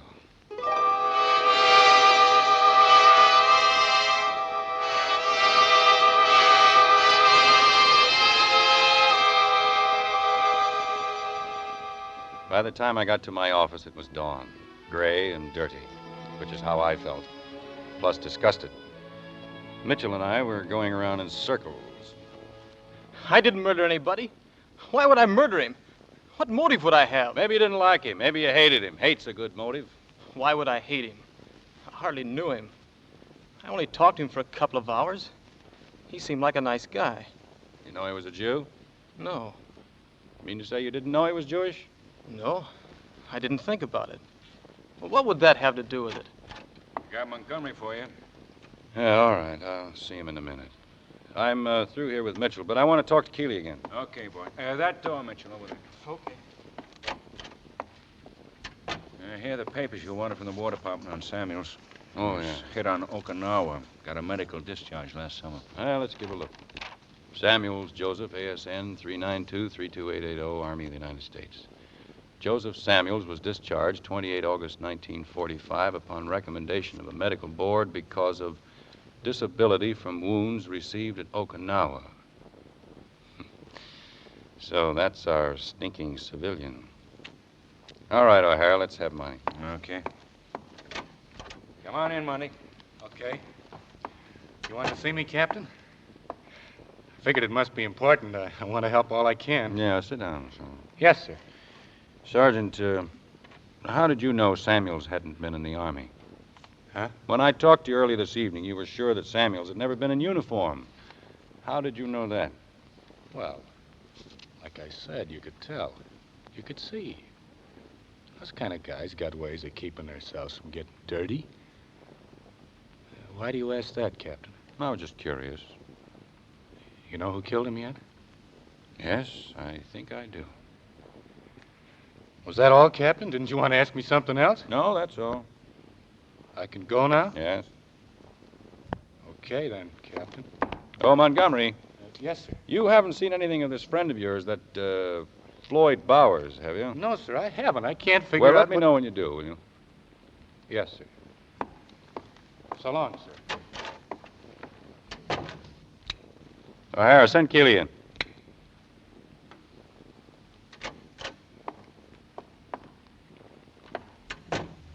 Well, now what? You look all in, Keeley. Thanks for the concern. Sunday morning. Mrs. Finley is just about leaving for early mass. Now that I know that, can I go back to bed? Well, what's the matter? Thought you were going to have this all solved by now. I'm in a cage. I'm not doing anything except breathing. You've got Mitchell. You've got your little fairy tale all written. Drunk, trouble at home, can't tell a clear story. Open and shut. What's holding you back? Is that all? That's all. All right, then. Do you really want to help me wind this up? Thought you didn't like me. You talk too much sometimes. Oh, you're appealing to my better side. Yes. Making me some sort of a proposition? Yes. I'd like to sleep on it. You can sleep all day when we're finished. Okay, then. You usually have to know something about a man to have a reason to kill him, don't you, Keeley? Yeah, I guess so. You have to know him well enough to be in love with his wife, or well enough to know he has some money. Mm-hmm. Samuels didn't have any money. He didn't even have a wife. So what? So this. None of these men knew that or anything else about Samuels. They hadn't known him well enough or long enough to have an ordinary motive for killing him. Mitchell talked to him for maybe an hour, the others less. So it had to be something else. A motive inside the killer himself. Go on. The killer had to be someone who could hate Samuels without knowing him, who could hate him enough to kill him, under the right circumstances, not for any real reason, but mistakenly and ignorantly. You interest me, Captain. Well, once I figured that out, the rest wasn't too hard. I looked around at my suspects. I thought back over the answers I'd had tonight. Some of them fit. I knew who killed Samuels. You booked him? No, not yet. I'm taking the chance that you're smart enough to know what I'm talking You about. don't have to draw me pictures. I know what you're getting at. I think you're right. What do you want me to do? Yes, I've nothing on Montgomery, nothing at all. I might never get anything. I want to take a long chance on nailing him quick. How well do you know him? Well, I've tried to like him, but he's not my type. Does he have many close friends? He had one, Bowers. I think he killed him. So do I. What about that other southern boy, Leroy? No, I don't think so. He was in Monty's platoon. But Just how do you think he feels about Monty? You're getting ahead of me. Well, I was hoping he didn't like Monty. I think he's scared to death of him. Is he really as dumb as Monty says? Well, he's pretty young. He doesn't always know which end is up. Monty doesn't think he's smart enough to lie. What if Leroy told Monty a fantastic story? Would Monty believe him? Yeah, he might. I'll risk it. Hal? Yes, sir? Keeley's on his way out. I don't want to see anything in the papers about Floyd Bowers' killing. Not a word. As far as we know, he's still alive. We've never heard of him. Will do, Chief. Keeley, I want you to get Leroy out of the Stewart Hotel without being seen and bring him here. Can you do it? If I have to sandbag him.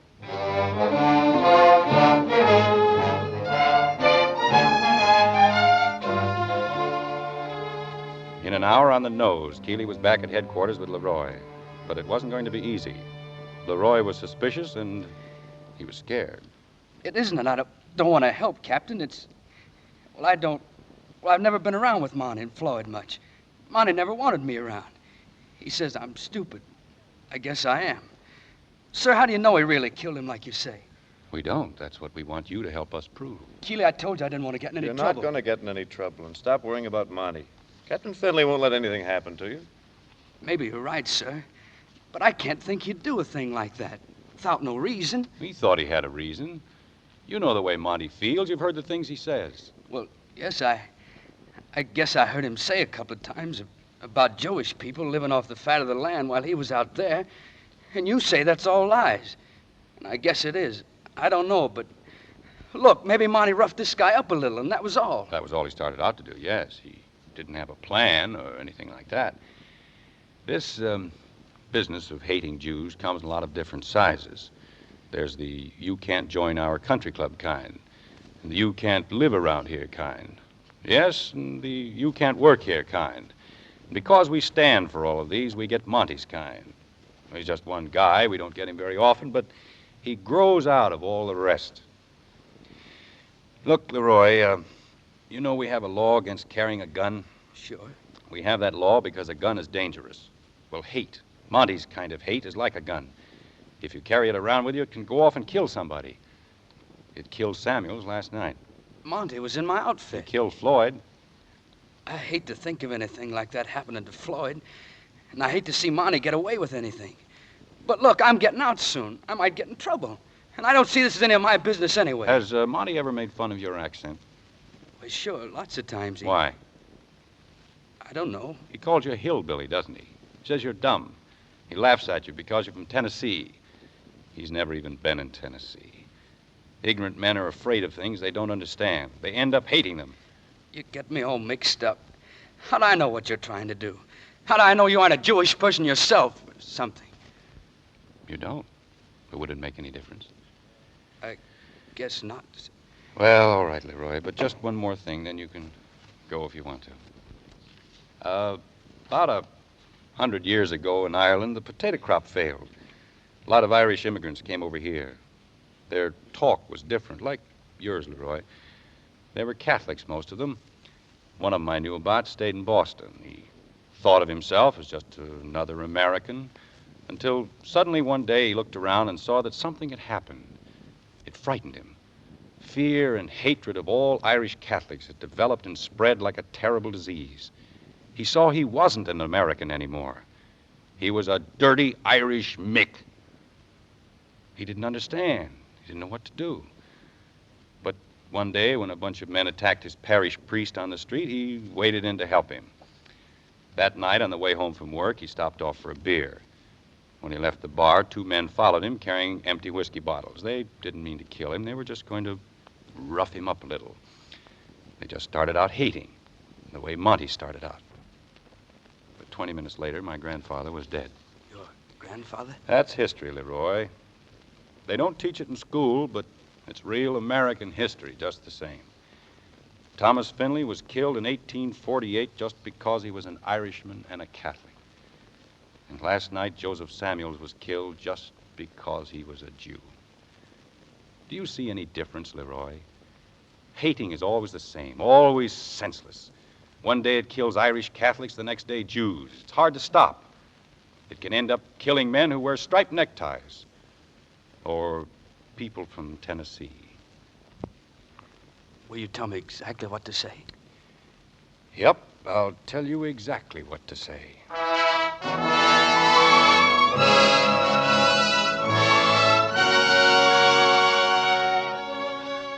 If it would work at all, I knew it would be just the same as if I'd been listening in on them. I already knew what Leroy was going to say, and I thought I'd sized up Montgomery well enough by this time to figure him out, too. Leroy cornered him in the hotel washroom while he was shaving. Hiya, Monty. Hiya. You heard about everything that happened, Monty? Uh-huh. I heard they got Keeley and Mitchell and they're holding them. I guess it's a good thing I left the bar when I did, or I'd be mixed up in it, too. Floyd didn't have anything to do with it, did he, Monty? Knock it off. What's the matter, Monty? Monty, no kidding. Floyd couldn't have done it, could he? Floyd wouldn't bump anybody off, would he? I don't know. He sure acted funny when I saw him last night. When did you see him? I saw him after. After what? After all that happened. He wants to see you, Monty. He asked me to tell you he wanted to see you. He did? Honest, Monty, I didn't know whether I ought to tell you or not. You don't want to get mixed up in anything anymore than you are, but he was acting crazy, Monty. He gave me a crazy thing to tell you. He said, tell Monty the necktie wasn't any good. What do you mean by that, Monty? What was this you saw, Floyd, Leroy? How did you happen to see him? He called me and asked me to come over to where he was. Where was he? Some old place down on Maryland Street, on the 2nd floor. Let's see, I wrote down the address. What'd I do with it? It was on a little piece of paper. Must be in my other pocket. Gosh, Monty, Floyd was really acting crazy. He said you shouldn't come today. He said to come tonight before 10.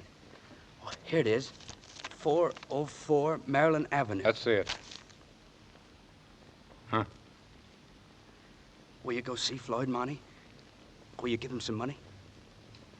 I wouldn't say anything about this if I was you, Leroy. Understand? I wouldn't say a word to anyone.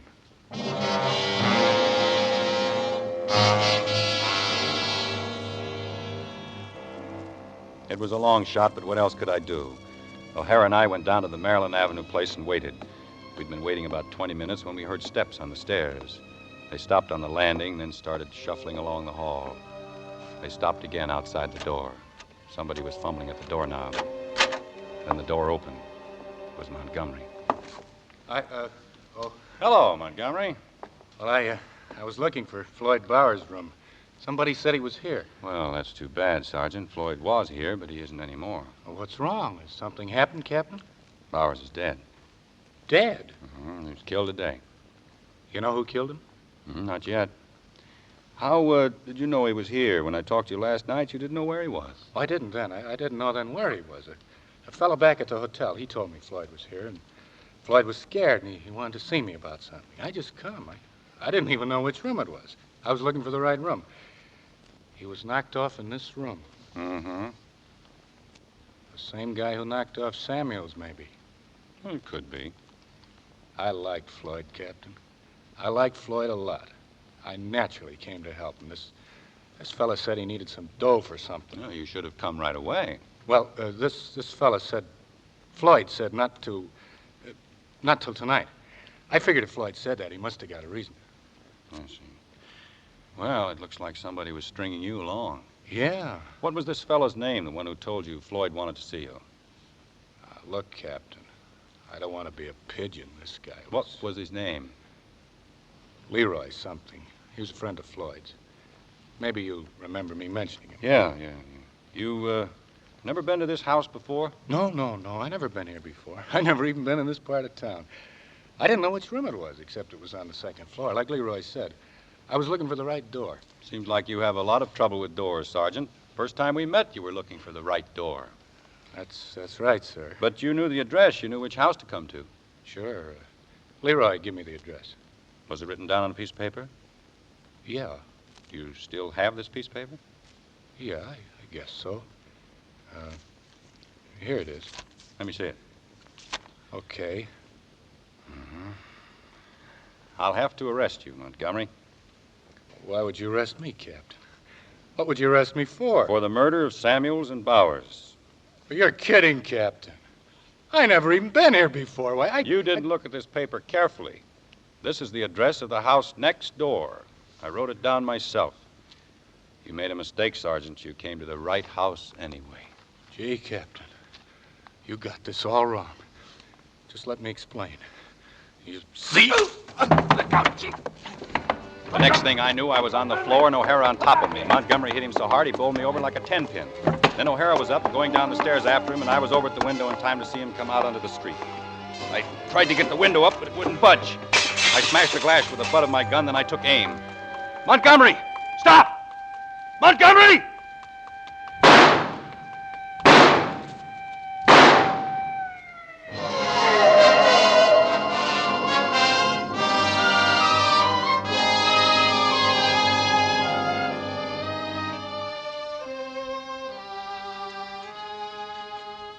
That was all. By the time I got down to the street, Montgomery was dead. A crowd was gathering, and Keeley was standing there looking down at what lay in the street and sort of shaking his head. Break it up now. Break it up. Step back, everybody. I'm afraid he was a bad boy. Bad? Maybe. Ignorant. Fed with it. Fed to the teeth with it from the day he was born. Yeah. All right, O'Hara, clean it up. Okay, Captain. How's Mitch? With his wife. Want to see him? Oh, I guess not. Can I drop you anywhere? No, thanks. Well, good night, Captain. Good night, Sergeant. And, good luck.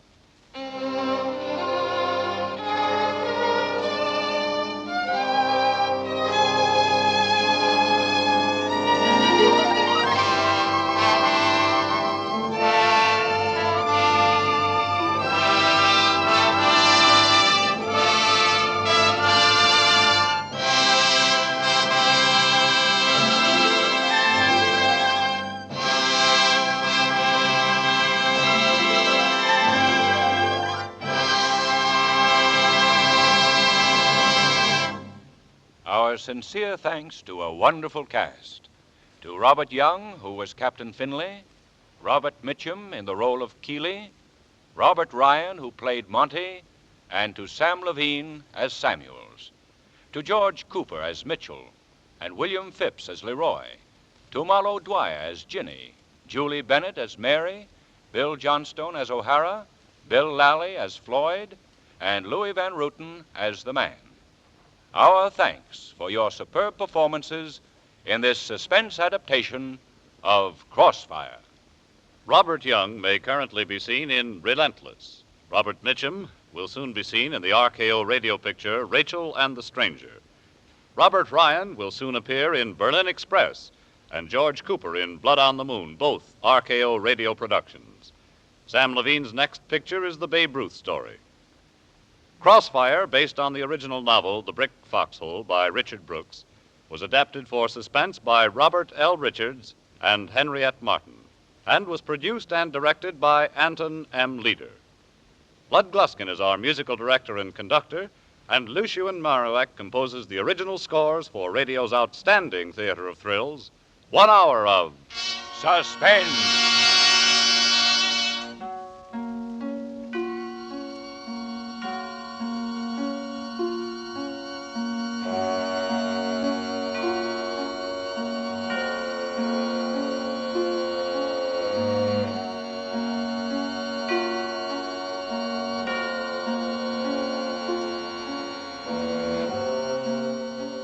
This is CBS, the Columbia Broadcasting System.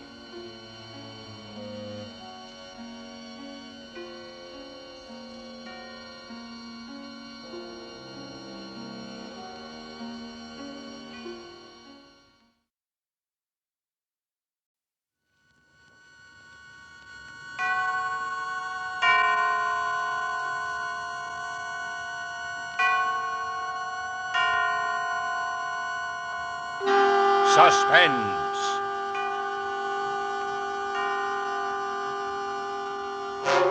Radio's outstanding theater of thrills brings you an hour, a full 60 minutes of suspense.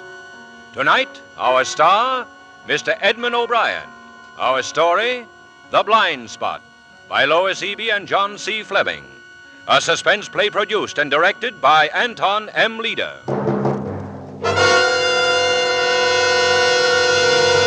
It sometimes happens with men and institutions who deal only in facts, formulae, and the cold logic of scientific deduction. They often underestimate or overlook the unpredictability of the human element. They may covet reason and disregard instinct and emotion. Tonight, against the background of Rogers International Research Institute, pulse of the nation's opinions, we meet Eric Strange, Leland Rogers, Mona Bartlett, and Gregory Rome in a dramatic combination of logic and fear.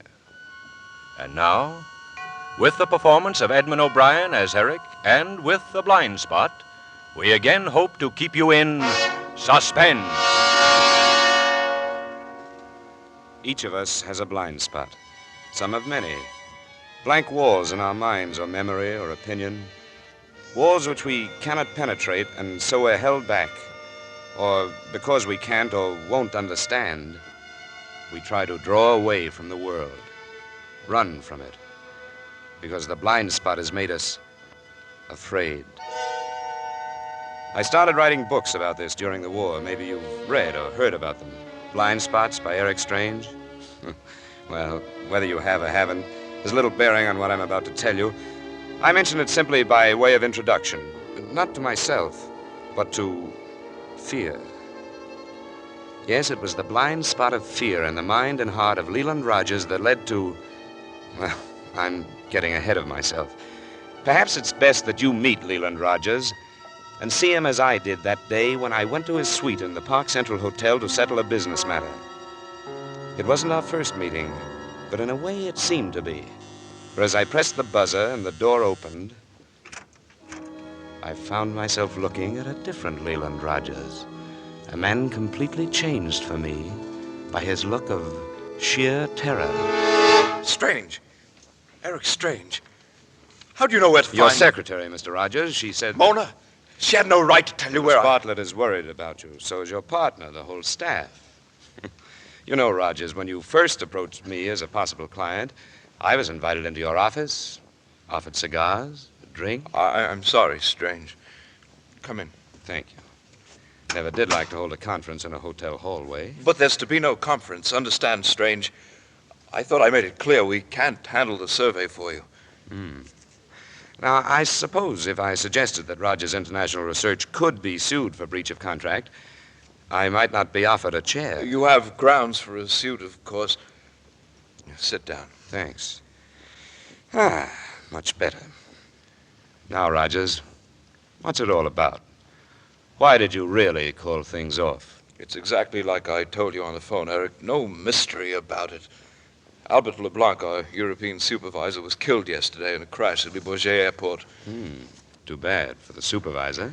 His organization of our overseas offices was a one-man miracle. That was a mistake, of course. Won't happen again. But in the meantime... The survey on my book is impossible. Quite. Well, your partner, Jim Carr, now... Yes, he doesn't agree, I know, but Carr isn't running that end of the business, Strange. He shouldn't have even been talking to you. He just happened into the office while I was with your secretary. He seemed quite upset. Yes, he's always upset, but whatever he had to say means nothing. I suppose not. But he was enthused over the plans you people had. Yes, he's always enthused. However, in this case, I was myself. You know that. Yes. That's what confuses me, Rogers. You seemed so anxious to establish the validity of the book's premise. I believe in that premise, Mr. Strange. I believe every word of your book, Blind Spots. I agree that the American has the highest natural demand for freedom and guards that freedom with unequaled personal responsibility for national welfare. The survey could have proved that belief. I know. Or proved it to be wrong. You know, in that event, had we discovered my premise to be arrogant assumption, I intended that this would be the last edition of Blind Spots. I understood your intention. People without freedom are happier without facts. Yes. However, Mr. Strange, under the circumstances, with my organization powerless to conduct an immediate survey, I don't see what use there is... Sit down, Mr. Rogers. What? I said sit down. Or better still, fix us both a drink. Because I'm not leaving. Now, see here, Strange, you're wasting your time. I've told you it's all off. I've given you a good reason. You can take your business to Universal Surveys or sue me for breach of contract. I don't care. I care, Rogers. I want to know who threatened you. Threatened? I should have warned you months ago. Threats would be a nuisance item you'd have to figure on with my survey. There have been no threats. Not at all. I think there have. I've been threatened regularly since the first edition of Blind Spots. First by radicals who call the book reactionary, then by reactionaries who suggest I'm proposing revolution. There have been no threats. No threats, Strange. It's simply that my key man, LeBlanc, in our foreign office is at this very moment as alive as either one of us. What are you saying? What you've been saying is more important. A call came in while I was at your office. Miss Bartlett took it. It was from LeBlanc. You let me lie, Strange. Yes, because it made you feel easier. It might make it easier for me to discover what kind of fear you're living with. This doesn't change anything. We're not handling the survey with or without a reason. Nothing helps your kind of fear but action, Rogers. If it's a free-for-all, I'd like to get in. Would you care to fix those drinks? Tell me about it? Strange. Were you ever so afraid? It was like leprosy. You felt your mind, your body rotting away. Once, sitting on the ground, during a war that sometimes seems like it didn't happen. There was a length of barbed wire in front of me. Day after day, night after night. One day, I tried to walk through the wire. They pulled me off, and I tried again. And again.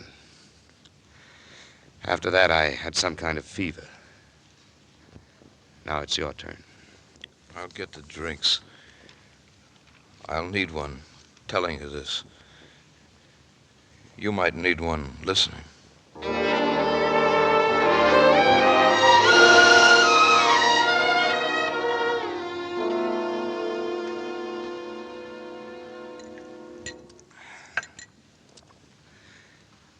interesting, Rogers. All of it. And where is this little black book? Right here. Looks harmless enough. Lots of people carry them. You just use it for memoranda? That's right. Dates, places, stray ideas I want to jot down. Certainly nothing unusual about that. But the last 4 pages of the book, take a look, Strange. Read those last 4 pages. Just one line to a page. That's right. And not one of them seems to make any sense. Now you know why my partner, my doctor, even my secretary are beginning to guess. I don't understand. Why did you write these things? Would you say that I did write them? The handwriting's the same. Or a very clever imitation. Exactly. I wrote all the previous pages. Those last 4 I didn't. Oh, perhaps you only... Oh, no. I didn't write them and forget them. After the first 2 entries, I mentioned this to Dr. Whitehurst. He explained it. Said I'd had the book on my bed table and wrote it in my sleep. That would be my guess, too. And quite possible, except that after that, I left the book at the office. The other 2 messages I found on different afternoons during the last few days. I didn't write them. Perhaps it's the work of a practical joker. Someone Oh, no, Strange. I have other aberrations, too. They began soon after the first message in the book. Such as? I hear the telephone ring. Well? There's no one on the wire. I answered doorbells. There's no one at the door. One night I woke with a spotlight in my face. No one was in the room. You found the 3rd message yesterday? Yes. And called you that our deal was off. You're lucky, actually. How would it be for your survey to have it come out later that the head of the research organization was off his rocker? Not good, but I think... Not good. Let's leave it at that, Strange. Wait a minute. This weather report clipped to the last page, you found it this way? This way. Well, the report says generally clear with rising temperature, and the entry, it will still be gloomy when you go home. Funny. The combination mean anything to you? Yes, it means something to me. It means I'm going to die tonight. Oh, that's ridiculous. Is it? The writer of these notes would be a superstitious person, Strange. Today is the 13th. I don't make sense, do I? No, you don't. Delusions. Good night. You have no idea who the writer of the messages might be. I know who it is. He's in my office, and he has every reason to kill me. But I don't know how to identify him. If I did, I might not be afraid. Blind spots again. Yeah. They're with us all. Yes, I suppose so. Look, Strange, I've told you more than I intended to. Now, get out of here, will you? You've got a lot at stake in that poll of yours, and... You know, maybe I figure there are things even more important than 4-nation polls. People. Their troubles. People like you, Leland Rogers, a man who was once strong enough to build a great organization from nothing. Will you get out? You've got to fight, Leland, and I'll help you. There's nothing I like better. Good Lord, Strange, didn't you hear me? I said get out! Why? If I wanted a bodyguard, I'd hire one. You've done it. And for free. This is my own mess. Why do you want to get yourself into it? I don't. Never do. Look, this is strictly business. Tonight, I bodyguard for you. Tomorrow, you throw away that little black book in the ash can and go on with my survey. I don't know what to say. You're sure you can't identify this man? The Burnham Detective Agency in New York is working on it for me. If I can break through this fog, maybe I can give them more to go on. Blind spot in your memory? Something like that. Maybe if you told me the whole story, it might show up. It might. Only it... Embarrassing, huh? It's a long story. We have a long evening on our hands. It's only 7:30. 7:30. You had to be somewhere? Oh, no. Look, Strange. Eric. That's better. I've decided that I can trust you. Thanks. I think I'll take a shower, climb into a robe. Then I'll tell you... The works? Everything, yes. Go ahead with your shower. I'll wait.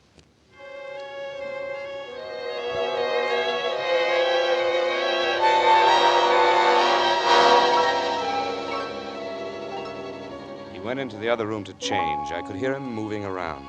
Then, a few minutes later, he turned on the water in the shower. I couldn't help feeling sorry for him, the way he seemed to be dodging shadows. He'd been in there about 10 minutes when the phone rang on the desk. "Shall I get it, Leland?" He didn't seem to hear me. I wasn't sure if he'd want me taking his calls, but I took a chance. "Hello?" Mr. Strange? "Yes? This is the desk clerk. I have a message for you. For me? Yes, sir. Mr. Rogers asked me to tell you he was called out on an appointment. But Mr. Rogers is right here. He said he'd be back to finish that story, Mr. Strange. Meantime, sir, he wants you to turn off the shower. The shower. All right, clerk. I'll take care of it. Leland Rogers had given me the slip. I didn't know how long he'd be, but curiosity and an unusual interest in this unusual man held me right there in his hotel suite. I turned off one shower, turned on another with the seltzer water in the liquor cabinet.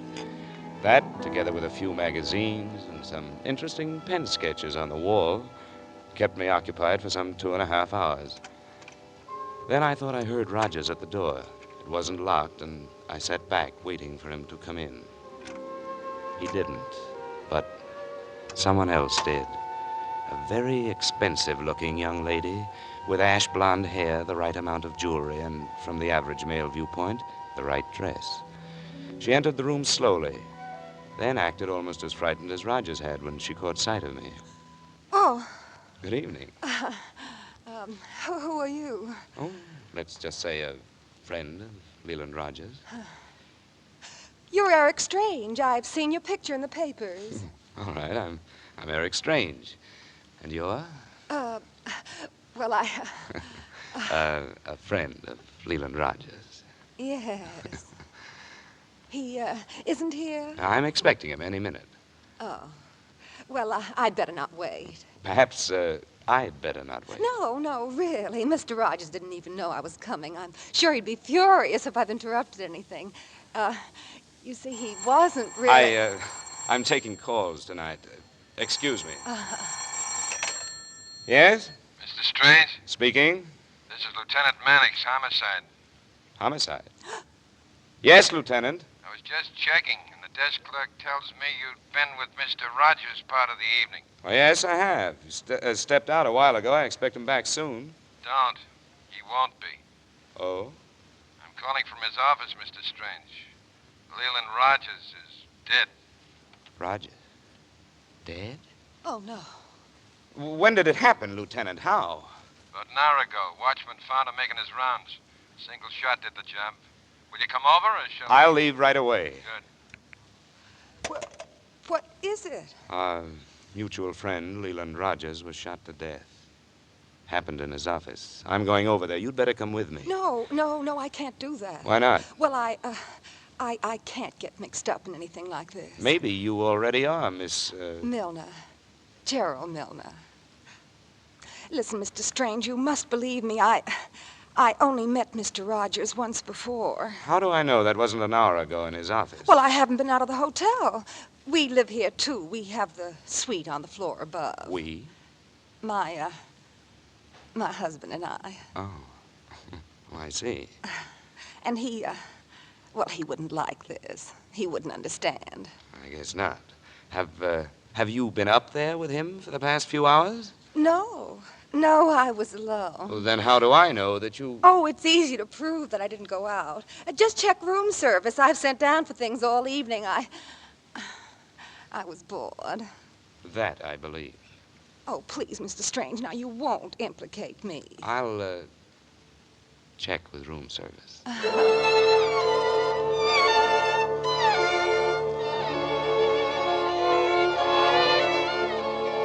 Police Lieutenant John Mannix was a very efficient gentleman. When I pulled up at the downtown office of Rogers International Research, a lone police car was parked at the curb. I learned that the others, including an ambulance and Rogers' own car, had already been driven off. My cab rolled in behind the police car. I got out, paid the driver, and entered the building. They were expecting me. My elevator boy on the trip up was a heavy-set sergeant. He took me straight to Leland Rogers' office. Mannix had made a few other calls. Roger's partner, Jim Carr, was there, together with an older man whom Mannix immediately introduced. Strange, Mr. Fogarty. How are you? You've met Jim Carr. That's right. Oh, yes, we've met. Mr. Fogarty is more or less a silent partner in the firm, but under the circumstances... I'm only silent so I can listen better, Lieutenant. I know what's going on. Know all about Strange, his survey, how Leland felt about it. Did you know he wanted to call it off? What? That's the way it was, Mr. Fogarty. Changed his mind all of a sudden. I tried to talk him out of it, but... He wouldn't listen. No, he was very determined. I don't understand. I don't understand at all. Either of you know any reason why he would have come down here tonight? Pure impulsiveness, maybe. He's the worker, Lieutenant. Lived for this office, this business. We all do, Mr. Fogarty. I suppose. He had been actually, usually lately, worried, like he had things on his mind. Leland always had things on his mind. But he did behave oddly, Lieutenant. We've been worried about him. Yeah? And the rest have. I haven't. What are you getting at, Lieutenant? Suicide? Right. Unless one of you might be able to suggest an enemy. or- Leland had no enemies. Everybody loved the boy. I wouldn't go that far, Mr. Fogarty. Here now, Carl. The man's dead. Don't you say anything. Gentlemen, I believe there's something I should tell you. Huh? Go ahead, Strange. Unless I'm mistaken, you were the last person to see Rogers alive. You are mistaken, Lieutenant. Huh? There was a hotel clerk, and if this wasn't a suicide, there was also his murderer. I stand corrected. Thank you. Now I'll tell my little story, or rather, Leland Rogers' story.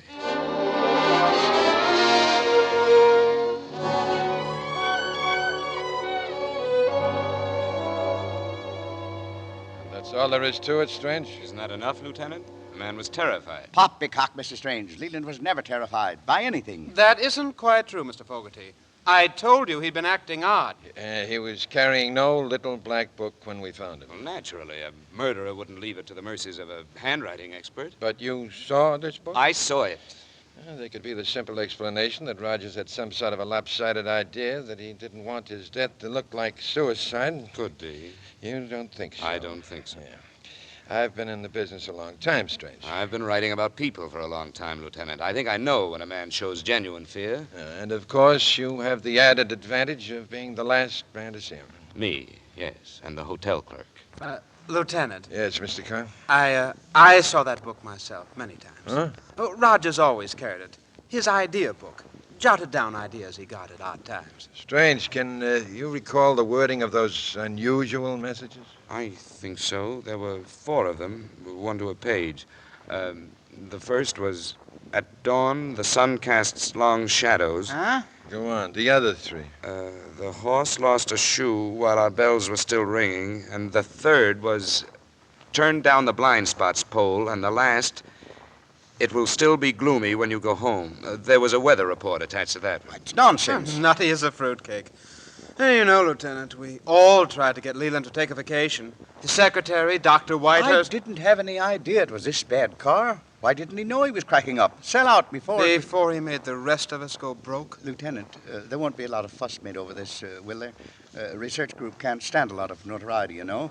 If you could see your way clear to keep things as quiet as possible... And let the police get the notoriety? I didn't mean that. I'm afraid we'll have to face the fact that the lieutenant isn't hired to keep things quiet, gentlemen. He's here to try and discover why Leland Rogers is dead tonight instead of alive. Check. Maybe I can even pull a murder out of this and get myself a raise. One more thing. Where do I get hold of Rogers' relatives? He has none that I know of. I'll give you his secretary's address. She was the closest to him. Oh, Lord. All the organization needs now is some relative popping in and trying to take over. You through with us, Lieutenant? For the present, Mr. Fuller. Then I'll say good evening. Coming, Carl? I'll ride with you, if I may.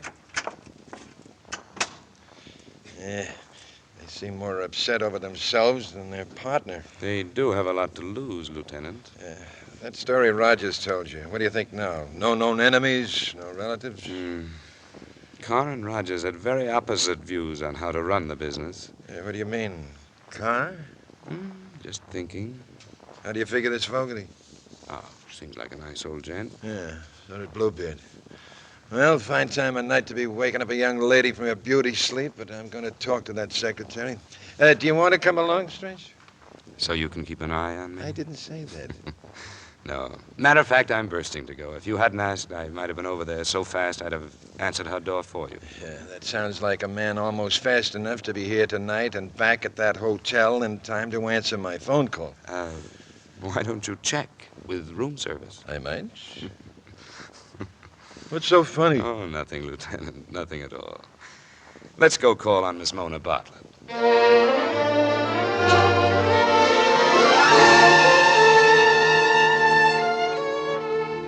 Mannix was all right.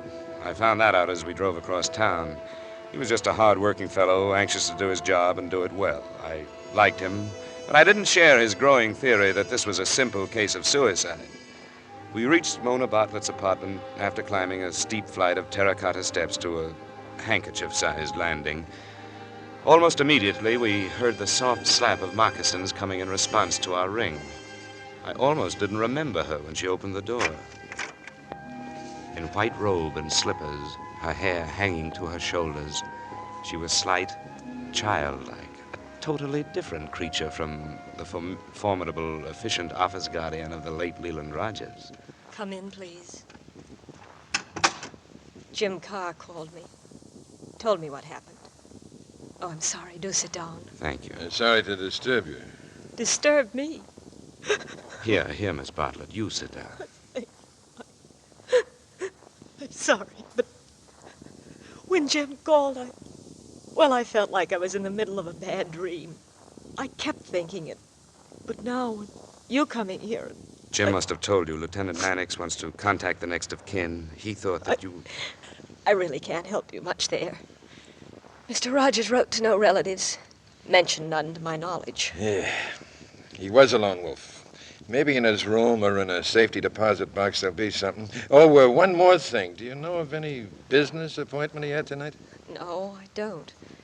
Could have been meeting any one of the 80 people in the office. Do you know of any man in the office that he might have been afraid of meeting? No. Then there were the hundreds of past and present clients of the concern. Look, I'll give you the key to my desk, Lieutenant. You can check our appointment books. Thanks. Don't think I'll find anything, but you never know. Wasn't there a doctor you wanted to talk to, Mannix? Dr. Whitehurst? Yeah, that's the name. It's Hilldale 7757. I'll try him. Well, that's about all, Miss Bartlett. Unless, of course, you know of any enemies he had. No. You had no idea he was contemplating suicide, eh? Oh. What is it, Miss Bartlett? I should have known that. What? Well, there was an assignment paper. He dictated it to me about a week ago. Said it was confidential. What was it all about? His voting shares of stock in the company. He assigned them to Jim Carr. Oh? I remember he said this would be until a certain situation was cleared up. You had no idea what that situation was? No. Carr knew about the assignment? He still doesn't. It's in Mr. Rogers' safety deposit box. He said that no one, not even Mr. Carr, must know. Well, he'll know now, all right. Yes, he will. Say, how did those two get along? They had different ideas, but they complemented one another. Both knew it. The company meant everything to both of them. Yeah, okay, thanks, Miss Bartlett. See you tomorrow. Oh, Are you all right? I will be. Could you stay for a few minutes? Of course. Go ahead, Mannix. I'll get in touch with you. You won't have to, Strange. We're always around. You'll find the liquor in the cupboard above the sink. And? And Jim Carr wanted you to call him back. After Mannix left, if possible. Know what he wants? I can guess. He never approved of calling off the survey on your book. That's my guess, too. I'll sleep on it. Call him in the morning. Whatever you say.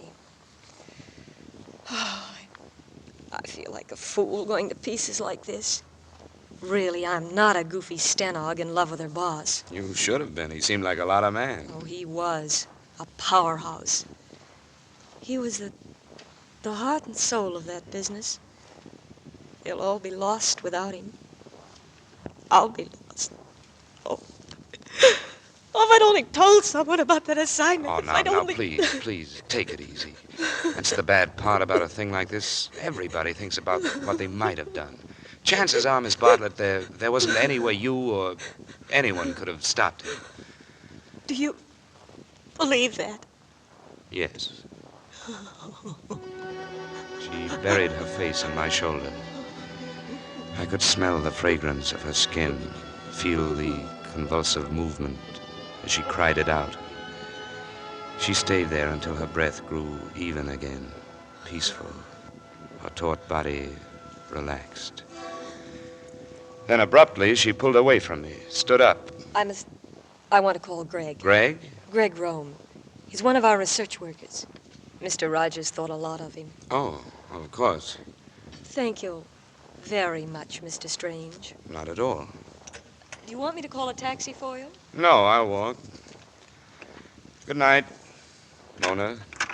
Good night, Eric. Operator? I want to put in a call to San Francisco for Greg Rome at the Wilkins Hotel. That's right. Greg Rome.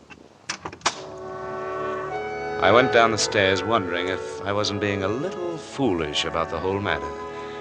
I tried to tell myself that I ought to tab that story of Rogers for what it probably was and accept Mannix's ideas about the case. I guess I just about decided that way as I came out of the building and stepped off the curb. That's when I heard the car come roaring around the corner behind me. Look out! What are you doing? You'll run me down!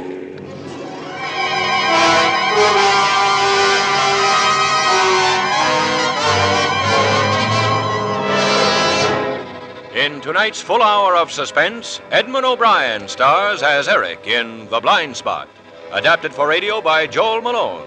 Tonight's study in suspense.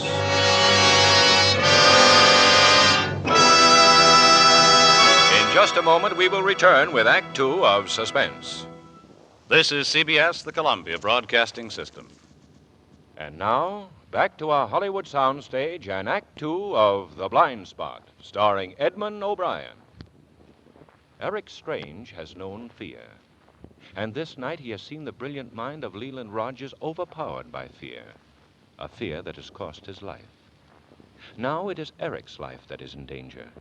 This man whose business it is to deal in facts has been driven by instinct and intuition to dismiss the verdict of suicide against his friend Leland Rogers in favor of murder.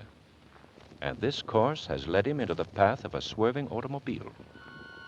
And now, with Edmund O'Brien as Eric, and with Act Two of The Blind Spot, we again hope to keep you in suspense. Time was irrelevant. Seconds, minutes, hours. But when the first bright thread of consciousness broke through the pattern of darkness, I had the feeling that I hadn't been knocked out for long. The damp night air chilled me as I lay sprawled on the sidewalk. I got up slowly, wondering why I was still alive. I discovered one thing for sure. Someone had wanted me out of the way badly enough to risk his own neck in jumping his car over an 18-inch curbing.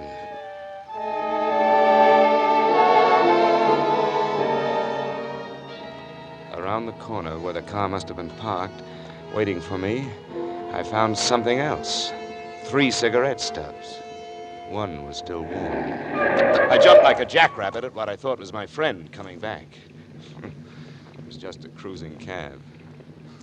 I must have looked pretty frightening to the driver. You all right, buddy? Yes. Yeah, great. Take me to the Park Central Hotel, will you? The Park Central? Hey, look, when I see guys picking up cigarette butts, I don't Here. I got plenty of money here. Yeah, get going. Yeah, get going. I'm going all right. Going nuts.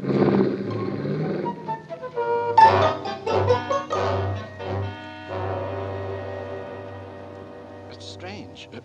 Why, you've been hurt. You ought to see the other car. Look, I was going to stay here with Leland Rogers. Oh, yes, sir. We'll give you the room next to his suite. The police are up there now. Oh? Lieutenant Mannix, is he He's up? having Mr. Rogers' rooms locked up. The boy will take you up, Mr. Strange, and if you want anything... Just ring? Yes, sir.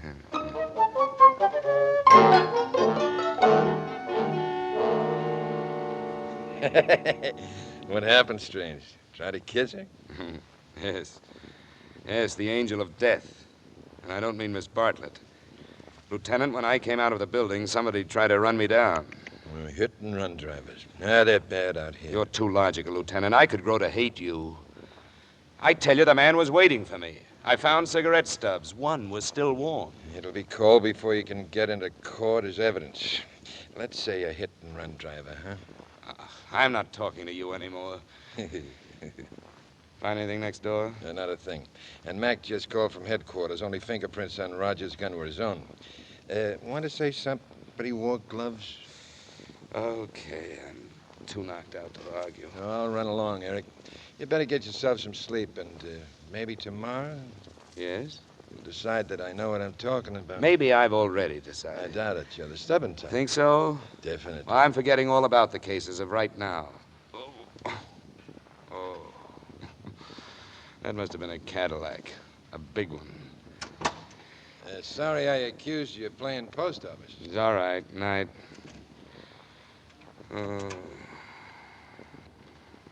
Post office. Post office. Maybe that's it. Come on, come on. Switchboard. Get me the post office. I want to speak to the postmaster. Huh? Are you kidding? It's 2 o'clock in the morning. Huh? Oh, sorry. Sense of time never was too good. I'll try him a little later.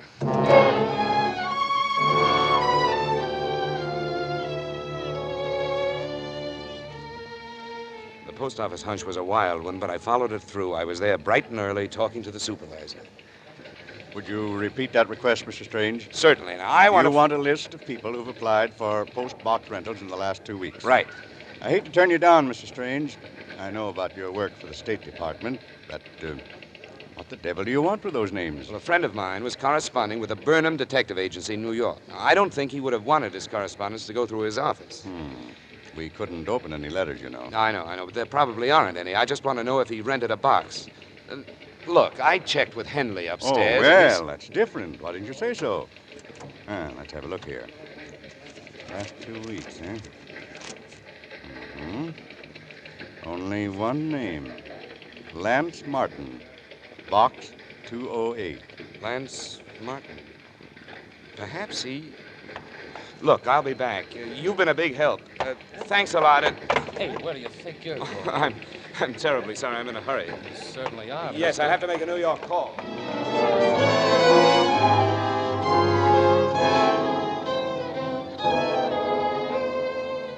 The call was to Pete Starr, my agent, the man who'd do anything for me for 10%. I asked him to check somehow with the Burnham Detective Agency, see if they were working for a Lance Martin in Beverly Hills, post office box number 208. All I could do was wait on that. So I made another call, then headed down to the research office to keep an appointment with Jim Carr. He'd taken over, but good. He was sitting in Roger's chair, dictating furiously when I walked in. And if this emergency division of authority between the board members and myself results in a more balanced and scientific control of our IR, I see no reason why the system should not be made permanent. Oh, didn't hear you come in, Strange. Sorry if I interrupted. Miss Bartlett said... Oh, it's all right. Sit down. Type that much up right away, Miss Atkins. Yes, sir. I caught that last paragraph about your dividing control. It's a method I've always advocated. It's an excellent time to install it after that assignment of Roger Stark. Oh, yes. Strange, you don't suppose that assignment might cause anybody to wonder about... Have they any cause to? I shouldn't have mentioned it. Strange, I hope you never know what it feels like to kill a man. What? These pills I have to feed myself. For ulcers, nerves, everything in the book. I'm killing myself, Strange, slowly but surely. Oh, this business.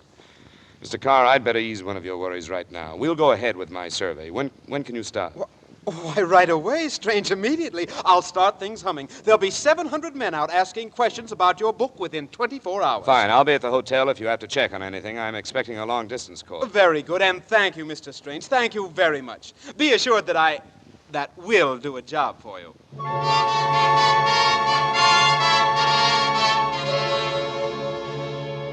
Crossing the hotel lobby toward the desk, I happened to glance into the cocktail room. I saw a familiar reflection in one of the big mirrors in back of the bar. In fact, 2 familiar reflections. I went in, sat down beside Mona Bartlett. Mr. Strange. Hello. Hi. Eric Strange, Gregory Rowe. How are you, sir? Hello, Greg just got in from San Francisco about 20 minutes ago. Really? Well, he must do it with mirrors. What? We ran into each other in the post office this morning. The post office. Oh, you must be mistaken. I must be, yeah. You're a lucky girl, Mona. If anything should happen to this boyfriend, you've got his exact twin to turn to. All you have to do is find him. Just a mix-up, Strange. Chances are the fellow was... Doesn't even look like you, sure. Probably smokes a different brand of cigarettes, too. Just what are you getting at, Strange? Sorry, I'm always suffering from blind spots. Have to dash, Mona, expecting a call. But Eric...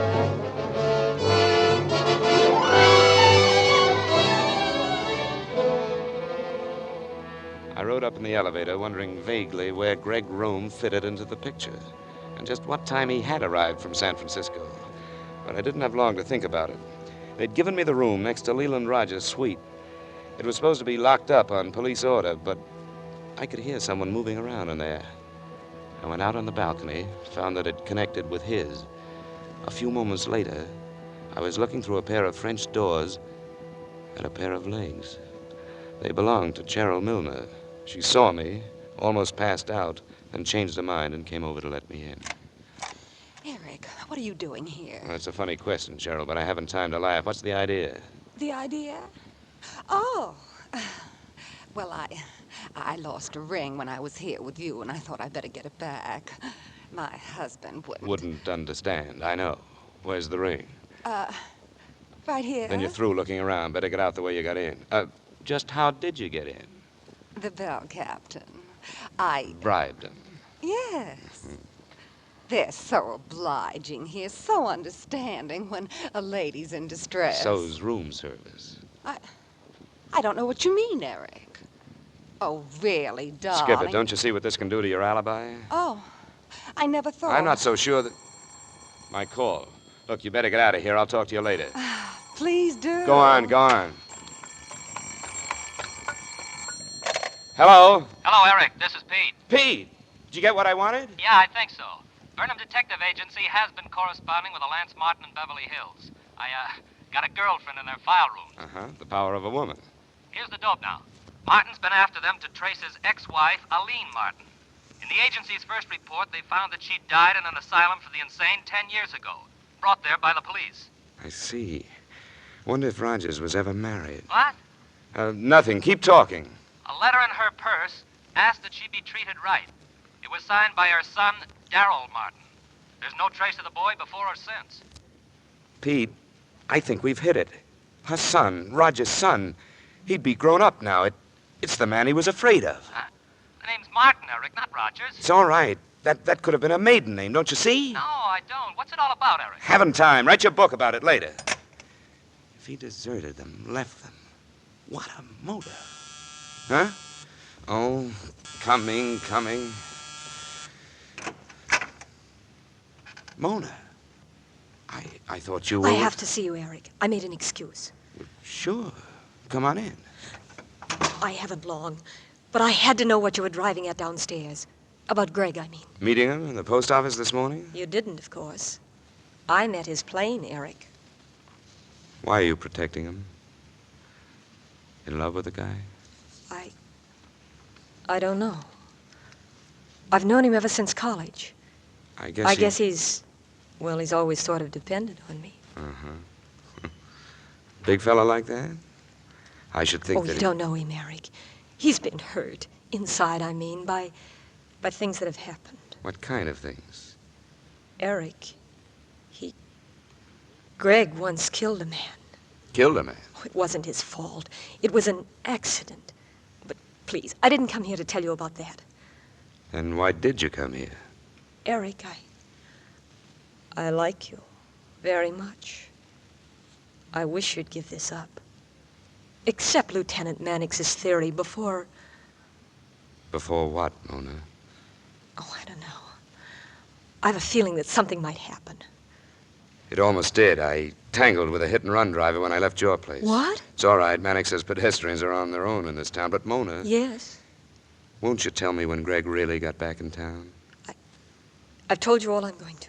How old is Greg? About 26. But Where are his folks? Have you ever met them? no. No, I never have. And you won't tell me any more about his accident. Where'd you two go to school? San Carlos College. Oh, that seems like such a long time ago. Stop it, will you? How do you think you make me feel? I'm 35. Positively ancient. Eric, you will get out of this. Leave Greg alone. I'm sorry, Mona.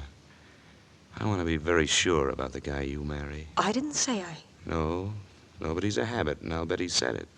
Yes. He wants me to marry him right away. Don't. Please, Mona, just give me a couple of days, maybe less. I have to get back down. He'll wonder what... You won't promise? I can't, Eric. I'm too mixed up. Come here. What?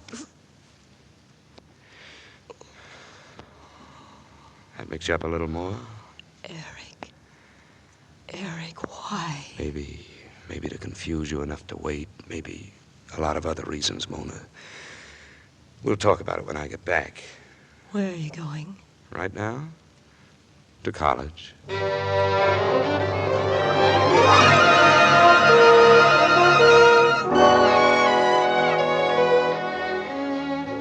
Dean Spear at San Carlos College was a man who lived by a routine. It didn't include sudden, unannounced visitors. And after my long flight up there, it appeared that I might not get to see him. A lady came to my rescue again. The dean's housekeeper. She's read my books. Didn't like them, but thought all writers were romantic figures. She said she had a plan. She disappeared. A few minutes later, the dean came ambling out of his study. Hey, Mr. Strange. You're the author of Blind Spots, eh? That's right, sir. Have a chair, Thank you. May I commend you, young man? You have the rare gift of making facts plausible. Even our freshmen read you. Oh, thank you, Dean. My housekeeper, Mrs. Wilkins, tells me you're considering a post in our economic department. Oh? That woman always does things the hard way. Didn't she think I'd talk to the author of Blind Spots? She doesn't like the book, sir. Yeah, she's stupid. Kind and harmless, though. So, what did you have in mind, Mr. Strange? An ex-student of yours. Gregory Rome. What about Rome? I'm going to Greece, you see, for the State Department. I'm picking up 2 assistants. Rome's name was suggested. Now, if you could add your recommendation... I can't. I suggest you contact Rogers International Research. He works for them. Well, naturally, I had Leland Rogers on my list, but since his violent death... Violent death?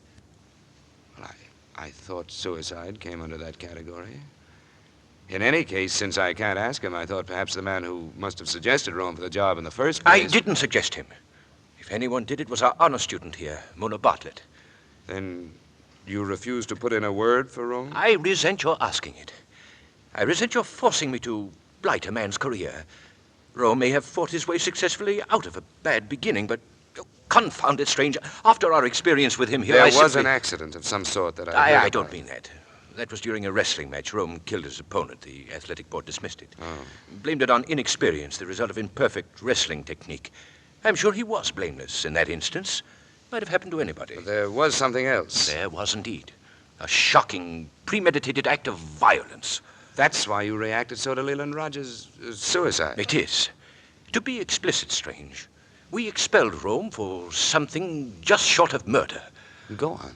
On a certain spring evening during his junior year, Rome waylaid and brutally beat his professor of public opinion measurement, left the man a mass of bruises, lacerations, and a concussion. We found him only just in time. What motive did he have for the attack? That's exactly the point. He had none whatsoever. He told a preposterous story of the professor making improper advances toward Rome's fiancée, a charge described as ridiculous by the girl as well as by the professor. I see. Well, why didn't the professor prefer charges? He had no wish to bring notoriety on either the school or his family. What about Rome's parents? Couldn't they shed any light on his actions? As I recall, the boy was an orphan. I see. Say, he didn't have any grandparents, did he? Name of Martin? I see no reason to pursue the matter further, Mrs. Strange. I do not recall names. And I have no intention of doing anything at all that might help Gregory Rome into a position of trust. Good night, sir.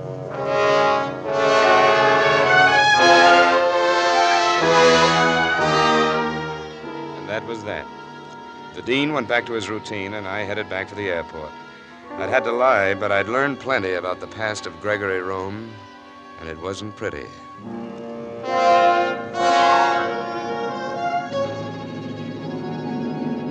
Flying down the coast, I felt as if I was trying to push that plane to greater speed.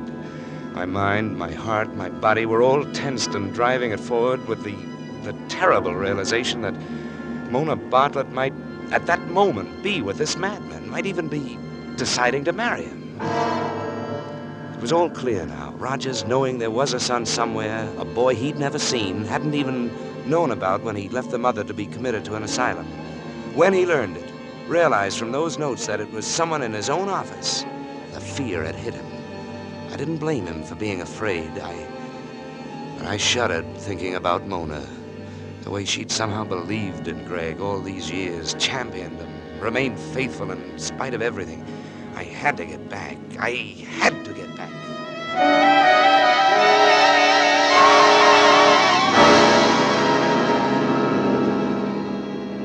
Look, mister, we're in town. If you want this hack to go any faster, drive it yourself. It's all right. It's deserted out I here. don't care. Well, look, turn left at the end of the block. Her apartment's right around the corner. Say, the car in front. Stop right behind it. Okay. He's here. Hey, that's the car. Huh? That's the car that hit me. Say, what are you talking about? Never mind. Look, driver, here's $10 for you. Now, pick up Lieutenant Mannix, Homicide Division, Police Headquarters. Bring him here on the double. Oh, mister, take it from me. Don't go mixing with the police. Tell him. And look, go up there and talk it over with a peaceable, and then you... Just say blind spots. He'll come. Now, go on. Okay. I turned towards the apartment, started inside. It wasn't easy, but I had to, realizing Mona was up there with him. As I went up the steps, my head kept spinning with a jumble of things I'd heard about the man I was about to face. A madman, an ex-wrestler who'd killed one of his opponents. I wondered how his next opponent would make out.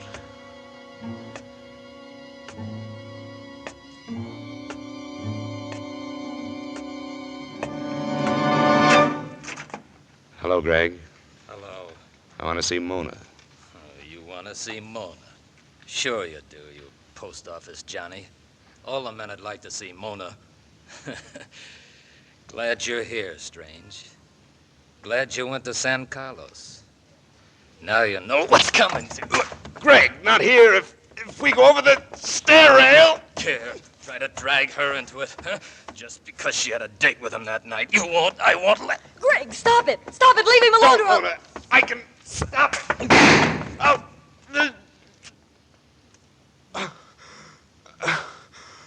Mona. Mona, you shot me.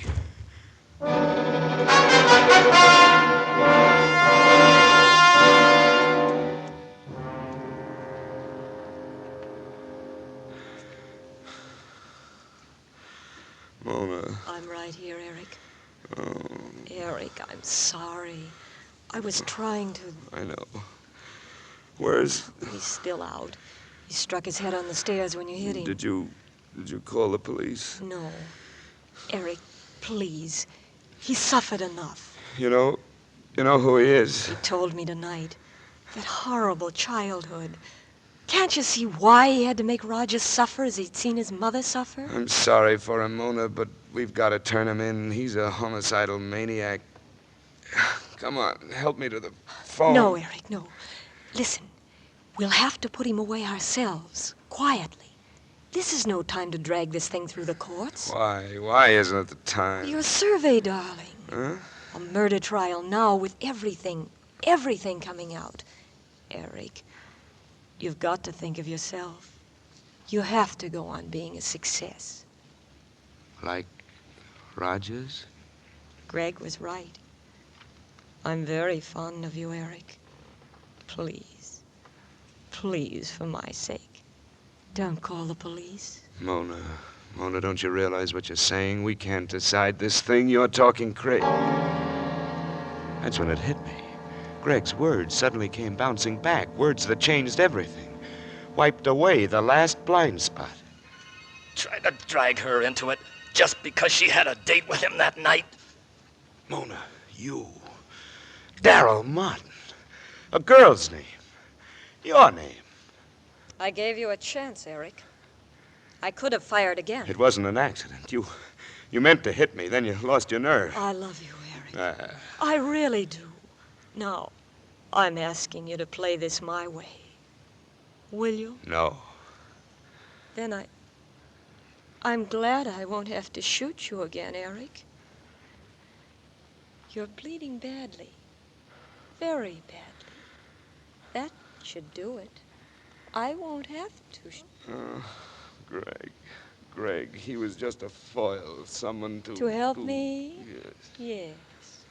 And it fooled Rogers. Greg was an orphan, the right age. And after his wrestling accident, he was shaken. I kept him that way. Oh, it's crazy, rotten. And that professor, I goaded him into that. He was so jealous of me, Eric. That poor fool, he didn't have a chance. What about me? My mother? Did we have a chance? But Mona, to destroy the lives of others. To get to Leland, Rogers. I'd do it all over again, every step. Those entries in his book. Effective, too, weren't they, Eric? You know, they almost drove him out of his mind. But why me? You wouldn't stop. I begged you to. Remember? And this was to look like Greg's doings, huh? Still can. It's his gun.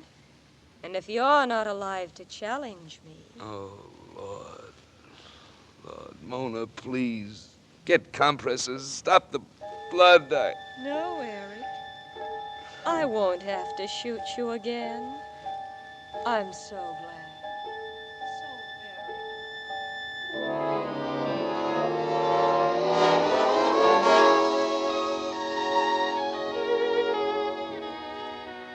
He's coming around now, Lieutenant. Yeah, thank heaven. The guy can't go out on me. I owe him too many apologies. Can I talk to him, Dr. Whitehurst? Now, take it easy, all of you. Mr. Strange, this is Dr. Whitehurst. You're in a hospital. Huh? Hospital? Where? Mona, what about... She's dead, Eric. Shot herself when we pulled up in front. Oh. Did a funny thing, though. She called the emergency hospital for you. No. Some dame talks young Greg here into a jealous rage and gets him to try to run you down, shoot you herself, and changes her mind, saves your life. I guess it's a woman's privilege to change her mind. Yeah. By the way, Eric, what about young Greg here? What do you want us to do? Oh. Hello, Greg. Mr. Stranger. She had quite a hold on you, didn't she? Yes, I didn't know what I was doing. I was so much in love. You'll get over it. And don't feel too bad. I had the same blind spot.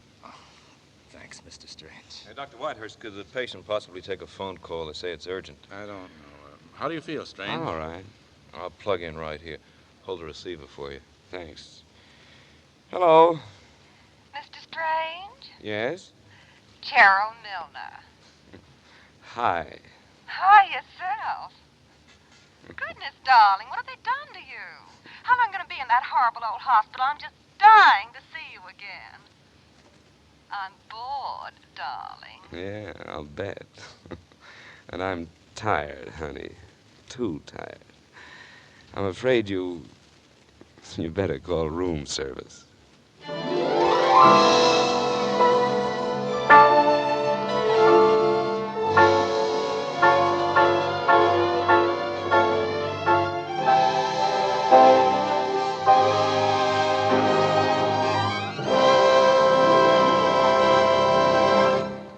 Thank you, Edmund O'Brien, for a magnificent performance as Eric. And to Jeff Corey, Bruce Cammon, Francis Cheney, Paul McVeigh, Ralph Moody, Bud Whittam, Martha Shaw, and Bill Lally, our thanks for your fine support. Next week, for Suspense, the lives of 3 persons cross in an atmosphere fraught with the fears of a doting mother. The story title holds the premise of our play. It is aptly called Life Ends at Midnight. So join us next week, then, when, with Life Ends at Midnight, we again hope to keep you in suspense. Mr. O'Brien may soon be seen in the Universal International production, Another Part of the Forest. The Blind Spot by Lois Eby and John C. Fleming was adapted for radio by Joel Malone and was produced and directed by Anton M. Leader. Lud Gluskin is our musical director and conductor. Lucien Morawak and Rene Garrigank composed the original scores. Listen again next week for Life Ends at Midnight on radio's outstanding theater of thrills, Suspense. In this weather, most of us have a yen to get out into the country. Well, this year, enjoy it. Don't destroy it. Forest fires do destroy miles of countryside every year. And 9 out of 10 forest fires are man-set, started through carelessness. That's another way of saying that 9 out of 10 forest fires could have been prevented. When you go into the country this spring and summer, take a few simple precautions. Crush out cigar, cigarette, and pipe embers. Snap matches in half after using. Drown campfire, stir the ashes, and then drown them again. And before you start a fire anywhere for any purpose, find out what the law about fires is in that locality. Don't you be one of the guilty ones to turn the destructive rampage of fire loose in our forests this spring. Be careful and help avoid forest fires. This is CBS, where 99 million people gather every week, the Columbia Broadcasting System.